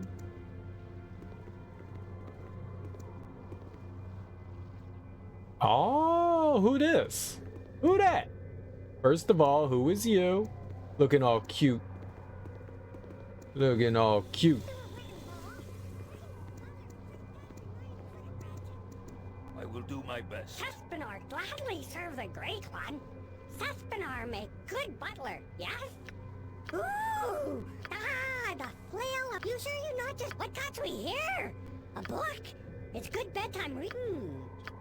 It seems I keep look. Yeah, it kind of sucks that I left the circlet in Netheril. I don't know anything about the invisibility ring thing. I never saw someone selling that or anything, so... Wouldn't want to be here and all that. Suspinar, go on now. I want a nap, maybe. Sarevok stands ready.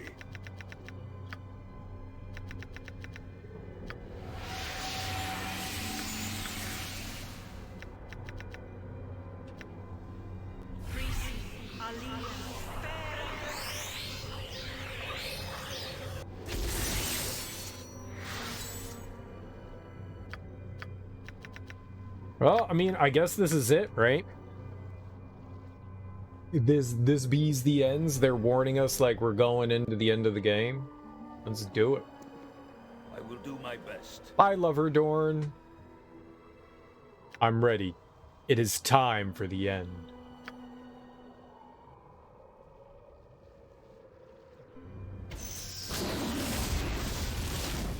What were the explosions about? And game over. I guess the game knew exactly what we wanted. All right. It's time for the end. I said it. I said I was ready for the end, and it ended. Perfect. Perfect. Hey. God willing, that's our last game crash, right? That's our last game crash, maybe.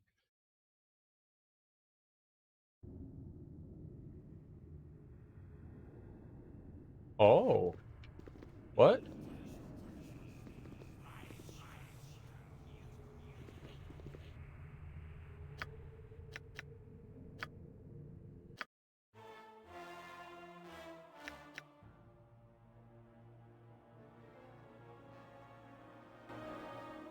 Oh.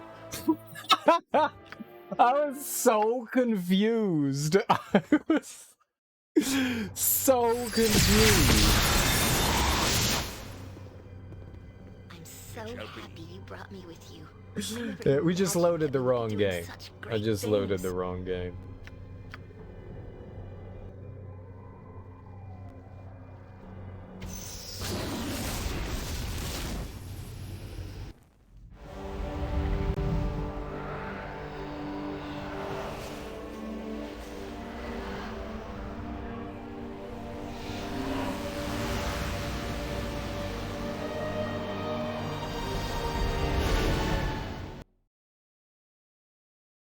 Found the ball spawns.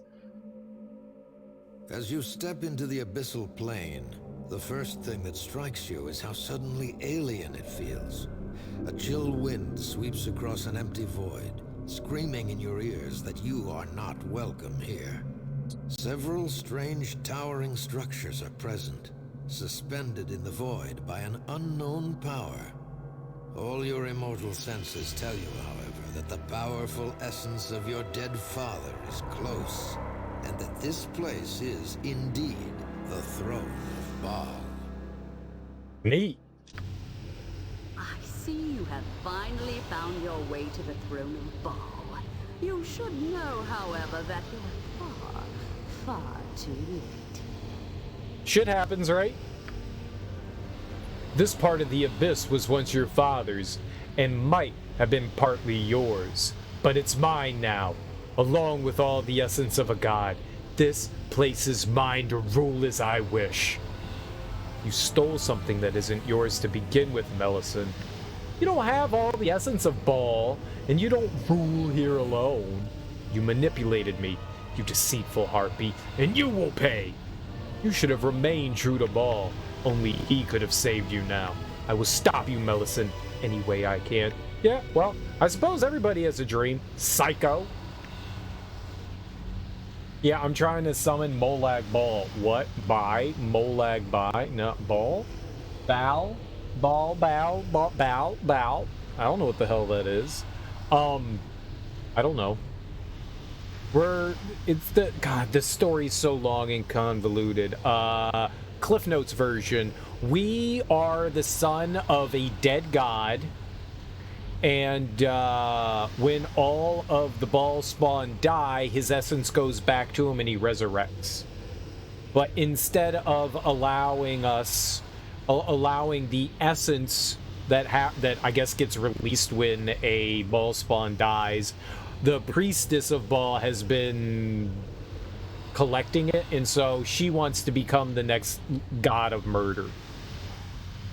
But it's our birth. Well, it's all the Bhaal spawn's birthright, not necessarily a priestess. So there you go. I guess that's the Cliff Notes version. It's fucking dumb.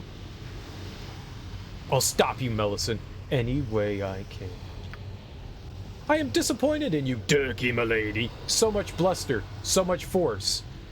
How have you managed to blunder your way through the realms and not perish sooner? I have no idea. I've died a lot.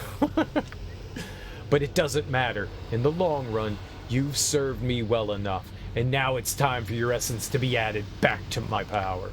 Okay. I'm down. Whatever you say, lady. I'm in. Whoops.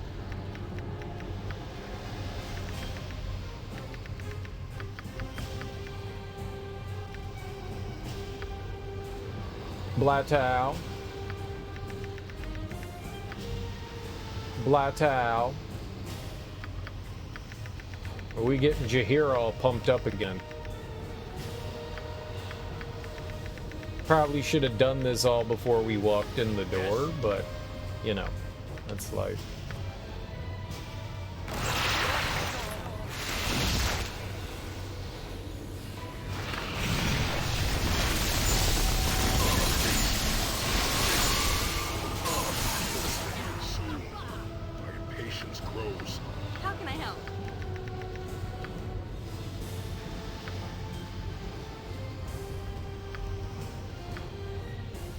Oh my goodness.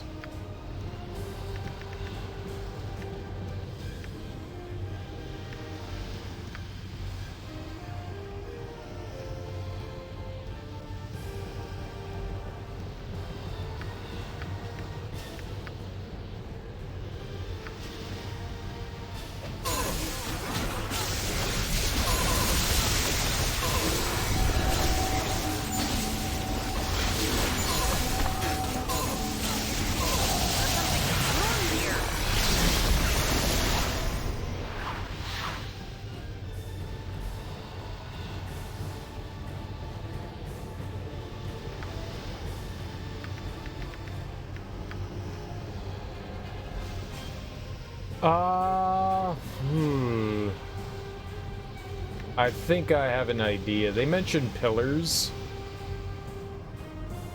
I wonder if we have to go to... Yeah.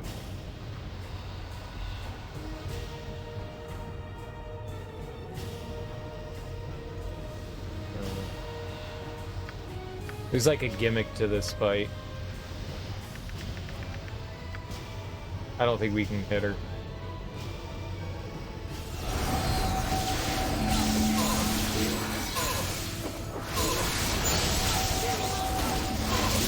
Well, maybe. Ah!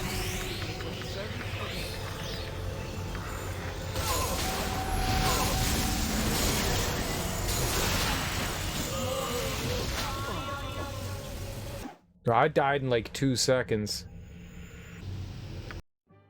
That was a decent too long, didn't read. Well, thanks. I tried. Alright.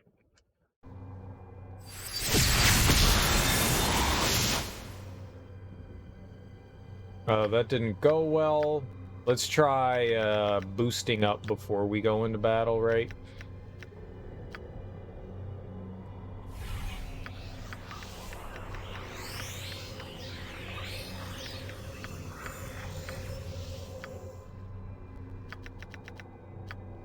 Ah!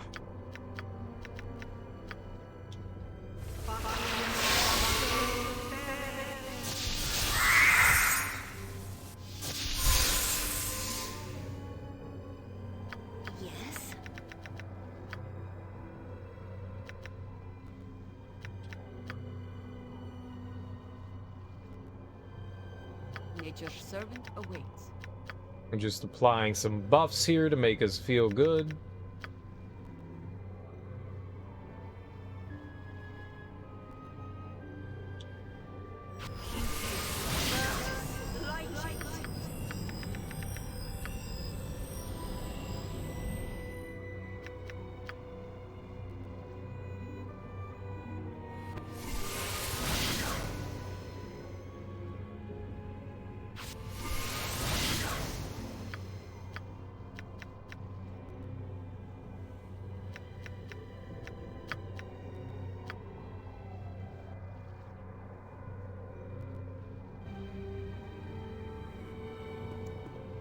Shall be.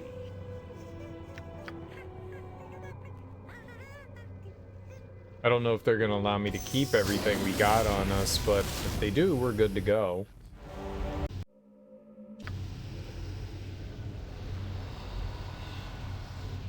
It looks like all the buffs stayed. She has... Oh, we have no idea how much health she has. You should know, however, that you're far. I like how she called me incompetent. That hurt my feelings. That was me.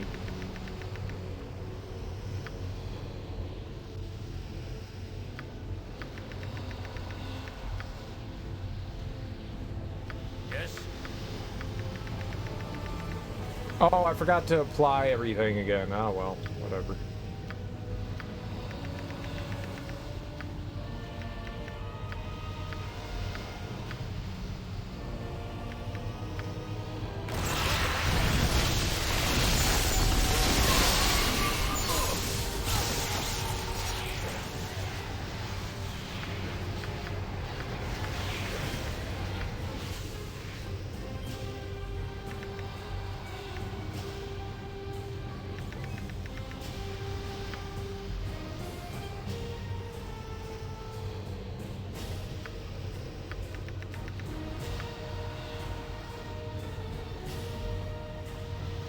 Send in a sword!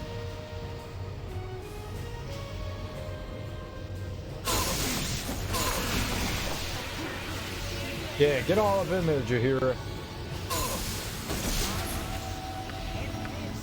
Help however I can.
Absorb the ballspawn essences, and there is more than enough power in this plane to keep you busy. If you are wise, you will flee. Once I'm done with the essences, I will not hesitate to gather your own as well.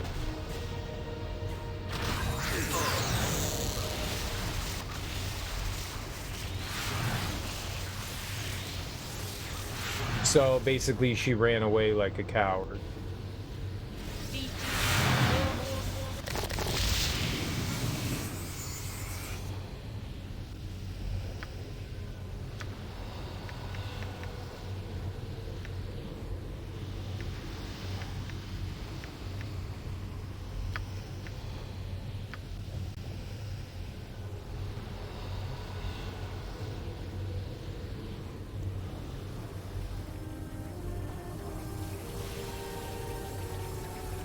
Jan Sieben?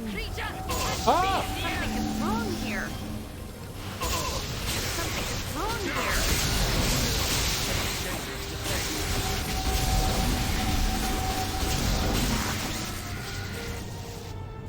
here. Yay for destruction. Okay. Consider it done.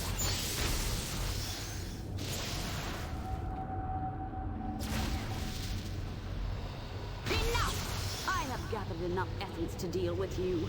I will wait no longer to end your pathetic life. Prepare to join your siblings. Something's wrong here.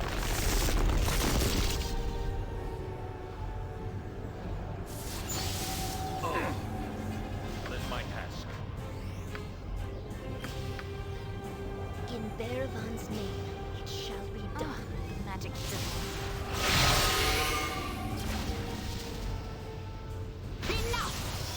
Gathered enough essence to deal with you.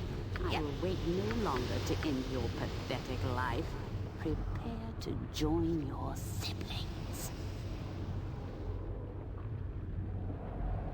Oh, the Planetar can't get through there? Uh-oh.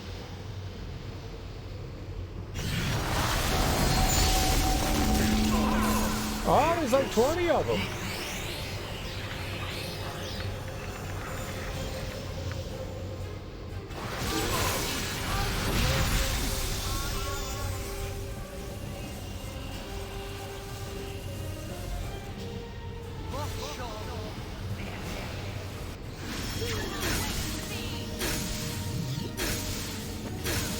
Sarevok, no!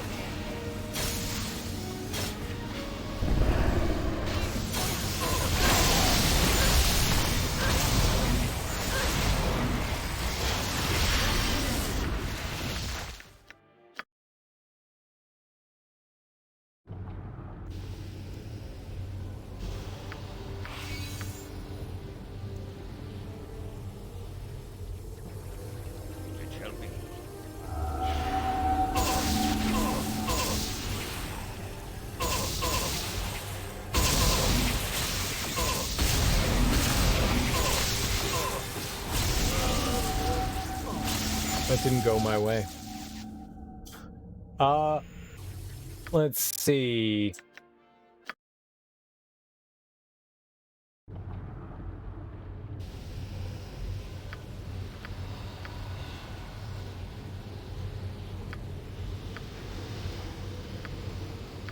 Nature's servant awaits.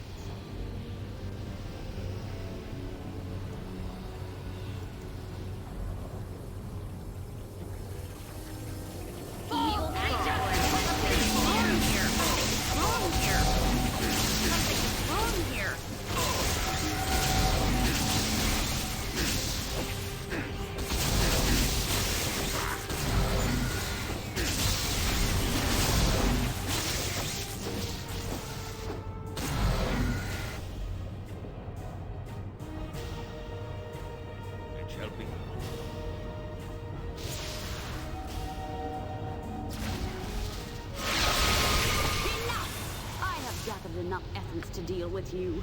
I will wait no longer to end your pathetic life. Prepare to join your siblings. Something Yes?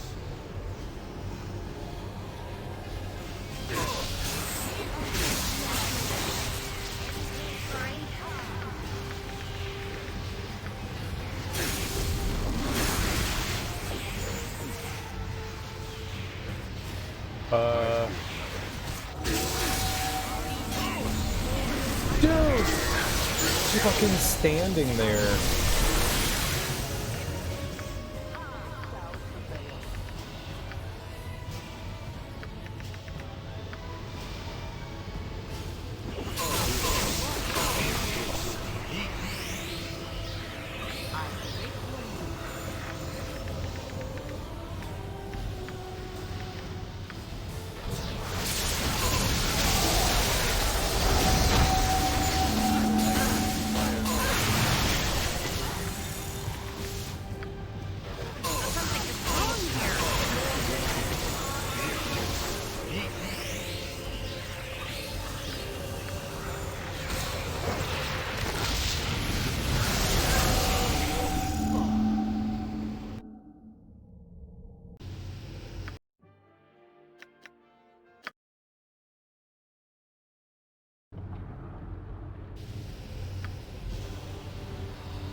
Yeah, I figured there'd be no sleep in here.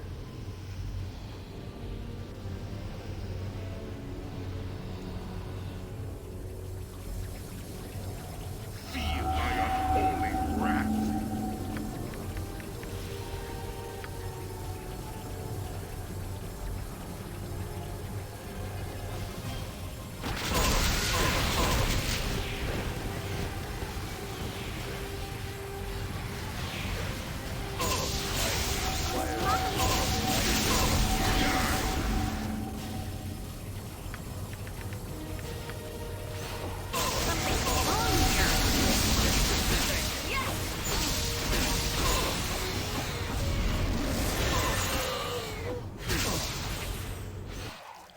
Is that just not attacking?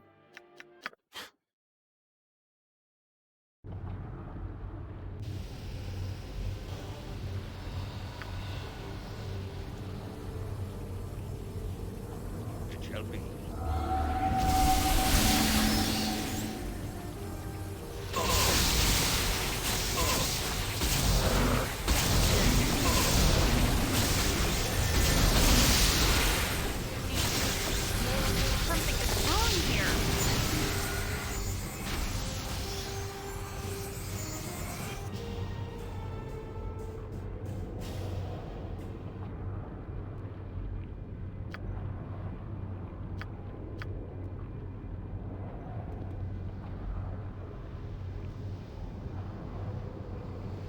I fear nothing.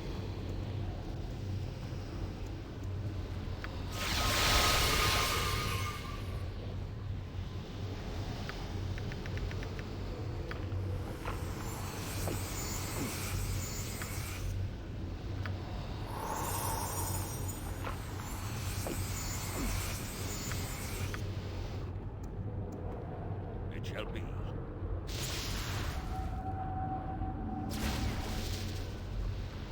Enough! I have gathered enough essence to deal with you. I will wait no longer to end your pathetic life.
What am I doing?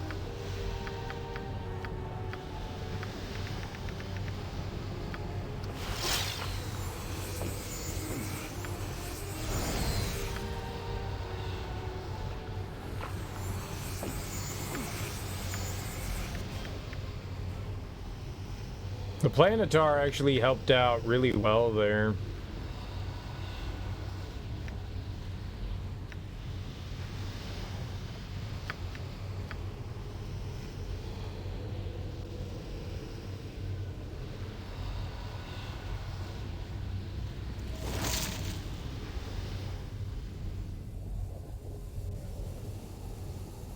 What?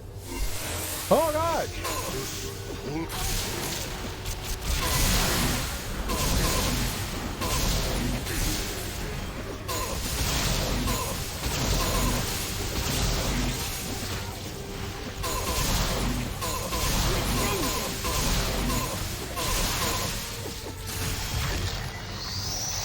Oh, Sarevok just be chilling. Great. I shall not yield.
What is my task?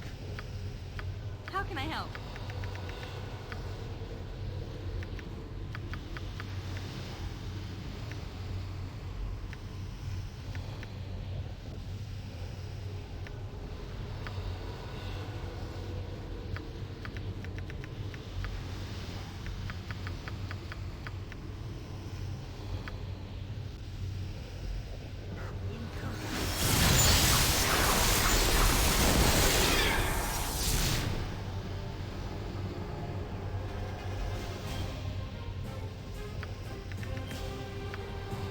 Fuck. Dude, Ares so dead.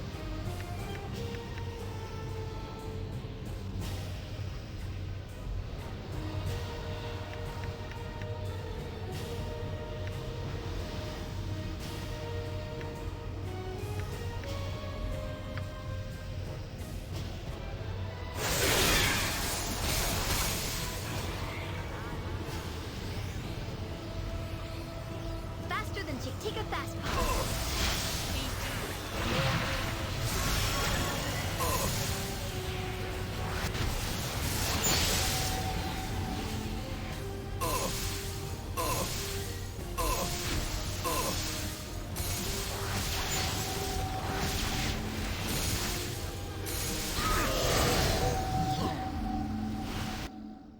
You know, shit, we got fucked up. If she's summoning like evil.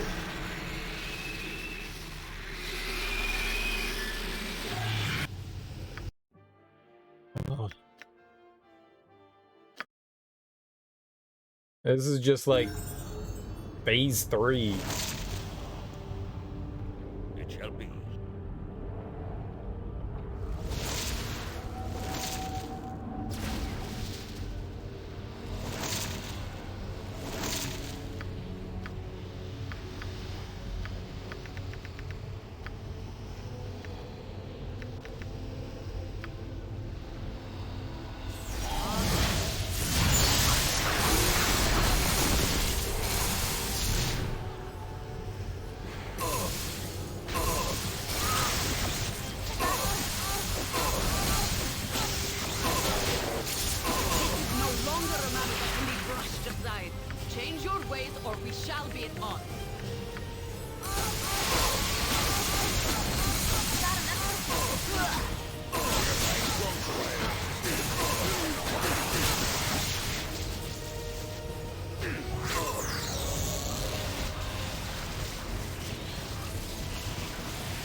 I have not used the Rod of Resurrection that many times.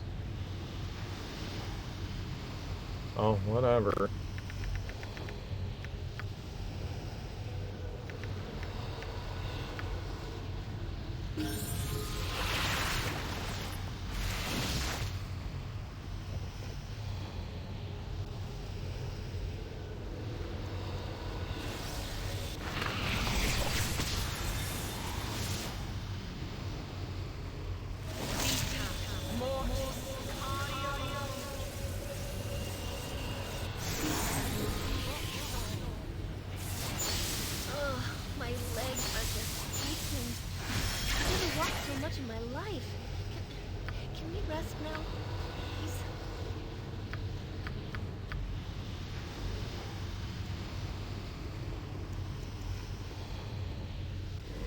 Kill something soon.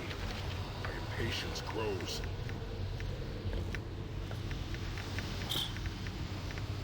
Hey, I gotta do this like 2 more times.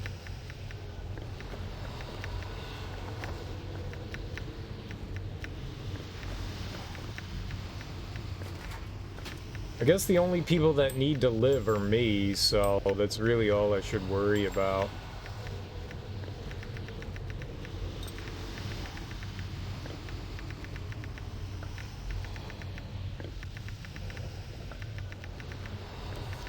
But holy crap.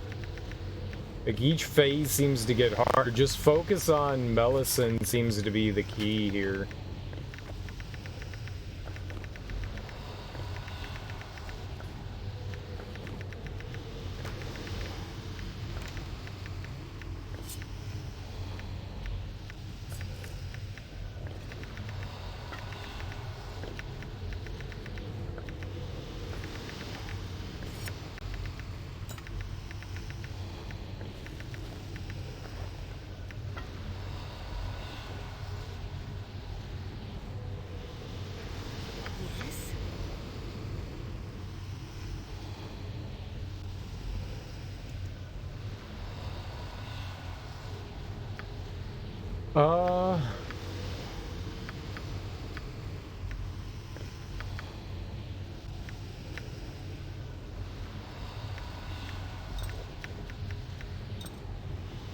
Yes? Nature's servant awaits.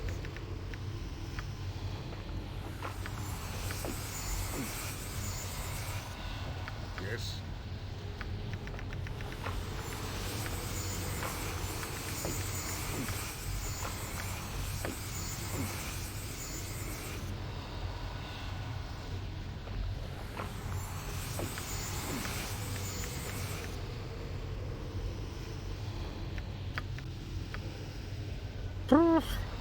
Who knows what we're gonna end up doing here.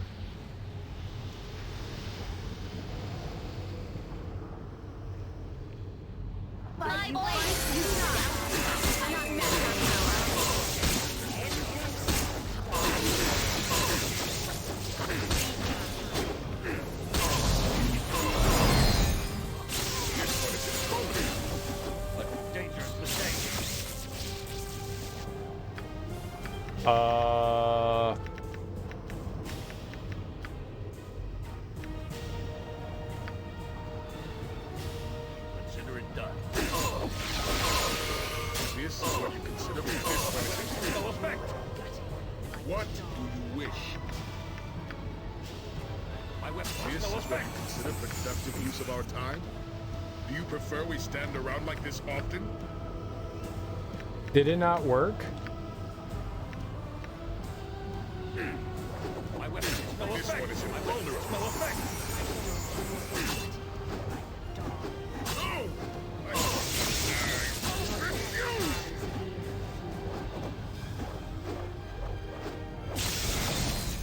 I thought I dispelled them. It should have gotten rid of the magic garbage on them, right?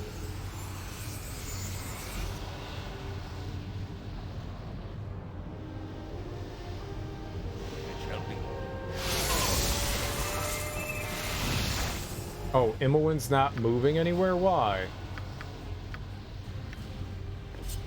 Oh.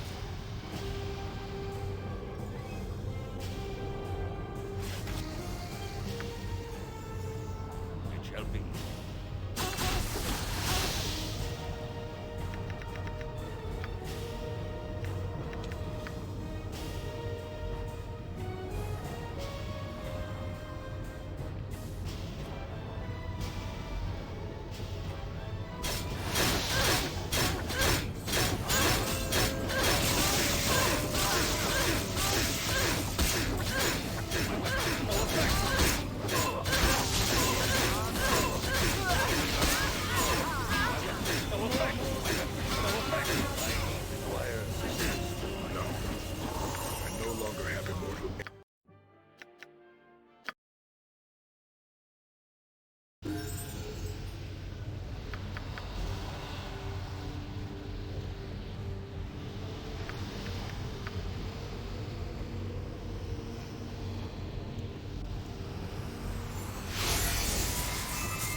There we go.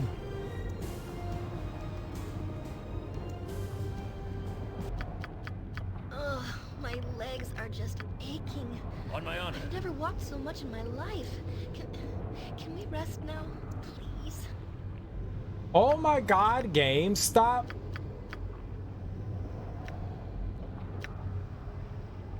Grandmaster's armor? Where the hell did that come from?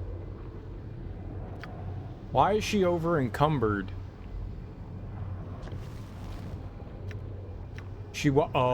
Oh, it's the potions. Yeah. Yeah.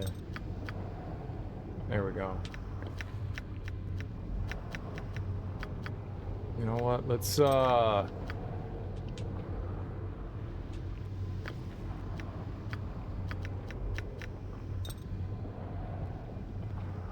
There we go. Yes. Now she walks.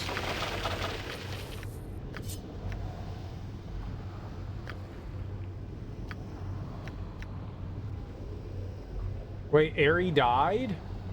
And she has nothing on her? What? When?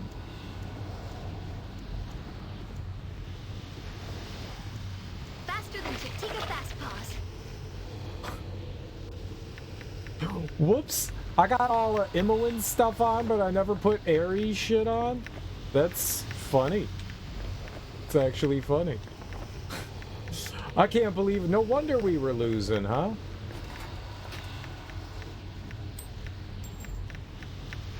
Well, I feel a little foolish there, huh?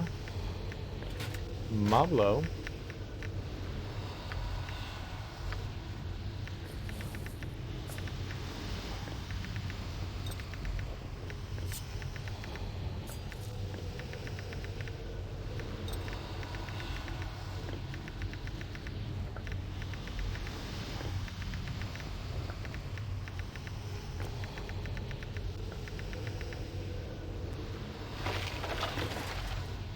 Doesn't really matter, we just need to pick it up. Okay, Yes.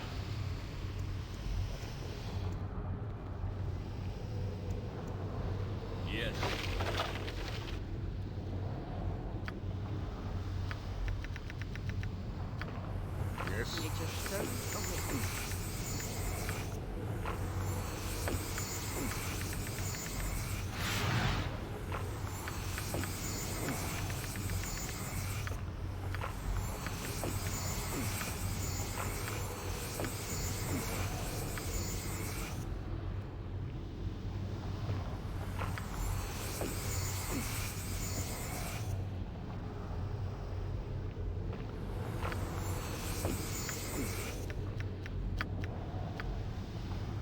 alright, round 4 or 5, whatever it is, we're gonna get our asses kicked again.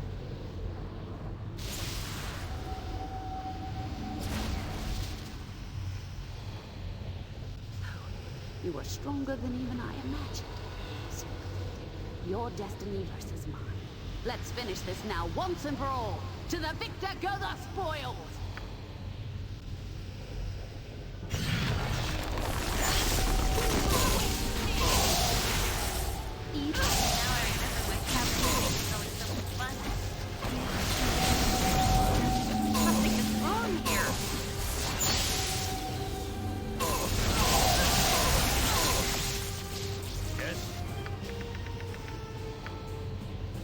I await your news.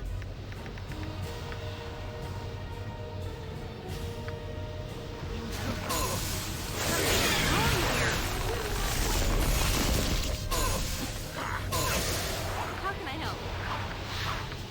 What is my task?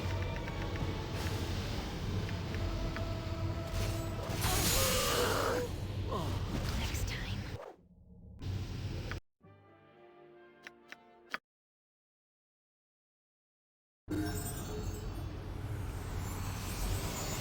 It shall be. This is gonna be tough. We used a lot of our good shit in phase 1. You are stronger than even I. You asked for it.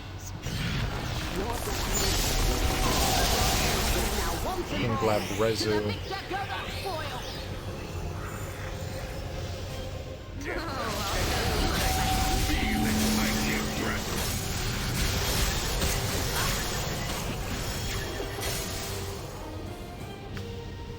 can I help? Oh, wait. I await your need. Oh, he's dead. I just wanted to help.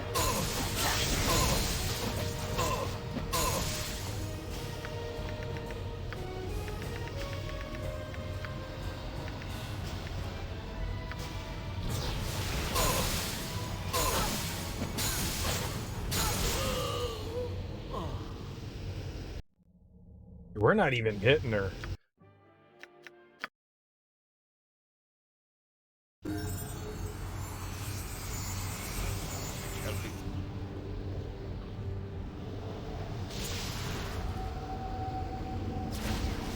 This is tough. You are stronger than even I imagined. So be it. Your destiny versus mine. Let's finish this now once and for all. To the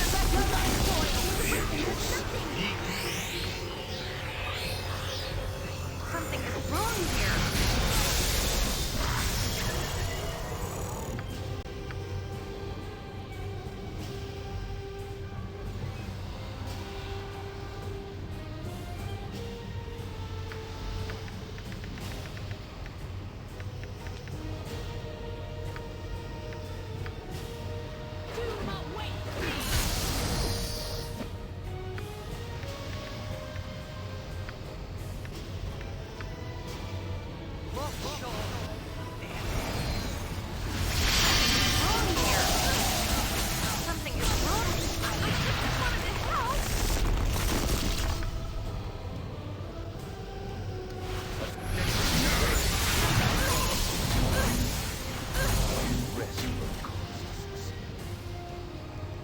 Why did I run out of there? Oh, because I got fucked up in the brain.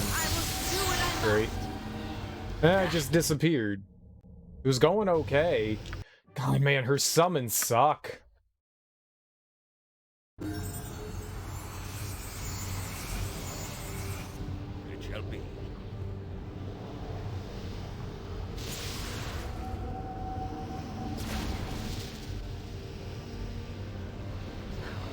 You are stronger than even I imagined. So be it. Your destiny versus mine. Let's finish this now once and for all. To the victor go the spoil.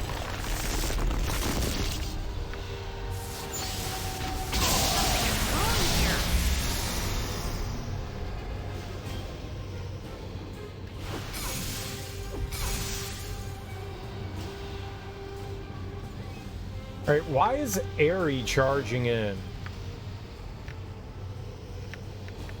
Oh, because I didn't equip shit on her. I'm an idiot. It's like, why the hell is she going looking into combat?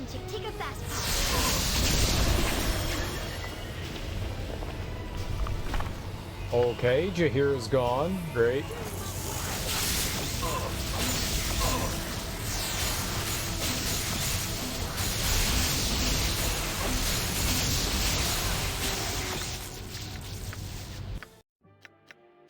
Holy crap, man, that stupid eyeball.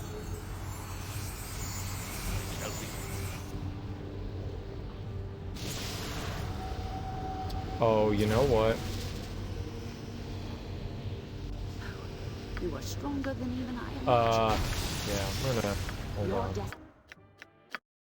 Do some quick buffs before we jump into that.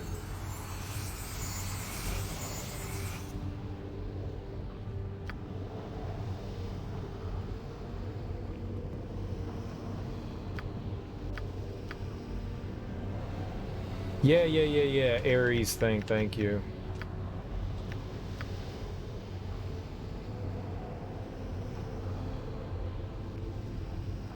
Yeah. It's like, why does she keep running into combat? I'm an idiot.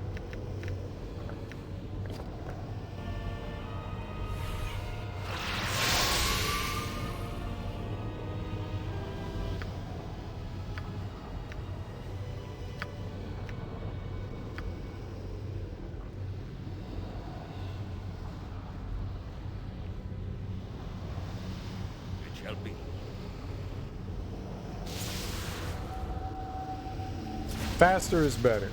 Faster is better. You are stronger than even Evil can't be allowed to die. Your destiny is Something is wrong here. now once and for all. To the victor go the spoils. Rest should be welcome, lest we endanger ourselves. Can you rest now? A dangerous mistake.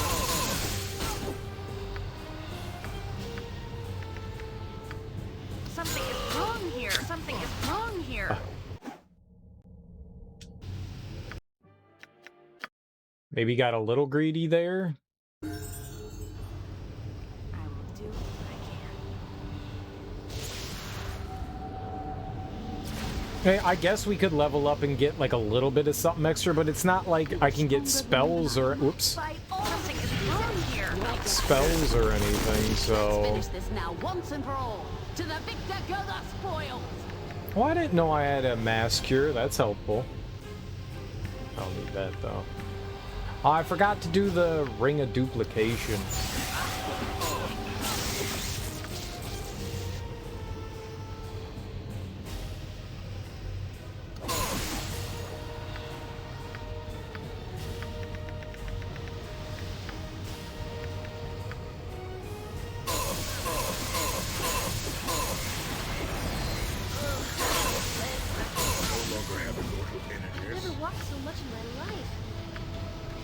Well, he's dead. Something is wrong here.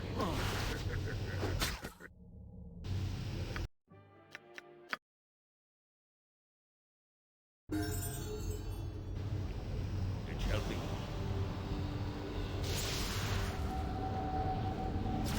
I think I need to have like Sarevok run around and like try to fight. Stronger than even I imagined. Your destiny. Let's finish this now once and for all. To the victor go the spoil.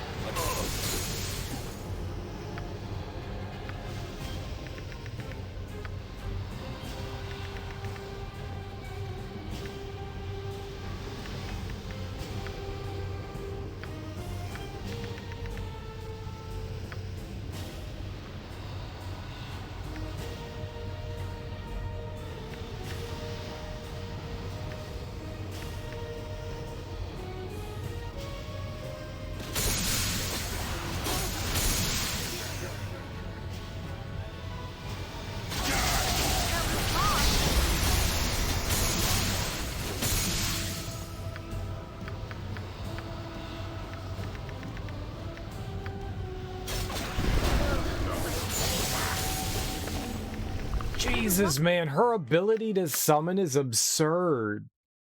It shall be.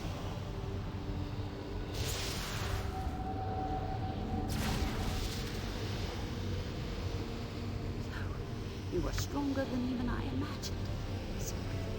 Your destiny. Let's finish this now once and for all. I think our tiredness is fucking us up too. Wrong here. Yes.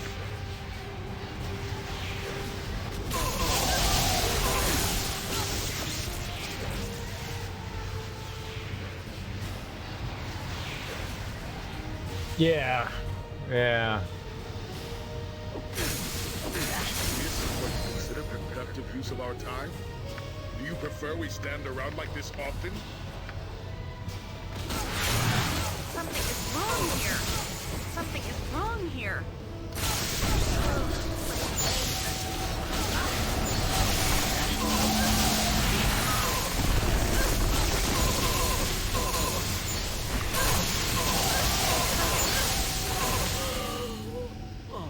Like, she's just like summon, summon, summon, summon, summon. It's goddamn insane. Yes. Like, that's genuinely freaking crazy. It shall be.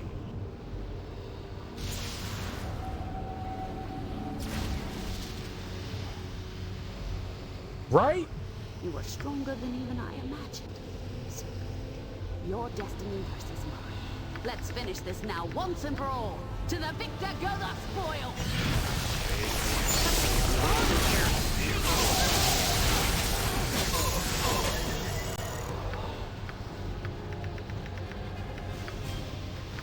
What do you wish?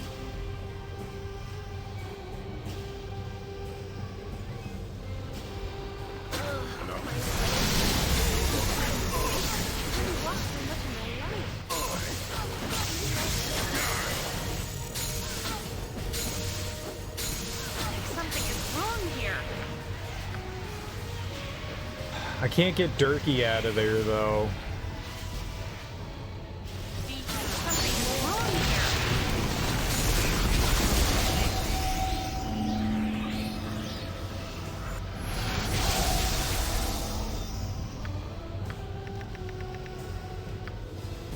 Sarevok stands ready.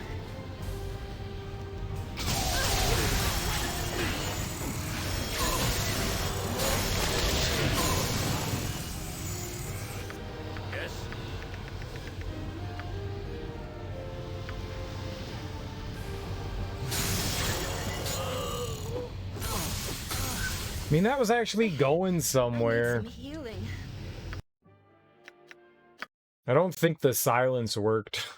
I tried. Yes? Yes?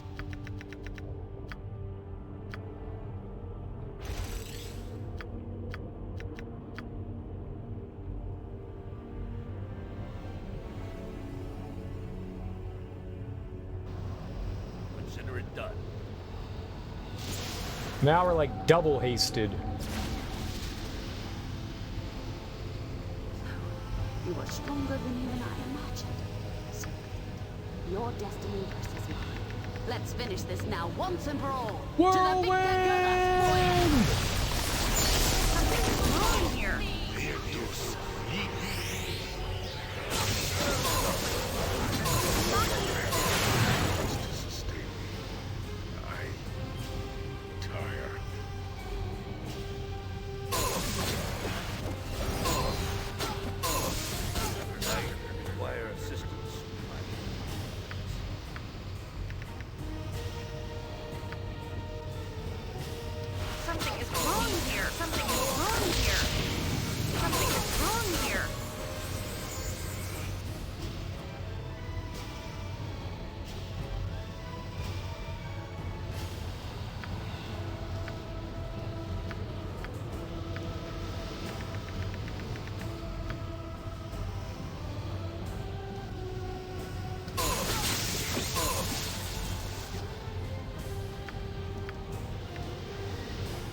Something's wrong here.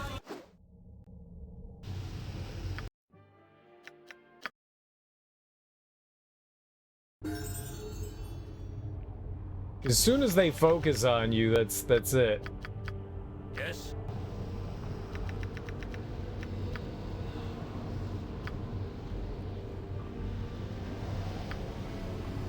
What is my task? I will do my best.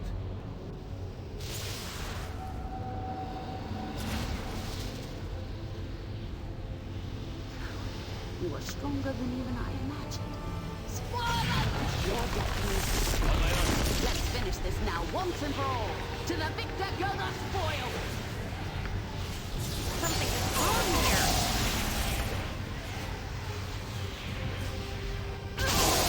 Something is wrong here.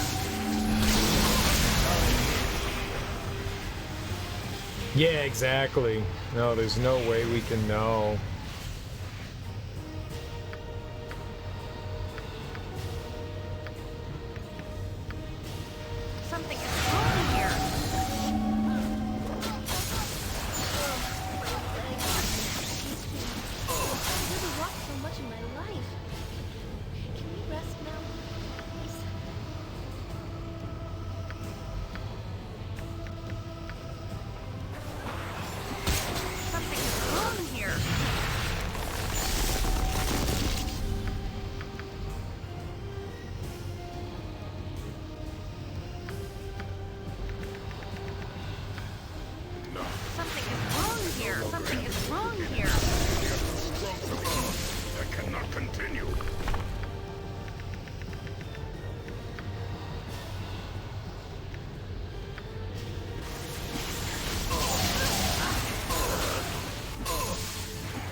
she's a fucking god. She's a fucking god. We can't even hit her. Like, I do like 0 damage when we hit her.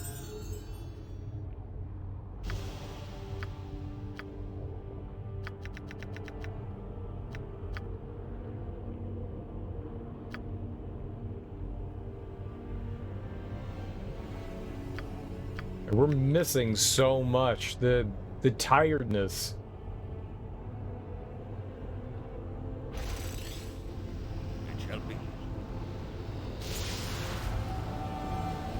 I have another Planetar, but I kind of want to save it for the final round, but maybe I should use it now. I think Imowen can summon it. Let's finish this now once and for all. To the victor go the spoils. Wait, really?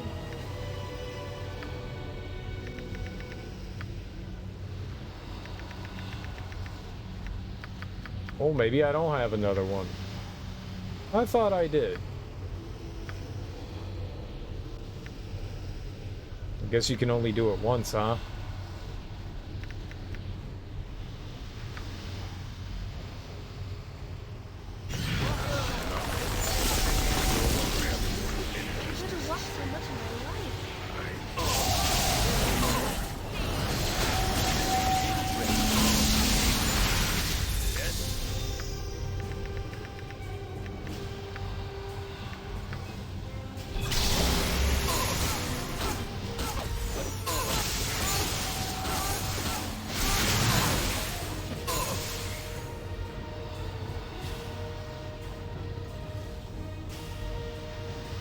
Did Imowen charge in? Great. The hell out of there, Imowen.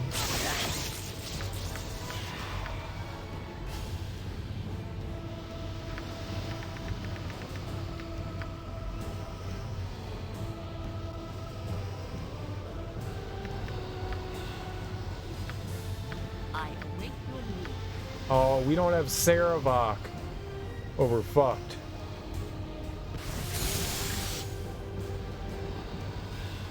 Oh, Imowen bopped him.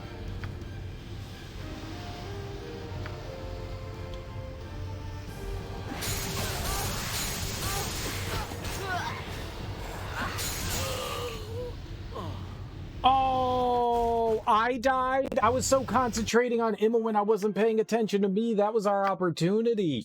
We had her badly injured. That was like the time to do it. Fuck.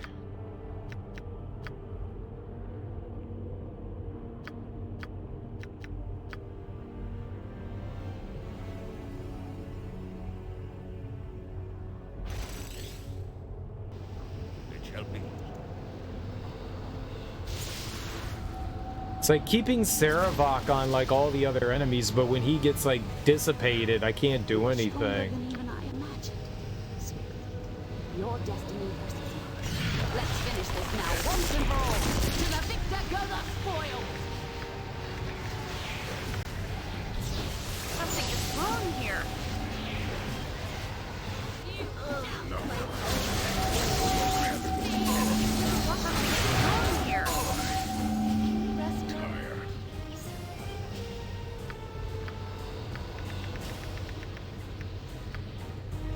Spider!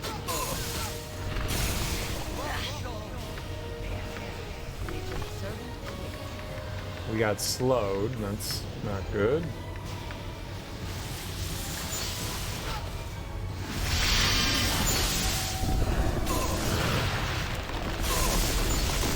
Something is wrong here.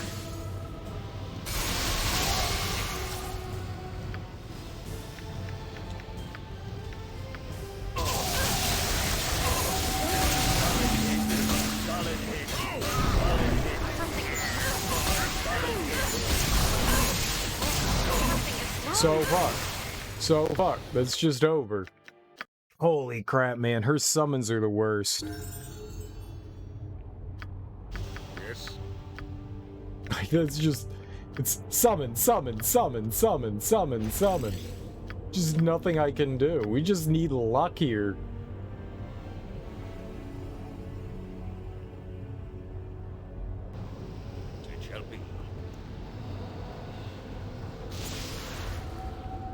If we could get some, like, distraction enemies, but we don't have a lot in regards to that. Well, we'll pull our spider back out again. To the victor go the spoil. Something is wrong here. Are just aching. I've never walked so much in my life. Can we rest now? No. Energies to sustain me. I tire.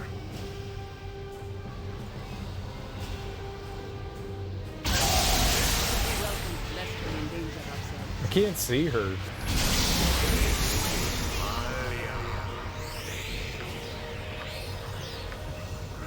Great.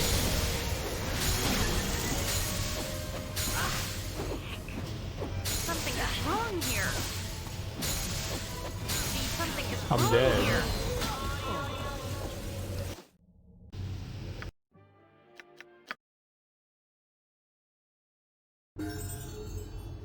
Yes?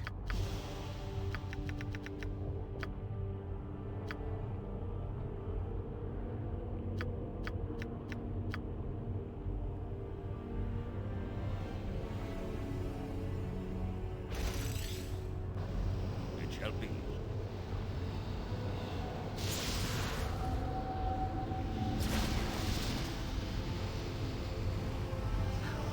You are stronger than even I imagined.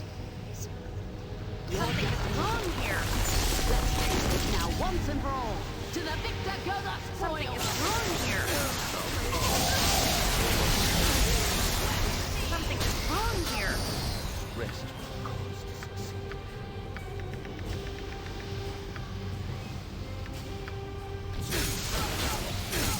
Something is wrong here. Something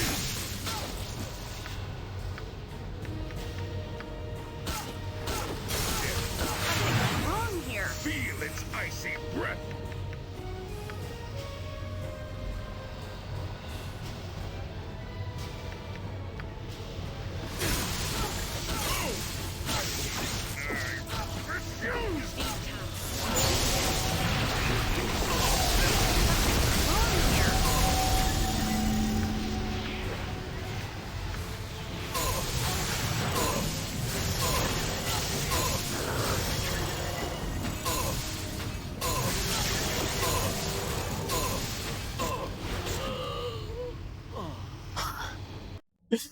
That was close.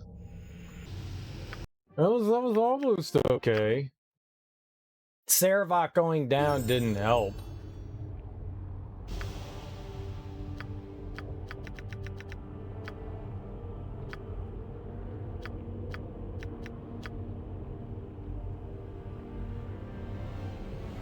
I'm getting pooped on. I'm getting pooped on. She's tough. We may have to, like, start from the beginning over again. How you doing, Con Wizster? It shall be. Just so I can be a bit smarter with how... Yeah, but what good's a level up gonna do me right now? We can't rest or anything like that. The level up isn't gonna do anything. Alright, we'll get, like, 2 extra HP. Let's finish this now once and for all. Here. To the victor go the spoil. Something is wrong here.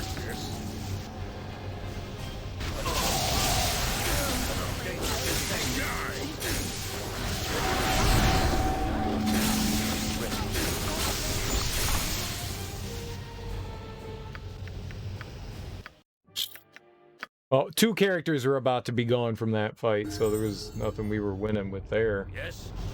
Consider it done.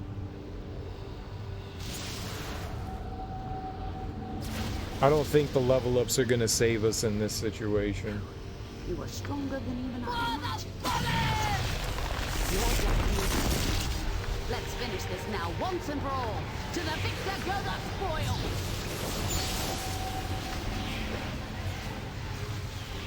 Something is wrong here.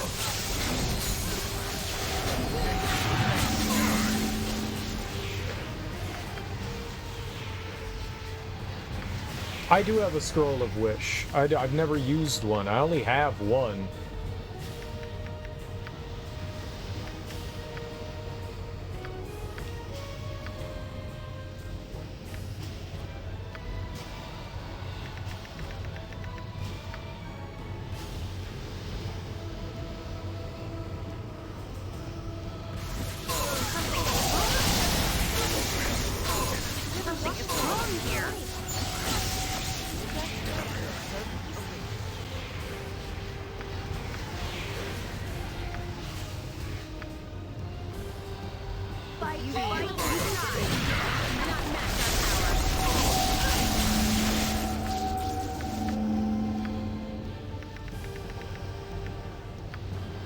Something is wrong here.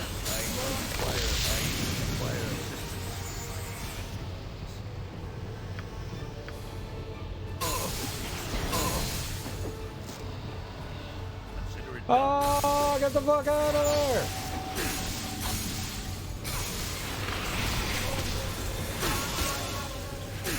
By my honor, you shall not see another day. Leaving on a jet plane, knowing you'll be back again. You're telling me you love me? Are you proposing to me, Teak? I say yes. I say yes. Have a safe flight, dude. Have a safe flight. Have fun. Be safe. Have a great time at Comic-Con, dude.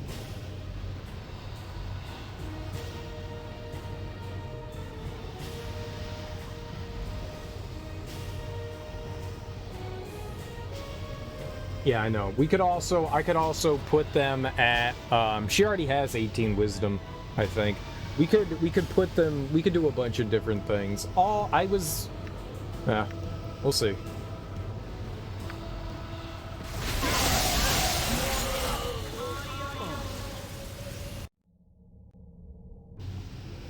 At least I think she already, it's on,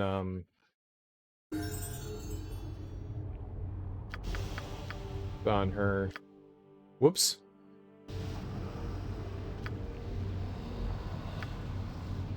Yeah. Harry. Oh no, she has 17 wisdom, not 18. My bad. My bad. We could. I'd rather save it for after, like if we can get through this round, if that's really what we can use it for, because what else am I going to use it for?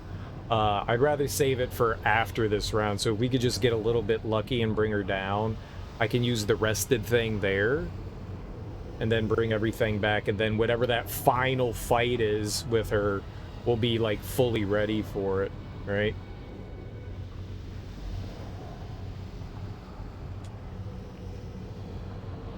Faster than Tick. Take a fast pause.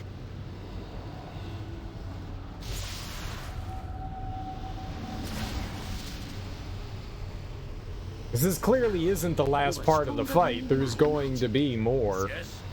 Your destiny. I will do what I must. Let's finish this now, once and for all. To the victor go the spoil.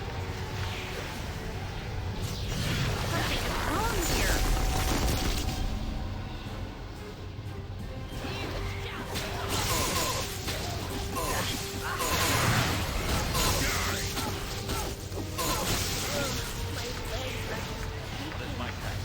I've never walked so much in my life.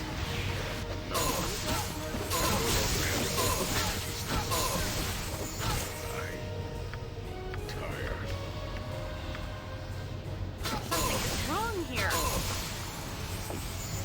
will do my best.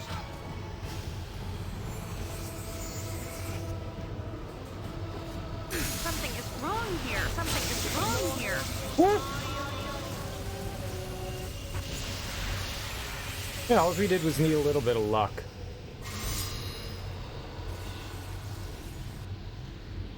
Enough, Amelasan.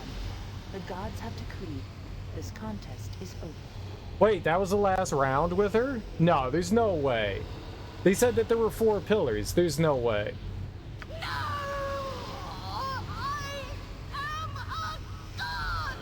This is not over until I say it is! You are no god, priestess of Bhaal. You play with stolen energies that make you immortal, that give you great power, but that does not make you a god. The Bhaalspawn has not won! I refuse to believe it! Oh, I would die first! Okay. But you cannot die, so long as the essences are within you. Even now, however, they struggle to flee from your weakened frame. You are defeated, and destiny belongs to the victor. Am I the victor? No! No! I will kill you all! I don't want to be Victor. I want to be Serial. You will do nothing, Amelasan, but accept your fate.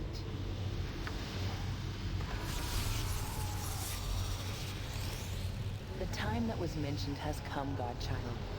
There is a choice before you. You have prevailed against all that have assailed you, and now you must decide your fate. Go on. Only one other spawn of the dead god remains, the sibling who fought at your side. Her portion of the essence is not large, but she must make a choice. You mean me, don't you? Why is this not voiced? You're talking about the part of me that's the taint. You stay away from Imowen's taint. That's hers and hers alone. The powers I've developed? Do you intend to keep that essence, Godchild? Or will you surrender it to your elder sibling? Oh, don't ask me. She better not ask me a question about this. This is your decision. If I could have gotten rid of it voluntarily, I would have done it a long time ago. Ooh. Take it. I don't want it. I never wanted it. As you wish, Imowen. So it is done. The only decision that remains then belongs to your sibling. Yeah, go on. The vast majority of the soul essences of the children of Bhaal, Lord of Murder, now belong to you, and you alone. You must now decide what to do with this power. Be wise. The choice is irrevocable. Irrevocable? What are my options? Shove your wisdom. Fought to get here, and I earned my place. Can I give up the taint easily like Imowen did? Why? What's gonna happen to me? First, you may choose to surrender that portion of the essence which remains with you. It shall be given to Amelasan, and her soul, with all the essence it contains, shall be destroyed. Surrendering the essence will allow the gods to remove its evil taint and hide it well within the halls of Mount Celestial, forever preventing it from soiling further souls. We don't want it to soil. You, Bhaalspawn, would be made immortal, free to continue your life with a destiny of your own choosing. The manipulations of gods will no longer be your concern, and your soul will be untainted. And my other choices? I do like my taint. I do like my taint. My taint does make me who I am. Once Amelasan's soul is destroyed and the essence released, you may accept it into yourself if you want it, and the Throne of Bhaal will be yours to command. The taint of evil within the totality of Bhaal's essence is great, greater than anything you've ever known. It remains to be seen whether you will resist this evil or embrace it. Well, I am evil. I am evil.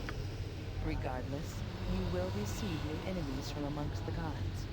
Surely Sirik, who usurped your sire's role at the Edict of Al the Overfather, would gain interest in your powers. Your future is unwritten, but once chosen, the gods know that it will be of significance to the universe.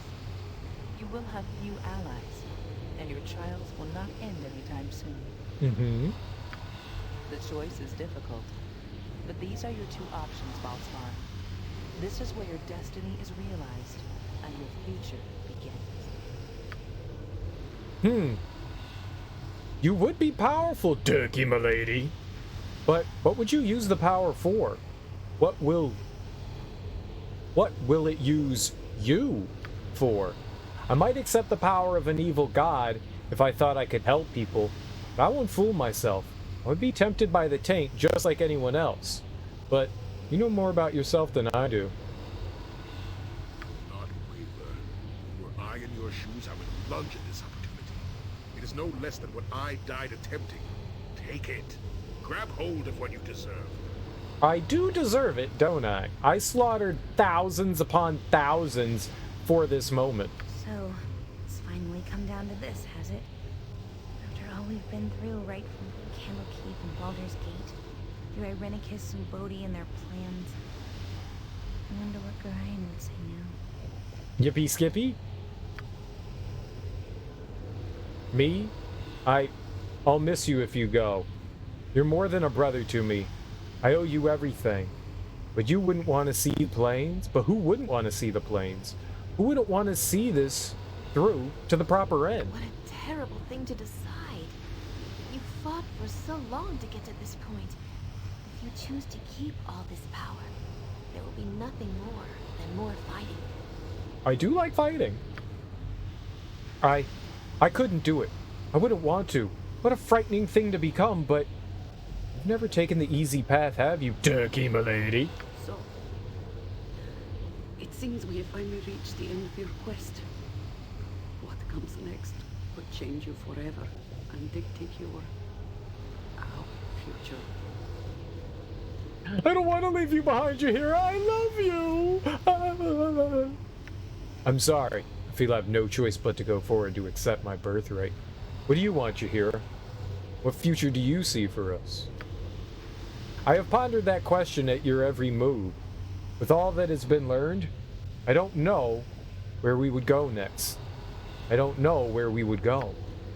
I do know this. There is no place for me at your side if you accept the power. It would be hard to lose you, just as hard as it was to say goodbye to Khalid. Bastards, both of you, to do this to me. I knew this would, Jahiera. I knew this would happen, that I would lose you. Not that I could see this coming, of course. Seems the gods themselves conspire to... This is ridiculous. This is not about me. This is about you. I won't ask you to stay. I won't make your choice for you. You worked for this. Fought through so much. With you at my side. And now there's no turning back. What am I supposed to do? This seems so unreal. It is... If it is important, then go. I will not have you stay and regret it later. I will not be the great mistake that forever follows you. I have too many of those to wish them on another. Go, do what you must. I love you. Jahiera kisses you and then turns away, resigned to the decision she feels you have already made. I did romance Jahiera. We got freaky deaky, dude. We wore some bed sheets. Whoa! Or so I'm told. We didn't get to see any of the freaky deaky. But we woke up on many occasions, and Jahiera was like, man, am I sore today? And I was like, oh, I didn't do anything. What are you sore from? The time has come to make your choice, Baldur. What is your wish? I will retain the essence of Bhaal. That is my right, and become a power of the plains. I do not want the essence of Bhaal. Do what you will with it. I want to remain mortal. Oh no, we're a god. As you wish. Though the thought of you succumbing to the temptations of Bhaal's foul taint brings me no pleasure. We shall see what manner of power you become in time. Yes! You have achieved what I could not in life. With luck, you will tear a streak of blood across the skies that the gods will not soon forget. How I wish I could join you. Yeah, I'm God now. Poo-poo. Good luck. I'll miss ya. Although, somehow I just know we'll see each other again. Maybe I'll get you out of trouble again. You never know. So this is it. I wish you well. Maybe someday. Oh, well, I doubt this is the last we've heard of you. Jahiera, I'm sorry. Your decision has been made, godchild. Now the act must be carried out. Prepare yourself. Well, because I'm pretty sure we were chaotic neutral the entire time, but we gave part of our essence to bring Sarevok back, and it turned us evil. So I'm pretty sure we're bad now. I'm pretty sure we're bad now.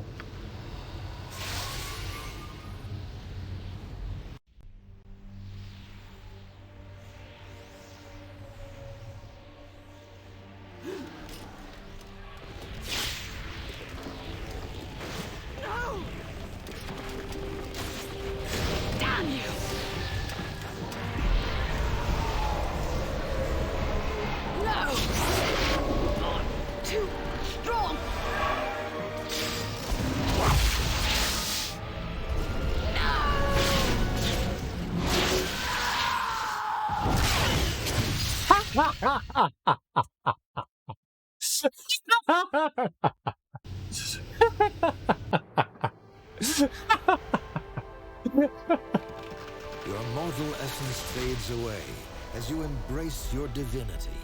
Through friends and enemies, Michael Bay. you have conquered your heritage, turning shadow to light. And now, the infernal power of Bhaal no longer holds sway. You will take your place among the powers as a force of balance and good. Balance and good? It is the close of many things, but a new destiny stretches endlessly before you. There are greater evils to fight than you might have dared imagine, and sights among the plains that you had never thought possible. In the years to come, your name shall be a beacon in times of darkness. Tales of your life shall inspire and guide, while servants of darkness will flee your wrath. It is a legacy that will forever change the face of the realms. Imagine people praying to the god Turkey Milady. Oh, praise the power of Turkey Milady. Thanks, guys. Oh shit, we get some like story stuff. All right. But it's not voiced over. Here we go. Aerie continued adventuring after leaving Turkey Milady's company, driven in her travels to oppose slavery in any form. Her compassion grew tainted by revenge. However, revenge for what had been taken while she was in chains. She might have lost herself entirely had she not stumbled across a group of Ariel enslaved in Cormyr. They compelled her to come to Fania Deo, the home she was originally stolen from, and learned much while there. Most importantly, she learned she was no longer one of them and stopped pining for wings she couldn't use anyway. Aerie eventually became a high priestess in Understone, a gnomish village, a mentor. Whale had sometimes spoken of. He had been her true family, and it was among his people that she finally found peace. I really thought we were going to be evil. Was it reputation that did that? What caused that to be like the happy good ending? Like I really thought we were going to be evil, which is kind of what I wanted. Is it because we leaned more towards, because it said balance and good. I'm okay with balance. Balance is all right. I was kind of hoping like balance and evil.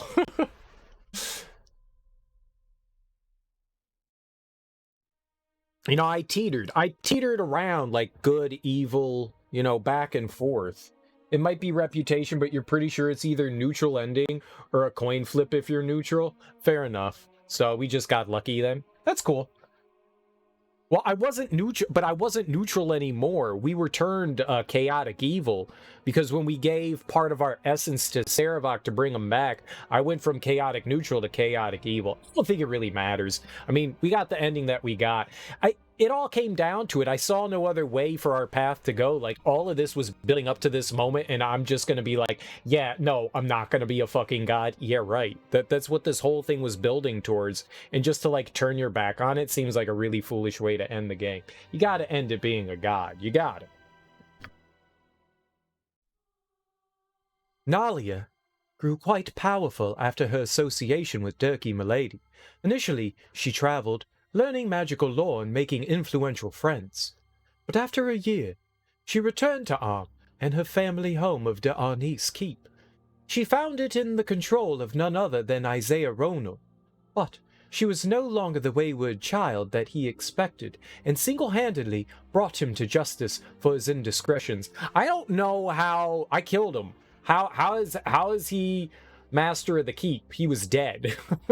She declared herself the inheritor of a father's ducal title, becoming a beloved ruler, respected archmage, and eventually learning a seat on the Council of Six herself.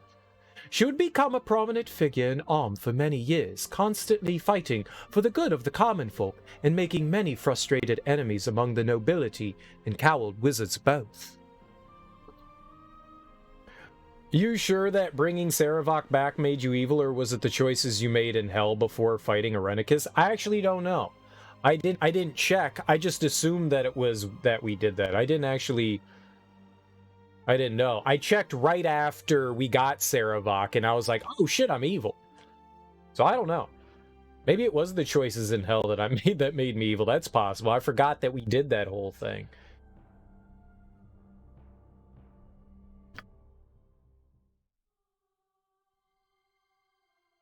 I was chaotic neutral up until that point.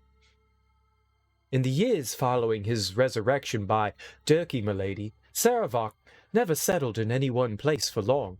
In Burdusk, he is said to have routed an army of invading orcs, displaying such fearsome power and rage that terrified locals weren't sure whom to fear more. In Westgate, he arrived as a conqueror, brutally enforcing his will to mysteriously vanish months later. He acted like a man that did not know himself, and all the stories agreed that Sarevok was a tortured soul balancing between life and death, never to achieve either. Eventually, he disappeared, said to have assaulted the abyss itself, or even taken his own life. In truth, he journeyed to Kara-Tur to bury his one true love, the warrior, Timoka. He never returned, though the stories endure. I don't know, I didn't know that I chose, like, any evil choices in there. Maybe it's like when you accept some of the items and stuff. The only help we ever accepted was the cape. The cape, and we gave that to, that was the only thing I accepted. I denied everything else. Like, we never took help or anything. You have to bring Sarevok back to progress, but the choices in hell all have good or evil path. Oh, picking any of the evil ones does change your alignment to evil. There you go. Then that was it. You had a neutral character turn evil when you were opening the door with the Tears of Bhaal. So if you had a change, that was probably it then. That's fine. Ali, welcome on in. How you doing? And what of Imowen, the eternal child? She had long stood in the shadow of Dirky Milady, but she was her own person, and would find her fate where she pleased. She returned to Candlekeep for a time, her formidable skill in magic granting a greater appreciation for its tomes. It was smaller than she remembered, however, and she did not stay long.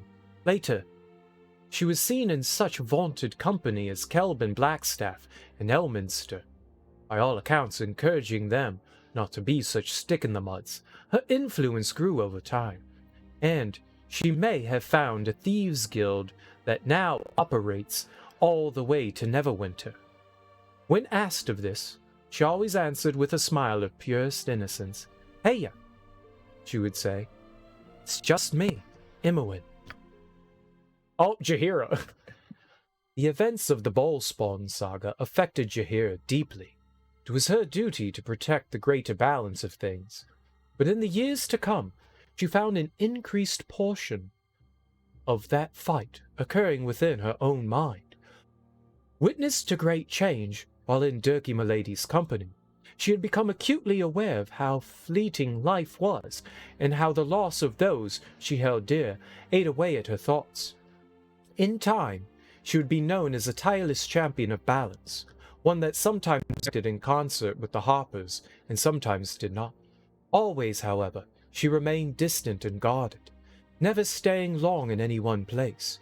Jahiera would cross the realms thrice over, but she never did return to Tethia or the Salt Coast.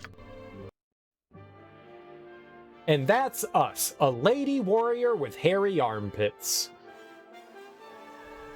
Going evil was more fun. You get awesome gear and stat bonuses. I think I did a fine job. And to all those people that said there's no way you can beat the game, Baldur's Gate 2 on Switch, ha ha ha ha ha. Yeah, there's no way you'll beat Baldur's Gate 2 on the Switch. I mean, I think I did it.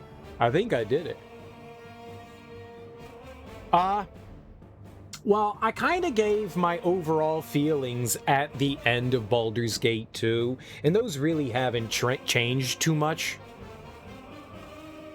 Oh, there were a handful of people that popped in when I was playing Baldur's Gate 1 that were like, oh, Baldur's Gate 2 is so much harder than Baldur's Gate 1. There's no way you'll be able to beat that on console. It's just not possible. There's too much micromanagement in combat, and you'll never get by. Some of the hardest fights are in Baldur's Gate 2. It's just not possible to do it on a console. And I was like, okay. Okay, whatever you say, boss. Whatever you say. I still don't think this didn't really change my opinion on Baldur's Gate 2. I still think the mechanics and stuff are really antiquated. I had fun with this game. Don't let my like negativity towards things and my criticalness like kind of like swayed that viewpoint. I think it's a fun game. It definitely shows its age, no doubt. I'm actually kind of happy that this expansion was way shorter than Siege of Dragonspear. Siege of Dragonspear felt a lot more immense. It had far more optional things. This was pretty much, you're just going straight down. It was a lot more just like straightforward. The other one had a lot more explorable things and stuff you can find. This one was just like, go straight, get to the end, which is fine. I actually kind of appreciated that a bit more. I gotta say, like, after playing, how many hours have we spent in this game? How many hours did we spend in Baldur's Gate 1 and 2 and the expansions? Over 350 hours? I was getting kind of burned out, to be honest. I was getting kind of burned out. I mentioned this before that... I forgot what I was going to say. Hey, Flame Scion, how you doing? You can pause the game in combat at any time. Yeah, and you can dole out. Yeah, I don't know why someone would say that. Oh, the fights are definitely harder in Baldur's Gate 2. The Demogorgon was hands down the hardest thing that we did. Way harder than that final fight there. The Demogorgon was just brutal. And probably considering I did it so early on, we did it in Chapter 2 of Baldur's Gate 2, so maybe the fact that I did it so early on made it like the hardest thing. But, I mean, to be honest, we got a challenge out of it. Most of the other stuff in this game was relatively easy. The Demogorgon was definitely like a more puzzle kind of oriented fight, like how am I going to beat this thing? So I appreciated that challenge, but my viewpoint really hasn't changed too much on Baldur's Gate 2, or the Baldur's Gate, like, games themselves. Feel like there wouldn't be much reason to have fluff in this. Throne of Bhaal is supposed to be the climax to the total ball spawn story, so it wouldn't make a whole lot of sense to do fetch quests. Yeah, and that's fine.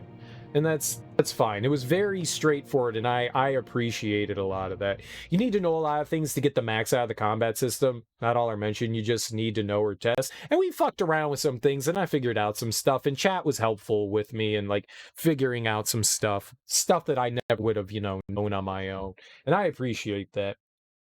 If you take it on later with the thief that has high level abilities, you can land to mine the area with spike traps, and he dies in the second he spawns. That's hilarious.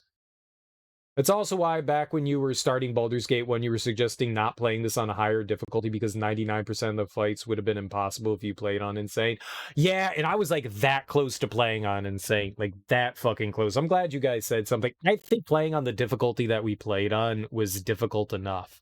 Especially for someone that had like zero knowledge on how the game worked and the mechanics. Those difficulties were definitely created with more in-depth knowledge in mind, and I would have just gotten my ass punished. I'm glad I didn't play on those. I'm glad I played on what I played. I had fun with the game. I'm glad I took the time to play it. It is definitely not one of the greatest games ever created. At least in my opinion. I had enough fun with this. It was amusing. It's okay written. It's got some like goofy fucking moments, especially all this like ball spawn and Tatent and essence of ball. Like they knew what they were writing there. They knew how bad that sounded. And they just like charged right on in anyways and continued with, those innuendos of like dirtiness, which I appreciate. The story's fine. I'm not a Dungeons and Dragons person, This is really my first experience with anything Dungeons and Dragons related. So that whole idea of like role playing and stuff is kind of lost on me. You know, I've never really gotten into that. But I had fun with this, you know. I enjoyed the choices I made with my character. I had fun, like, messing around with some evil things and messing around with some good things. I liked my party composition. I didn't screw around too much with party composition. It's what I do in most games. I find something that works for me, and I just stick with it, and then I force it. If it's not working well anymore, I'll just keep forcing it until it eventually does work. So, yeah. It's one of the beauties of the replayability of the game, because the higher difficulties supercharge the mechanical challenges. I'm sure they do, and you can experience the story with other characters, and that too. I don't have much desire to go back and play through this. It took over 300 hours to get through all 4 campaigns.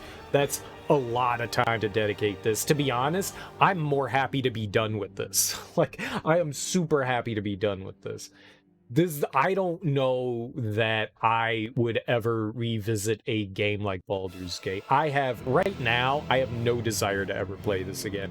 I'm not saying I'm never going to play it again. I'm just saying right now I have zero desire to play through this again. Like, it was fun. I'm glad I got to experience it. You know, it's one of those things that people have always talked up and said, like, it's one of their favorite experiences, you know, and I can appreciate why people like this game. I see why people enjoy it so much. It's not necessarily for me, you know, but I totally understand why people appreciate this game.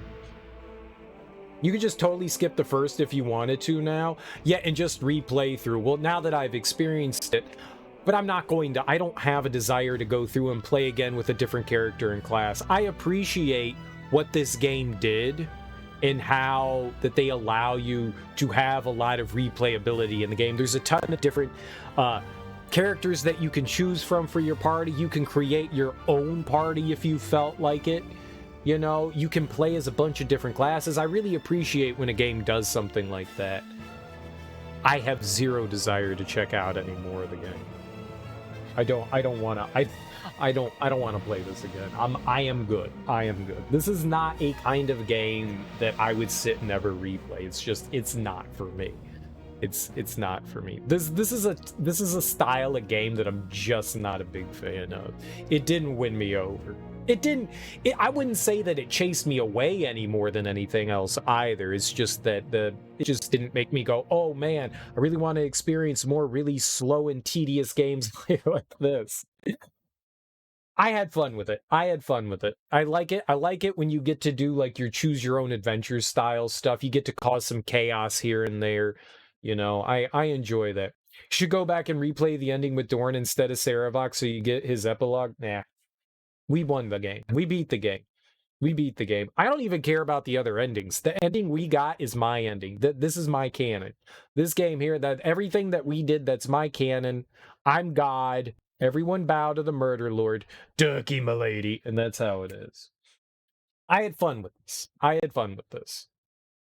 I enjoyed it enough. I mean, if I wasn't having fun, I would have stopped playing it. I would have not dedicated this much time. I'm a little frustrated at how long the game took to play through. We did a lot of side content, which that's great. It's great that there is a ton of fucking content. I'm more frustrated that I didn't realize how intense there was going to be, how much content there was going to be. That's what it has nothing to do with the game. The game's perfectly fine. I'm not angry at the game for that.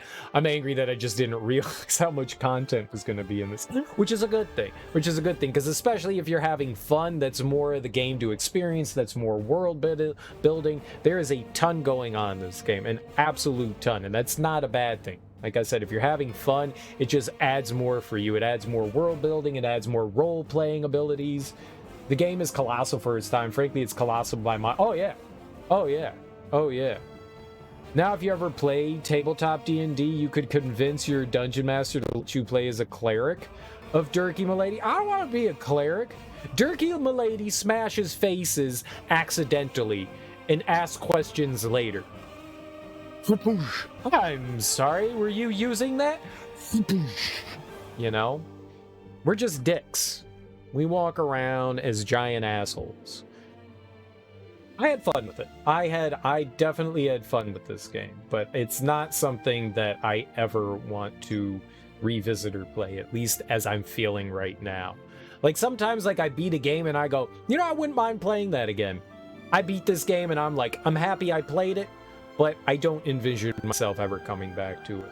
It was a great ride as a viewer and a chatter. Well, I appreciate that. All of you guys that stuck around and watched me play through this, I genuinely appreciate that.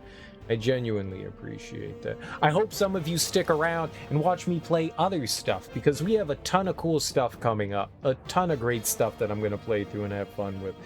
Every October, I play through a bunch of horror games, so if you like that stuff, Elden Ring is somewhere on the horizon. So if you like Elden Ring, I'm going to play through that. I've got a ton of stuff that I want to play through. Will I play the third when it comes out?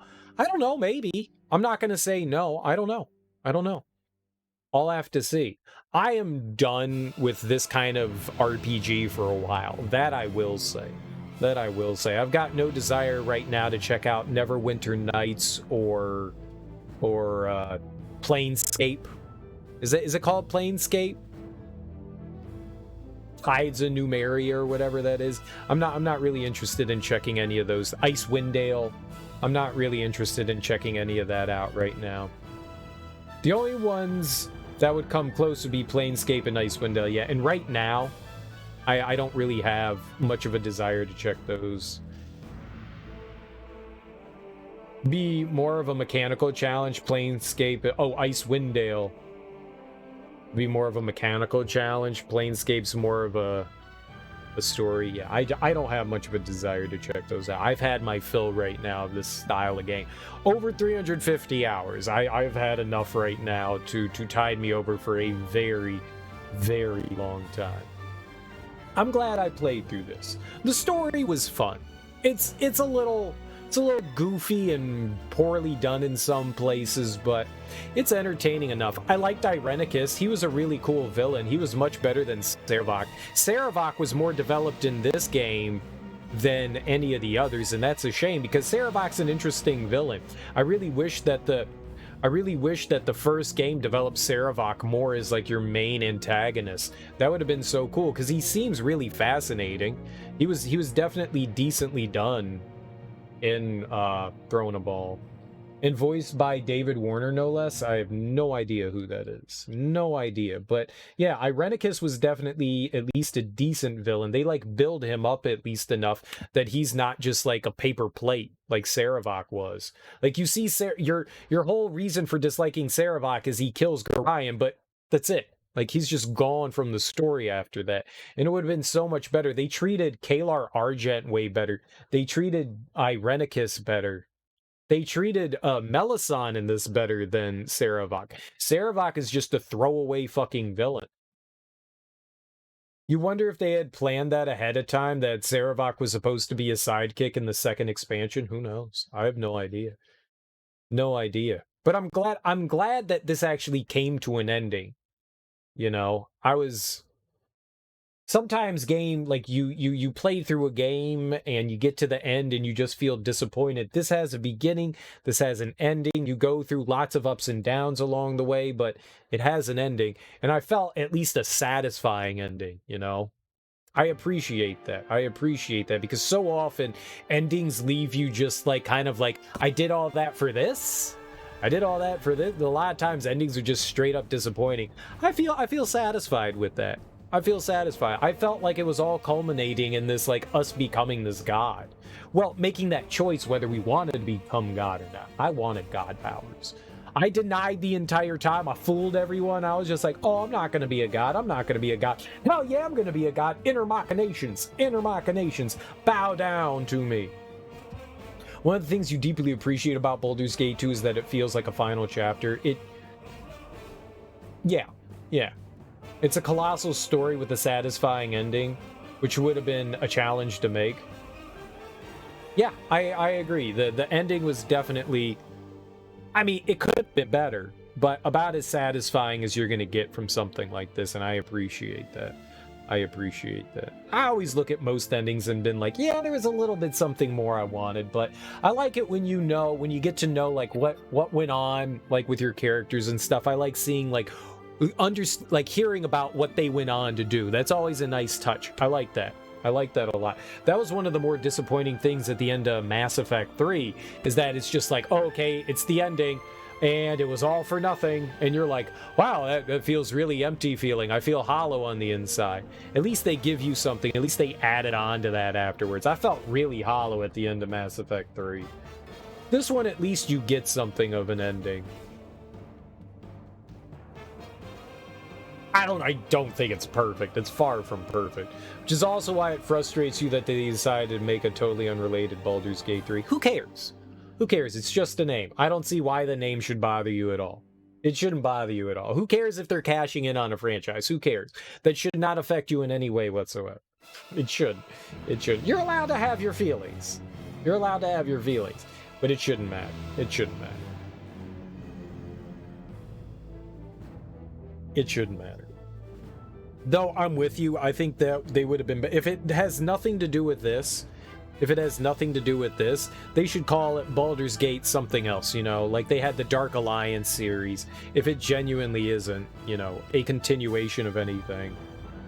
They definitely should have called it something else, but they want to drum up excitement from the fan base, so whatever. At the end of the day, it doesn't matter. Play it, don't play it. You don't even go to Baldur's Gate and Baldur's Gate 2, though? I know, right? It's not even there anymore. You know what's really bothersome? You know what actually really bothered me? There were never any repercussions for the ending of Siege of Dragonspear. I kind of thought that in some way we were going to see some of the ramifications because the expansion pack kind of told its own little like side story of sorts.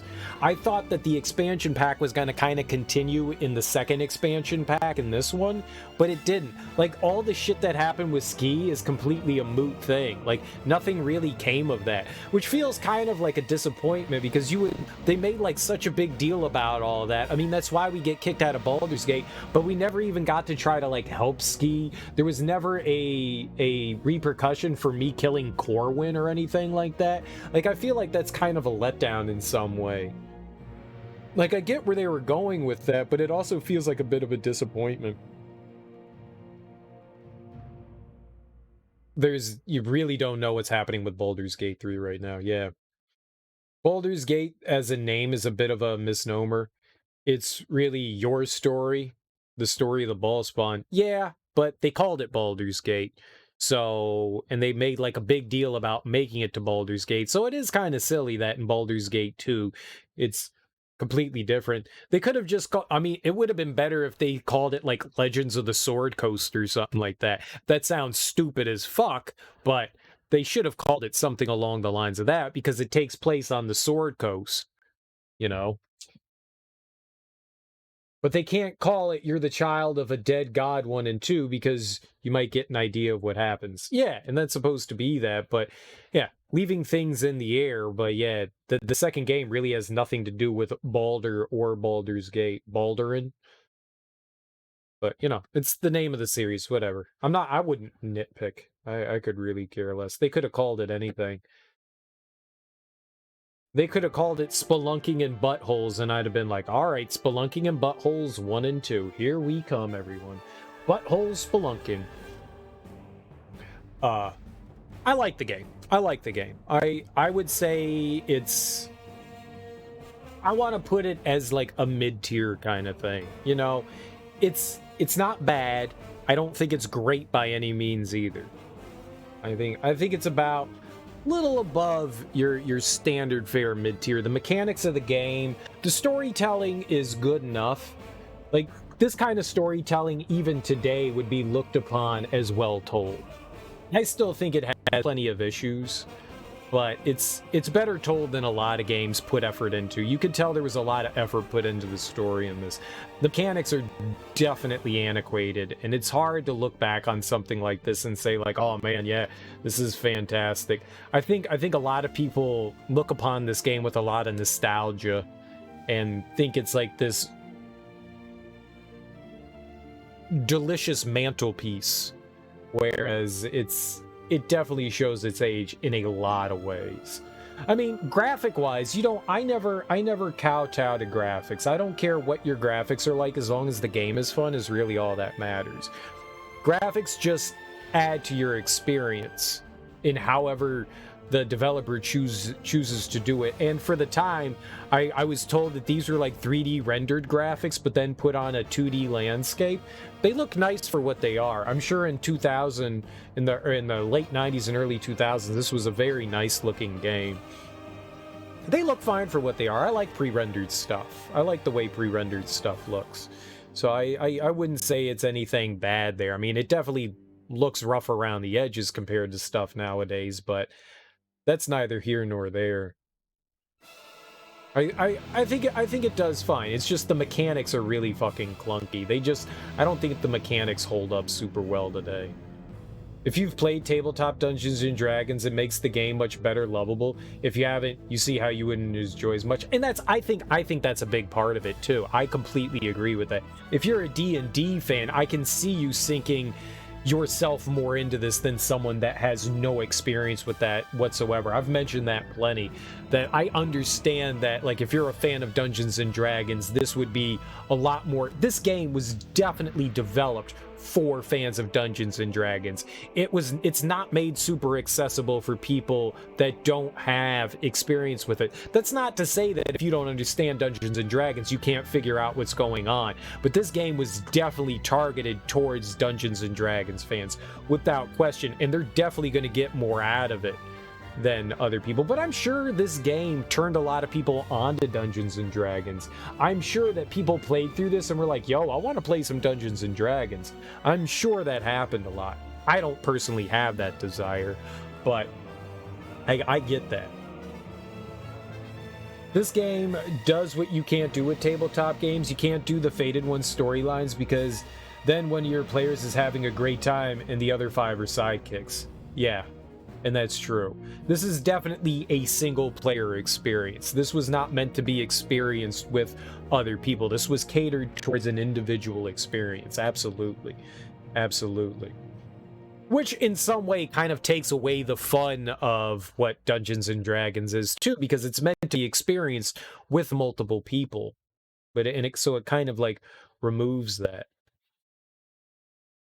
But I mean, how else are you going to do a story that focuses on one character?